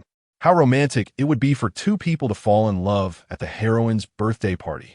Zicheng mused, momentarily envisioning a beautiful scenario for Gu Han, longing for a similarly enchanting encounter himself. "What are you grinning about?" Zicheng pushed the champagne tray into Zicheng's hands. "You vanished for so long without reason. Hurry up and get to work, lest the manager deduct your wages." "Oh, right." At the mention of salary deductions, Zicheng snapped back to reality, swiftly adjusting his tie and clearing his throat before seamlessly blending into the crowd of guests with the champagne tray. Meanwhile, Zicheng remained in place, his gaze once again scanning the throng. He wondered, wasn't it said that the esteemed Gu was coming down? Where could he be? Initially, Chu Chun had no intention of attending the birthday celebration of the young lady from the Shao family. However, the invitation was personally delivered by Shao Haoyan's assistant, and in the past, the two families' patriarchs had shared a cordial relationship. Ultimately, he resolved to make an appearance. Just after exchanging pleasantries with Gu Han, his phone emitted a familiar tone, a specially designated notification sound he had intentionally set. This time, however, the usually courteous Chu Chun offered a polite smile to the person opposite him as he retrieved his phone. It was a message from Lin Tingxian, who inquired if he was home and mentioned he had some free time to check on the growth of the potted plants. Chu Chun's expression brightened significantly, and without hesitation, he began replying to the message in front of others, fearing Lin Tingxian might change his mind. Gu Han, thinking he was responding to his own nephew, couldn't he help but tease. It is said that Mr. Chu places great importance on family. Today's encounter confirms that. Others respond to their girlfriends in a flash. But Mr. Chu is quite different. It seems that Chun is quite attached to you. Chu Chun chuckled, clarifying it is not him. Then who could it be? Gu Han inquired, puzzled, wondering who else could elicit such prompt replies from Chu Chun. Could it truly be a girlfriend? Chu Chun, though somewhat ambiguous, appeared to be in good spirits as he remarked, however, he will indeed soon become family. Noting the bewilderment on Gu Han's face, he swiftly redirected the conversation. Mr. Zhao's proposal was indeed enticing, yet the Chu family is currently not considering venturing into unfamiliar territories. Perhaps we may collaborate in the future. Mr. Chu, please contemplate further. Gu Han persisted, eager to negotiate, as profit distribution could be revisited. With a congenial smile, Chu Chen replied, it is not a matter of profit. The realm of the internet is not one where the Chu family excels. You might want to approach the Gu family instead. The Gu family? Gu Han was utterly perplexed. How could the Gu family, rooted in manufacturing, possibly have any connection to the internet? Chu Chun, with good intentions, advised. I've heard that the Gu family has ventured into the internet sector quite some time ago. It might be prudent to investigate further. After all, with such a significant project, thorough examination is wise. As he spoke, he glanced at his watch, rising to take his leave. Mr. Xiao, I have matters to attend to. Wishing your daughter a joyous birthday. Observing Chu Chen's hasty retreat, it was evident he was preoccupied with urgent affairs. Gu Han refrained from insisting he stay, lost in thought as he pondered the implications of Chu Chen's words. The Gu family had already made strides into the internet industry. He chuckled at his own naivety. It seemed his information network required an update. As Chu Chun exited the banquet hall, he encountered Gu Han approaching from the direction of the rear courtyard. The latter merely cast a fleeting glance his way before resuming his brisk pace toward the hall. Chu Chun called out to him, I just saw a classmate, he sighed. I am well aware, Gu Han replied, his tone indifferent as he halted. Mr. Chu, perhaps you should focus on your own affairs. How kindness can be mistaken for foolishness, Chu Chun thought, suppressing a smirk. He had just covertly assisted this individual not long ago. A touch of courtesy would not go amiss for the young. He remarked, though Gu Han remained unyielding, there's no need for your concern, Mr. Chu. With a veneer of politeness masking his irritation, Chu Chun retorted, I am not meddling. I simply fear that your slow progress may impede my interests. Chapter 57. Enjoying the attention? Upon hearing this, Gu Han pivoted and stood firmly before Chu Chun, warning in a harsh tone. I have stated that it does not concern you. Chu Chun scoffed, his eyes flashing with defiance as he met Gu Han's gaze. The two men, of similar stature, engaged in a tense standoff for what felt like an eternity. Ultimately, it was Chu Chun who retreated a few steps, not out of fear of the 20-year-old, but rather in self-deprecation, realizing he was engaging in a juvenile power play with someone 8 years his junior. Xian was on his way home, and he needed to hurry back. Gu Han watched as Chu Chun hurried away, silently acknowledging his retreat, sneering, unable to pursue someone. It still wanted me to bear the blame. However, after some contemplation, he understood Chu Chen's urgency. After all, in his previous life, Gu Han had heard tales of how quickly Chu Chun had brought Lin Tingxian home shortly after he entered university. Yet in this life, Chu Chun seemed to lack the same vigor, still maintaining a polite distance from Lin Tingxian after all this time. Unlike himself, who required no effort, already living with Zicheng, who not only attended to his daily needs, but also awaited his return each day. A smug smile crossed Gu Han's face, indeed. There was cause for concern. On the central stage of the banquet hall, Xiao was delivering a speech, while Zicheng carried an empty tray of champagne glasses toward the kitchen. As he passed through the corridor, an unexpected itch tickled his nose, prompting him to swiftly cover his mouth and nose before unleashing a resounding sneeze. The empty cup on the tray began to sway and tremble with his movements, teetering perilously. Zicheng's heart sank, realizing the potential disaster. If it were to fall, the consequences would be dire. In a flurry of urgency, he clutched the cups, managing to avoid a spill, yet they all leaned awkwardly against him. He longed to right them, but was hindered by a lack of free hands. Awkwardly maneuvering his way toward the kitchen in this precarious position. Suddenly, a clear, bright voice rang out from behind. "Let me help you." In an instant, delicate, fair hands appeared in his line of sight. He looked up to meet a pair of mischievous eyes. Her almond-shaped eyes sparkled, her complexion fair and rosy, and her pink dress floated around her like a celestial being descended from the heavens. A cluster of blue flowers on her shoulder provided a splendid embellishment, enhancing her radiant charm. This was the first time Zicheng had encountered such a stunning girl, rendering him utterly mesmerized. Could it be that fate had finally arrived for him? After Xiaoli helped him stabilize the cups, she noticed his dazed expression and snapped her fingers, asking, "Why are you staring at me? The cups are already upright." "Oh, right." Zicheng snapped back to reality, awkwardly averting his gaze. Thank you so much." "Not at all," Xiaoli replied graciously, waving her hand. She had not seen Zicheng's face clearly in the backyard, but was irresistibly curious about what type of girl Gu Han, the stoic man, preferred. So she had asked the foreman to bring her over. However, Zicheng, with his head bowed and fidgeting, seemed reluctant to look up. Xiaoli bent down to scrutinize his face. Zicheng was startled by the sudden proximity, stammering, Do you need something?" Being so close to a girl for the first time, an unnatural flush crept across his cheeks. Xiaoli noticed his bashfulness and mused, so he likes this sunny, straightforward type. What were you talking about?" "I didn't catch that." Zicheng stuttered. "Nothing," she replied, standing upright and clapping her hands in satisfaction. Then, leaning in closer, she asked, "Do you have a girlfriend?" Zicheng was taken aback, stammering, "I'm straight." "Straight?" Xiaoli's eyes widened in surprise. So Gu Han really likes a straightforward guy? How intriguing. She quickly embraced this notion, her lips curving into an involuntary smile, as the story became all the more captivating. Seeing her contemplative expression, Zicheng hurriedly reiterated, "I truly am straight." "Is that so?" Xiaoli teased. "Then do you have a girlfriend?" His face turned a deep shade of crimson at her question. As she asked if I have a girlfriend, could it be that she has feelings for me? He bashfully shook his head, denying it. "Oh, I see."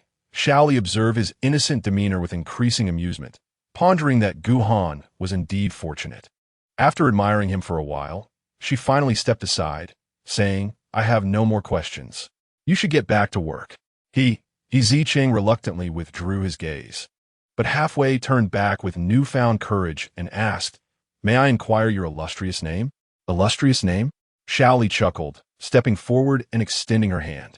"Greetings, Xiaoli, the betrothed of Gu Han." Zicheng felt as though struck by lightning, freezing in place. His heart lamented in despair. "Oh, why must it be Xiaoli? How unfortunate am I, believing I had encountered my destined soulmate, only to discover she belongs to the male lead. Gu Han, how fortunate you are. My jealousy knows no bounds." "Is something the matter?" Xiaoli inquired, noticing his despondent demeanor, and snapped her fingers. "No, nothing at all." Despite his overwhelming sorrow, Zicheng had to confront reality. He forced a smile and replied, "Hello, I am Zicheng," unaware of his inner turmoil. Xiaoli cheerfully waved her hand. "Aren't you going to shake hands?" Zicheng looked down at her delicate hand, suspended in the air, a battle waged within his mind. The first voice declared, "One must never disrespect a friend partner." The second voice countered, "Nonsense, friends partners are fair game." The third voice chimed in, "Do you not understand social etiquette?" The lady extended her hand first. "Where is your manners?" The fourth voice urged, "Be bold, embrace fair competition." Currently, Gu Han lacks a stable job, and his overall standing is inferior to yours. Give it a try. the brave shall revel in love. After much internal conflict, Zicheng ultimately sided with a third voice. A gentleman must maintain decorum. Moreover, the lady was unaware of who Gu Han was. The idea of a friend as partner was absurd.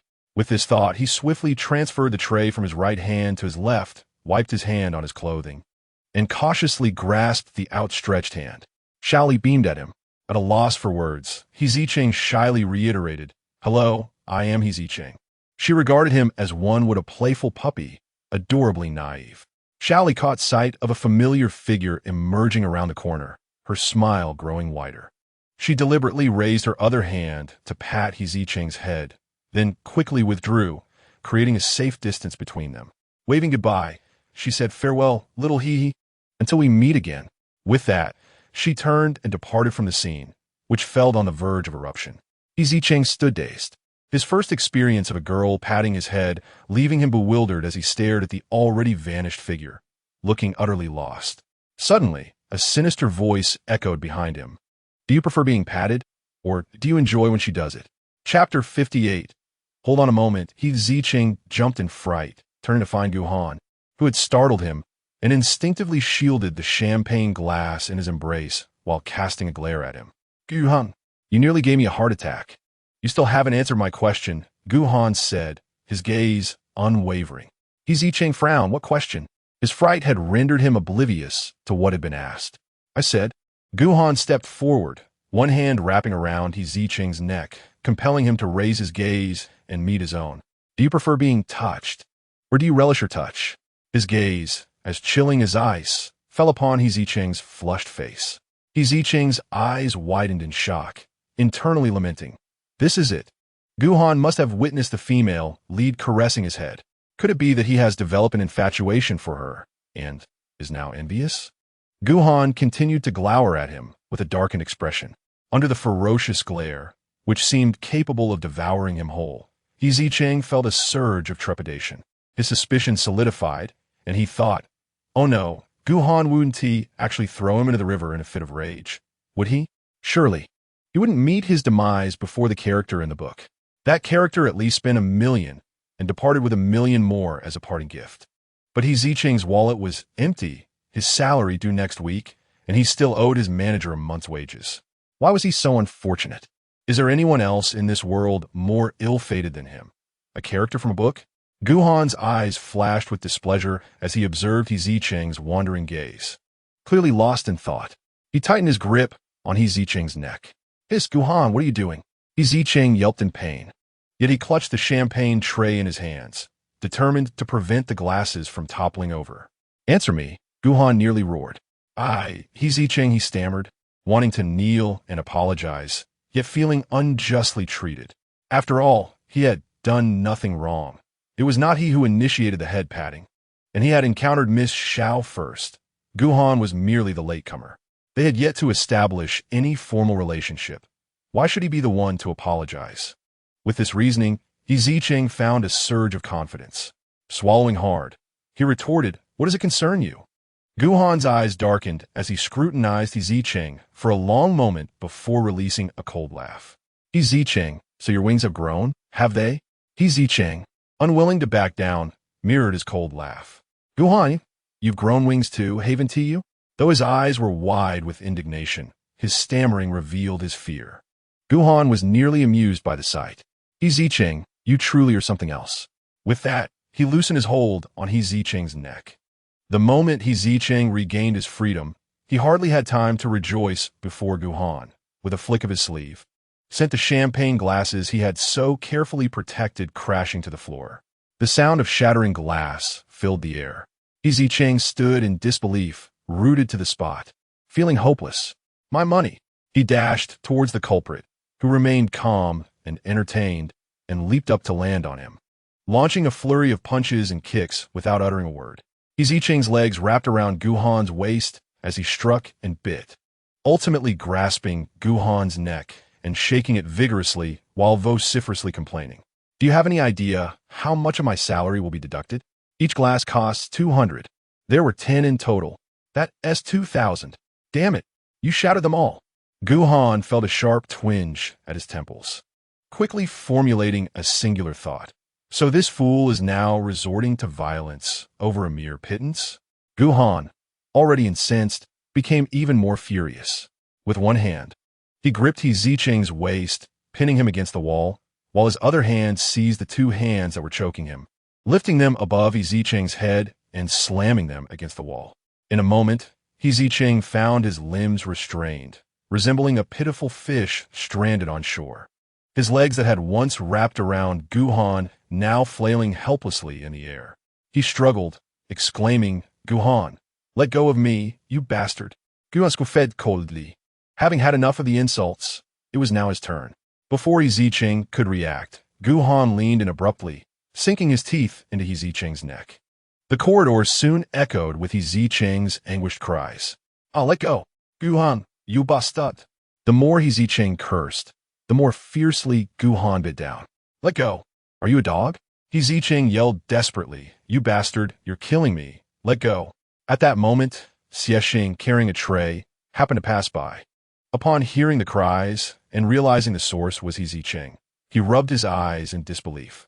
This was Zicheng, brazenly indulging while still denying his place in the circle.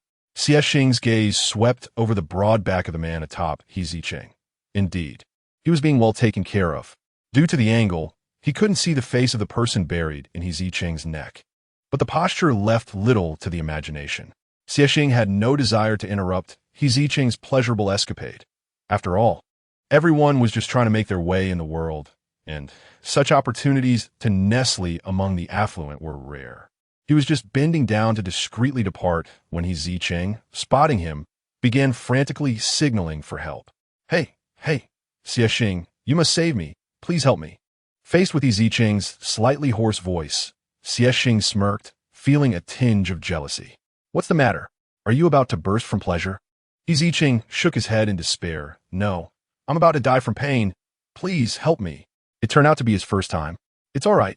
Everyone goes through this. Just hold on a little longer, and you'll find it enjoyable," Zicheng reassured him while stepping back. Zicheng completely misunderstood his words and continued to cry out for help, until Zicheng's figure vanished around the corner at the end of the corridor. Despair enveloped him entirely. Feeling the sharp pain in his neck, Zicheng surrendered to the cruel reality and began to plead for mercy. "Gu Han, it hurts so much. I must be bleeding. I swear I'll never hit you again.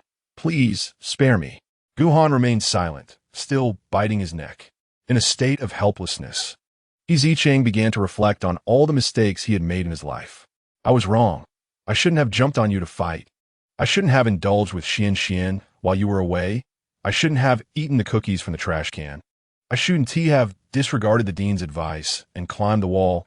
I shouldn't have gone out in winter without a coat," as he lamented. Gu Han suddenly released him, furrowing his brow and asking the dean, "Damn it," Zicheng muttered under his breath, realizing he had inadvertently let slip something from his previous world. How could he have carelessly revealed such information? "Oh well." Zicheng's eyes darted as he hastily corrected himself. "I was referring to the principal of the kindergarten I attended as a child." Gu Han, with a blood-stained smile at the corners of his mouth, found the situation amusing. "Are you saying you attended kindergarten?" Zicheng felt a pang of unease under Gu Han's scrutinizing gaze and replied with an air of nonchalance, "Of course. Who doesn't go to kindergarten as a child?" Wait. As soon as he finished speaking, he suddenly realized he had made an astonishing blunder. The Zicheng in the book had apparently never attended kindergarten. Chapter 59, Sleeping. The Li family village in the book was situated in a remote, impoverished valley where the inhabitants were so destitute that they were completely unaware of the concept of sending children to kindergarten for early education. Moreover, considering that the character's parents were deceased and he was living under the roof of relatives, it was utterly impossible for him to have attended kindergarten. Thus, his previous clarification only dug him deeper into a hole. Zicheng now found himself genuinely flustered. "Actually, I misspoke earlier. What I meant to say was..." He stammered, his mind a blank, unable to concoct a way to cover up this lie. Gu Han sat there quietly, waiting for his explanation. After a prolonged silence, Zicheng, unable to formulate a suitable response, resolved to embrace his fate. "Well, I just had a moment of brain freeze and said something wrong. I didn't attend any kindergarten. I was just rambling. You know I'm not the sharpest tool in the shed. Just pretend you didn't hear anything. He had anticipated that Gu Han would seize the opportunity to press him further, but inexplicably, Gu Han, perhaps also having a moment of confusion, was unexpectedly agreeable. All right, my fault, he said with a smile in his eyes, and under his Zicheng's puzzled expression, he added, I forgot your brain isn't functioning well. Zicheng. Gu Han found his foolish demeanor amusing. Seizing the moment when Gu Han was caught off guard, Zicheng made a swift escape. He dashed away, not daring to linger, and as he fled, he touched the raw skin on his neck, shouting, Gu Han, just wait. I will take my revenge. Gu Han, watching Zicheng's retreating figure, smiled even wider. He rubbed his thumb over his mouth and murmured, You are certainly not the Zicheng I know. Due to traffic congestion, Chu Chun arrived home half an hour later than expected. As soon as the elevator doors opened, he spotted a little yellow chick squatting outside his door. Lin Tingxian wore a light yellow t-shirt on top and beige jeans below, curled up with his knees drawn to his chest, suggesting he had been waiting for some time. His head bobbed gently, resembling a chick pecking at grains. As he dozed off, Chu Chun instinctively softened his footsteps, tiptoeing to Lin Tingxuan's side. He looked down, intrigued by the faint swirl of hair on top of his head, and after a moment, slowly squatted down to admire Lin Tingxian's sleeping form. The not-so-bright overhead light cast a soft glow on Lin Tingxian. With the upper half of his face hidden in the shadows of his tousled bangs, his clean eyes now closed, lashes long and straight like delicate brushes. Lin Tingxuan's face bore an unmistakable weariness, a clear indication of having toiled in the fields all day. After class, he had rushed here without pause. Chu Chun couldn't help but feel a pang of sympathy. He reached out, gently cradling Lin Tingxuan's chin. The touch of his palm was soft and cool, almost comforting. Lin Tingxian, who had not been in a deep sleep, sensed something amiss and quickly opened his eyes. Upon seeing Chu Chun, a smile instinctively graced his lips. Brother Chu, you're back. Chu Chun swallowed hard, his gaze fixated on those doe-like, crystal-clear eyes. He restrained himself and withdrew his hand from Lin Tingxuan's chin, asking, Why were you waiting outside? Did you not receive the message I sent you? Lin Tingxian, feeling a tad embarrassed, replied, I thought it might be inappropriate to enter someone else's home uninvited, but I sent you the password. How could it be uninvited? Zhujian Vima? A frown forming on his brow, his expression tinged with melancholy. So, in your eyes, am I merely a stranger? No, that's not what I meant. As he noticed the growing disappointment in Chu Chen's demeanor, Lin Tingxian quickly waved his hands in a flustered attempt to explain. Brother Chu, that's not my intention. I just thought it would be impolite to enter alone if the homeowner wasn't back. Oh, I see. Chu Chan feigned enlightenment, then a sly smile crept upon his lips. If you so desire, you could also be considered the owner of this house. The moment he finished speaking, he noticed the surprise etched on Lin Tingxuan's face, who bit his lip, visibly anxious and torn, caught between wanting to say something and holding back. Chu Chun, feeling a touch of helplessness, added, What I mean is, since we're destined to be lifelong friends, my home essentially belongs to you as well. Once Lin Tingxian understood that there was no ulterior motive behind Chu Chen's words, he breathed a sigh of relief. However, he quickly adopted a serious demeanor, earnestly cautioning the naive Chu Chun, Brother Chu, your house and your money are your own possessions. Do not give them away too easily. Do not assume everyone around you has good intentions. There are many wrongdoers in this world, and even friends can betray you. Therefore, one must always be vigilant. Finding it amusing that this was the first time in his life someone had seriously advised him not to trust others too readily. What kind of image did Lin Tingxian perceive of him? Seeing him laugh, Lin Tingxian inquired, Brother Chu, what is so funny? This is a serious matter. Chu Chen, still amused by Lin Tingxuan's earnest expression, laughed again. Once he managed to contain his mirth, he cleared his throat and asked, So, would you ever betray me? After posing this question, Chu Chan was prepared for either a denial or hesitation, but to his surprise, Lin Tingxian resolutely shook his head. As long as Brother Chu does not commit any act to harm me, I will never betray you. Chu Chan was momentarily taken aback before asking, Really? Lin Tingxian nodded firmly, Really. We are friends, and I will always stand by your side. Though introverted and often described as dull or stiff, he was sincerely devoted to his few friends, never hesitating to express his true feelings. Yet, Lin Tingxian could not fathom why Chu Chun suddenly seemed frozen, his deep, unfathomable black eyes fixed upon him without a blink. Chu Chen's gaze resembled a murky swamp, gradually drawing Lin Tingxian into its depths. Instinctively, Lin Tingxian shrank back. But as Chu Chun snapped back to reality, he lowered his head momentarily, only to lift it again, his expression returning to its usual gentleness. Xian, thank you, Chu Chun said, his voice tinged with a faint hoarseness as he grasped Lin Tingxuan's hand and rose to his feet. Let us retreat indoors. It is rather warm outside. Oh, all right, Lin Tingxian replied, feeling uneasy as he tried to withdraw his hand, but found himself unable to do so, thus allowing Chu Chun to lead him into the house. Instead of hastening to the upstairs greenery, Chu Chun guided him to the living room where they sat down. I just returned from the banquet and haven't eaten much, he remarked, rubbing his empty stomach. Would you mind keeping me company for a meal while I prepare 2 bowls of noodles? Lin Tingxian initially considered declining, but upon meeting Chu Chen's pleading gaze and recalling their close friendship, he eventually nodded in agreement.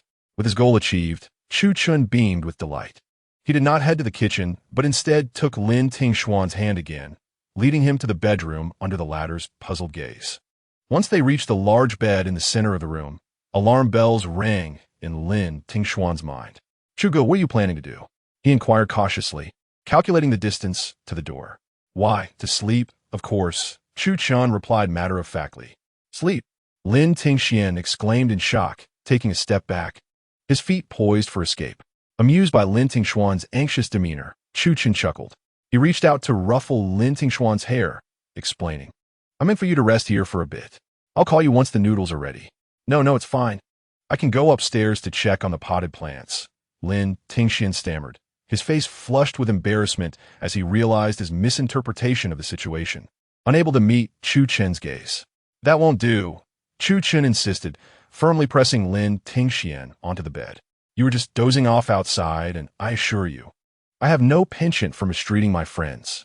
In their current position, one lay sprawled on the bed, hesitant to move, while the other leaned over, enveloping him in a protective embrace.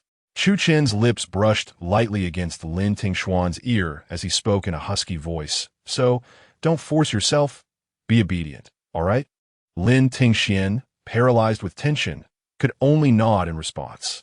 Chu Chun reveled in the sight of Lin Tingxuan's flushed expression, which now radiated a captivating beauty, his cheeks and ears aflame. With a gentle smile, Chu Chun straightened up. Just as Lin Tingxian thought he would finally leave, Chu Chun bent down once more, tenderly removing Lin Tingxuan's shoes, tucking him under the covers, and brushing aside the stray strands of hair from his forehead. Finally, he reached beneath the covers to gently pry open Lin Tingxuan's tightly clenched fist. Xian, this habitual action is not good. It may hurt you. Please try to control it in the future, all right? Lin Tingxian found himself utterly bewildered by Chu Chen's attentive care. He was perplexed by the ambiguous gestures of Chu Chun, unable to decipher their true meaning, and could only nod in acquiescence. Xian is so well-behaved, Chu Chun remarked, affectionately ruffling his hair. Yet, for reasons unbeknownst to him, the beaming smile on his face suddenly faltered, his brows knitting together as his gaze lowered, lips pursed in an expression of shyness. Lin Tingxian, half hidden beneath the covers, inquired with curiosity, Brother Chu, is something wrong? Are you unhappy? With a sigh, Chu Chun spoke with a tone laced with self-reproach. Throughout my life, apart from business associates, I have never had friends. This is my first earnest attempt at forming a genuine friendship. If I have erred in any way that makes you uncomfortable, Xian, you must tell me. Lin Tingxian was moved by his anxious and helpless demeanor, a wave of compassion swelling within him. It became clear that the poised and eloquent Chu Chun, who spoke so freely in front of others, was inwardly devoid of friends and beset by loneliness and unease, treading carefully in his presence. At that moment, Lin Tingxian no longer perceived Chu Chen's earlier actions as overstepping. His heart only ached for the man who seemed to yearn for understanding and companionship. As these thoughts swirled in his mind, his gaze towards Chu Chun grew increasingly tender. "No, Brother Chu, you haven't made me uncomfortable at all. I'm just quite sleepy and wish to take a short nap. Thank you for your concern." "That is a relief," Chu Chun responded, visibly easing as he tucked Lin Tingxian's blanket snugly around him. "Then, Xian, please sleep well. I shall go prepare some noodles." All right." Lin Tingxian revealed only half of his face, his demeanor obedient, his muffled voice emanating from beneath the covers, stirring Chu Chen's heart. How adorable he was.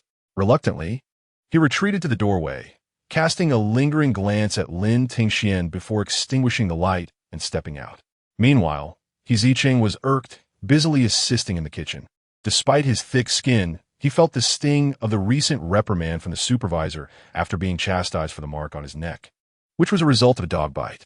He had been forbidden from parading around the banquet with that unsightly bloodied impression and was assigned to the kitchen instead. Sighing deeply, Zicheng lamented his misfortune while stirring the frying pan. He had expected a lucrative day, only to find himself on the receiving end of a dog's bite. Fortunately, the banquet supervisor, showing leniency due to his novice status, spared him the cost of the 10 broken cups, providing a modicum of comfort to his disheartened spirit. It's all Gu Han's fault, he thought. Was it really necessary for him to get so angry just because Miss Xiao touched his head? She doesn't even know him. If he is this jealous now, what will happen if they actually get together? With a scoff, he reflected on how he had not yet assumed the role of a domineering CEO, yet he already exhibited the temperament, jealous of the female lead, causing his neck to be bitten so. He gritted his teeth in frustration, entirely oblivious to his own earlier madness as he had leaped onto Gu Han, pulling at his ears and tugging at his hair. Grabbing a piece of tempura, he imagined it to be Gu Han, plunging it into the oil while muttering curses. "Gu Han, I'll deep fry you, I swear. Just watch me turn you into a hot dog. Hey, little buddy, pull it out quickly before it gets overcooked." A chef passing by reminded him. "Oh, right. Zicheng busily retrieved the items from the hot oil in the frying pan. "Young man, what happened to your neck?" The other party clearly noticed the vivid bite mark on Zicheng's neck and teased. "Did your partner bite you? Your girlfriend seems quite domineering." Zicheng forced a smile and replied, "No, it was a dog that bit me." The other person burst into laughter at his words, asking, "What happened? Did you have a quarrel?" "No, it was his unilateral, unreasonable behavior," Zicheng indignantly declared. "Knowing that I was working, he deliberately smashed a cup, nearly causing me to lose wages." As he spoke, his anger grew, and he lamented, "He is just a volatile creature governed by emotions, unreasonable, willful, and a tyrant who throws tantrums and bites like a mad dog." Zicheng had expected to find sympathy, but to his surprise, the person beside him shook his head, adopting the demeanor of someone who had been through similar experiences, and earnestly advised, "Young man, we are boys, gentlemen, and it is essential to consider the feelings of our female counterparts. Understand the reason behind her anger. Moreover, accommodating your wife is a matter of course. As the saying goes, to hit is to show affection, to scold is to love. If she bites you, it signifies her love and care for you." Gu Han loves him? Zicheng felt a wave of revulsion wash over him. Gu Han would hardly entertain the thought of hitting him. He understood that the chef beside him had misunderstood and quickly clarified, "Uncle, I'm not talking about my girlfriend. I'm referring to a male friend." The uncle was taken aback, nearly dropping his jaw in shock. "Your boyfriend bit you?" As soon as he uttered this, the uncle regretted his choice of words, realizing it might imply a bias against a particular group. He hurriedly added, "What I mean is, if your boyfriend bit you, then I'm at a loss. That's beyond my expertise." He patted Zicheng's shoulder with a look of sympathy. Zicheng, mistakenly perceived as a member of the LGBTQ community, wore a grim expression as if he had eaten something unpleasant. "Uncle, he is not my boyfriend. He is my male roommate." The uncle frowned, further perplexed. "Are you saying your male roommate bit your neck?" Zicheng nodded. The uncle, after a prolonged contemplation, finally responded with a hesitant, "Oh," before curiously inquiring, "Is this some new type of sexual relationship?" Chapter 61. Teach me. Chu Chun changed into his loungewear after preparing a meal. He pushed open the bedroom door. The dimly lit room was silent, and a small lump was visible on the pristine white bed. Lin Tingxian was sleeping soundly, perhaps feeling cold in the usual 18-degree air conditioning. As the lower half of his face was buried in the blanket, his cheeks flushed.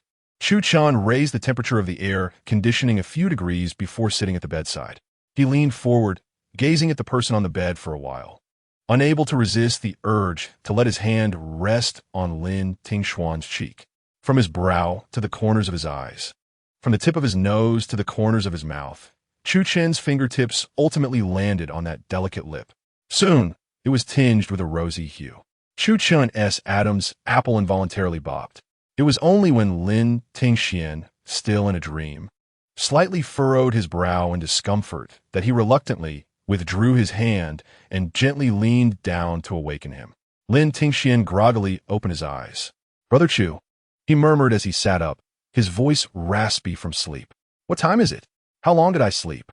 "Not long, about half an hour," Chu Chen replied, handing Lin Tingxian a cup of warm water. Lin Tingxuan's mind was still foggy, and it took him a moment to grasp the situation before eagerly drinking from the cup. Chu Chen watched him, then kindly wiped the water stains from the corner of his mouth with his thumb, as if oblivious to the subtle awkwardness on Lin Tingxuan's face. He suggested, "Let's go to the living room for breakfast." Lin Tingxian discreetly observed Chu Chen's demeanor, noting his apparent unawareness of any impropriety in his actions, and silently concluded that he was overthinking things. He followed Chu Chen to the dining room. Lin Tingxian had noted during his last visit that Chu Chen's dining room was quite spacious.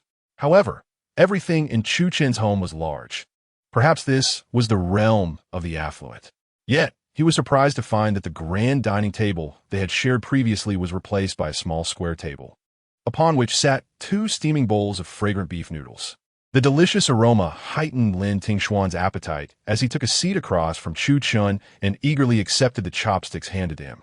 As the dining area was open, Lin Tingxian took the opportunity to examine Chu Chen's home while eating. During his last visit, he had been preoccupied and had not truly taken in his surroundings.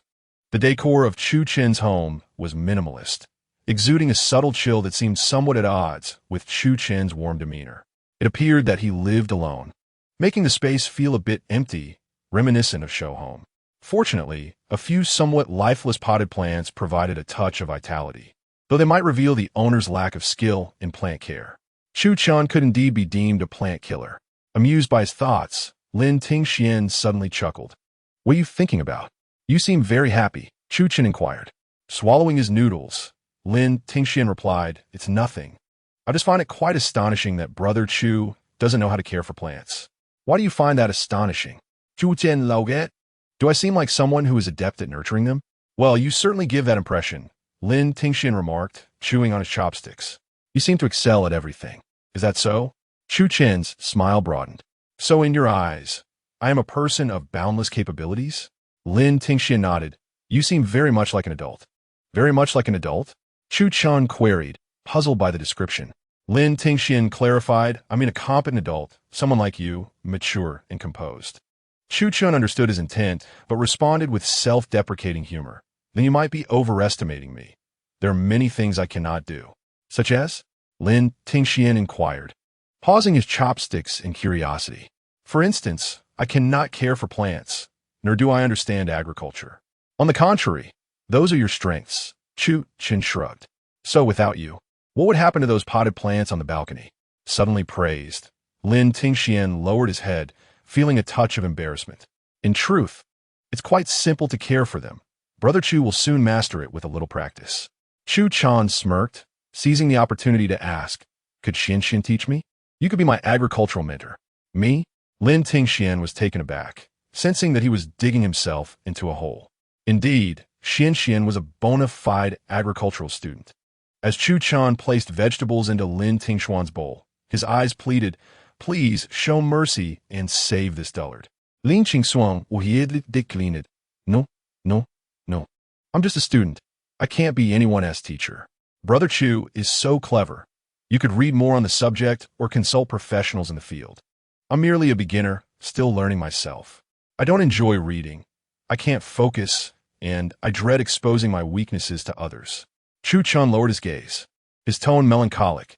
I fear they might mock me behind my back. Oh, that shouldn't be the case, Lin Tingxian replied, pondering whether anyone could be that idle. Yet, Chu Chun countered, didn't you say one must always be wary of others? Lin Tingxian pressed his lips together, recalling the advice he had given Chu Chun just half an hour prior. He found himself momentarily at a loss for words. Very well. After some contemplation, he ultimately relented under Chu Chin's imploring gaze. I will gather some materials and see how I can teach you. With the objective achieved, Chu Chun expressed his gratitude. Thank you, Xinxian.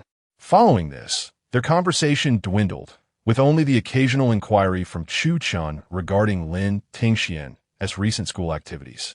Once they finished a bowl of noodles, Lin Tingxian requested that Chu Chun accompany him to the balcony on the second floor. He squatted down as before, extracting his notebook from his pocket and diligently recording each plant. Behind him, Chu Chun held the light for him, this time wielding a spotlight he had prepared in advance. After diagnosing each potted plant, Lin Tingxian stood, his expression one of satisfaction. They seem better than last time, but we must still remember to water them regularly. After sharing some precautions with Chu Chun, he prepared to leave.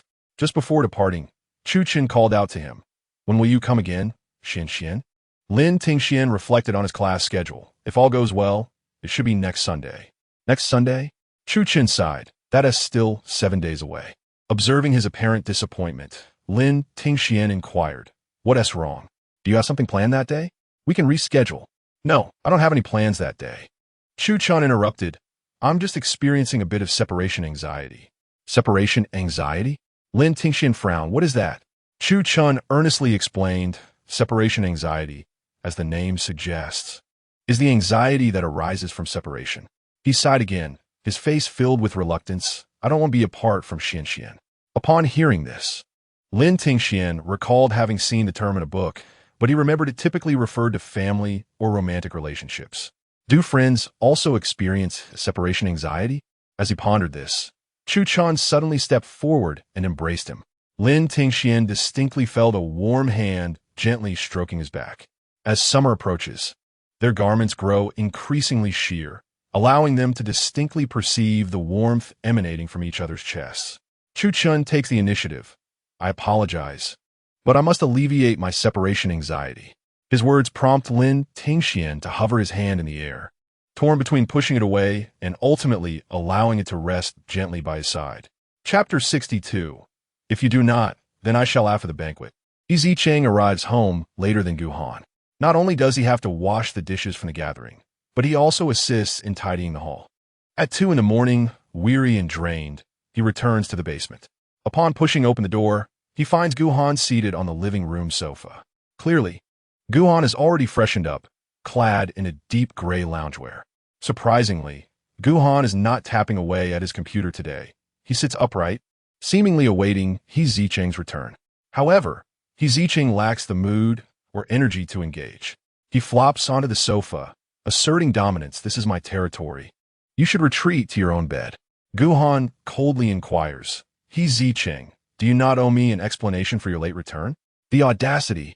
Zicheng sits up abruptly, incredulous as he points at himself. You, Gu Han, have been missing for several days, and you dare question me? I have already explained my absence. Now it is your turn, Gu Han states with an air of certainty, reflecting on the reason Gu Han provided for his disappearance. Zicheng belatedly feels it was dismissive. Socializing day in and day out. He smirks at Gu Han before collapsing back onto the sofa. Gu Han, you've been out socializing for so long. What progress have you made? Gu Han falls silent. Why the silence? Zicheng gestures toward the ceiling, recalling the assistant's son's visit. Did you manage to negotiate with the boss? Gu Han remains reticent. Zicheng extends his finger, repeatedly jabbing at the ceiling, as if attempting to prod someone from afar. You had everything prepared. Son enjoyed the meal I prepared. Yet, you let such a splendid opportunity slip away. Gu Han, how could you let this golden duck fly from your grasp? He finishes with a melodramatic cluck of disapproval. In the next moment, Gu Han's face looms closer. Propped on his arms, his expression a complex mosaic of emotions. So, you believe I lack ambition? a definitive assertion. How did he arrive at such a conclusion? Zicheng vehemently denies it. I do not speak nonsense. Yet Gu Han, unwavering, gazes at him intently. You do think I lack ambition. I have said I do not. Zicheng turns away, indifferent to Gu Han's gaze. Believe what you wish. Was he merely mocking Gu Han as professional capabilities? How did it escalate to accusations of disdain for his ambition? However, Zicheng's resistance only solidifies Gu Han's conviction. Gu Han leans closer, a cold smirk in his voice. So, are you planning to leave me? Zicheng is taken aback, bewildered by how the conversation has morphed into an implication of his departure. He turns back, exasperated. What nonsense are you spouting? When did I say I wanted to leave? You disdain the environment of the basement. You belittle my ambition. Hence you must be contemplating leaving this place, leaving me. Gu Han tugged at the corners of his mouth, a cool smile gracing his lips. What peculiar thought process was this? Gu Han's reasoning seemed even more unconventional than his own. Zicheng rolled his eyes in exasperation. If I truly disliked this place, would I have taken the time to make it so warm and tidy? If I were to harbor disdain for you, would I have stayed here for so long, assisting you with your laundry and cooking? I out of my mind? Gu Han furrowed his brow. So, you like it here? You won't leave me? When Zicheng met Gu Han's gaze, he sensed a hint of loneliness and yearning hidden within those eyes. How strange. What was this ice block suddenly feeling? After exchanging glances with Gu Han, who was leaning over him, Zicheng could no longer bear the sticky gaze and decided to go all in. He raised his voice. Indeed, I love residing in this shabby basement.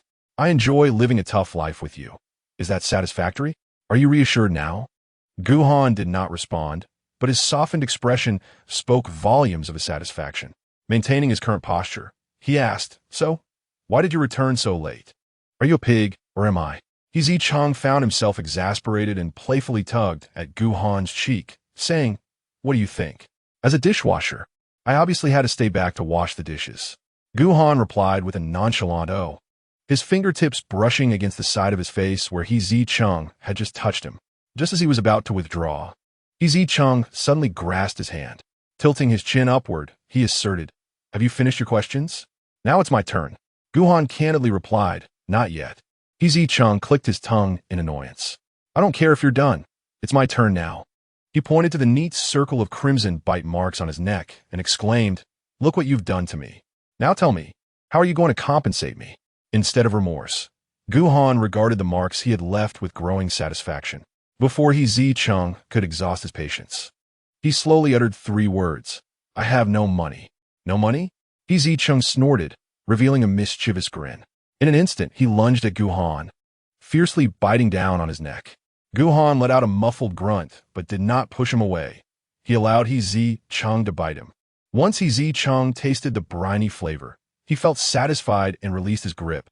Yet, his arms remained wrapped around Gu Han. His large eyes fixed intently on him as he declared menacingly, Do you see this? This is what it means to return the favor. You better stop bullying me. Or else. He made a series of snapping motions, his teeth clashing together, stopping mere millimeters from Gu Han's nose. Zicheng thought he looked fearsome. Yet Gu Han remained utterly unperturbed, his gaze unwavering. As before, his eyes harbored a tempestuous depth, as if they could engulf and devour. Under such an intense gaze, Zicheng found himself rendered motionless, as if frozen in place. After a pause, Gu Han spoke. Zicheng, do not bite indiscriminately. His voice was hoarse and tinged with restrained patience. Releasing his grip, Zicheng retorted sarcastically, Rest assured, I don't bite anyone except you, my dear dog. Fine. Gu Han pleaded succinctly. You're insane, Zicheng declared. He suspected that Gu Han must have been driven mad by his words to utter such things. Gu Han returned to his seat, raising a hand to touch the bite marks on his neck, which felt warm and emitted a faint sting. He chuckled. You're also a dog. Zicheng snorted, too lazy to scold him further, rolling his eyes in exasperation before slumping back onto the sofa. Although the two had just engaged in a lengthy quarrel on the couch, they ultimately assisted each other, applying antiseptic and ointment to the bite marks on one another's necks. Eventually, they retreated to their respective territories, allowing the waters of their lives to flow separately. Gu Han lay in bed while Zicheng went to take a shower. Listening to the sound of running water from the bathroom, he grew uneasy after a while and pulled out his phone to compose a message. Meanwhile, Xiaoli was at a bar celebrating a second round of birthday festivities with her friends when her phone suddenly vibrated. She opened it to find a message from Gu Han. Gu Han, I know you did it on purpose. Gu Han, no next time. Under the influence of alcohol, Xiaoli chuckled mischievously, deciding to tease him. Xiaoli, isn't little he your ordinary friend? What's this possessiveness from a domineering CEO over a regular friend? Xiaoli, little he is so adorable. A chance like this is fleeting. If you don't make a move, I will. Zicheng emerged from shower, towel drying his hair, when he suddenly felt a chill. Turning around, he saw Gu Han, who had somehow sat up in bed, emanating a strange coldness from the phone in his hands, his eyes glued to the screen as if it were his adversary. Zicheng couldn't help but shiver, muttering softly, what an inexplicable king of refrigeration. If only Gu Han's cooling abilities could be lent to the lackluster refrigerator at home. He continued to rub his shoulders as he reclined back onto the sofa, falling asleep shortly thereafter. In the quiet of the basement, only Gu Han remained, locked in a silent standoff with his phone. Chapter 63. The sweetness of seized moments. Unwilling sat behind his desk, perusing the file on Zicheng. He had previously reviewed this document, but after encountering the person at the banquet today, he felt compelled to revisit it. The more he read, the more peculiar it seemed. Zicheng's background was straightforward, summarized in just 2 pages. Ordinary, commonplace, and impoverished, lacking any remarkable qualities. Had it not been for unforeseen circumstances, he would have likely lived a mundane life like most people. Yet, it was precisely this unremarkable individual who had garnered Gu Han's protection at the banquet, accompanied him in secretly setting up stalls, and even shared a cramped basement for so many days. This was truly astonishing. However, Unwilling wore a smile of certainty, recognizing it as a fine opportunity. His gaze swept across the draft sent by the newspaper, slated for publication the following day. The accompanying image depicted Gu Han and the eldest daughter of the Xiao family, standing closely together, sharing laughter with Xiao. Gu Han, since you have so graciously presented your weakness, I shall not hold back.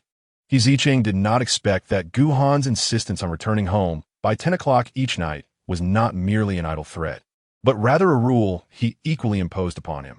If Zicheng returned even a minute late, he would be met with Gu Han's relentless barrage of questions at precisely 10 o'clock and 1 minute. After he painstakingly explained his reasons, he would still be subjected to a thorough interrogation upon arriving home, feeling as though he had acquired an overbearing maternal figure. Are you being excessively nosy? Zicheng complained, tapping his bowl.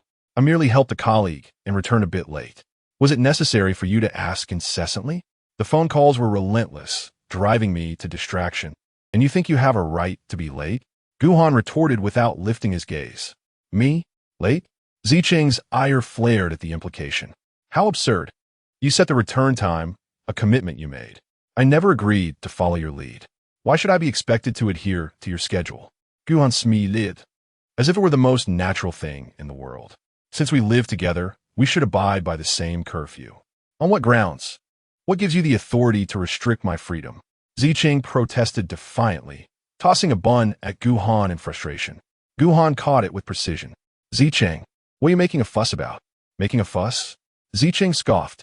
If you weren't so meddlesome, I wouldn't be in this position. He stood up, his elevated stance amplifying his indignation. You may impose a curfew, but your constant questioning is utterly vexatious. Is it too much to ask for you to refrain from being so pedantic? It's ruining my appetite. Finally, Gu Han turned his gaze to Zicheng, perplexed. He had posed no intrusive inquiries. How had he become the source of irritation?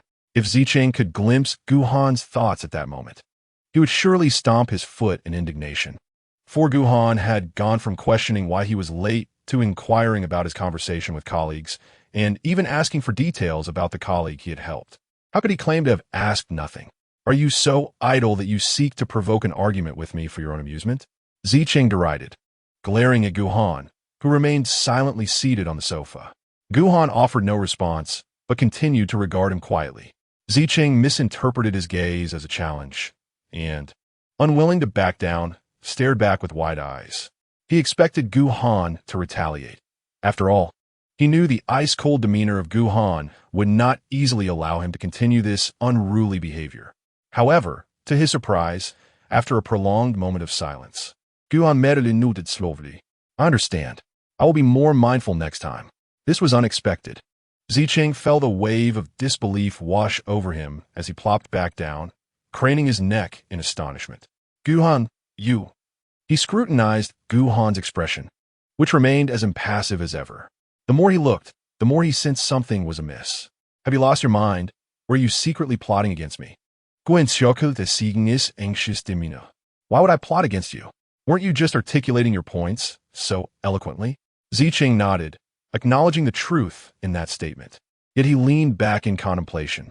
But your sudden appeal to reason is quite disconcerting. I'm not being unreasonable. Gu Han's expression changed abruptly. Do you really believe I lack reason?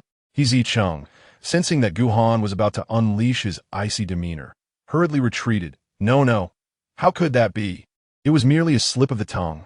He continued to flatter. Gu, you are the most reasonable and sensible person I have ever encountered. Gu Han's expression softened once more. As Zicheng continued to shower compliments, he deftly placed a chicken leg into Gu Han's bowl, urging, Gu, eat while it's hot. It won't taste as good when it cools. Finally, Gu Han set aside his frosty gaze, picked up the chicken leg from his bowl, and murmured, My chicken legs are delicious even when cold. Zicheng found himself stifling a laugh at this remark. Is this a case of self-praise? He chuckled. Why do I suddenly perceive a hint of a proud little cat? Quite endearing, indeed. With a playful grin, Zicheng resumed his meal, reflecting on the delightful spread of dishes Gu Han had prepared. A twinge of guilt washed over him for his earlier behavior. Though Gu Han may have been a bit overbearing, he consistently took it upon himself to prepare dinner whenever he arrived home first. Not only was he an excellent cook, but he also occasionally allowed Zicheng to choose the menu, embodying the role of a considerate host. The sheer joy of coming home to a warm meal was unparalleled. In light of this, Zicheng felt rather thoughtless for complaining about Gu Han's attentiveness. As if chastising himself, Zicheng surreptitiously glanced at Gu Han, who returned the gaze with a look of confusion that seemed to ask, What are you up to now? Gu Han, I apologize for my earlier tone. Please don't take it to heart, Zicheng said earnestly. Gesturing towards the lavish spread of food, I realize I've been ungrateful. Gu Han maintained his stoic expression, the corners of his mouth twitching slightly before settling back into neutrality. It's good that you understand, he replied nonchalantly, taking a bite of the steamed bun in his hand. Zicheng squinted at the bun, suddenly slapping his forehead. Oh no. Gu Han, that bun you're eating is mine. Gu Han.However lightly. Does this bun have your name on it? No, but I've bitten into it, he exclaimed. Don't you usually dislike eating from someone else's bite? Just give it back to me. Zicheng reached out to reclaim the bun, but Gu Han was quick to evade, taking a deliberate bite in front of his eyes, a subtle smirk betraying his satisfaction. What I've bitten is mine. Frustrated, Zicheng furrowed his brow, puzzled by Gu Han's sudden shift in demeanor. Ultimately, he attributed this change to the deepening bond of their brotherly friendship. Indeed, their camaraderie had quietly advanced another step in recent days. Enlightened, Zicheng beamed, envisioning a fortune beckoning to him. Gu Han observed Zicheng, who was grinning foolishly at nothing in particular, secretly wondering what folly had struck him this time. In the next moment, a new bun, neatly bitten into, appeared before him. Here, you can have this one. Zicheng beamed with anticipation.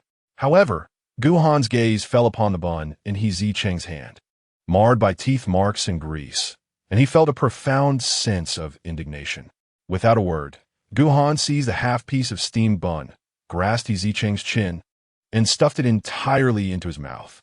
Zicheng, taken aback, whimpered in protest, his wide eyes filled with confusion. Gu Han understood his thoughts and huffed. I only eat what I snatch. With his cheeks puffed out, Zicheng pondered. Is this right? Chapter 64. The Amusement of Life Later. Zicheng realized that Gu Han's earlier promise to be more considerate was nothing but empty words. The way he behaved before remained unchanged, perhaps even more pronounced. The first thing Zicheng did upon returning home each day was to endure a relentless interrogation about his daytime activities. Frustrated, Zicheng felt an urge to curse. Yet, the infuriating part was that Gu Han's culinary creativity only seemed to flourish, and as he gazed at the sumptuous spread before him, the words of indignation caught in his throat, swallowed along with the perfectly cooked rice. Forget it. After all, the meals were prepared for him. If he had to endure being questioned like a criminal, so be it. After all, prison food could hardly boast such variety. However, perhaps he spoke too soon.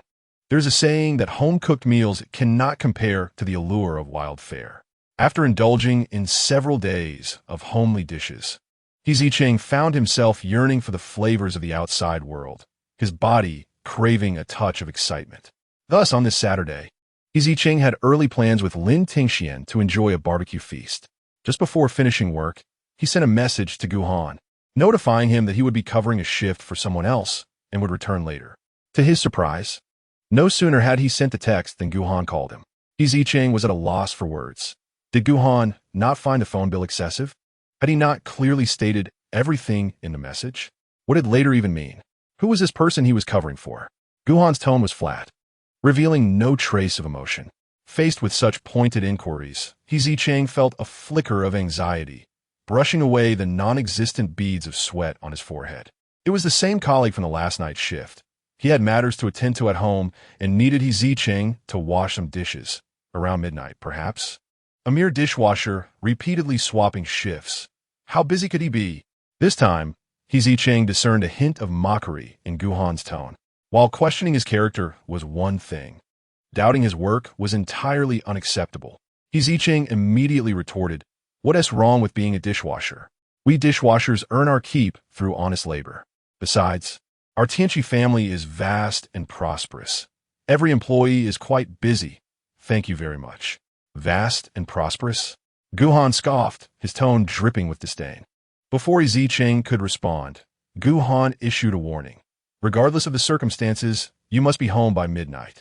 Zicheng wished to negotiate further, but Gu Han seemed to anticipate his thoughts, reiterating his warning.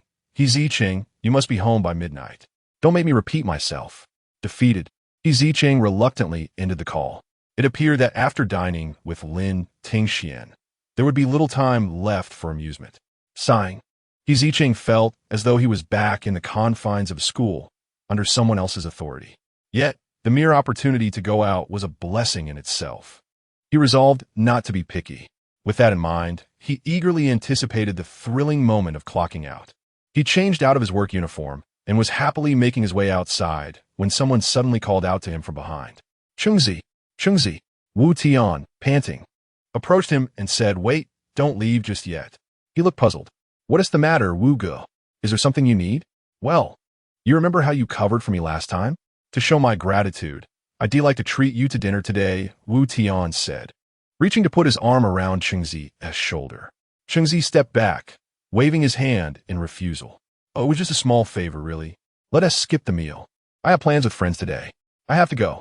"Then let us invite your friends along," Wu Tian said, his hand instinctively grabbing Chengzi's arm. "The more, the merrier. Besides, the place I'm taking you to is quite interesting. You can eat, drink, have fun, and meet new people." "Really? Is it that entertaining?" Chengzi asked, somewhat skeptical. Wu Tian replied earnestly, "Of course it is. Zicheng often goes there. It's a blast." Upon hearing that Zicheng had been there, Chengzi grew curious about the place. Wu Ge was being rather mysterious about it, and he felt a tug to join in on the excitement. However, he still had reservations. "Maybe not. My friend is a bit shy. Perhaps next time." "Hey," Wu Tian interjected, blocking his path. "Why not ask your friend? How will you know if he'd like it unless you ask? Besides, introverted people need to go out and socialize more. The folks there are very welcoming." Chengzi was persuaded. It made sense to him. He decided to consult Lin Tingxian. "All right then, I'll call my friend." As he spoke, he tugged on his arm, still held by Wu Tian. After a few seconds of realization, Wu Tian finally released his grip, allowing him to pass. Chengzi stepped aside, took out his phone, and dialed Lin Tingxian. 2 minutes later, he returned to Wu Tian. "My friend said he can make it. Wu Ge, where's that restaurant you mentioned? I'll let him know." Wu Tian smiled, and waved his hand dismissively. "No need for that. I'll drive you both." He pulled a set of car keys from his pocket, deliberately revealing the distinctive logo, and casually said, "Let us take my car.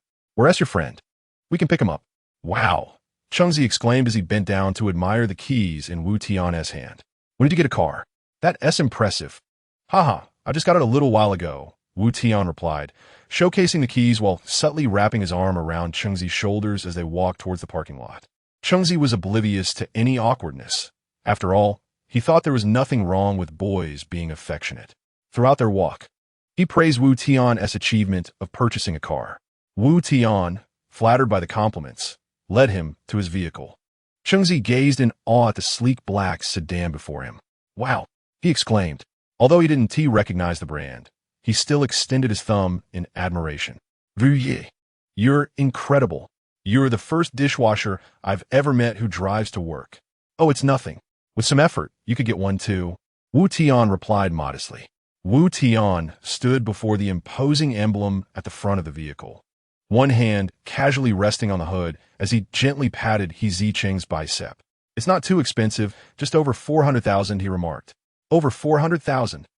Zicheng's mouth fell agape, hastily retracting his hand from the car's surface. "Are you a dishwasher or a money launderer? How on earth did you amass such wealth? And spending over 400,000 on a car seems rather extravagant, doesn't it? Wouldn't it be wiser to purchase a modest vehicle for a few thousand and let the remaining funds earn interest in the bank?" Wu Tian shook his head enigmatically. "It's fine. I dabble in stocks on the side, which generates considerable additional income. The sum of money I handle daily is no less than hundreds of thousands." Zicheng gasped in astonishment. Wu Tian relished the reaction, tapping Zicheng's forehead with the demeanor of a successful individual. "Dear brother, let me tell you, a car is a man's business card, a matter of prestige. Naturally, one must invest in quality." Rubbing his forehead where he had been tapped, Zicheng felt a fleeting sense of unease but dismissed it, responding, "I don't understand. I only know that prestige cannot be eaten." Wu Tian laughed heartily, adopting an expression of bemusement at the naivety of youth. "You will understand in a few years." He clapped Zicheng on the shoulder, urging, "Let us board the vehicle." "All right," Zicheng replied, but after searching for the door handle for a while, he could not find it. With Wu Tian's assistance, he finally pressed the hidden latch and opened the passenger door. Half an hour later, they picked up Lin Tingxian. An hour later, they arrived at the place Wu Tian referred to as the paradise of instant joy. Meanwhile, in a basement elsewhere, Gu Han stared at the rapidly moving red dot on his computer screen, his expression growing increasingly grim. Chapter 65. Why haven't you been picked up yet? Zicheng could not decipher the meaning of the minimalist sign outside the establishment, nor could he glimpse what lay behind the thick glass. He exchanged a glance with Lin Tingxian, who appeared equally puzzled about the nature of this place. "Wu Ge, what kind of establishment is this? It looks rather desolate," he inquired. "You'll find out once we step inside," Wu Tian replied with a mysterious smile. "This is not a place for just anyone. The delights within are plentiful." With that, he led the way inside. Zicheng and Lin Tingxian exchanged bewildered glances, hesitating for a moment before Zicheng sighed. "Well, since we're here, we might as well see what it's all about." He pulled along the still skeptical Lin Tingxian, determined to discover what made this place intriguing. Lin Tingxian harbored an unsettling premonition and wished to caution Zicheng, but in the blink of an eye, he was already being ushered inside. They quickly spotted Wu Tian, who was being confronted at the internal entrance by two imposing men clad in black suits. The standoff was silent, neither party willing to yield. Recognizing this familiar scene from a television drama, Zicheng grasped Lin Tingxian's hand, instinctively shifting to escape. Lin Tingxian sensed the tension in the air and whispered, "What's going on? Is there trouble? Zicheng go?" Zicheng signaled for him to be prepared to flee at a moment's notice. Just then, a familiar face appeared, Zicheng. Upon encountering him, the two imposing figures immediately tempered their demeanor and instinctively yielded the path to Wu Tian. Zicheng, pleasantly surprised by this unexpected passage, hastily followed Lin Tingxian closely behind Wu Tian. As the two men stepped forward, casting glances in their direction, Zicheng took the initiative to declare, "Big brother." "Big brother," we are with them together. Wu Tian also turned back and affirmed, indeed, we are together. However, the two giants directed their gaze toward Zicheng, and upon receiving a nod from him, they averted their eyes and retreated. Zicheng exhaled a sigh of relief, his gaze sweeping over their well-defined physiques. And with a grin, he thumbed up in camaraderie, exclaiming, you two are truly impressive. You look splendid in your suits. Yet, they seemed to disregard him entirely, offering not a single glance. Unfazed by his own awkwardness, Zicheng briskly followed Wu Tian, finally arriving within the vibrant realm of Shenhuan. Upon entering, Zicheng could not suppress an exclamation of awe. The establishment, unremarkable and understated from the outside, revealed a realm of grandeur within. The interior boasted expansive space, with the floors sinking over a meter and the ceiling soaring significantly higher than a typical venue. The walls were adorned with floor-to-ceiling wine cabinets, showcasing a myriad of beverages. Clusters of intimate booths were scattered throughout, with a central open circular stage. The lighting was dim, yet the stage radiated brilliance, accompanied by resounding music. Boldly dressed men and women engaged in close, fervent dances upon the stage, their identities unknown, whether staff or patrons. The guests seated below, though shrouded in shadow, exuded a restless energy, enveloped in an atmosphere of eager anticipation. Zicheng pondered in bewilderment. It was truly curious how such vivacity could remain concealed from the outside world. His curiosity led him to gaze at the large windows, astonished by the remarkable glass that not only muffled sound, but also allowed a clear view inside, while rendering the interior invisible from the outside. Sensing his confusion, Zicheng stepped in to clarify. These glasses are specially crafted at great expense, hence their exceptional soundproofing. Wow, Zicheng marveled again. He surveyed the surroundings, expressing his thoughts with a series of impressed sounds. So vast, so dark, so luxurious, so lively. Wu Tian, upon hearing this, turned with a smile, his face beaming with pride. How about that? I didn't deceive you, did I? There is much more fun to come. Zicheng, however, was less concerned with the entertainment and more with the culinary offerings, noting that the place did not appear to be a haven for fine dining. As they spoke, Zicheng had already led them to a booth nestled in a corner. Wu Tian, however, regarded the seating with discontent. Understanding his disposition, Zicheng, without waiting for Wu Tian to voice his dissatisfaction, patted his shoulder in reassurance. Oh, Wu Ge, I only managed to secure a seat through a wealthy second-generation individual, not someone of Gu Shao's stature. Acquiring an extra seat was no small feat. Please bear with it for now. Wu Tian's expression remained somewhat displeased, yet he refrained from making further demands, settling into his seat and stating, let it be for now. Zicheng discerned the reluctant tone in his voice and rolled his eyes dramatically in the dim light, then shifted to sit beside Zicheng, who promptly introduced his acquaintance with Lin Tingxian. Zicheng regarded Lin Tingxian with envy, smacking his lips in admiration, and exclaimed, how is it that you, Xiao He, are surrounded by such exceptional individuals? Your good friend here exudes a youthful scholarly aura that is simply captivating. Instantly, a warning bell rang in Zicheng's mind as he anticipated that Zicheng was about to utter something inappropriate. He quickly covered his mouth and interjected, by the way, I haven't seen you at Tian'an lately. Have you taken a leave of absence? Shaking his head with a smile, Zicheng removed Zicheng's hand and shrugged, confessing, I haven't taken any leave. I've resigned. Resigned? Zicheng gasped in disbelief. Why would you do such a thing? He pondered, perhaps someone had lured you away? Before Zicheng could respond, Wu Tian chimed in. How could that be? What is so enticing about a waiter? Hearing the barely concealed disdain in his tone, Zicheng couldn't help but roll his eyes. Had he known, he wouldn't have assisted Wu Tian, whose condescending attitude was tiresome. Do you have another job now? Zicheng asked with concern. Your sudden resignation won't affect your livelihood, will it? After all, losing your income unexpectedly is a serious matter. And I wonder if Zicheng is in a tight spot and needs assistance. Ah, don't worry about me. I resigned because I am not in need of that meager salary. Zicheng winked at him. You know, I have alternative sources of income now that are significantly higher than before. Zicheng was perplexed, but recalled Zicheng's earlier mention of mingling with a wealthy heir and slowly began to comprehend. His gaze toward Zicheng became complex, filled with confusion, yet tinged with respect. Zicheng, beaming, reassured him, "You needn't fret over my situation. It's you I'm concerned about." "Me?" Zicheng replied, bewildered. "What about me?" Zicheng teased with a smile, deftly tugging down the high collar of his shirt. Zicheng instantly bristled, clutching his collar like a flustered gentleman. What are you doing? Why hide it?" Zicheng withdrew his hand, mocking, "The mark is gone. So why hasn't your companion come to claim you? Quite stingy." ISNT. Chapter 66. The menu. Zicheng finally grasped that Zicheng must have misunderstood, mistaking him and Gu Han for being in a similar relationship.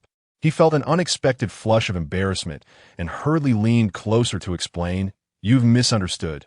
That person is my roommate. We were just having a quarrel." Upon hearing this, Zicheng squinted his eyes, realizing, so it's a roommate literary affair. Zicheng, puzzled by the term, asked, "What kind of literature is that? Are you suggesting that we are aspiring authors together?" Seeing the naivete in his expression, Zicheng concluded that the two had yet to break through their unspoken barriers and nodded.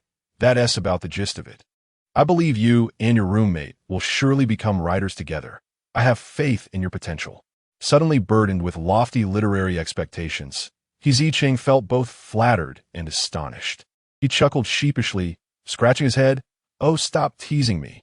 A person like me, who hasn't even finished high school, lacks the talent to become a writer. No. The essence of being a writer lies fundamentally in possessing ample energy, which is essential for creation and expression." Zicheng deliberately emphasized the characters for to create an energy, as well as the pronunciation of output. Opposite him, Wu Tian offered a knowing smile, while the naive Zicheng and the innocent Lin Tingxian, oblivious to the underlying meaning, remained uninformed. Indeed, the other party was still awkwardly scratching his head. "Oh, please don't jest with me. Although I do possess abundant energy, a writer cannot rely solely on that. The most crucial elements are swift wit and exceptional talent.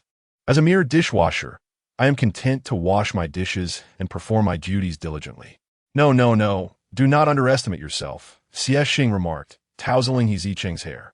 "I can see that you, little he, possess boundless potential." "Really? Ha. Zicheng chuckled, uncertain if he was the subject of jest. Yet he felt elated by the compliment, laughing heartily. "All right." Zicheng glanced at his phone and rose from his seat. "He is calling me. I must return to the private room. Have fun with Wu Ge." After saying this, he turned to Lin Tingxian, who was seated next to Zicheng, and smiled warmly. "And to our new friend, Xiao Xianxian, enjoy yourself. Until we meet again," suddenly called out. Lin Tingxian stood up, bowing slightly as if summoned by a teacher in class. "Thank you, Brother Xia. Goodbye." Zicheng laughed heartily. "Xiao Xianxian is truly adorable. By the way, you have quite a fine disposition. Have you considered, not considering?" Zicheng interrupted again. "Brother Xia, they've been urging you. You should go now. Don't keep them waiting." As he spoke, he gently nudged Zicheng towards the exit. Zicheng chuckled. All right, just joking. I'll leave now." Soon, his departing figure vanished into the dim light. Zicheng returned to his seat, feeling his stomach rumble as he searched the table for the menu, but found none. He looked at Wu Tian with a pained expression. "Wu Ge, where's the menu? I'm so hungry." Seeing the sincerity in Zicheng's inquiry, Wu Tian's gaze became increasingly scrutinizing. How can someone arrive here and only think about food? Just as he was about to offer a few words of guidance, a waiter approached. Dressed in a pure black suit akin to the burly man outside, the only distinction was the silver name tag pinned to the waiter's chest. "Good evening, gentlemen. May I inquire what you would like to drink?" Zicheng observed the waiter's empty hands, puzzled. "You don't have a menu? We're here for the first time. Who would need a menu at such an occasion? People usually just make requests directly." Wu Tian felt a flush of embarrassment rising, preparing to correct Zicheng when the waiter slightly bowed and replied, "Certainly, please hold on a moment." Zicheng expressed his gratitude politely. Soon, the waiter returned with a tablet in hand. "You may place your order directly on this." Zicheng was astounded once more. How sophisticated. He held the stylus, navigating the screen for an extended period, the tip gliding over an array of peculiar names, from the first light of dawn to a drink promising efficacy, none of which he could comprehend. Zicheng once again sought the assistance of the waiter, inquiring, "Might I ask what the signature dishes are here?" The waiter, appearing somewhat perplexed, suggested, "Well, it ultimately depends on personal taste. What style do you prefer? Something sweet and light, or perhaps something else?" "Oh, I enjoy bold flavors, while my friend prefers a milder palate. Just a little less chili and spice would suffice. I have no other particular preferences," Zicheng replied without hesitation. The waiter furrowed his brow, filled with confusion. Although the establishment boasted a rich assortment of beverages and various specialty concoctions, he had never before encountered a request for less chili and spice. The waiter internally grappled with whether to relay the customer's request to the bartender. Zicheng, ever considerate, turned to Wu Tian and asked, "Brother Wu, do you have any dietary restrictions?" Wu Tian, having observed the disjointed exchange between Zicheng and the waiter, sighed in exasperation. "Excuse me, waiter, do you have any food available?" He needed something to nibble on before indulging in more drinks. "Oh, I see now," the waiter responded, but quickly added with an apologetic expression, "I'm sorry, we only have a fresh fruit platter. How many servings would you like?" Upon hearing this, Zicheng abruptly stood up. "Only a fruit platter? What's this?" He turned to Wu Tian. "Brother Wu, didn't you say there was good food here?" Wu Tian, feeling irritable under Zicheng's gaze, retorted, "Why the rush? The specialty here is drinks. Can't you see this is a bar? Just grab some fruit to tide you over while I order some delightful cocktails for you." With that, he reached for the tablet beside Zicheng. Refusing to accept the lack of food, Zicheng informed Wu Tian, "I'm taking Lin Tingxian and leaving," but was halted by Wu Tian's voice. "Wait a moment. If you're leaving, you should settle the bill first. Didn't you say you would treat me?" Zicheng exclaimed, his eyes widening in bewilderment. "And we haven't ordered anything yet. Where's the cost?" "Indeed, I intended to treat you, but that's contingent upon you staying here to enjoy it. If you leave, how can I treat you?" Wu Tian lounged back against the sofa, a glint of cunning in his eyes, exuding an air of inevitability. "Moreover, this is an upscale venue, not accessible to just anyone. Even the seating fee is 5,000. Do the math on what you owe." 5,000. Zicheng gasped, his jaw nearly dropping to the floor, pointing incredulously at the unremarkable seat. "This costs 5,000? At this moment, the observing waiter interjected, "Sir, our sofas are genuine leather, crafted from the finest hardwood, and the tables are custom-made and air-freighted from renowned international furniture brands. Only VIP clients can reserve seats, and since you came in spontaneously, the minimum consumption, according to our policy, is indeed 5,000. "According to policy? What a ridiculous farce." Zicheng, ready to summon the manager for a confrontation, was restrained by Wu Tian, who insisted he remain seated. All right, just enjoy yourself here. I'll cover all expenses." Though Zicheng gritted his teeth in frustration, he had no choice but to acquiesce. He cast a guilty glance at Lin Tingxian, thinking, "Had I known, I might as well have taken you for barbecue." Zicheng, Lin Tingxian, who had been rather reticent, leaned close to his ear and whispered, "I find your colleague somewhat intimidating. Perhaps we should take our leave. I can cover the expenses. Where do you have so much money from?" Zicheng inquired suspiciously, though he too sensed that Wu Tian possessed questionable character, somewhat despicable. "I've saved up." Lin Tingxian hesitated but decided not to conceal the truth from Zicheng. "I'm working part-time as a tutor, so I have some funds. I'll pay him back. Let us go have barbecue." Of course, Zicheng had no intention of using Lin Tingxian's money, yet he found himself unable to produce such a sum. He gently patted Lin Tingxian's hand in reassurance. "It's all right. Let's just consider this an outing. After all, someone else is footing the bill. Once we're done here, we can head back for a late-night snack." Seeing that he had made up his mind and his reasoning was indeed sound, Lin Tingxian refrained from further protest. Thus, Zicheng and Lin Tingxian returned to their seats. Zicheng, in front of Wu Tian, returned the tablet to the waiter with a firm voice. "Please bring us around to the first page of drinks and 20 fruit platters. Thank you." Chapter 67. Come, and toast Gu Han followed the red on his phone to Xuanhuan, his typically frosty demeanor now darkened with fury. Had he merely behaved for a few days, only to turn around and seek thrill in such a place? Gu Han, who usually maintained a stoic facade, found his emotions increasingly volatile and frequent since cohabiting with Zicheng. At this very moment, standing outside the door of Xuanhuan, he was visibly agitated, his phone creaking ominously under his grip. With long strides, Gu Han pushed the door open and strode in without obstruction. The two imposing bouncers at the entrance were momentarily taken aback upon seeing him, quickly retrieving their phones to notify the owner. The waitstaff inside, spotting Gu Han from a distance, greeted him with bright smiles. "Young Master Gu, why didn't you inform us of your arrival in advance?" He gestured for Gu Han to follow him upstairs, suggesting the first floor was too noisy. "No need, do not accompany me," Gu Han warned with a glance, prompting the attendant to promptly leave him be. Gu Han then resumed his search for Zicheng's figure. At last, in a corner booth of the establishment, he spotted the familiar silhouette. Zicheng was seated on the floor, surrounded by a table laden with fruit platters, shoving pieces into his mouth while also offering them to his companion beside him. Relieved to have located him, Gu Han relaxed, a cold smile gracing his lips as he settled into a standard booth behind Zicheng and his friend. Meanwhile, Lin Tingxian was puffing his cheeks in discomfort, shaking his head. "Zicheng, I can't eat anymore. How can you be full after consuming so little?" Zicheng placed a glass of water beside him. "Xian, your appetite is far too small. You still need to watch me." Earlier, Wu Tian had dismissed his order of an entire page of drinks and 20 platters, claiming it was too much to consume. Thus, they were now receiving the fruit platters one by one and the drinks in special concoctions. However, Wu Tian, astonished, watched as Zicheng devoured 8 platters of fruit, grasping his hand just as he was about to request another. "Stop eating. Are you some sort of competitive eater? Is it really necessary to indulge in such excess? Do you not fear a stomach upset from consuming so many cold dishes?" Wu Tian advised.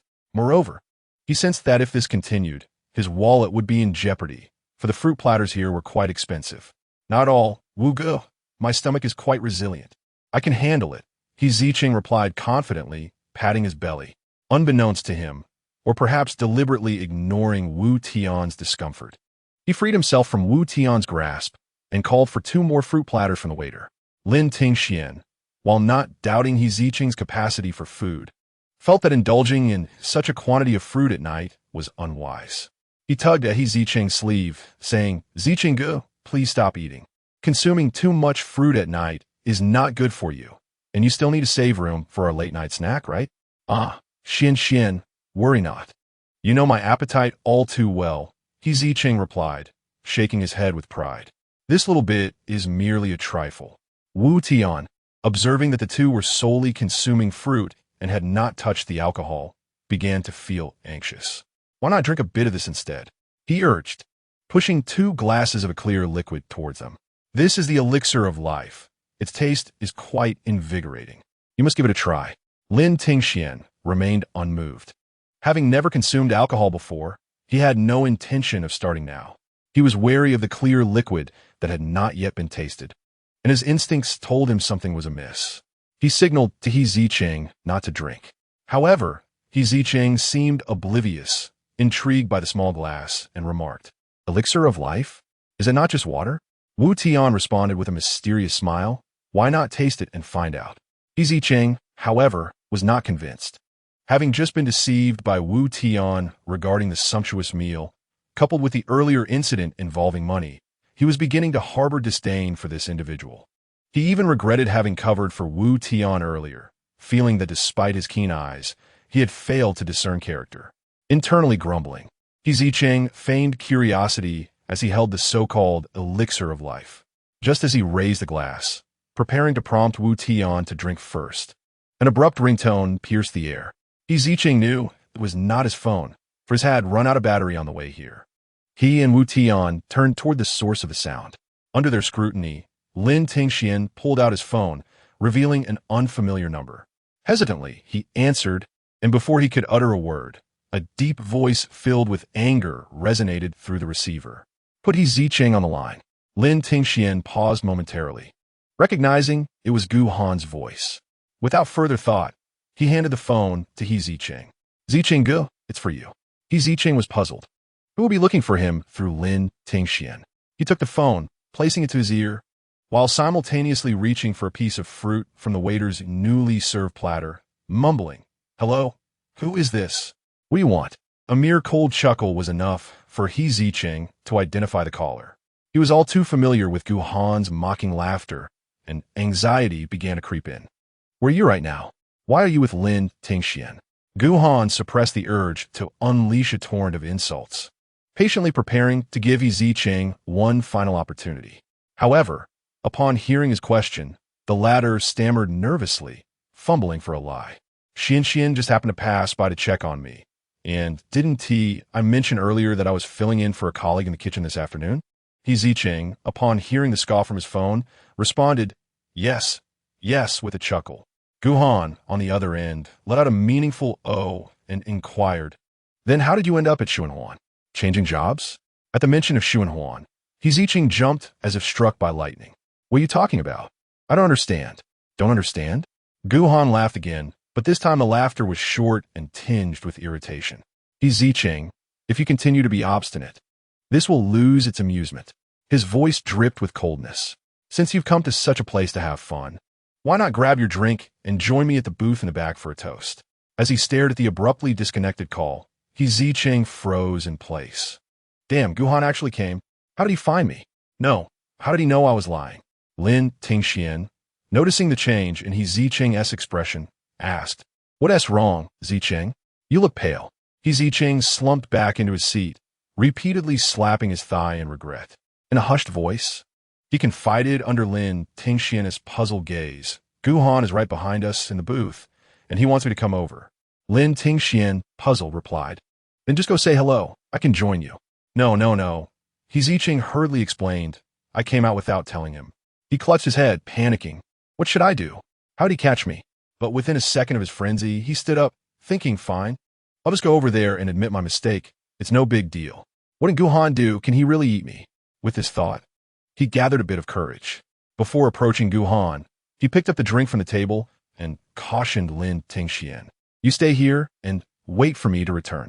His eyes reflected a mix of determination and despair, akin to someone heading towards their doom. Lin Tingxian hesitated, wanted to follow, but was held back.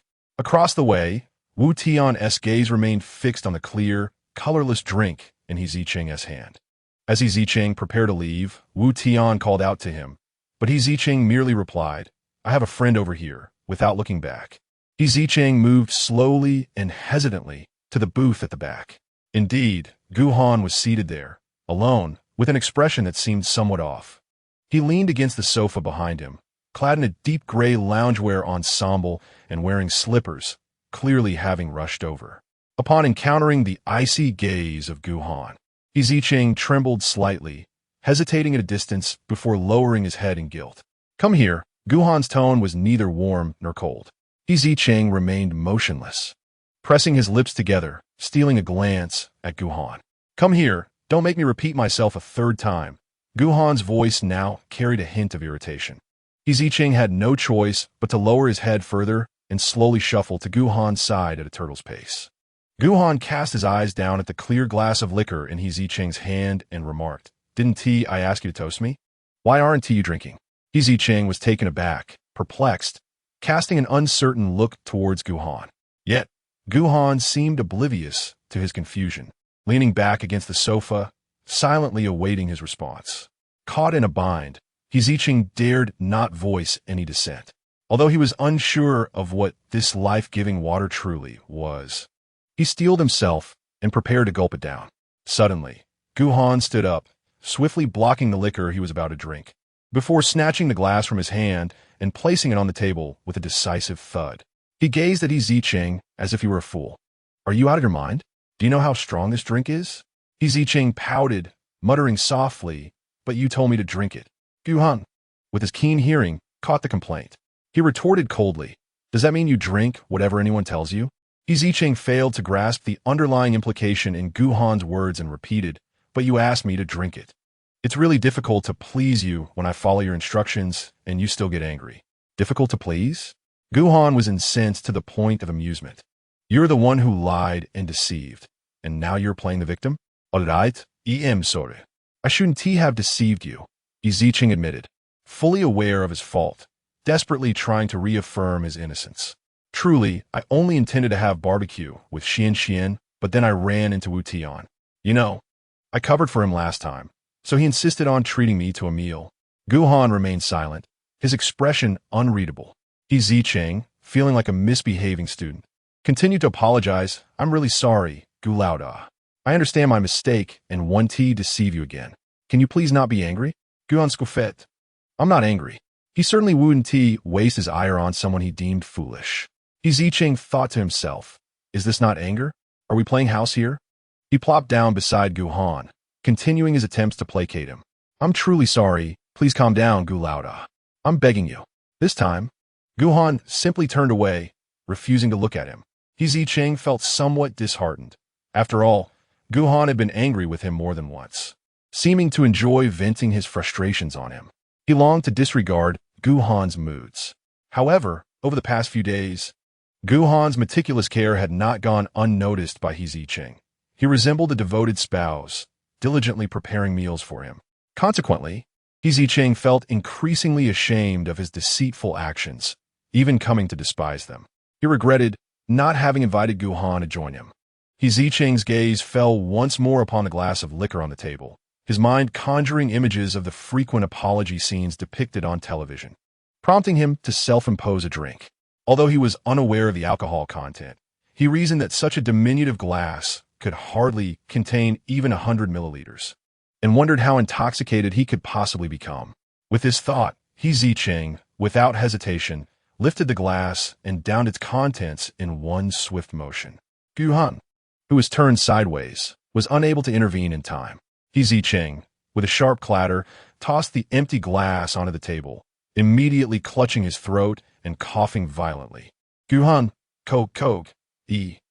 I self-impose a drink to cough, apologize to you, he stammered between fits of coughing. Gu Han's expression turned ashen. He quickly rose, fetching a glass of water while patting Zicheng's back and offering him sips. For heaven's sake, Zicheng, do you even understand where you are? Why would you drink that? Can't you spare me a little worry? Zicheng continued to cough fiercely, feeling as though the liquor had ignited a fireball that seared through his esophagus. After a struggle, he managed to quell the coughing, his face flushed, the potent scent of alcohol lingering in the air. Yet, he turned to Gu Han and insisted, really, I promise there will be no next time. If I ever wish to dine out again, I will definitely inform you and take you along, if that is acceptable. As he spoke, his face grew increasingly crimson, his eyelids fluttering slowly. Gu Han sensed something amiss and, without a moment's hesitation, seized Zicheng to take him to the hospital. Just then, Lin Tingxian approached, accompanied by Wu Tian. Lin Tingxian, moving closer, had yet to greet Gu Han when he caught sight of Zicheng, who was leaning against him, his face a deep shade of red. Lin Tingxian's brow furrowed in concern. What happened to brother Zicheng? Gu Han, uncertain, speculated he might be drunk, or perhaps he consumed something he shouldn't have. As he spoke, his gaze turned like a blade towards Wu Tian, who had previously recognized Gu Han's face from the newspaper, and was now sporting a disingenuous smile, eager to approach. Gu Han, cradling the increasingly disoriented Zicheng, shot a menacing glance at Wu Tian. Startled, Wu Tian took a step back, his flattering words dying on his lips. However, his eyes soon fell upon Zicheng, who was nestled in Gu Han's embrace, nuzzling against his shoulder like a needy puppy. In that instant, Wu Tian felt a wave of dread wash over him. He had misjudged the situation entirely. He hadn't anticipated that the seemingly forlorn Zicheng would be acquainted with someone like Gu Han. A foreboding sense of unease enveloped Wu Tian. Indeed, Gu Han's voice turned dark as he cautioned, "You'd better pray he's all right, otherwise." Gu Han leaned down to retrieve the glass that Zicheng had emptied, beckoning the waiter to take it away, his eyes flashing with a murderous intent directed at Wu Tian. Wu Tian froze in place, a chill of panic coursing through him as he thought, "This is bad. I've messed up. I'm in trouble. Chapter 69. To the hospital, seeing Zicheng's discomfort manifest as a frown, Lin Tingxian urged, Gu, we must hurry and take brother Zicheng to the hospital. He has never drunk before, and he looks quite unwell. Gu Han's expression grew serious. He nodded and, without further ado, hoisted the man in his arms and strode purposefully towards the exit, with Lin Tingxian hurriedly following behind. As the two individuals arrived at the roadside, before he could even raise a hand to hail a cab, he heard Gu Han's anxious voice urging him to follow. Swiftly, Lin Tingxian trailed behind Gu Han, racing towards a black car parked by the curb. Upon glimpsing the familiar emblem, he recalled that Chu Chun seemed to own a vehicle bearing the same insignia. Yet, wasn't Gu Han supposed to be experiencing a downturn? How could he afford a car? However, given the urgency of the situation concerning Zicheng, Lin Tingxian did not have the luxury of pondering this further. He assisted Zicheng into the back seat, while Gu Han, at the wheel, swiftly started the engine, heading directly to the nearest hospital. Throughout the journey, the inebriated Zicheng grew increasingly feverish, leaning against Lin Tingxian, intermittently murmuring about the heat.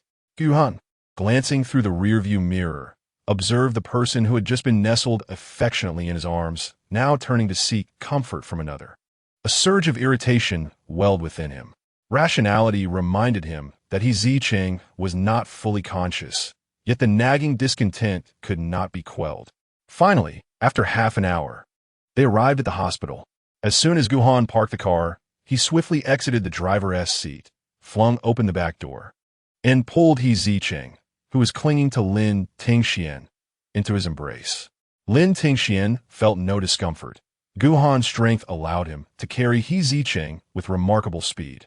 They hurried to the emergency room, where, following a thorough examination by the doctor, they learned that Zicheng's condition stemmed partly from intoxication and partly from consuming some stimulating substances. Upon hearing this, Gu Han's anger surged. What was to be done about his current state? How would he be treated? The doctor, standing nearby, offered a reassuring smile, urging them to remain calm. Rest assured, we have administered a sedative. He should no longer be in distress. Now, we must simply wait for the alcohol to wear off. Only then did Gu Han and Lin Tingxian exhale in relief, but the doctor continued, his expression somewhat cryptic. I understand that young people crave excitement and enjoy revelry, but such substances available outside are often unregulated and can have significant side effects, potentially causing irreversible harm to one's health.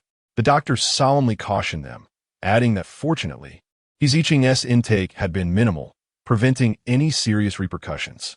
However, it is imperative to remind you all, do not take your youth for granted and recklessly jeopardize your health. Misuse of these substances can accumulate harm over time.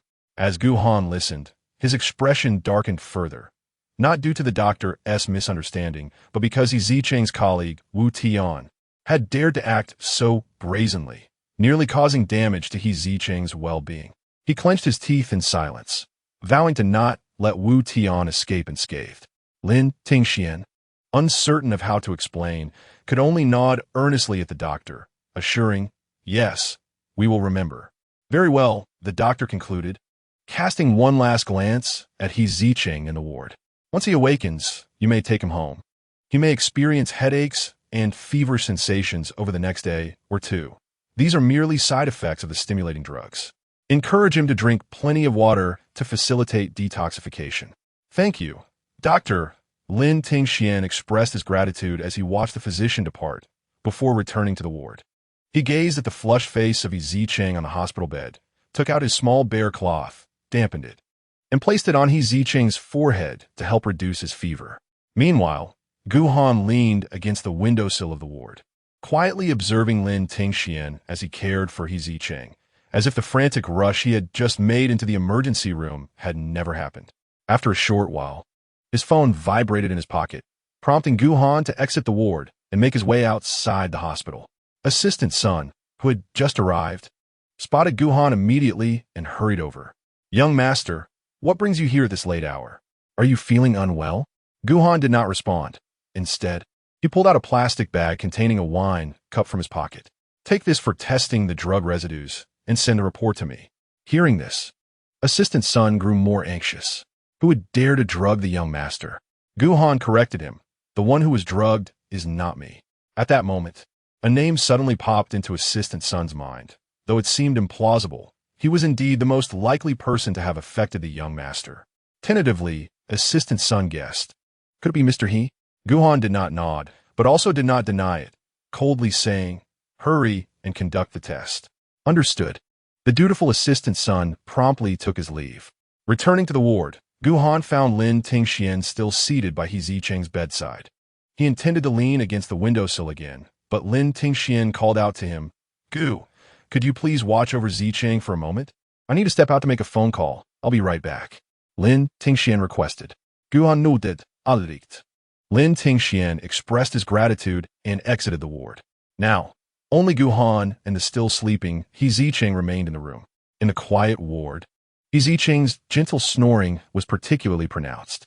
Gu Han approached the bedside, unable to resist reaching out to touch Zicheng's flushed face, which felt warm, soft, and delightful to the touch. In his drunken slumber, Zicheng instinctively rubbed against Gu Han's cool palm, fearing the loss of this sole source of relief. Even unconsciously grasping Gu Han's wrist, the trembling eyelashes of Zicheng brushed against Gu Han's fingertip, sending tingling sensations that coursed through him. Strangely, Zicheng's lips had somehow found their way into Gu Han's palm, the full lips brushing against his hand. If it weren't for Zicheng being completely unconscious, Gu Han might have suspected that he was being seduced. Not at all discreet, Gu Han muttered softly. In the next moment, as if in defiance, the unconscious Zicheng seemed to react, and Gu Han felt a soft, wet sensation in his palm. He playfully rubbed against Gu Han's hand. Realizing it was Zicheng's tongue, Gu Han instinctively pulled his hand back as if scalded. Without the cooling touch, Zicheng frowned in displeasure, blinking his lips and reaching out with his empty hand in a futile grasp. Startled, Gu Han retreated to the windowsill. He opened the window, hoping for fresh air, but the sweltering summer night breeze only intensified his discomfort. Reluctantly, Gu Han closed the window again. He gazed out the window at the hospital, bustling even in the night, attempting to divert his attention, yet his mind replayed the sensations from earlier like a relentless audio player. After a moment, Gu Han took a deep breath, glanced down, and then despondently closed his eyes. It dawned on him that he was truly in a dire predicament. Chapter 70. Stealthily, Lin Tingxian arrived at a quiet corridor. He noticed the barrage of messages and missed calls from Chu Chun on his phone and hurriedly returned the call. "Brother Chu, what is the matter? Is there something urgent you need from me?" On the other end, Chu Chen's voice was laced with anxiety. "It's nothing serious. I was just worried because you hadn't replied to my messages, and I couldn't reach you after several calls." Lin Tingxian quickly explained, "I apologize, Brother Chu. I was on my way to the hospital and was too anxious to respond." "The hospital?" Chu Chen's tone escalated in pitch. "Are you unwell?" No, it's not me. It's Brother Zicheng," Lin Tingxian clarified. Chu Chun let out a sigh of relief. "Oh, that's good to hear." Lin Tingxian, unsure if he had misheard, asked tentatively, "What did you just say, Brother Chu?" Realizing his slip, Chu Chun hastily corrected himself. "I meant to ask, what happened to he? Why did he suddenly end up in the hospital?" Lin Tingxian sighed, his expression tinged with melancholy. "It's a long story. Take your time. I have ample time," Chu Chun replied patiently, waiting for him to elaborate. Thus, Lin Tingxian recounted the entire sequence of events to him in detail. After listening, Chu Chen's expression turned grave. He asked seriously, "You really didn't touch that drink, did you?" "No," Lin Tingxian shook his head. "I don't drink, and I wouldn't feel safe drinking outside." "That's good. You did the right thing," Chu Chun said, a wave of relief washing over him. "You must be extra cautious in the future." "Yes, I will," Lin Tingxian replied, preparing to say goodnight and end the call. Suddenly, Chu Chun spoke up. "By the way, which hospital are you at now?" He had already left his place upon hearing about Wu Tian's drinking invitation and was now in the parking garage. Seeing that he was on his way, Lin Tingxian quickly declined. "Brother Chu, it's late. You should rest early. Brother Zicheng isn't in serious condition. He'll be able to go home once he wakes up. If I don't see you, I'll be too worried to sleep." Chu Chen's tone carried a hint of pleading. After all, you're my only friend. Whenever Chu Chun invoked their friendship, Lin Tingxian found himself defenseless and could only reluctantly reveal the name of the hospital. All right, I understand. I'll be there in about 30 minutes. Chu Chun concluded before hanging up. Worried that he might have trouble finding the ward, Lin Tingxian went to wait at the hospital entrance. Chu Chun arrived promptly, within 20 minutes. As Lin Tingxian noticed the emblem on Chu Chen's car, identical to Gu Han's, he couldn't help but inquire, "Brother Chu, is your car expensive? How much does it cost?" Chu Chun, carrying a bento he had bought along the way, turned to Lin Tingxian and replied vaguely, "Not very expensive, quite affordable, actually. Why? Do you like it?" He felt that his car seemed somewhat outdated in comparison to Lin Tingxian's, but if Lin Tingxian liked it, he could always purchase a new one for him in the future. Today, it was Gu Han.However who drove us to the hospital, and Lin Tingxian pointed out that the emblem on the front of the car was identical to that of his own vehicle. However, considering that Gu Han.However was currently living in a basement with Zicheng due to financial constraints, how could he possibly afford a car? He approached Chu Chun with a look of skepticism and inquired, "Brother Chu, do you think Gu Han.However is concealing something?" It turned out that Gu Han had inadvertently revealed the truth.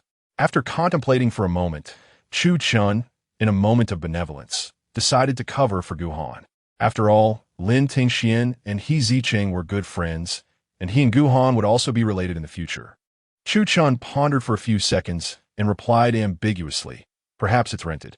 Many people in the business world rent luxury cars to create an impressive facade. Luxury cars? Lin Tingxian looked at Chu Chun with suspicion. "Brother Chu, didn't you say your car isn't very expensive?" Chu Chun paused for a moment before responding with a smile. "Indeed, it is not expensive to me." Lin Tingxian almost forgot about Chu Chun's remarkable background.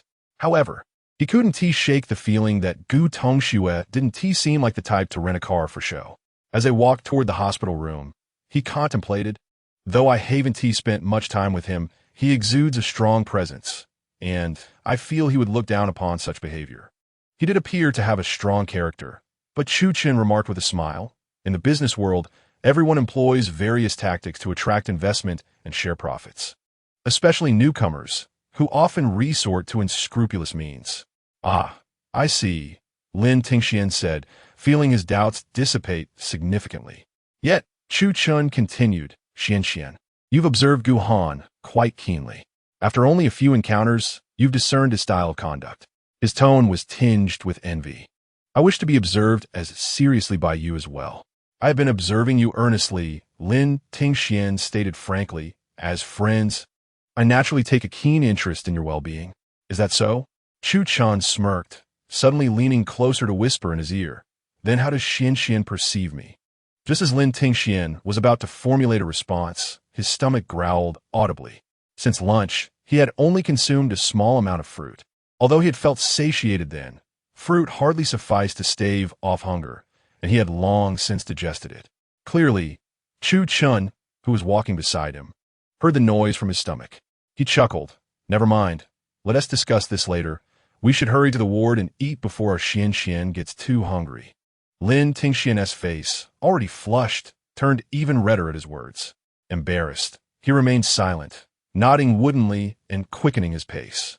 He couldn't help but wonder why he always seemed to be caught by Chu Chun whenever his stomach growled. It was mortifying to lose face in front of someone. Yet, Chu Chun found no embarrassment in the situation. Instead, he thought Lin Tingxian was adorable and felt an urge to feed him soon. He took great pleasure in feeding Lin Tingxian, who obediently filled his small mouth with food. However, the moment he began to speak, Lin Tingxian would immediately cease chewing, attentively listening to him, reminiscent of a little hamster.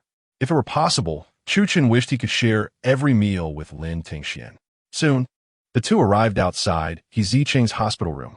Through the glass, he saw Gu Han bent over Zicheng. Initially, he thought Gu Han was merely changing a towel for him, but as soon as he pushed the door open, Gu Han darted to the window like a startled bird, distancing himself from the bed. Lin Tingxian felt puzzled, but upon noticing the freshly changed cloth on Zicheng's forehead, he assumed Gu Han simply moved aside because he had arrived. However, Chu Chun harbored different thoughts. He could easily discern the posture of a secret kiss. He set the bento box on the table, urging Lin Tingxian to eat first before moving to the window, standing shoulder to shoulder with Gu Han, gazing outside together. Gu Han said nothing, seemingly unperturbed by his presence. Suddenly, Chu Chun draped an arm over his shoulder and teased in a low voice. How surprising that the esteemed Gu Xiao engages in such clandestine activities. Upon hearing this, Gu Han's eyes flickered with the embarrassment of being caught. He glanced back at Lin Tingxian, who was engrossed in his meal at the table, oblivious to their conversation. Only then did Gu Han feel relieved enough to return his gaze to the window, murmuring, "Mr. Chu, I advise you to refrain from meddling in my affairs." Meddling? Chu Chun chuckled. "I just concealed your identity before Xian. You seem rather ungrateful, Gu Xiao." Gu Han frowned. "What did you conceal from me?" "What else could it be? Naturally, it's your infamous limited edition car. To help you maintain your persona, I had to imply to Xian that the car is rented." After finishing his sentence, Chu Chun patted Gu Han's shoulder, offering a kind reminder. "Though your approach to pursuing someone is rather peculiar and perplexing. If you wish to embody a poor persona, you should go all out. For instance," he paused, stepping aside slightly, smirking as he continued, "the barbecue tricycle from that day is surprisingly fitting for you, Gu Xiao. Perhaps you should consider using one instead." Chu Chun expected his mockery to provoke Gu Han's anger or even incite a physical response. But to his astonishment, Gu Han actually pondered the suggestion, his expression shifting from skepticism to approval. Ah, love truly has a way of clouding one's judgment. It seems the precious heir of the Gu family has genuinely fallen for a young lad. How intriguing. Chu Chun began to wonder how such an unconventional Gu Han would pursue his affections. "Thank you for your suggestion, but Mr. Chu, it would be wise for you to refrain from involving yourself in my matters in the future." Gu Han remained wary of Chu Chen's well-meaning intentions. After all, he understood that beneath the gentle exterior, there lay a wolf that would devour without leaving any bones behind. Chu Chun paid no mind to Gu Han's constant attempts to draw boundaries, dismissing them with a smile. To him, Gu Han was merely a child. In terms of age, he indeed was a child. Though the same age as his nephew Chu Yichen, he exhibited a far greater degree of maturity. This was, after all, the reason he initially permitted Chu Yichen to accompany Gu Han in establishing a gaming company. He hoped that his nephew might learn to temper his impulsive nature. Yet, after a year, Chu Yichen remained as reckless as ever, yielding no discernible improvement. Now, after several personal interactions with Gu Han, he had suddenly discerned the root of the issue. Upon closer examination, it became apparent that Gu Han, in his private demeanor, was quite childlike. When faced with someone he cherished, he displayed a startling lack of maturity, silently enveloping the other in his sphere, oblivious to the need for gradual development in their relationship. "Gu, are you hungry? You've been through a lot. Would you like something to eat?" Lin Tingxian's voice drifted from behind them. Gu Han turned to decline. "You should finish your meal and head back to school quickly. I'll take Zicheng home once he awakens." Lin Tingxian shook his head. "It's fine. I'll wait until Zicheng wakes up before I leave." His concern for Zicheng compelled him to linger a while longer. Chu Chun stepped forward to remind him. "The dormitory curfew is approaching. It would be wise to return sooner. I could drop you off after you finish eating." "Don't worry, Brother Chu. Although our school has a curfew, no one enforces it, so it's quite lenient. If I return late, I can always find somewhere to spend the night," declared the diligent student Lin Tingxian, revealing his intention to stay out overnight. Before Chu Chun could interject, Gu Han firmly disagreed. "You're still a student. You should return to school promptly. I can handle Zicheng's situation. But I'm concerned. I'd prefer to wait until Zicheng wakes up," Lin Tingxian insisted. Calculating that Zicheng should awaken soon, seeing his resolute stance, Gu Han turned to Chu Chun, who had inconspicuously seated himself beside Lin Tingxian, signaling him to persuade Lin Tingxian. Gu Han believed that while Chu Chun outwardly accepted the close bond between Lin Tingxian and Zicheng, he likely harbored secret envy and would not want Lin Tingxian to stay up late caring for Zicheng, let alone spend the night outside. To Gu Han's surprise, however, Chu Chun, having grasped his unspoken suggestion, earnestly addressed Lin Tingxian. "Xian, I'll accompany you. I have the day off tomorrow."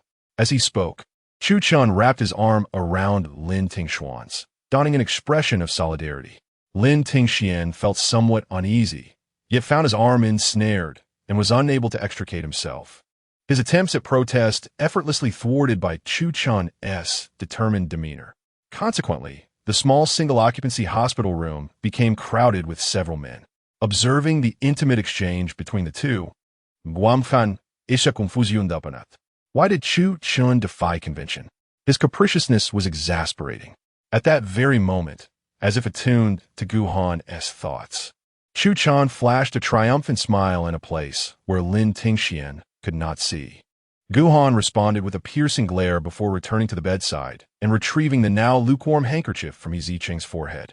Perhaps out of guilt, or perhaps intentionally, his gaze fell upon the tightly closed, slightly flushed lips that appeared more vibrant than moments ago.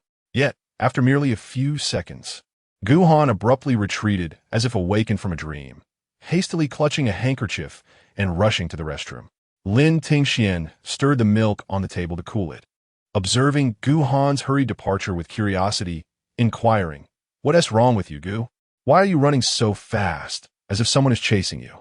Zhu Chen, pulling out a tissue, meticulously wiped away the crumbs from the corner of Lin's mouth, casually remarked, "Perhaps yes, just an urgent need." So that was the case. Upon reaching the sink, Gu Han did not immediately wet his handkerchief. Instead, he quietly contemplated the fabric in his hand. It was his handkerchief, which he had exchanged for just before Lin Tingxian left. Clenching the white cloth, it now bore the warmth of Zicheng. It felt warm. Gu Han tightened and loosened his grip on the handkerchief, eventually yielding to the impulse to press it against his cheek. The warmth had dissipated somewhat, becoming tepid. The damp fabric enveloped in Zicheng's residual heat caressed Gu Han's face like a gentle hand. He slowly closed his eyes, his pupils darting beneath his eyelids. And after a considerable time, he opened them.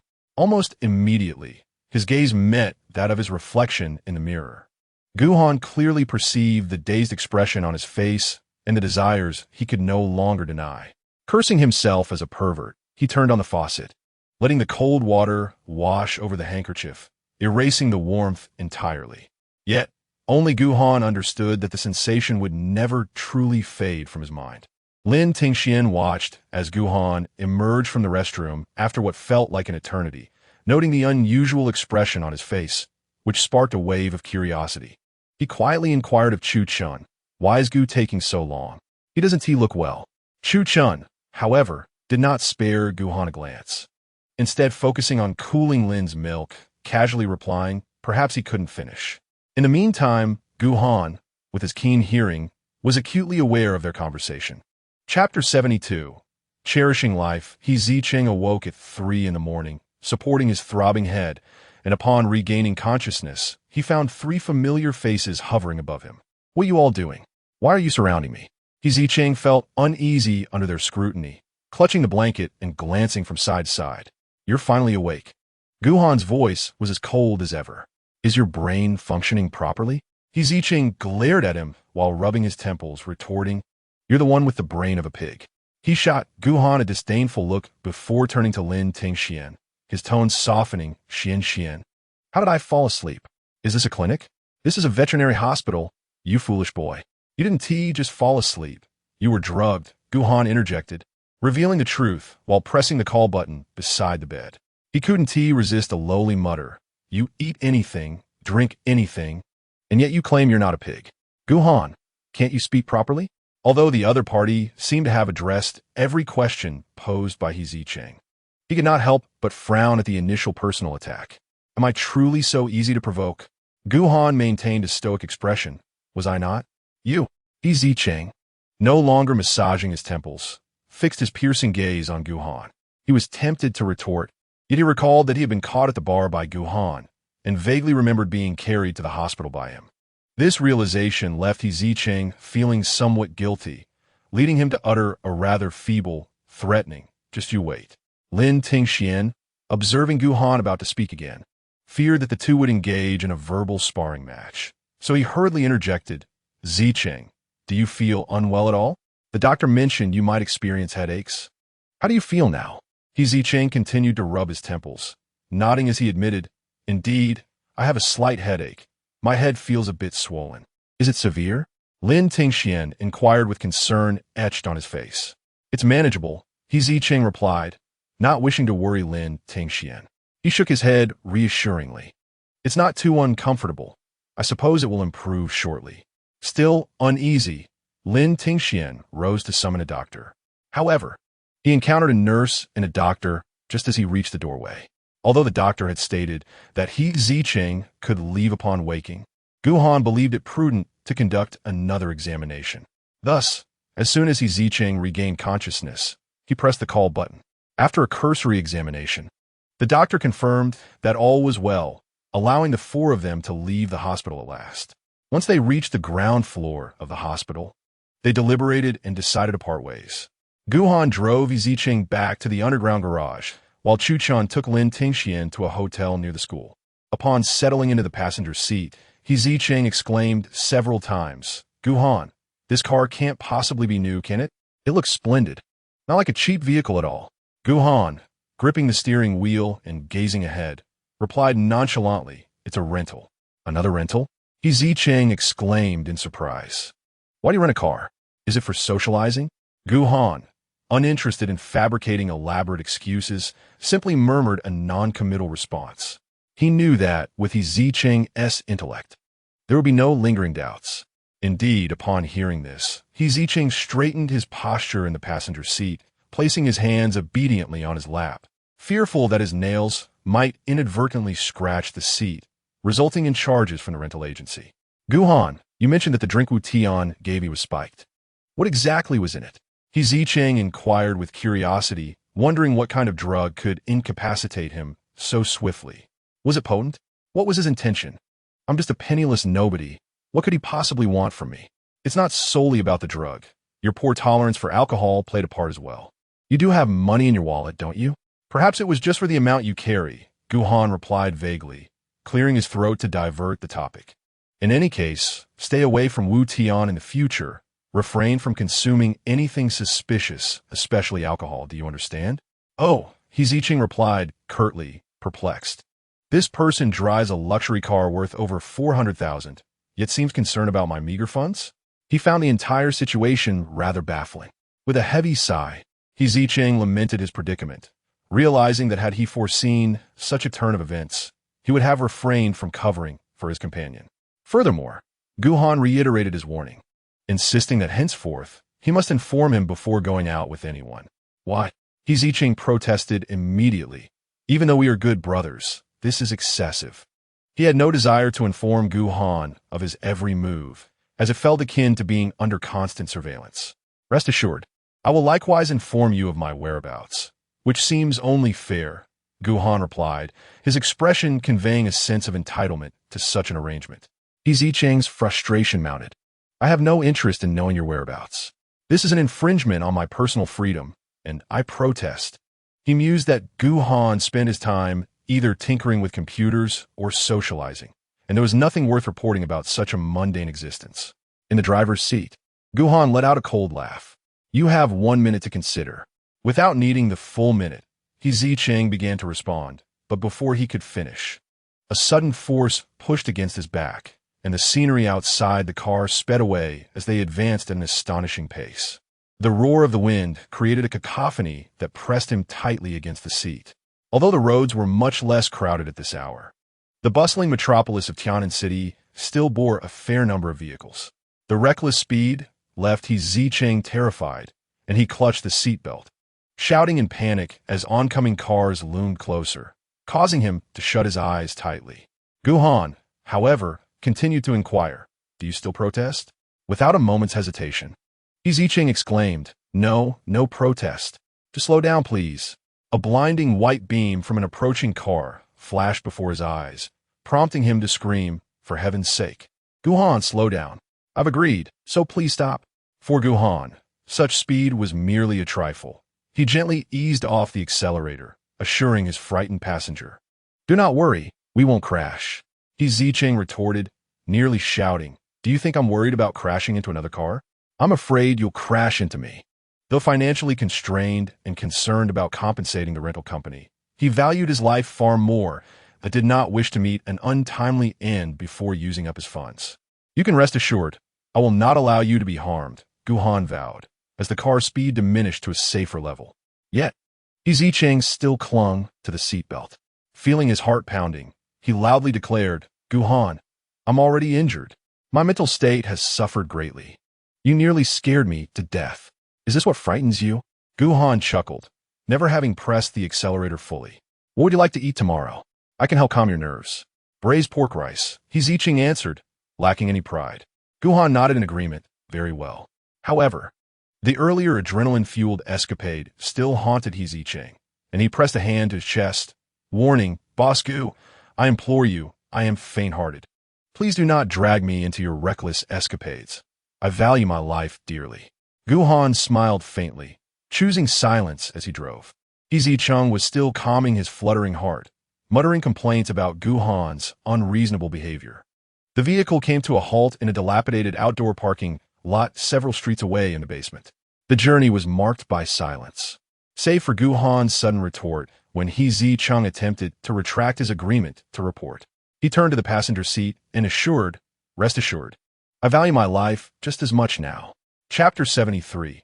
Heartfelt affection. Lin Tingxian gazed out the window, realizing that they were clearly not heading towards the school, which sparked a flicker of doubt within him. Before he could voice his inquiry, Chu Chun proactively explained, at this late hour, the hotel may not be open, and staying outside isn't particularly safe. How about we spend the night at my place? Lin Tingxian hesitated to agree. Though it was not unusual for friends to stay over at each other's homes, it was Lin Tingxian's first time sleeping at someone else's house, leaving him uncertain and worried about inconveniencing others. Sensing his unease, Chu Chun added, the guest room of my home is cleaned regularly, so you can stay without feeling like a burden. Friends should look out for one another. Wouldn't you agree, Xian? At that moment, they encountered a red light, and Chu Chun turned to Lin Tingxian, patiently awaiting his response. Feeling somewhat shy under Chu Chun's gaze, Lin Tingxian lowered his eyes and nodded, affirming, you're right. Brother Chu, thank you for taking me in. I apologize for the trouble. There's no need for such formality. Chu Chun smiled. You truly consider me a friend. In the future, refrain from expressing thanks so often. It makes me feel distant. Understood. Lin Tingxian replied, somewhat awkwardly. Chu Chun beamed with joy. Reaching out to ruffle Lin Tingxian's hair, we're almost home. Upon returning to the basement, Zicheng dashed straight to the bathroom, exclaiming, damn, why does it feel even hotter at this late hour? However, as he passed by the living room, he suddenly froze, turning back in shock to Gu Han. Oh no, we've been robbed. Zicheng pulled out his phone to call the police, only to remember that his phone had long been switched off when he saw the unresponsive screen. Thieves these days have no decency. They can find such a secluded place, and despite our poverty, they still dare to come in and steal. They even took our big sofa. How despicable. As he complained, Zicheng confidently stretched out his hand towards Gu Han. Lend me your phone. I need to report this. No need to call the police.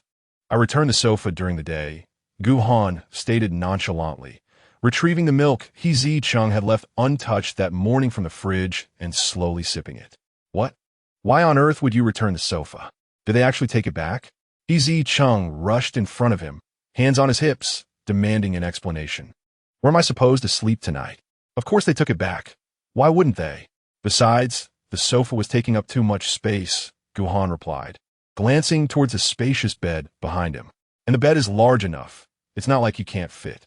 Wait, if you think it takes up too much space, why not return the bed? Your big bed takes up even more space. Because the sofa occupies too much room in the living area, making it inconvenient for hosting guests, Gu Han carelessly tossed the milk carton into the trash, offering a dismissive response. Zicheng was momentarily at a loss for words. Although it seemed unlikely he would be entertaining guests, the lavish sofa coupled with the opulent coffee table had indeed rendered the already cramped living room even more confined. The passageway was so constricted that only one person could squeeze through at a time. Yet, he pondered, where would we sit without the sofa? He gestured towards the seatless living room, genuinely inquiring. Gu Han nonchalantly replied, why not just pick up a couple of stools tomorrow? Noticing Zicheng's silence, Gu Han countered, is that too difficult? Aren't you the one who excels at scavenging? Scavenging? I prefer to call it frugality. It's about managing resources wisely. Understand? Zicheng retorted, bemused. After all, there are those who have risen to wealth through such means. Gu Han chuckled. Well then, I wish you a swift fortune from your garbage collection endeavors. Zicheng, oblivious to the underlying mockery, was confident in his future prosperity.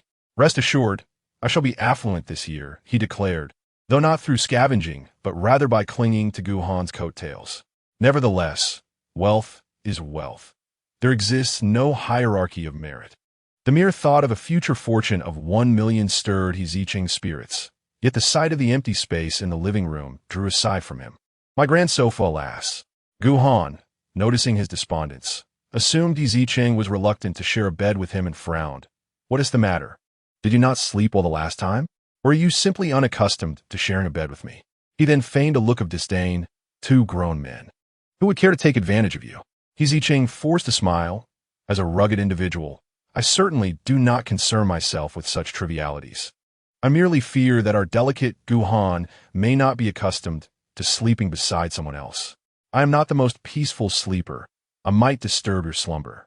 Gu Han, already accustomed to Zicheng's peculiar word choices, was unbothered. Fear not. I am not exactly a tranquil sleeper myself. He smirked and leaned closer, cornering Zicheng against the wall. Let us be accommodating to one another then. As Gu Han's breath hovered near, Zicheng found himself captivated by the striking features of the man before him, a sudden wave of warmth flooding his lower abdomen. He pushed Gu Han away, complaining, "You can speak without getting so close. It's stifling." Gu Han laughed, his gaze sweeping over Zicheng's faintly flushed face, lowering his voice. "But I do not feel the heat." "Of course you, a human air conditioner, wouldn't feel the heat," Zicheng retorted quietly, touching his warm face. Contemplating the oddness of the evening's weather, he tugged at his collar and grabbed a clean shirt, heading towards the bathroom. "I'm off to take a shower." Unbeknownst to Zicheng, the strange sensations were merely side effect from the substances in the alcohol. Lin Tingxian believed the doctor's admonition to Zicheng about maintaining his vitality, cautioning against excessive consumption of irregular substances, was clear enough. Especially when he noticed Zicheng nodding repeatedly, he assumed the latter understood the implications of what he had inadvertently consumed. However, he evidently overestimated Zicheng's comprehension. Gu Han, well aware of Zicheng's intellectual capacities, recognized that the latter had interpreted the doctor's words merely as routine advice. Yet, he felt it unnecessary to elucidate further on the matter. He would ensure that Wu Tian faces the consequences he deserves. As the bathroom door slammed shut, Gu Han bent down to retrieve a pristine box from the coffee table, placing it beside the table. He pulled out his phone to send a message to assistant Sun, and soon recalled that Zicheng had likely not dined yet. With a stern expression, he rose and headed to the kitchen to prepare a bowl of noodles. As Zicheng emerged from his shower, he spotted the steaming bowl of egg noodles on the coffee table. "Wow, is that for me?" Gu Han replied with a nonchalant tone. In the next moment, Zicheng tossed aside the towel he was using to dry his hair and plopped down on the carpet, eagerly devouring the noodles. Sitting at the edge of the bed, engrossed in the computer screen, Gu Han, as if possessing a third eye, reminded him without lifting his gaze, "Let cool before eating, or you might risk esophageal cancer." I know, Zicheng mumbled, his speech muffled by the noodles. He couldn't help but praise the chef. "Boss Gu, your cooking is truly delightful. I swear I will follow you to the ends of the earth." Gu Han chuckled. "With an appetite like yours, everything tastes good." He was aware of his culinary skills, which could be deemed decent, but certainly not as extraordinary as Zicheng claimed. After all, Zicheng was not picky. He would find joy in even plain steamed buns. "But it's different," Zicheng said, swallowing the noodles before earnestly adding, "The noodles you make have a unique essence." "What makes them different?" Gu Han raised an eyebrow, shifting his attention from the computer to the living room. Zicheng rested his chin on his hands, chuckling softly before dramatically declaring, "Of course. It's because your noodles are infused with love, Boss Gu." Gu Han instinctively tightened his grip on the mouse, momentarily thinking that Zicheng had uncovered something. However, Zicheng quickly clenched his fists together, exclaiming, "I can feel it. Our brotherly love." Gu Han, momentarily forgetting Zicheng's intelligence due to his nervousness, was caught off guard by Zicheng's expectations of being moved by his words. "Shut up and eat your noodles," Gu Han said coldly. "Oh," Zicheng replied, confused about what he had done wrong, and reluctantly returned to his meal. Chapter 74.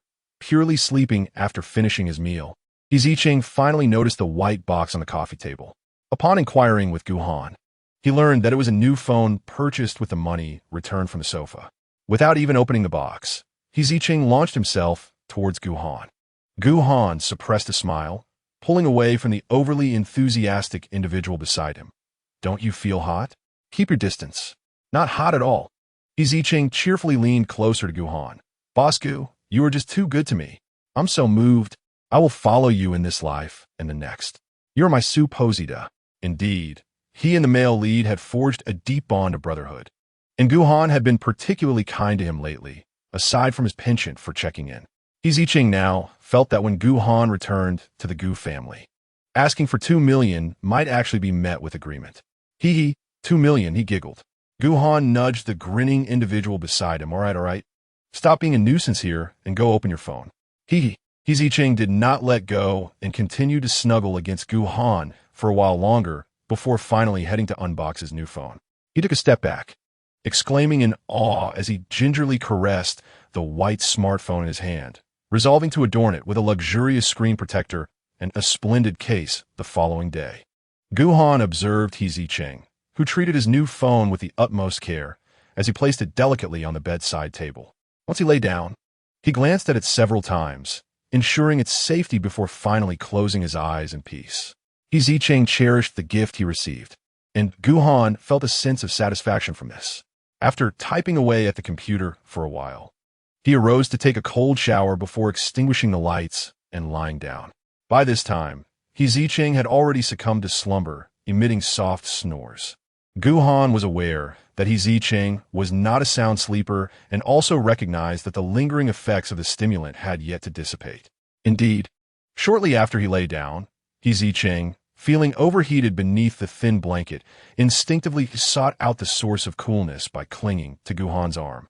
The basement was equipped with air conditioning, courtesy of the landlord, but due to its high power consumption, it was rarely used. In a drowsy state, Zicheng unconsciously climbed towards the only source of relief, wrapping himself around Gu Han like an octopus. Gu Han lay on his back, allowing the embrace. After a moment of gazing at the ceiling, he slowly lifted his other arm and turned to hold the person beside him. Gu Han's larger frame enveloped Zicheng entirely. While Gu Han was aware of his feelings for Zicheng, this close proximity made him somewhat anxious, as it was his first experience sharing a bed with a man. Cautiously, he lifted his hand, gliding it over Zicheng's back from top to bottom. Unfortunately, since the incident with the old sofa, where he had forced Zicheng into pajamas, the latter had taken to diligently changing in his sleepwear after every shower, no longer parading around the room bare-skinned. It was a bit of a pity. Gu Han felt the warmth and texture through the thin fabric beneath his hand, and before he knew it, his hand had slipped beneath the hem of Zicheng's shirt. Despite his somewhat rough demeanor, Zicheng's skin was surprisingly smooth on his back, a testament to his youth just past 19, slender yet resilient. Gu Han's hand traversed Zicheng's lean waist, igniting a subtle sense of addiction within him. Zicheng, already warm from slumber, grew even warmer under Gu Han's touch. He forcefully wedged one leg between Gu Han's, wrapping his arms around Gu Han's restless hand, pressing his chest against Gu Han's palm and resting his face against his arm.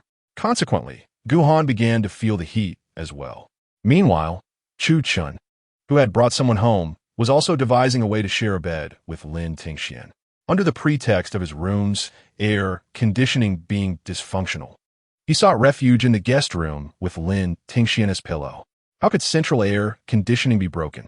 Lin Tingxian reasoned that if there were no issues on his side, there should not be any significant problems on Chu Chen's end either.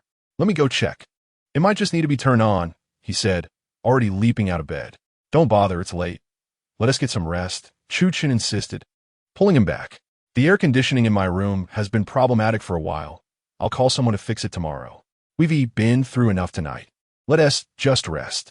Yet, aside from family, Lin Tingxian had never shared a bed with anyone else. How about I sleep in your room? I'm not too sensitive to heat. Xian, Chu Chen's voice suddenly dropped several tones, his gaze fixed on him. Would you rather endure the heat than sleep beside me? His brow furrowed, and his expression was one of anguish. Do I truly evoke such disdain in you? Lin Tingxian, startled, waved his hands in protest. No, I didn't mean it that way. I greatly admire Brother Chu. I merely worry that I might disturb your slumber. Chu Chen's demeanor gradually softened. Rest assured, I'm a sound sleeper. He pulled Lin Tingxian back onto the bed, leaning close to whisper in his ear, I promise you one tea be disturbed, nor will I intrude upon your rest. The warmth of his breath made Lin Tingxian's ears tingle, and the proximity of Chu Chan at his neck gave him the impression of being preyed upon by a wolf. Hastily, Lin Tingxian retracted his neck, nestled back into the blankets, and shut his eyes. I understand, then let's sleep quickly, Brother Chu. All right. Chu Chun observed the diminutive Lin Tingxian, clad in his oversized nightgown, dutifully tucking himself under the covers with closed eyes. He intentionally lay close beside him, inhaling the familiar scent of the same shower gel that lingered on Lin Tingxian's skin. Chu Chun turned to face Lin Tingxian, his breath brushing against the shell of his ear. Soon, Lin Tingxian instinctively shrank back, cautiously opening one eye, only to find their faces alarmingly close, prompting him to discreetly shift away. Just as he was about to reach the edge, a strong arm encircled his waist, pulling him into an embrace. Chu Chun, eyes closed, rested his chin on Lin Tingxian's collarbone, his straight nose nudging against the pulse point at his neck, his voice languid and heavy with sleep. Xian, don't fidget. You might fall. Just sleep. As he spoke, he gently patted Lin Tingxian's back, rhythmically, once and again. This tender gesture stirred memories within Lin Tingxian, who had initially intended to push him away. He recalled his childhood, the time after his parents had passed away when he was first taken to the countryside by his grandmother. He had struggled to adapt to the rural life. The buzzing of the fan was incessant, the mosquitoes often bit him, and sleep eluded him at night. Upon learning of his plight, his grandmother not only replaced his old mosquito net with a new one resembling a yurt, but also visited his room each night, fanning him with a large palm fan while gently patting his back to lull him to sleep. The yurt-like net was impenetrable, and Lin Tingxian was no longer troubled by mosquitoes. His grandmother's weathered hands were warm, and he had never again faced sleepless nights. 13 years had passed since her passing, yet he often found himself reminiscing about her and the brief, serene moments they had shared together. A wave of bittersweet nostalgia enveloped him, a complex blend of sorrow and happiness. Whether it was the memory of his grandmother or the long absence of such comforting gestures that stirred his emotions, he could not tell. The long-lost warmth compelled him to push away Chu Chen's hand, only for him to refrain. Noticing Lin Tingxian's unease, Chu Chen chose to remain silent, continuing to softly pat his back. Gradually, Lin Tingxian's tense body relaxed, his breathing evened out. He drifted into slumber, and, in his dreams, whether of someone familiar or unknown, he unconsciously wrapped his arms around Chu Chen, leaning heavily into his embrace, filled with trust. Chu Chen opened his eyes to see Lin Tingxian's lips curving into a smile. It seemed he had been indulging in a delightful dream. Chapter 75. Fragmented daily life. Zicheng was not awakened by the heat. Rather, he was roused by the suffocating embrace of another. Indeed, it was an uncomfortable awakening. Struggling for breath, he reluctantly opened his eyes to discover that he had somehow found his way into Gu Han's arms, the latter's body half pressing upon him, an arm wrapped snugly around his chest, making it quite challenging to breathe. When did Gu Han become so restless in his sleep? Zicheng pondered, though he couldn't deny the luxurious comfort of the spacious bed. He had thought the new sofa was splendidly comfortable, yet he was astonished to find that Gu Han's new king-size bed was even more inviting. How indulgent! As he contemplated this, he wriggled downwards, successfully executing a swift escape. It was Saturday, a day free from work. Sitting on the edge of the bed, he blissfully cradled his newly acquired smartphone, admiring it for a substantial while, captivated by its beauty, enamored with its design. though it was a different brand from those in his everyday life. He had seen advertisements for this brand on the streets, where even the most basic model commanded a price nearing 10,000. Indeed, even in his diminished circumstances, Gu Han displayed a generosity befitting a protagonist in a tale, lavishly so. Estimating the value of the items Gu Han had procured for their home along with the phone he had gifted him, Zicheng felt it amounted to a considerable sum. Was Gu Han truly earning an exorbitant income from programming? He mused as he glanced at the still sleeping figure beside him, involuntarily poking Gu Han's chin, marveling at the other's remarkable ability to generate wealth, akin to a hen laying golden eggs. Suddenly, Zicheng felt that if Gu Han chose not to return to the Gu family, it would be quite pleasant for them to continue living together in mutual care. Gu Han could earn substantial sums while he earned modestly, leading a rather idyllic existence. What are you thinking? The abrupt awakening of Gu Han startled Zicheng, who withdrew his finger from the other's grasp, heart racing. Why did you wake up so suddenly? You nearly gave me a fright. Gu Han lay on his side, resting his head on his arm, his face adorned with the languor of sleep. With a teasing smile, he remarked, "It must be due to your own guilty conscience that you're so startled." Zicheng refrained from retorting, his spirits elevated by the new phone, greeting Gu Han with a cheerful demeanor. "I shall prepare breakfast. No, rather lunch. Feel free to linger a bit longer." He hopped off the bed, slipping into his slippers as he made his way to the kitchen. "I'll call you once the food is ready." Originally intending to rise, Gu Han reconsidered and opted to remain in bed. He settled back down, closing his eyes. He could hear Zicheng clattering around in the kitchen, followed by the sound of the aging refrigerator being shut multiple times. Soon after, there were sounds of sizzling, the cracking of eggs, and the rhythmic symphony of cooking, alongside Zicheng's off-key humming. Although the cramped basement was filled with noise, these mundane, delicate sounds from the kitchen somehow provided a sense of comfort, a feeling Gu Han had never experienced before. In both of his lifetimes, he had been unable to prevent the death of his parents. In his previous life, he was sold by human traffickers to the Li family, who treated him as an outsider, harboring resentment and remaining distant. Moreover, soon after they finally welcomed their own child, Gu Han transformed in their eyes into a mere free laborer and an emotional outlet. In order to attend school, Gu Han was burdened with all household chores, cooking for the entire family, delivering meals, and tending to the 2 acres of land on the hillside, often being summoned back from class in the midst of lessons to attend to these tasks. Thus, in his previous life, Gu Han was the architect of this cacophony in the kitchen.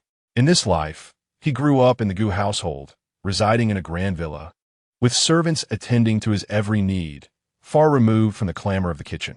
Now, once again, he found himself enveloped in these fragmented noises, yet he chose to listen in silence. The sounds were soft and steady, and Gu Han's breathing gradually deepened. "Gu Han, it's time for breakfast. Rise and shine." After an indeterminate amount of time, Zicheng's voice suddenly echoed, approaching from a distance.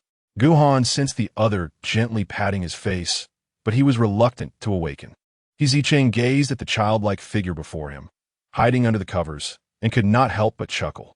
It was the first time he had witnessed such a childish side of Gu Han.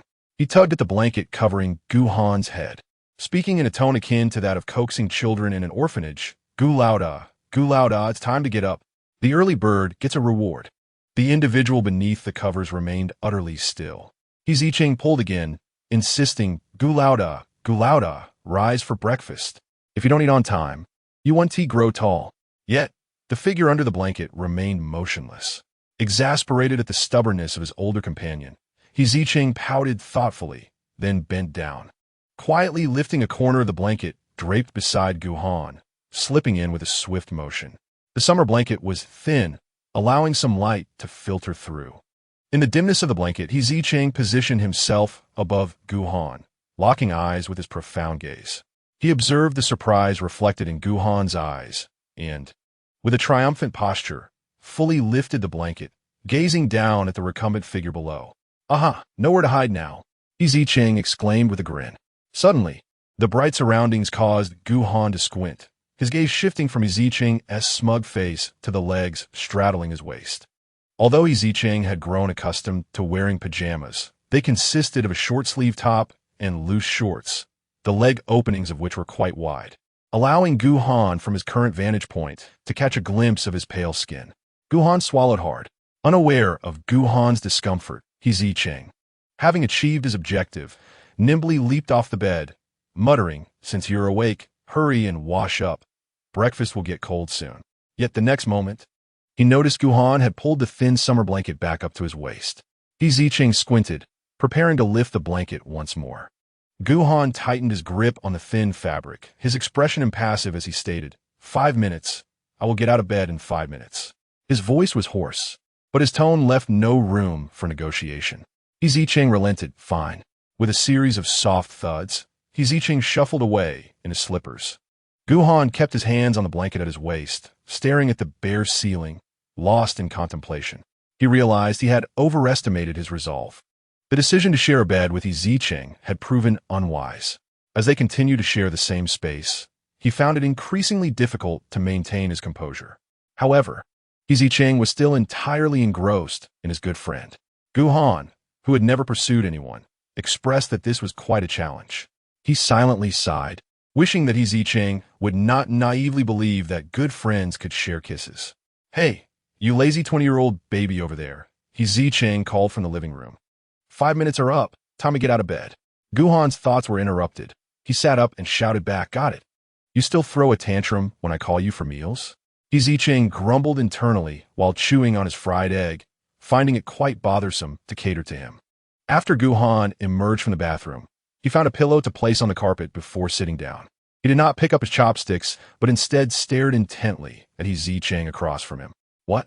Zicheng felt a strange sensation under Gu Han's gaze. "Where's my reward?" Gu Han's tone was one of entitlement.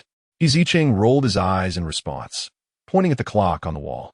"I said the little ones who wake up early get a reward. You're not a little one. Moreover, look at the time. You've been lazing around, so of course there's no reward." Gu Han responded coldly with an "O," then silently lowered his head to eat, saying nothing throughout the meal, only responding briefly when Zicheng called his name. It was only after finishing the meal that the oblivious Zicheng noticed something was off with Gu Han's mood. While washing the dishes, he chuckled and shook his head, murmuring, "Who would have thought that such a cool and handsome protagonist like Gu Han could actually have a morning grumpiness?" Haha. Chapter 76. Discovering the problem after tidying up the kitchen. Zicheng joyfully cradled his new phone and tucked his old phone away as he headed to the nearest phone store. He intended to apply an expensive screen protector, buy a high-quality case, and finally sell his old device. Zicheng skipped merrily to the store and announced, "Boss, I'd like a high-quality tempered glass screen protector and a quality phone case." The clerk behind the counter yawned wearily while fiddling with phones, barely glancing at him. "The ultra-clear tempered glass is 15 yuan each, and if you want help applying it, that'll be an extra 10. The phone cases are over there. The prices are labeled. Pick one. An additional 10 yuan just to help apply it. Then I'll take one ultra-clear tempered glass screen protector, and I'll do it myself." After saying this, Zicheng turned to the direction the clerk pointed and spotted a wall adorned with a multitude of phone cases. He searched through the vibrant array of designs until he finally selected one featuring a gray puppy for 12 yuan. He took it down and fitted it onto his new phone, pleased with his choice. Inexpensive, easy to clean, and adorable. Haha. At that moment, the clerk placed the requested ultra-clear tempered glass screen protector and application tools on the counter. Applying the screen protector was a meticulous task. Zicheng promptly sat upright on the stool, diligently wiping his new phone up and down, front and back, several times. After taking a few deep breaths to steady himself, he carefully peeled off the tempered glass protector. Holding it above the phone, he adjusted it with precision, then held his breath as he slowly lowered it down. Finally, a large air bubble formed in the center. Zicheng hurriedly tore off the screen protector before it had fully adhered and reapplied it. But the second attempt still resulted in bubbles, albeit smaller than the first. He tore it off again and repeated the process twice more. Finally, the bubbles had diminished significantly, yet a few remained, confined to the lower right corner, which did not impede functionality. Sighing, he remarked how this task was even more exhausting than doing the dishes. Contentedly, Zicheng gathered his new phone, neatly packed, and handed his old device to the attendant. I wish to sell this old phone. Could you please assess its value? The attendant, appearing lethargic, merely acknowledged him with a grunt as he took the phone. After pressing the power button several times with no response, he observed, it must be out of battery. Zicheng suddenly recalled that after acquiring his new phone yesterday, he had been preoccupied with transferring his SIM card, giving only a brief charge to the old device before erasing his contacts and neglecting it thereafter. It was likely that the battery had drained completely. The attendant slowly fetched a charger and connected it to the phone, awaiting it to power on. During this interval, Zicheng, cradling his new phone, sent a message to Lin Tingxian, inquiring whether he had returned to campus. However, after waiting for an extended period without a response, he was about to make a call when the attendant called out to him. "This phone is secondhand," he remarked, swiping the phone screen and pointing at the back cover. "The battery and the screen camera have both been replaced. It's almost like a reassembled device. I find it hard to believe you managed to use it. I just made do with it. When it lagged, I would wait it out. When it malfunctioned, I'd let it rest for a day. And the next day it would be fine." Zicheng chuckled awkwardly, unconcerned. The attendant expressed admiration, stating, "For this phone, I can offer you a maximum of 100 yuan. Does that sound acceptable?" "Sure, that works," Zicheng replied, but it was less than expected. He felt quite satisfied. "Now, please check if there is anything left inside that hasn't been transferred to the new phone. I'll take it back once everything is sorted."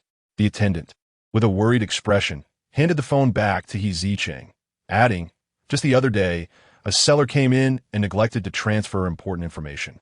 They caused quite a commotion here for the entire day." Initially, Zicheng had no intention of checking.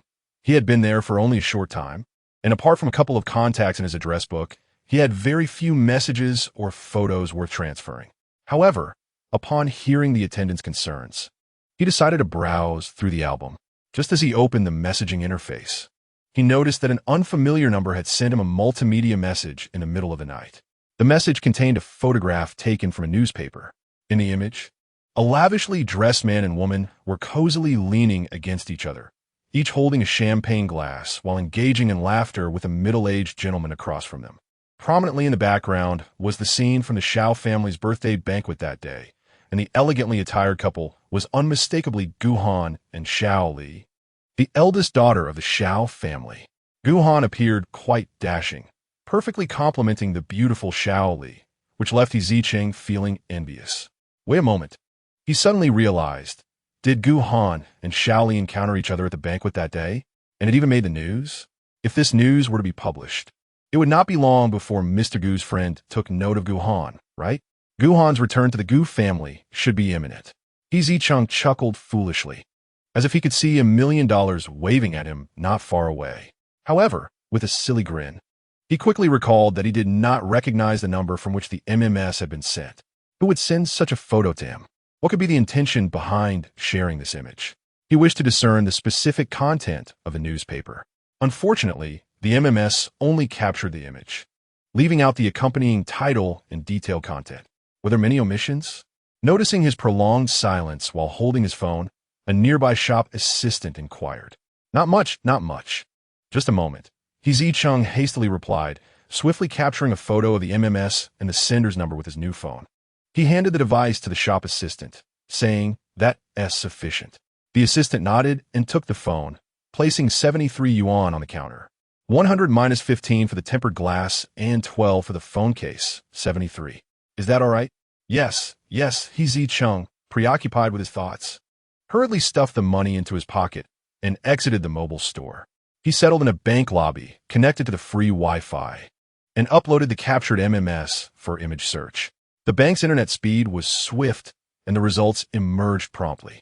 The top webpage boldly displayed the headline, "Gu family young master Gu Han attends the birthday banquet of Shao, the only daughter of the Shao family. Engaging in affectionate interactions is a good fortune on the horizon for both families." Gu Han's name and several key phrases were highlighted in red, drawing attention. Zicheng stood frozen in place. When did Gu Han return to the Gu family? He swallowed hard in disbelief and clicked into the news article. 5 minutes later, having read the report 3 times, Zicheng exited the page, his hands trembling as he typed Gu Han's name into the search bar for the first time. Goodness, he was astounded by what he found. Gu Han's profile was succinct, featuring only a side photo and a brief introduction, yet Zicheng's gaze fixated on the phrase indicating that Gu Han had grown up beside his grandfather, Gu Jianquan, sending a chilling wave through him. So, Gu Han had never fallen from grace? Who was the person that had lived with him in the basement? Zicheng meticulously compared the photograph of Gu Han, recognizing him unmistakably as the same individual he knew. This revelation was even more terrifying. What kind of world had he entered? What was Gu Han's true motive for sharing a cramped basement with him? Chapter 77. Seeking Help. When did the world of the book turn upside down? Why would a pampered young master like Gu Han choose to share a basement with him? What on earth was happening? Zicheng felt a silent madness rising within him. The air conditioning in the bank lobby was strong, and the damp fabric of his short-sleeved shirt clung to his back. Zicheng sat there, his mind swirling with an endless array of questions that he could not comprehend after much contemplation. A profound sense of confusion enveloped his restless heart. Memories of every detail spent with Gu Han began to replay automatically in his mind. He belatedly realized that Gu Han's unbranded casual attire exuded a subtle luxury.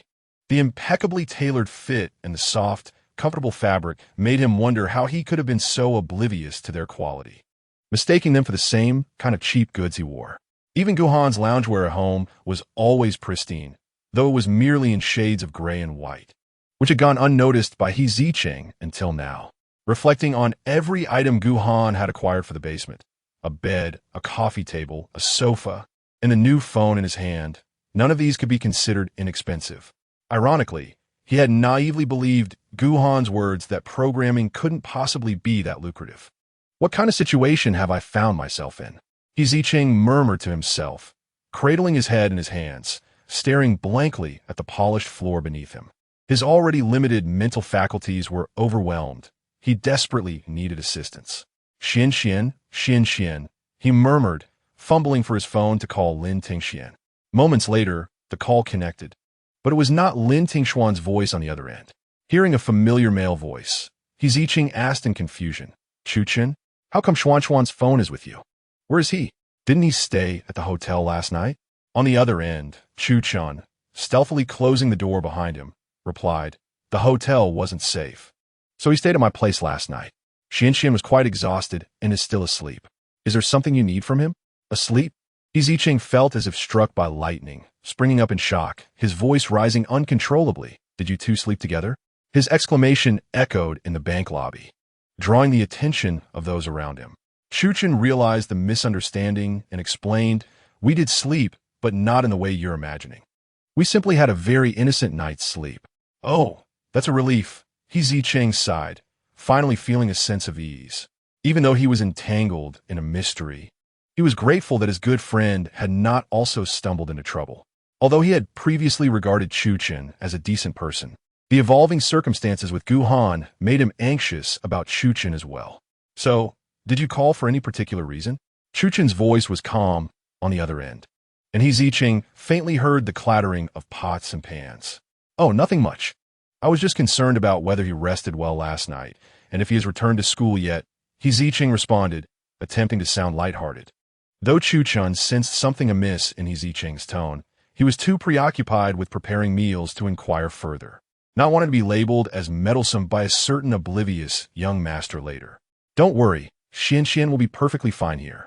Once he finishes eating, I'll ensure he safely returns to school. Haha, thank you, Chuchen. Zicheng chuckled awkwardly. If there's nothing else, shall I hang up? Wait, Zicheng hurriedly requested, old Chu. Remember to inform me when Xian returns to school. All right, understood. Chuchen replied in a calm tone before hanging up the phone. Zicheng gazed at the dim screen of his new phone, the previous joy having dissipated, replaced by an unsettling feeling that the device resembled an unknown trap. The architect of this trap was Gu Han. Yet, what was Gu Han's purpose in investing so much time in him? Overwhelmed, Zicheng suddenly collapsed into the chair behind him. He dared not return to the basement and could only anxiously rub his face, sighing, what am I to do now? Lin Tingxian, deeply asleep, did not awaken until 3 in the afternoon. Fortunately, it was Saturday and there were no classes, allowing him the luxury of sleeping without a care. After sitting on the bed in a daze for a moment, he leisurely rose and made his way to the bathroom to wash up. Facing his reflection in the mirror, he noticed that he was clad in Chu Chen's pajamas, which were slightly oversized and hung loosely on his frame. Suddenly, he caught sight of an abnormal red mark near his collarbone. Leaning closer to the mirror, he confirmed that a small patch of crimson had indeed appeared just beside his shoulder. He touched it, finding it not itchy. Was it a mosquito bite? Lin Tingxian was uncertain. However, given the multitude of potted plants at Chu Chen's home, the presence of mosquitoes was not entirely surprising. With this thought in mind, he resumed brushing his teeth and washing up. "You're awake?" Chu Chen, seated at the dining table working on his laptop, observed Lin Tingxian emerging from his room. Instantly, his previously serious expression softened. He closed his computer and asked with genuine concern, "Are you hungry? Would you like something to eat?" Before Lin Tingxian could respond, Chu Chen had already risen to serve the dishes from the thermos. He beckoned to the still-dazed figure in the living room. "You must be starving after sleeping so long. Come and eat." Lin Tingxian responded with an "oh" and hurried to the dining area. Just as he reached the table, he was gently pressed down into a chair by Chu Chen's hand on his shoulder. Observing Lin Tingxian, who sat obediently at the table, Chu Chen couldn't help but tousle his soft hair before taking a seat across from him. Faced with a spread of dishes tailored to his taste, Lin Tingxian hesitated to express his gratitude, recalling Chu Chen's suggestion from the previous night to refrain from excessive thanks. After a brief pause, he picked up a pair of chopsticks and placed some food into Chu Chen's bowl, sincerely stating, "Brother Chu, make sure to eat more. Next time, I'll cook for you." He quickly added in a hushed tone, "Though my cooking skills are quite average." "That sounds wonderful. I look forward to it," Chu Chen replied, a smile spreading across his face, his eyes sparkling with delight. "I'm not picky. I'm easy to please." Seeing him so cheerful made Lin Tingxian smile in return. All right. After they finished their meal, Chu Chen finally relayed the information about Zicheng's call to Lin Tingxian. Zicheng asked you to message him when you get to school. "Yes, I will," Lin Tingxian affirmed. Due to Zicheng's constant reminders for him to report his safe arrival at school, Lin Tingxian had long since adapted to this routine. Before leaving, he conveniently assisted Chu Chen in assessing the vitality of the various plants in his home. Leaning on the coffee table in the living room, he recorded his observations while praising, "They have thrived considerably since our last encounter. Brother Chu, you have nurtured them splendidly. It is indeed the result of teacher Xuan's excellent guidance." Chu Chen, smiling, lifted his hand to remove the bits of leaves that had inadvertently clung to Lin Tingxian's shoulder. "Brother Chu has already said not to address me in such a manner," Lin Tingxian replied, feeling a touch embarrassed. During their last meeting, he had promised to impart knowledge about flowers to Chu Chen, but with the impending final exams and a plethora of tasks at hand, he could only spare moments to organize relevant materials and dedicate a little time each evening to video lessons with Chu Chen. It was from this juncture that Chu Chen began to refer to him as teacher during their video calls. Lin Tingxian consistently requested that he refrain from such formalities. Yet Chu Chen, in response, would always continue to address him thus.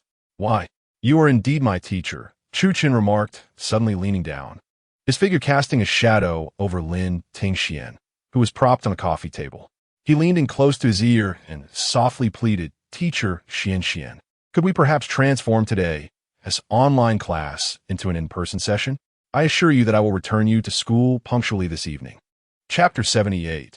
An encounter. Still no. Lin Tingxian began to refuse, but his words were interrupted by the sound of the smart lock clicking open at the entrance. Diverting his attention, the deep blue door creaked open, revealing Chu Chen, who walked in nonchalantly and immediately locked eyes with Lin Tingxian. "What are you doing here?" he exclaimed in surprise. Before Lin Tingxian could respond, Chu Chen's gaze shifted to Lin Tingxian, his tone rising sharply. "Why are you wearing my uncle's clothes?" His eyes then wandered over the intimate posture of the two, and his voice escalated further. "What are you two up to so close together?" Lin Tingxian was startled by his furious demeanor and quickly raised his hands in explanation. "Chu Chen, you misunderstand. I stayed here last night because I missed the curfew. And brother Chu kindly offered me shelter for the night. The pajamas are also borrowed from him." "You stayed here last night? Slept?" Chu Yichen interrupted, striding forward, fervently seizing Lin Tingxian by the collar, his eyes fixated on the flush on Lin Tingshuan's collarbone. You cannot do this.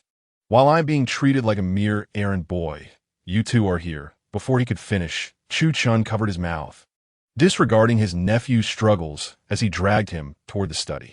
Lin Tingxian cast a puzzled glance at the two.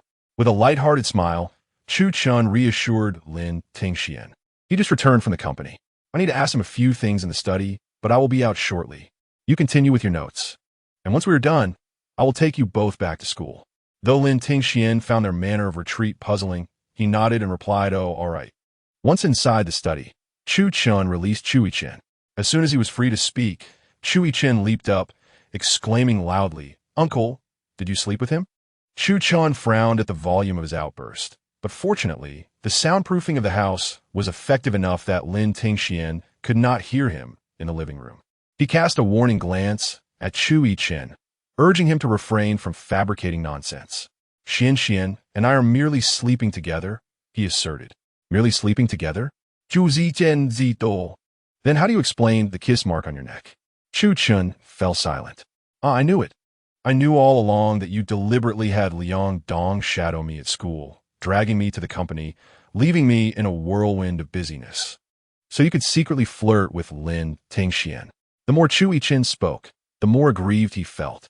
After all, he had facilitated a meeting between his uncle and Lin Tingxian, only to be callously cast aside by Chu Chun and handed over to Liang Dong. Now, Chu Yichen pouted as if he could hang a coat on it. "Do you know how meticulous Liang Dong is? If I make even a single punctuation error in a report, he'll demand I rewrite it 3 times. Meanwhile, Gu Han insists on pushing me to hasten the progress of the game map settings. I'm being tormented by these 2 devils, feeling as though I might go bald. And yet, here you are, frolicking with Lin Tingxian, indulging in your secret rendezvous. What nonsense are you spouting?" "Stop misusing terms," Chu Chun said, pinching the bridge of his nose in exasperation. "Xian and I are merely friends, just friends." Chu Yichen was relentless. "Friends? Friends don't nibble on each other's necks." With a sigh, Chu Yichen paused for a few seconds before responding, "I nibbled while he was asleep." Chu Yichen was taken aback. "Why would you nibble stealthily, uncle? Can't you see? My intentions are not pure, yet Xian sees me only as a friend." There was a tinge of sorrow in Chu Chen's words, but Chu Yichen refused to believe anyone could resist his uncle's charm. "Lin Tingxian doesn't tea like you? How is that possible? Is he blind?" No sooner had he spoken than he received a sharp slap from Chu Chun on the back of his head. "If you continue to prattle on, I will summon Liang Dong back from Lin City right now." The mere mention of Liang Dong's return made Chu Yichen immediately relent. After all, he had just managed to gain his freedom while Liang Dong was away on business. So he swiftly changed the topic. "So, uncle, are you secretly in love with Lin Tingxian?" Chu Chen looked at him expressionlessly for a moment before nodding. Yet, to Chu Yichen, his uncle's stoic demeanor exuded a sense of desolation. Suddenly, Chu Yichen felt that his own suffering from being overworked paled in comparison to his uncle's silent heartache. Ever since he witnessed his uncle's melancholy over Lin Tingxian, he found himself no longer averse to the latter. His uncle's happiness took precedence. For many years, Chu Chun had single-handedly raised him, becoming the foremost figure in his heart after himself. Thus, when he discovered Lin Tingxian behaving intimately with Zicheng while his uncle was in distress, he was consumed by fury. Although, upon returning home from the police station, Chu Chun had tugged his ear and explained that Lin Tingxian and Zicheng were merely childhood friends, he realized then that his overactive imagination had led him astray. After clarifying the situation that day, he had intended to play matchmaker between Lin Tingxian and his uncle. But who could have anticipated that his uncle would pack him off to Liang Dong the very next day? Chu Yichen was quite agitated. He had been tirelessly busy for several days, which prompted him to rush over to seek justice from Chu Chun after Liang Dong's business trip. However, upon witnessing Chu Chen's woeful state of unrequited love, he resolved to reignite the plan to assist his uncle in pursuing his aunt. "Uncle, do not fret. I am here for you." He tiptoed and placed his arm around Chu Chen's shoulder, giving it a reassuring pat. Chu Chun shrugged off his hand with a sardonic smile, retorting, It is precisely because of you that I am concerned. He feared that Chu Yichen's meddling might complicate matters further, which was why he had entrusted him to Liang Dong, hoping to temper his impulsive nature. Pointing at Chu Yichen, he warned, "You must not interfere in my affairs with Xian. Focus on your studies." "All right," Chu Yichen replied with a facade of compliance, but secretly began to plot. Meanwhile, Zicheng, increasingly agitated, could no longer wait at the bank. He sent a message to Lin Tingxian and promptly made his way to Tian'an University. Alone at the small side gate, he paced back and forth, sighing heavily, attracting curious glances from passing students. At that moment, his phone rang again. Upon seeing the name Gu Han on the caller ID, he instinctively flung the phone away, only to retrieve it after the ringing ceased. As he was about to check for damage, the screen lit up once more, forcing him to reluctantly power it off. After an indeterminate period, he finally spotted a familiar figure sprinting towards him. Lin Tingxian, having just exited Chu Chen's car, headed straight for the small side gate of Tian'an University. Breathless, he stood before Zicheng and inquired, "Zicheng, what happened? You mentioned an urgent matter in your message." Zicheng stepped closer, grasping Lin Tingxuan's shoulders with a serious expression. "Xian, the world is not as it seems." Chapter 79. Awaiting developments. After Zicheng recounted the events, Lin Tingxian opened a news website and meticulously reviewed the report. "What do you think we should do?" Zicheng, in a state of confusion, began to spiral into anxious thoughts. Could it be that Gu Han intends to take my kidney? Fear gripped him as he instinctively bit his lip. By around 4 in the afternoon, the sun still blazed in the sky. After waiting for so long, beads of sweat trickled down Zicheng's forehead, and his face turned crimson under the sun. "Zicheng, do not panic. We will surely devise a plan." Lin Tingxian reassured him as he led Zicheng to a beverage shop at the school gate. While seated, he dialed the unfamiliar number he had noted down. Soon, a voice prompt indicated it was a disconnected number. How peculiar! Zicheng shivered from the air conditioning, pondering who could have sent that multimedia message. Never mind that for now. Let us clarify the situation step by step. Lin Tingxian placed his phone on the table, contemplating deeply. First, let us not concern ourselves with whether this resembles the world in that book we read. In this case, Gu Han was not abducted to a remote countryside. He has grown up securely within the Gu family. Indeed, that is correct. Zicheng nodded vigorously. Gu Han did not grow up in the countryside. Thus, he never endured the abuse from the Li couple. Consequently, he never encountered Zicheng and was unaware of their shared experience of dividing steamed buns. Lin Tingxian extended his index finger, his expression solemn, and posed the initial question: "Why did Gu Han not expose you when you approached him under the guise of childhood affection?" Zicheng, perplexed, shook his head in confusion, stating, "I do not know. Of course, I am aware that Brother Zicheng does not possess the answer. However, this question does not require one." Lin Tingxian tapped his finger on the table, for this inquiry itself serves as a clue, the genesis of all enigmas. "What do you mean?" Zicheng inquired, scratching his forehead. "Could you clarify, Xian?" Lin Tingxian retorted, "Consider this, Brother Zicheng. If you were to meet a stranger who sought refuge under the pretense of non-existent kindness, would you take him in?" Zicheng pondered momentarily, replying, "I likely would not take him in. It feels akin to being deceived. However, I could assist him in contacting the police. Precisely, most individuals would refrain from sheltering an incoherent stranger." Lin Tingxian further questioned, "Yet Gu Han took you in. Why is that?" A sheen of sweat still glistened on Zicheng's forehead as he anxiously exclaimed, "Why?" Lin Tingxian retrieved a tissue from the box on the table, gently wiping the sweat from Zicheng's brow, and replied leisurely, "This suggests that he likely possesses knowledge of the kindness you mentioned." "He knows. How is that possible?" Zicheng exclaimed in disbelief. The profile on the website stated that Gu Han grew up in the Gu family and mentioned that he nearly got abducted during the car accident involving his parents. Since he was not taken, how could he possibly know? Looking back, Gu Han indeed should not be aware. But Brother Zicheng, have you forgotten what transpired after Gu Han took you in? Lin Tingxian reminded him. On the very day he sheltered you, he led you into the basement and disclosed that he was bankrupt and in debt. This aligns perfectly with the plot of that book. Even if Gu Han were deceiving you, do you believe such a coincidence could occur? The lies he spun precisely mirrored the storyline of Zicheng's encounter with Gu Han. Prompted by Lin Tingshuan's insights, Zicheng's thoughts became clear. Thus, Gu Han not only knew about sharing steam buns with the childhood Zicheng, but also possessed knowledge of the events that transpired thereafter. Indeed, however, to be more precise, I believe, Lin Tingxian gazed into Zicheng's eyes, articulating each word. Gu Han is aware of the entire narrative of reversal of life. Upon hearing this, Zicheng's pupils dilated in shock and disbelief. After a moment of contemplation, he murmured, how could he know the stories within that book? As soon as Zicheng posed the question, an incredulous thought emerged in his mind. Could it be that Gu Han is also someone who traversed from another world, akin to us? Indeed, Lin Tingxian met his gaze, nodding slowly, but I believe there are two possibilities.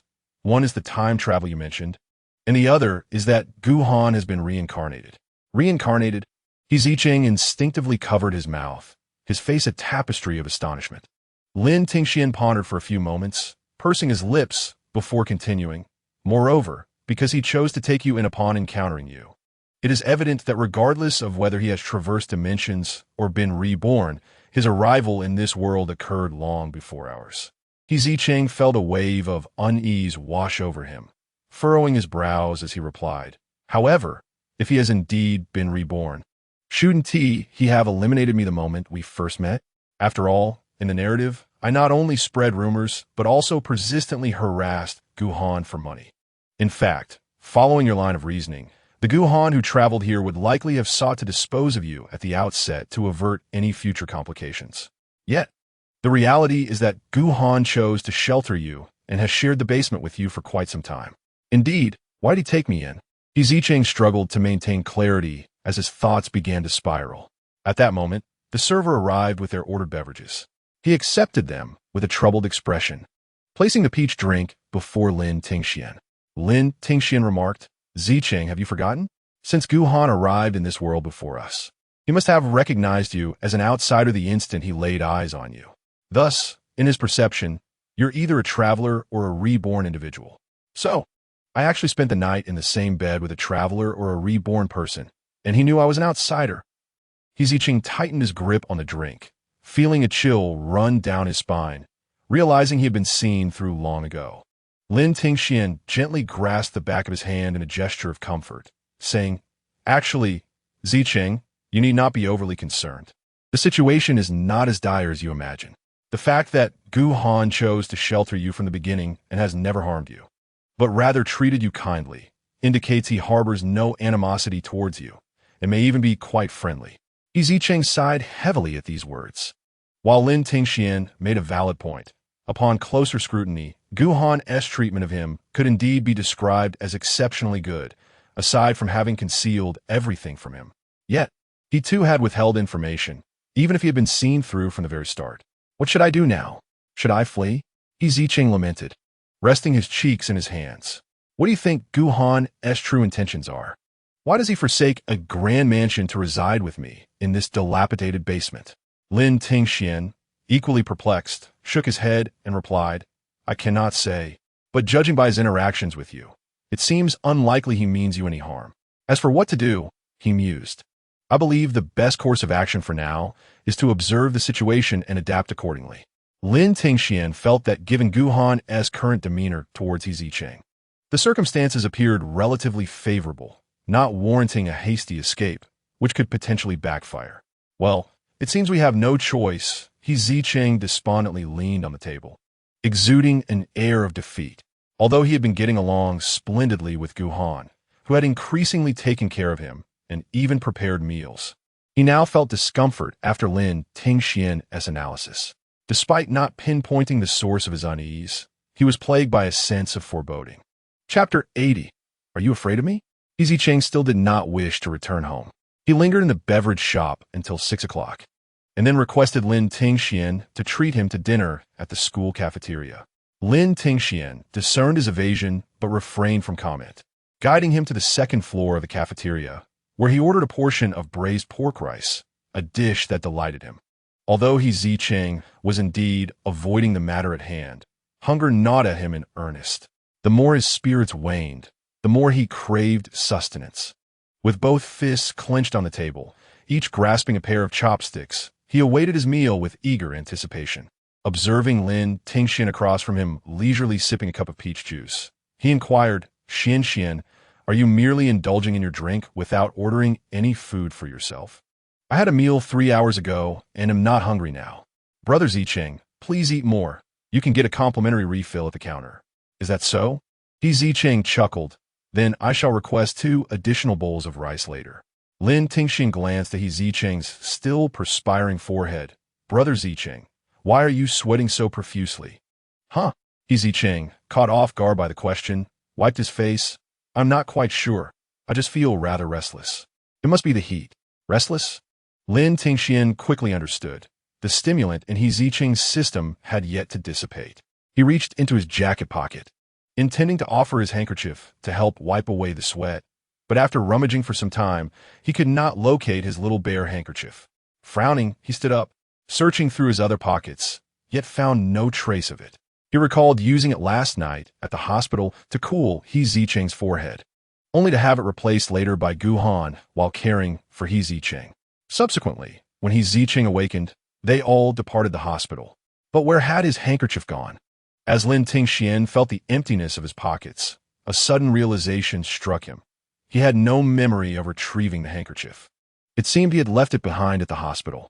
Meanwhile, Zicheng had received his braised pork rice and, noticing Lin Tingxian's searching demeanor, asked, What is the matter? Are you looking for something, Xian? Lin Tingxian shook his head. It's nothing. Brother Zicheng, aside from feeling restless, is there anything else amiss? Zicheng took a mouthful of rice, cheeks puffed, and shook his head. It's just the heat. I don't dare return home. I've been wandering outside for too long and have gotten sunburnt. It's no big deal. I'll just drink more water to cool down. Is that so? Lin Tingxian said no more, continuing to sip his peach juice. Meanwhile, Zicheng, busy devouring his meal, managed to speak despite his mouth being full. Can you believe it? We've been here for quite some time, and Haven T thought to search for Gu Han.'s name or any news. He gestured towards the bookshelf behind Lin Tingxian, which partitioned the dining area. The section was dedicated to newspapers from major channels, prominently labeled with the bold words News Corner. I suspect there are numerous reports about the Gu family over there. Unfortunately, you enjoy gardening, and I relish eating. Neither of us has a penchant for reading newspapers, which is rather unfortunate. Lin Tingxian turned in the direction he pointed and proposed, Shall we take a look over there later? No. Zicheng shook his head vigorously.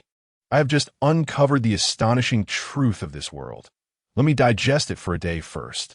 However, he swallowed the food in his mouth and added, But I certainly cannot comprehend those financial news articles. It would be futile for me to read them. After finishing his statement, Zicheng lowered his head and continued to eat. A little while later, he raised his head in confusion and remarked, This doesn't make sense. In this world, given Gu Han's handsome visage and his status as a wealthy bachelor, how is it possible that there are no fervent admirers or anything of the sort at Tian'an University? Admirers? Lin Tingxian struggled to follow his train of thought. Zicheng elaborated. Indeed, a male lead with the archetype of a domineering president must have admirers. Moreover, these ardent fans should be discussing Gu Han extensively on campus, with shrieks and cheers wherever he goes. Then, on our very first day here, we could have uncovered the truth from their gossip. Lin Tingxian envisioned the scene he described and sighed. Zicheng, have you been watching too many dramas? Such exaggerated events simply do not occur in real life. No sooner had he spoken than a cacophony of piercing screams erupted. Oh my God, am I dreaming? Zicheng was startled into silence by the outburst. Once the noise subsided, he picked up his braised pork rice, irately glancing towards the source of the commotion. There!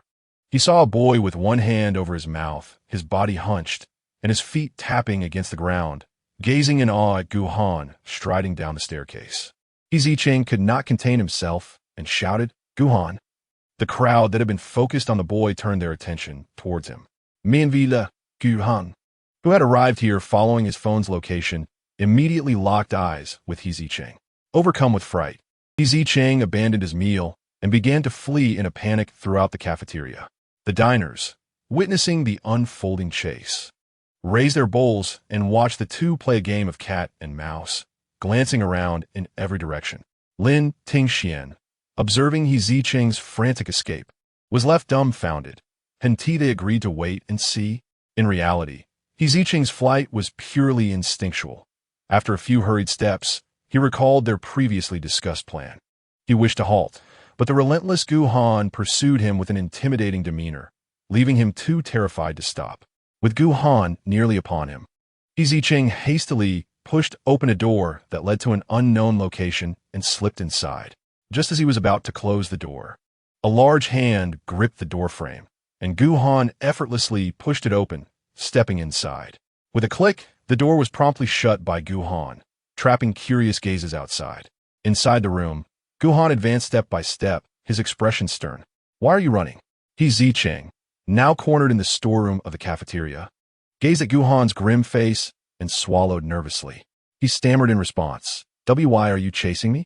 Gu Han fixed his unwavering gaze upon him, furrowing his brows. "If you weren't running, would I be chasing you?" Zicheng stuttered back. "If you weren't chasing me, would I be running?" Gu Han sighed in exasperation.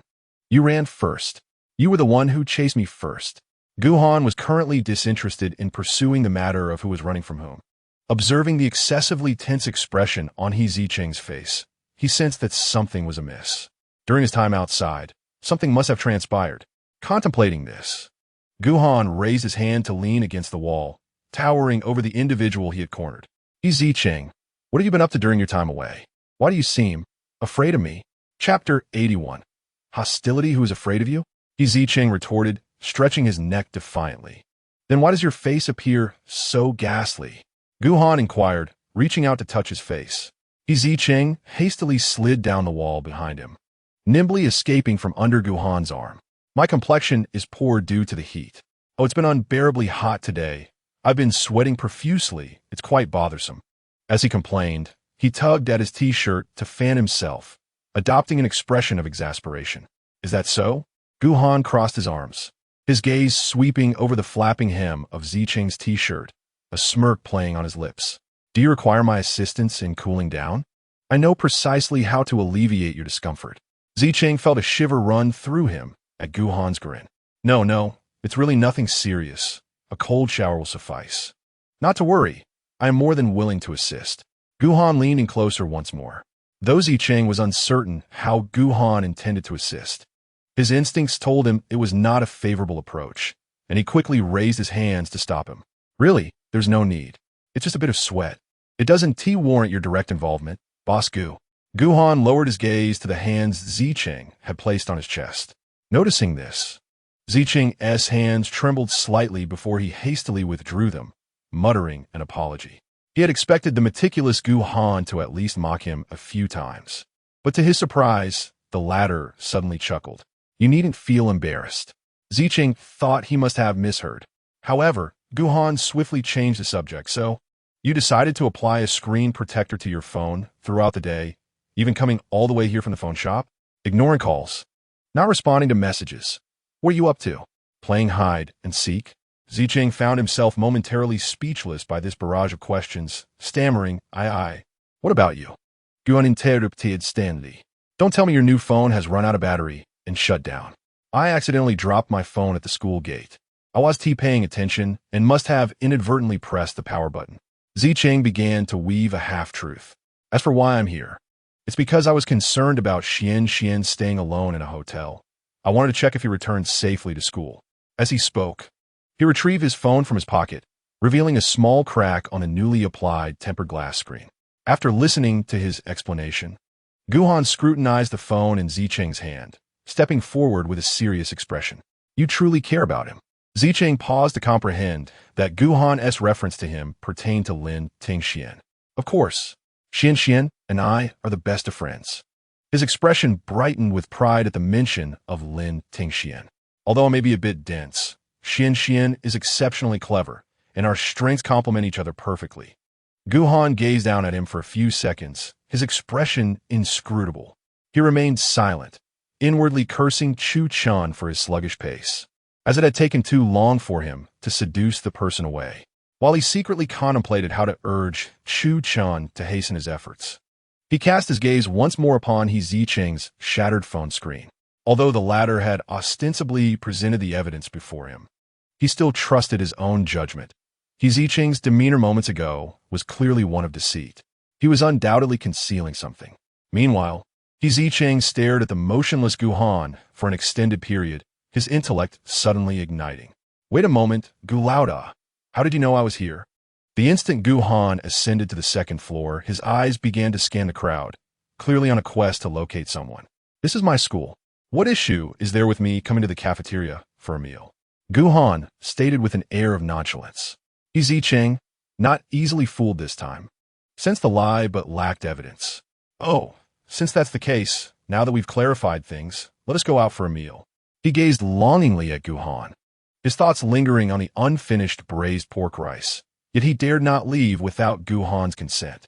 Suddenly, Gu Han chuckled lightly, realizing that Zicheng, regardless of the time, never forgot about food, truly a devoted glutton. Zicheng continued to gaze at him with his large, watery eyes. Gu Lauda, let's go eat. I am so hungry. Ultimately, Gu Han nodded in agreement under his pleading gaze. Outside, Lin Tingxian remained seated waiting. He believed that since Gu Han typically cared for Zicheng, he would not treat him poorly. However, after a few minutes of waiting and seeing that Zicheng had yet to emerge, he began to worry. Just as he was about to rise and approach, the door to the storage room was suddenly flung open. Zicheng dashed out like a whirlwind, leaping onto the table to devour the bowl of braised pork rice he had yet to finish. Following him, Gu Han sauntered over to their table, taking a seat beside Zicheng without ordering anything, expressionless, hands in pockets, quietly observing Zicheng as he focused on his meal. Zicheng, seemingly insatiable, busily shoveled food into his mouth, saying nothing. An unusual atmosphere enveloped the trio. Other students dining in the cafeteria gradually fell silent, covertly watching the scene unfold. Lin Tingxuan's gaze shifted between the two silent figures across from him. Puzzled, he asked, "What were you two doing in there?" Zicheng finally lifted his head from his bowl. "Oh, we have nothing to disclose." Gu Han interrupted him, casting a cold glance at Lin Tingxian. "Xian is my good buddy. What is there that cannot be said?" Zicheng felt inexplicably confused. After all, they had not fully spoken the truth to one another in the storage room. So what was there to hide? Gu Han turned his gaze back to Zicheng, his tone sharp. "Oh, and so what?" His voice bore no inflection, yet Zicheng sensed a cloud of displeasure. "Why are you looking at me?" Gu Han's eyes coldly met the inquisitive gaze of Zicheng, his face stern, instructed, "Eat your braised pork rice." Oh. The timid Zicheng was so intimidated that he dared not speak, continuing to lower his head and consume his meal. He intended to inform Lin Tingxian about the events that transpired in the storage room via his phone shortly. He required the guidance of his strategist, Xian. Meanwhile, Lin Tingxian, having sensed the hostility in Gu Han's gaze moments earlier, chose to remain silent, merely observing the two individuals across from him. He watched as Zicheng finished a bowl of braised meat rice, requested another, and then finished that as well, only to request yet another. Just as Zicheng was about to ask for a third bowl, Gu Han finally intervened. "Are you trying to stuff yourself to death?" Zicheng wiped his mouth and retorted, "How could that be? This is merely my third bowl. Do you believe I can't manage two more?" "Stop eating," Gu Han said with a furrowed brow, his expression serious. He was concerned that Zicheng might overindulge and suffer from indigestion, suggesting it would be better to eat again later when he felt hungry. "Who are you to forbid me from eating? It's not your money being spent," Zicheng countered, no longer feeling intimidated. "I can still eat. I intend to eat." Gu Han, seeing that reasoning with him was futile, remained unfazed and simply seized his collar, leading him towards the exit. "What are you doing? Don't you see what time it is? It's Saturday. You still need to set up your stall," Gu Han reminded him. Zicheng, of course, had not forgotten, but insisted, "I must eat my fill first." Lin Tingxian stood up to intervene, but was immediately met with Gu Han's piercing glare. He felt perplexed about when he had ever offended this classmate. Zicheng struggled in Gu Han's grasp, loudly protesting, "This is outrageous. A heartless boss expects his employees to work without a full stomach. It's utterly unreasonable." Gu Han's face darkened at the baseless accusation. After all, it was his stall, and he Zicheng was the boss. Fine, since I'm the boss, I command you to let me eat. I order you to release me, he Zicheng declared. Gu Han remained unresponsive, quickening his pace towards the exit. Let go of me. Release me. He Zicheng's protests gradually faded into the distance as Lin Tingxian stood rooted in place, watching their figures vanish at the stairway. He returned to his seat, pondering for a moment before retrieving his phone to find Chu Chen's number. Chapter 82. Reveling in misfortune when Chu Chen received Lin Tingxian's call. He was engaged in a remote meeting. Upon hearing the familiar ringtone, the corners of his mouth instinctively curled into a smile, though he quickly regained his serious demeanor. Addressing the others in the video conference, the previous proposal has no significant issues. We can optimize the details afterward. We will take a 10-minute break now. Everyone should hydrate and refresh before we continue. Once he finished speaking, his image vanished from the screen.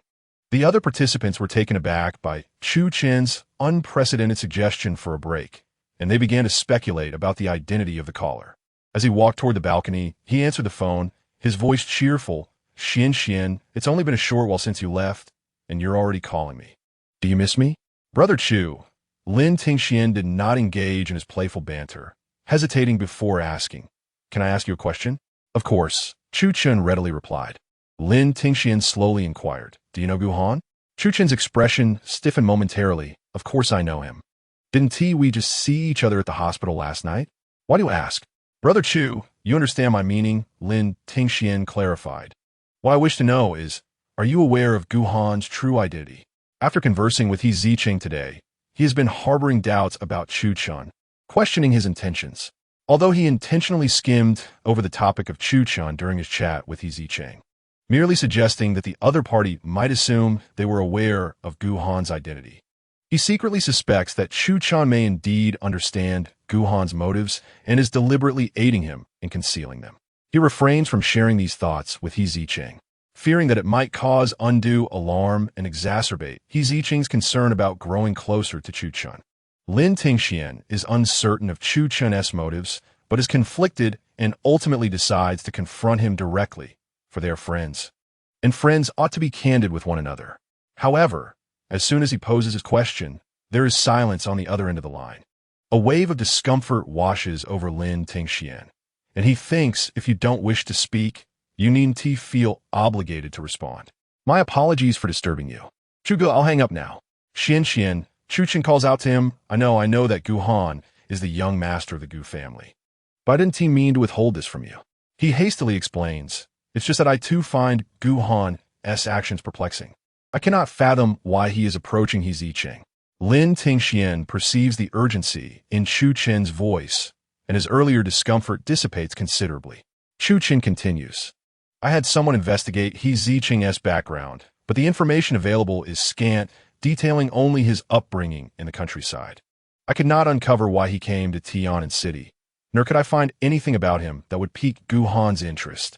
The Gu family wields considerable influence, and I did not wish to cross paths with Gu Han, so I chose not to expose him. He expresses his regret. I apologize, Xian. I should have informed you from the outset. Lin Tingxian tightens his grip on the phone. Chuge, is everything you said true? Xian. Aside from not having disclosed Gu Han's identity to you, I have never lied to you, Chu Chen asserts earnestly. Please believe me. Indeed, I trust you, Chuge. Lin Tingxian confesses. It is precisely because I trust you that I felt compelled to ask you directly. Chu Chen finally breathes a sigh of relief. Thank you for your trust, Xian. Lin Tingxian also relaxes, smiling as he corrects him. You mentioned before that we are good friends, and there is no need for thanks. You are right, Xian. Between us, there is no need for such formalities, Chu Chen replies, his previously tense expression softening. He then inquires, But how did you come to know about Gu Han's identity? Faced with this question, Lin Tingxian realizes he cannot divulge the truth at this moment. Yet he does not wish to deceive Chu Chen. He responds honestly, I'm sorry, Chuge, but I cannot reveal the specifics of how I came to know. However, given Gu Han's unique identity, it's merely a matter of time before I uncover more. Indeed, Chu Chen concedes nonchalantly. If Xian prefers not to share, I shall respect that. Yet, I have one more question. What is it? Lin Tingxian asks, puzzled. Is he Zicheng aware of Gu Han.'s identity? After Chu Chen's question, there's a prolonged silence from Lin Tingxian. Just as he prepares to shift the conversation, the other party softly replies, yes, Zicheng knows. Huye, Lin Tingxian pliuts. He's Zicheng, and I have yet to unravel Gu Han.'s intentions. Would you be so kind as to assist us in concealing this from Gu Han? No problem. Of course. Chu Chen responded without hesitation. The interactions between Gu Han and He Zicheng are indeed intriguing, shrouded in mutual secrecy, which only adds to the amusement. He is now merely an observer, relishing the unfolding drama, believing that Gu Han will face consequences in the future. Thank you, Brother Chu. Lin Tingxian expressed his sincere gratitude. I appreciate your help on behalf of Zicheng. Xian, I just mentioned that we need not engage in such formalities. After all, your friends are my friends, Chu Chen replied, his tone imbued with joy. I am truly delighted to assist you, Xian, and I would gladly do anything for you. Lin Tingxian murmured almost inaudibly. Although he was aware that Chu Chen regarded him as a friend, the slightly ambiguous undertone of his words made him feel a twinge of shyness. He thought it was rather excessive for someone like Chu Chen, who had never had friends before, to treat him, his sole friend, with such extraordinary kindness, leaving him with an inexplicable sense of being spoiled. After exchanging a few more casual remarks with Chu Chen, Lin Tingxian took the initiative to end the call. He propped his chin on his hand, gazing at the darkened screen of his phone, replaying the conversation in his mind. A key piece of information emerged from Chu Chen's words. He was unaware of the connection between He Zicheng and Gu Han during their childhood. Thus, it stood to reason that he also lacked knowledge of the narrative of counterattack life. Consequently, it was highly probable that Chu Chen was a normal inhabitant of this world. Alas, he could not discern Gu Han's intentions. Lin Tingxian sat in contemplation for quite some time, unable to arrive at a conclusion, before finally rising and heading towards the snack street behind the school. He surmised that He Zicheng and Gu Han would soon arrive. And given the earlier scene where He Zicheng had been so unceremoniously dragged away by Gu Han, Lin Tingxian felt it prudent to check on the situation. After hanging up, Chu Chen glanced at the flowers and plants at his feet, letting out a sigh. I nearly earned the disdain of your attending physician. Thankfully, that was averted. He was relieved that he had reacted swiftly and grateful that Xian had always placed his trust in him. However, it seemed that another individual was not as fortunate. Chu Chen couldn't help but chuckle, contemplating how Gu Han's relentless pursuit was destined to escalate indefinitely. How pitiable, he thought with a sense of schadenfreude. Chapter 83. A dash of jealousy, He Zicheng pedaled the tricycle with a grimace towards the snack street, while Gu Han lounged comfortably behind him, occasionally urging him to hasten his pace. What are you muttering about, He Zicheng? Gu Han inquired, glancing at his watch. Hurry up, the snack street is bustling right now. Are you not interested in making money? He Zicheng scoffed in annoyance. Money? He had previously washed dishes and set up stalls with the intention of earning more to help Gu Han purchase a new computer. However, now that he knew the truth, he had no desire to continue with that plan. He felt like a fool. Gu Han, who wielded considerable influence in the Gu family, could easily afford to replace computers as if they were disposable. Meanwhile, He Zicheng, a mere part-time worker, would likely never amass enough wealth to buy even a single component of Gu Han's machines, though it had been an accident when he broke the coffee table, leading to damage to Gu Han's computer. He felt it was unwise to attempt to compensate for something he perceived as trivial in Gu Han's eyes with his meager earnings.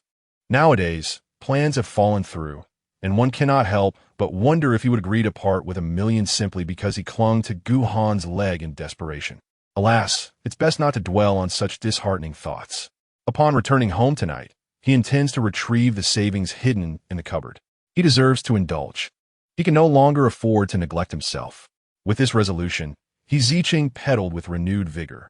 Tomorrow, he shall feast upon a sumptuous meal, acquire new garments, purchase new shoes, and even procure fresh underwear. Slow down, He Zicheng, Gu Han called out, patting his shoulder as a reminder. It was then that He Zicheng noticed the speed bump ahead, hastily applying the brakes, but alas, it was too late. The entire barbecue cart jolted violently, tossing both man and vehicle into the air. Could you not see the speed bump? Gu Han.However sharply. Feeling disoriented from the jolt, Zicheng retorted. Couldn't you see it? Am I blind? Gu Han frowned. Have you consumed gunpowder, Zicheng? Why the hostility?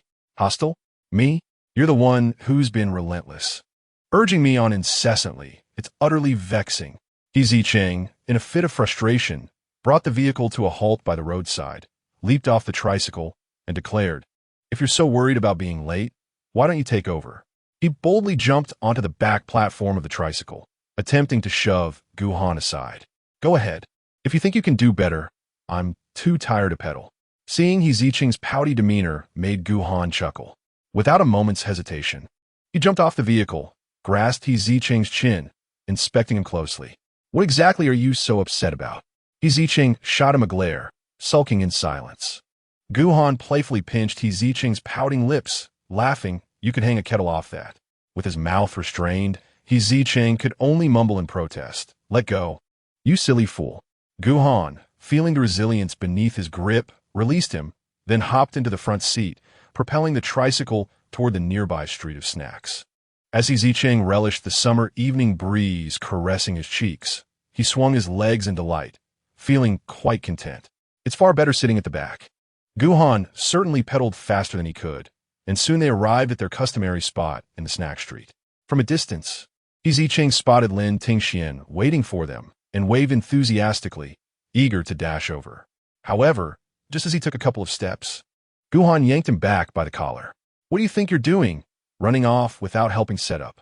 He whispered in Zicheng's ear, commanding, Get the meat skewers out. All right.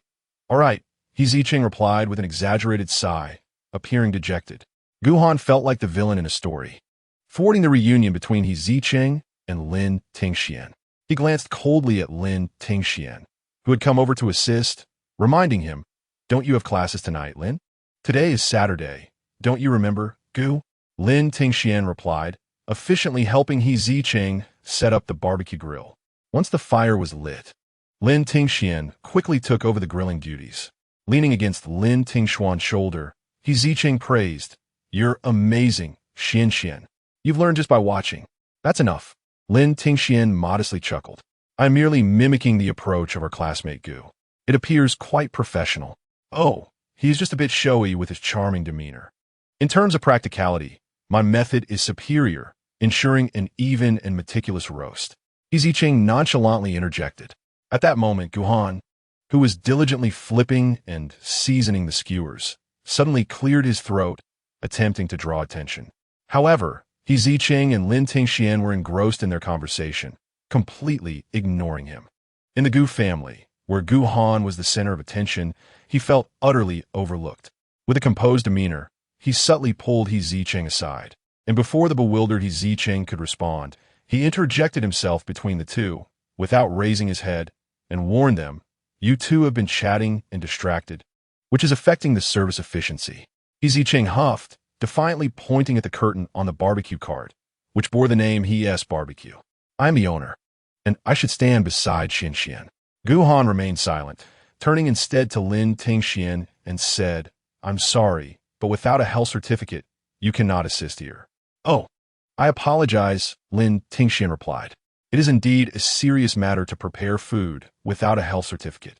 Realizing he might inadvertently cause trouble, he hurriedly removed his gloves and mask, adding, I wouldn't want to inconvenience you. I'll help you pack up later. Gu Han remained impassive. No need. You are just a student. Don't complicate matters. Why are you targeting Xian, Gu Han? You were like this in the cafeteria too. Even Zicheng, who was usually oblivious, noticed Gu Han's hostility toward Lin Tingxian. He stepped forward to shield Lin Tingxian, saying, Xian is merely being kind. Can't you be a bit more magnanimous? Gu Han laughed incredulously, as if he had heard a joke. He pointed at himself, saying me petty? Otherwise, why do you keep picking on Xian? Zicheng retorted, unfazed. Vinegar, boss. Please add more vinegar. I love it sour, customer at the stall called out, pointing at the skewers in Gu Han's hand.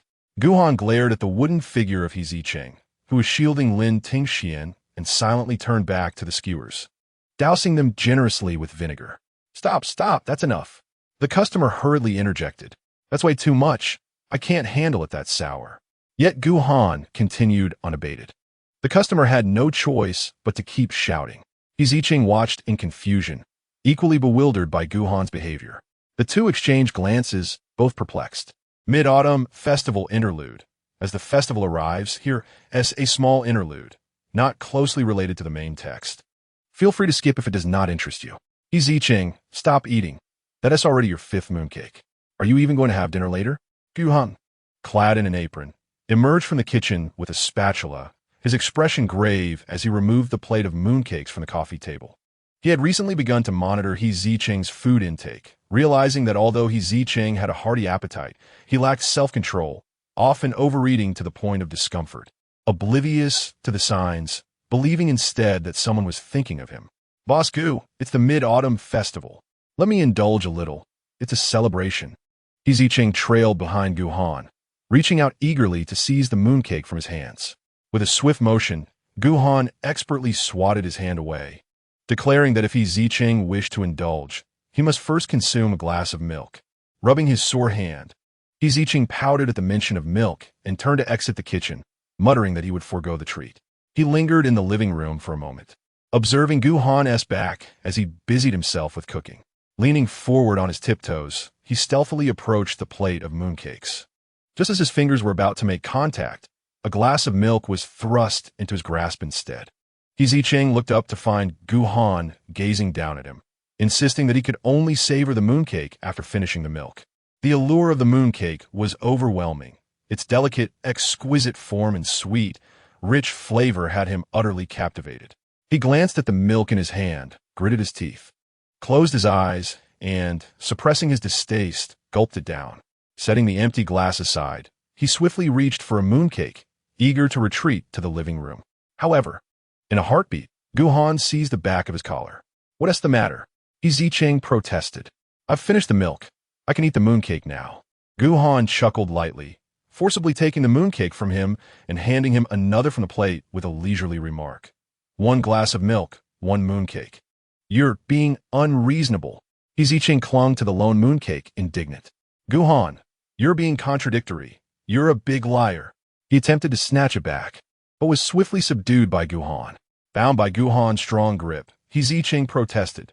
This isn't fair. You're bullying me because you're bigger. Let me go. I want to eat the mooncake.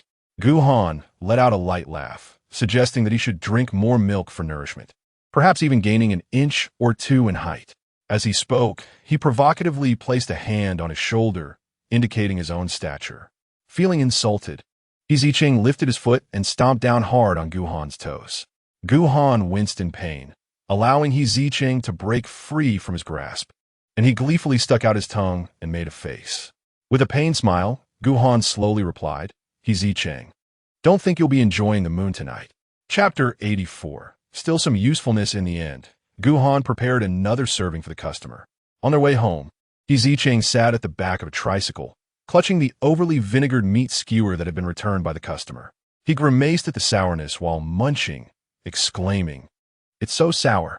Then don't eat it, Gu Han replied without hesitation as he pedaled ahead. I can't waste food, Zicheng retorted, smacking his lips. Despite the sourness, he believed it was still good. He popped another skewer into his mouth, but suddenly the tricycle came to an abrupt halt. Confused, Zicheng turned to Gu Han, who had parked the vehicle by the roadside.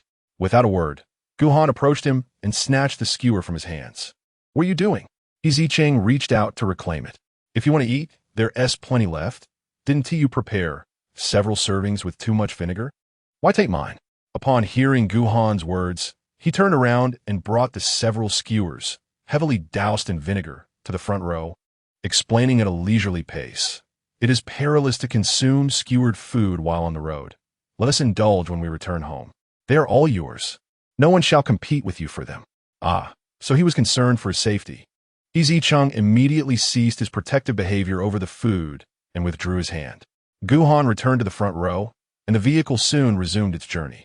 Zicheng continued to swing his legs, then picked up the coin jar beside him, preparing to count the money once more. However, the earnings for the night were meager, and he quickly finished counting.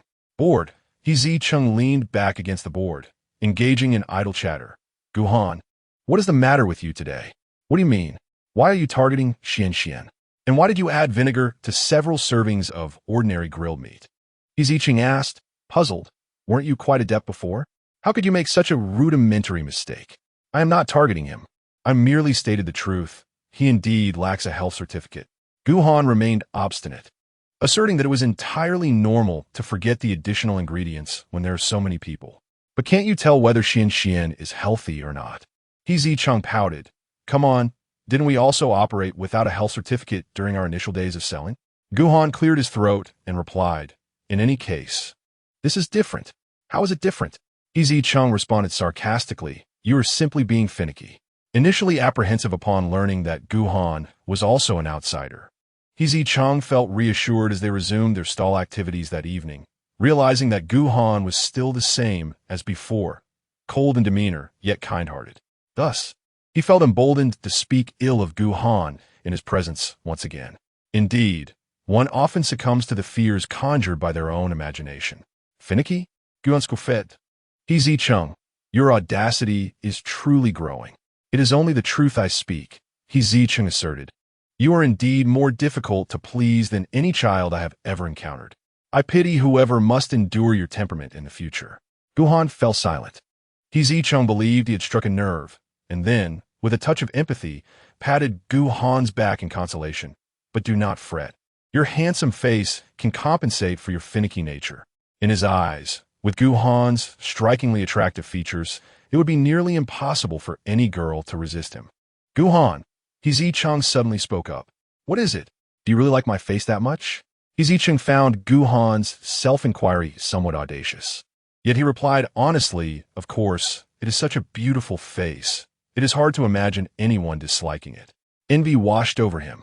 If only he possessed such a visage, he would undoubtedly attract a throng of admirers. Gu Han chuckled, is that so? I rather like it myself. When did Gu Han become so self-absorbed? Zicheng thought. Unaware of the incredulous expression behind him, Gu Han released one hand to touch his own face. Contemplating, it does have its merits. For the first time, he felt a sense of satisfaction with his appearance. Money and looks, two things that Zicheng cherished. And Gu Han possessed both. The enduring companionship between them, coupled with the diligent care he receives, certainly indicates that the other harbors some affection for him. Gu Han believes that it will not be long before Zicheng develops feelings for him. Gu, seated on the sofa in his study with legs crossed, listened to his subordinate's report, his expression gradually darkening. Are you saying they're still operating their stall together? He inquired. Indeed, Mr. Gu, the subordinate replied, lowering his gaze. This cannot be right. If he is aware that Gu Han concealed his identity to deceive him, he ought to be more unsettled. In Gu Yulin's estimation, Zicheng should at least confront Gu Han, or indirectly demand money from him. After all, the records indicate that Zicheng comes from a rather impoverished background. A person emerging from humble beginnings, with an insatiable thirst for wealth, would hardly let slip such a lucrative opportunity as Gu Han, a diamond bachelor. He pondered how far Gu Han, who detests avarice, would tolerate this Zicheng. Regrettably, the impulsive and thoughtless Zicheng described in the records seemed disinclined to confront Gu Han directly. This was an unexpected turn for Gu Yulin, suggesting Zicheng was not as foolish as documented. Mr. Gu, what should our next course of action be? Let's remain still for now. Continue to report their situation to me regularly. A flicker of malevolence flashed in Gu Yulin's eyes. Be ready to heed my commands. Understood. The subordinate was momentarily taken aback by his sudden, fierce demeanor. In the presence of outsiders, Gu Yulin exuded an aura of gentility, appearing indifferent to the allure of power and wealth, seemingly detached from fame and fortune. Yet, only those close to him recognized the venomous serpent he truly was, one who employed ruthless tactics. How is the collaboration with the Shao family progressing? Gu Yulin's expression returned to normal, his tone casual, not particularly smoothly. The subordinate kept his head bowed, avoiding Gu Yulin's gaze. In our most recent discussions with Director Shao, it was evident that he leans towards Gu Han. Huh? Gu Yulin scoffed, a cold smile playing on his lips. You cannot manage such a trivial matter? It's disgraceful, given the connections I have provided. The subordinate hastily began to explain, Mr. Gu, we have only just begun our foray into digital transformation. We cannot compete with Gu Han, who has long been immersed in the internet and has established a foothold. So, you expect me to sympathize with you? Unwilling interrupted, lowering his voice. No, no, that is not my intention, Mr. Gu. Enough. Unwilling raised his hand to silence him. Do not waste your breath with excuses. Continue to invest in attracting talent in this field. He fixed his gaze on the subordinate, issuing an unyielding command. You need only ensure that we are the first choice for Xiao apart from Gu Han. The rest will be handled by me. Understood.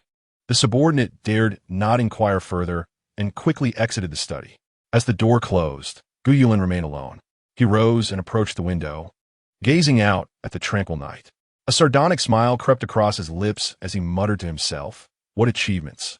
Is it not merely through proximity to the Xiao family's daughter that he has gained such standing? Gu Han, you underestimate both Xiao and me far too much." Unwilling's gaze darkened further.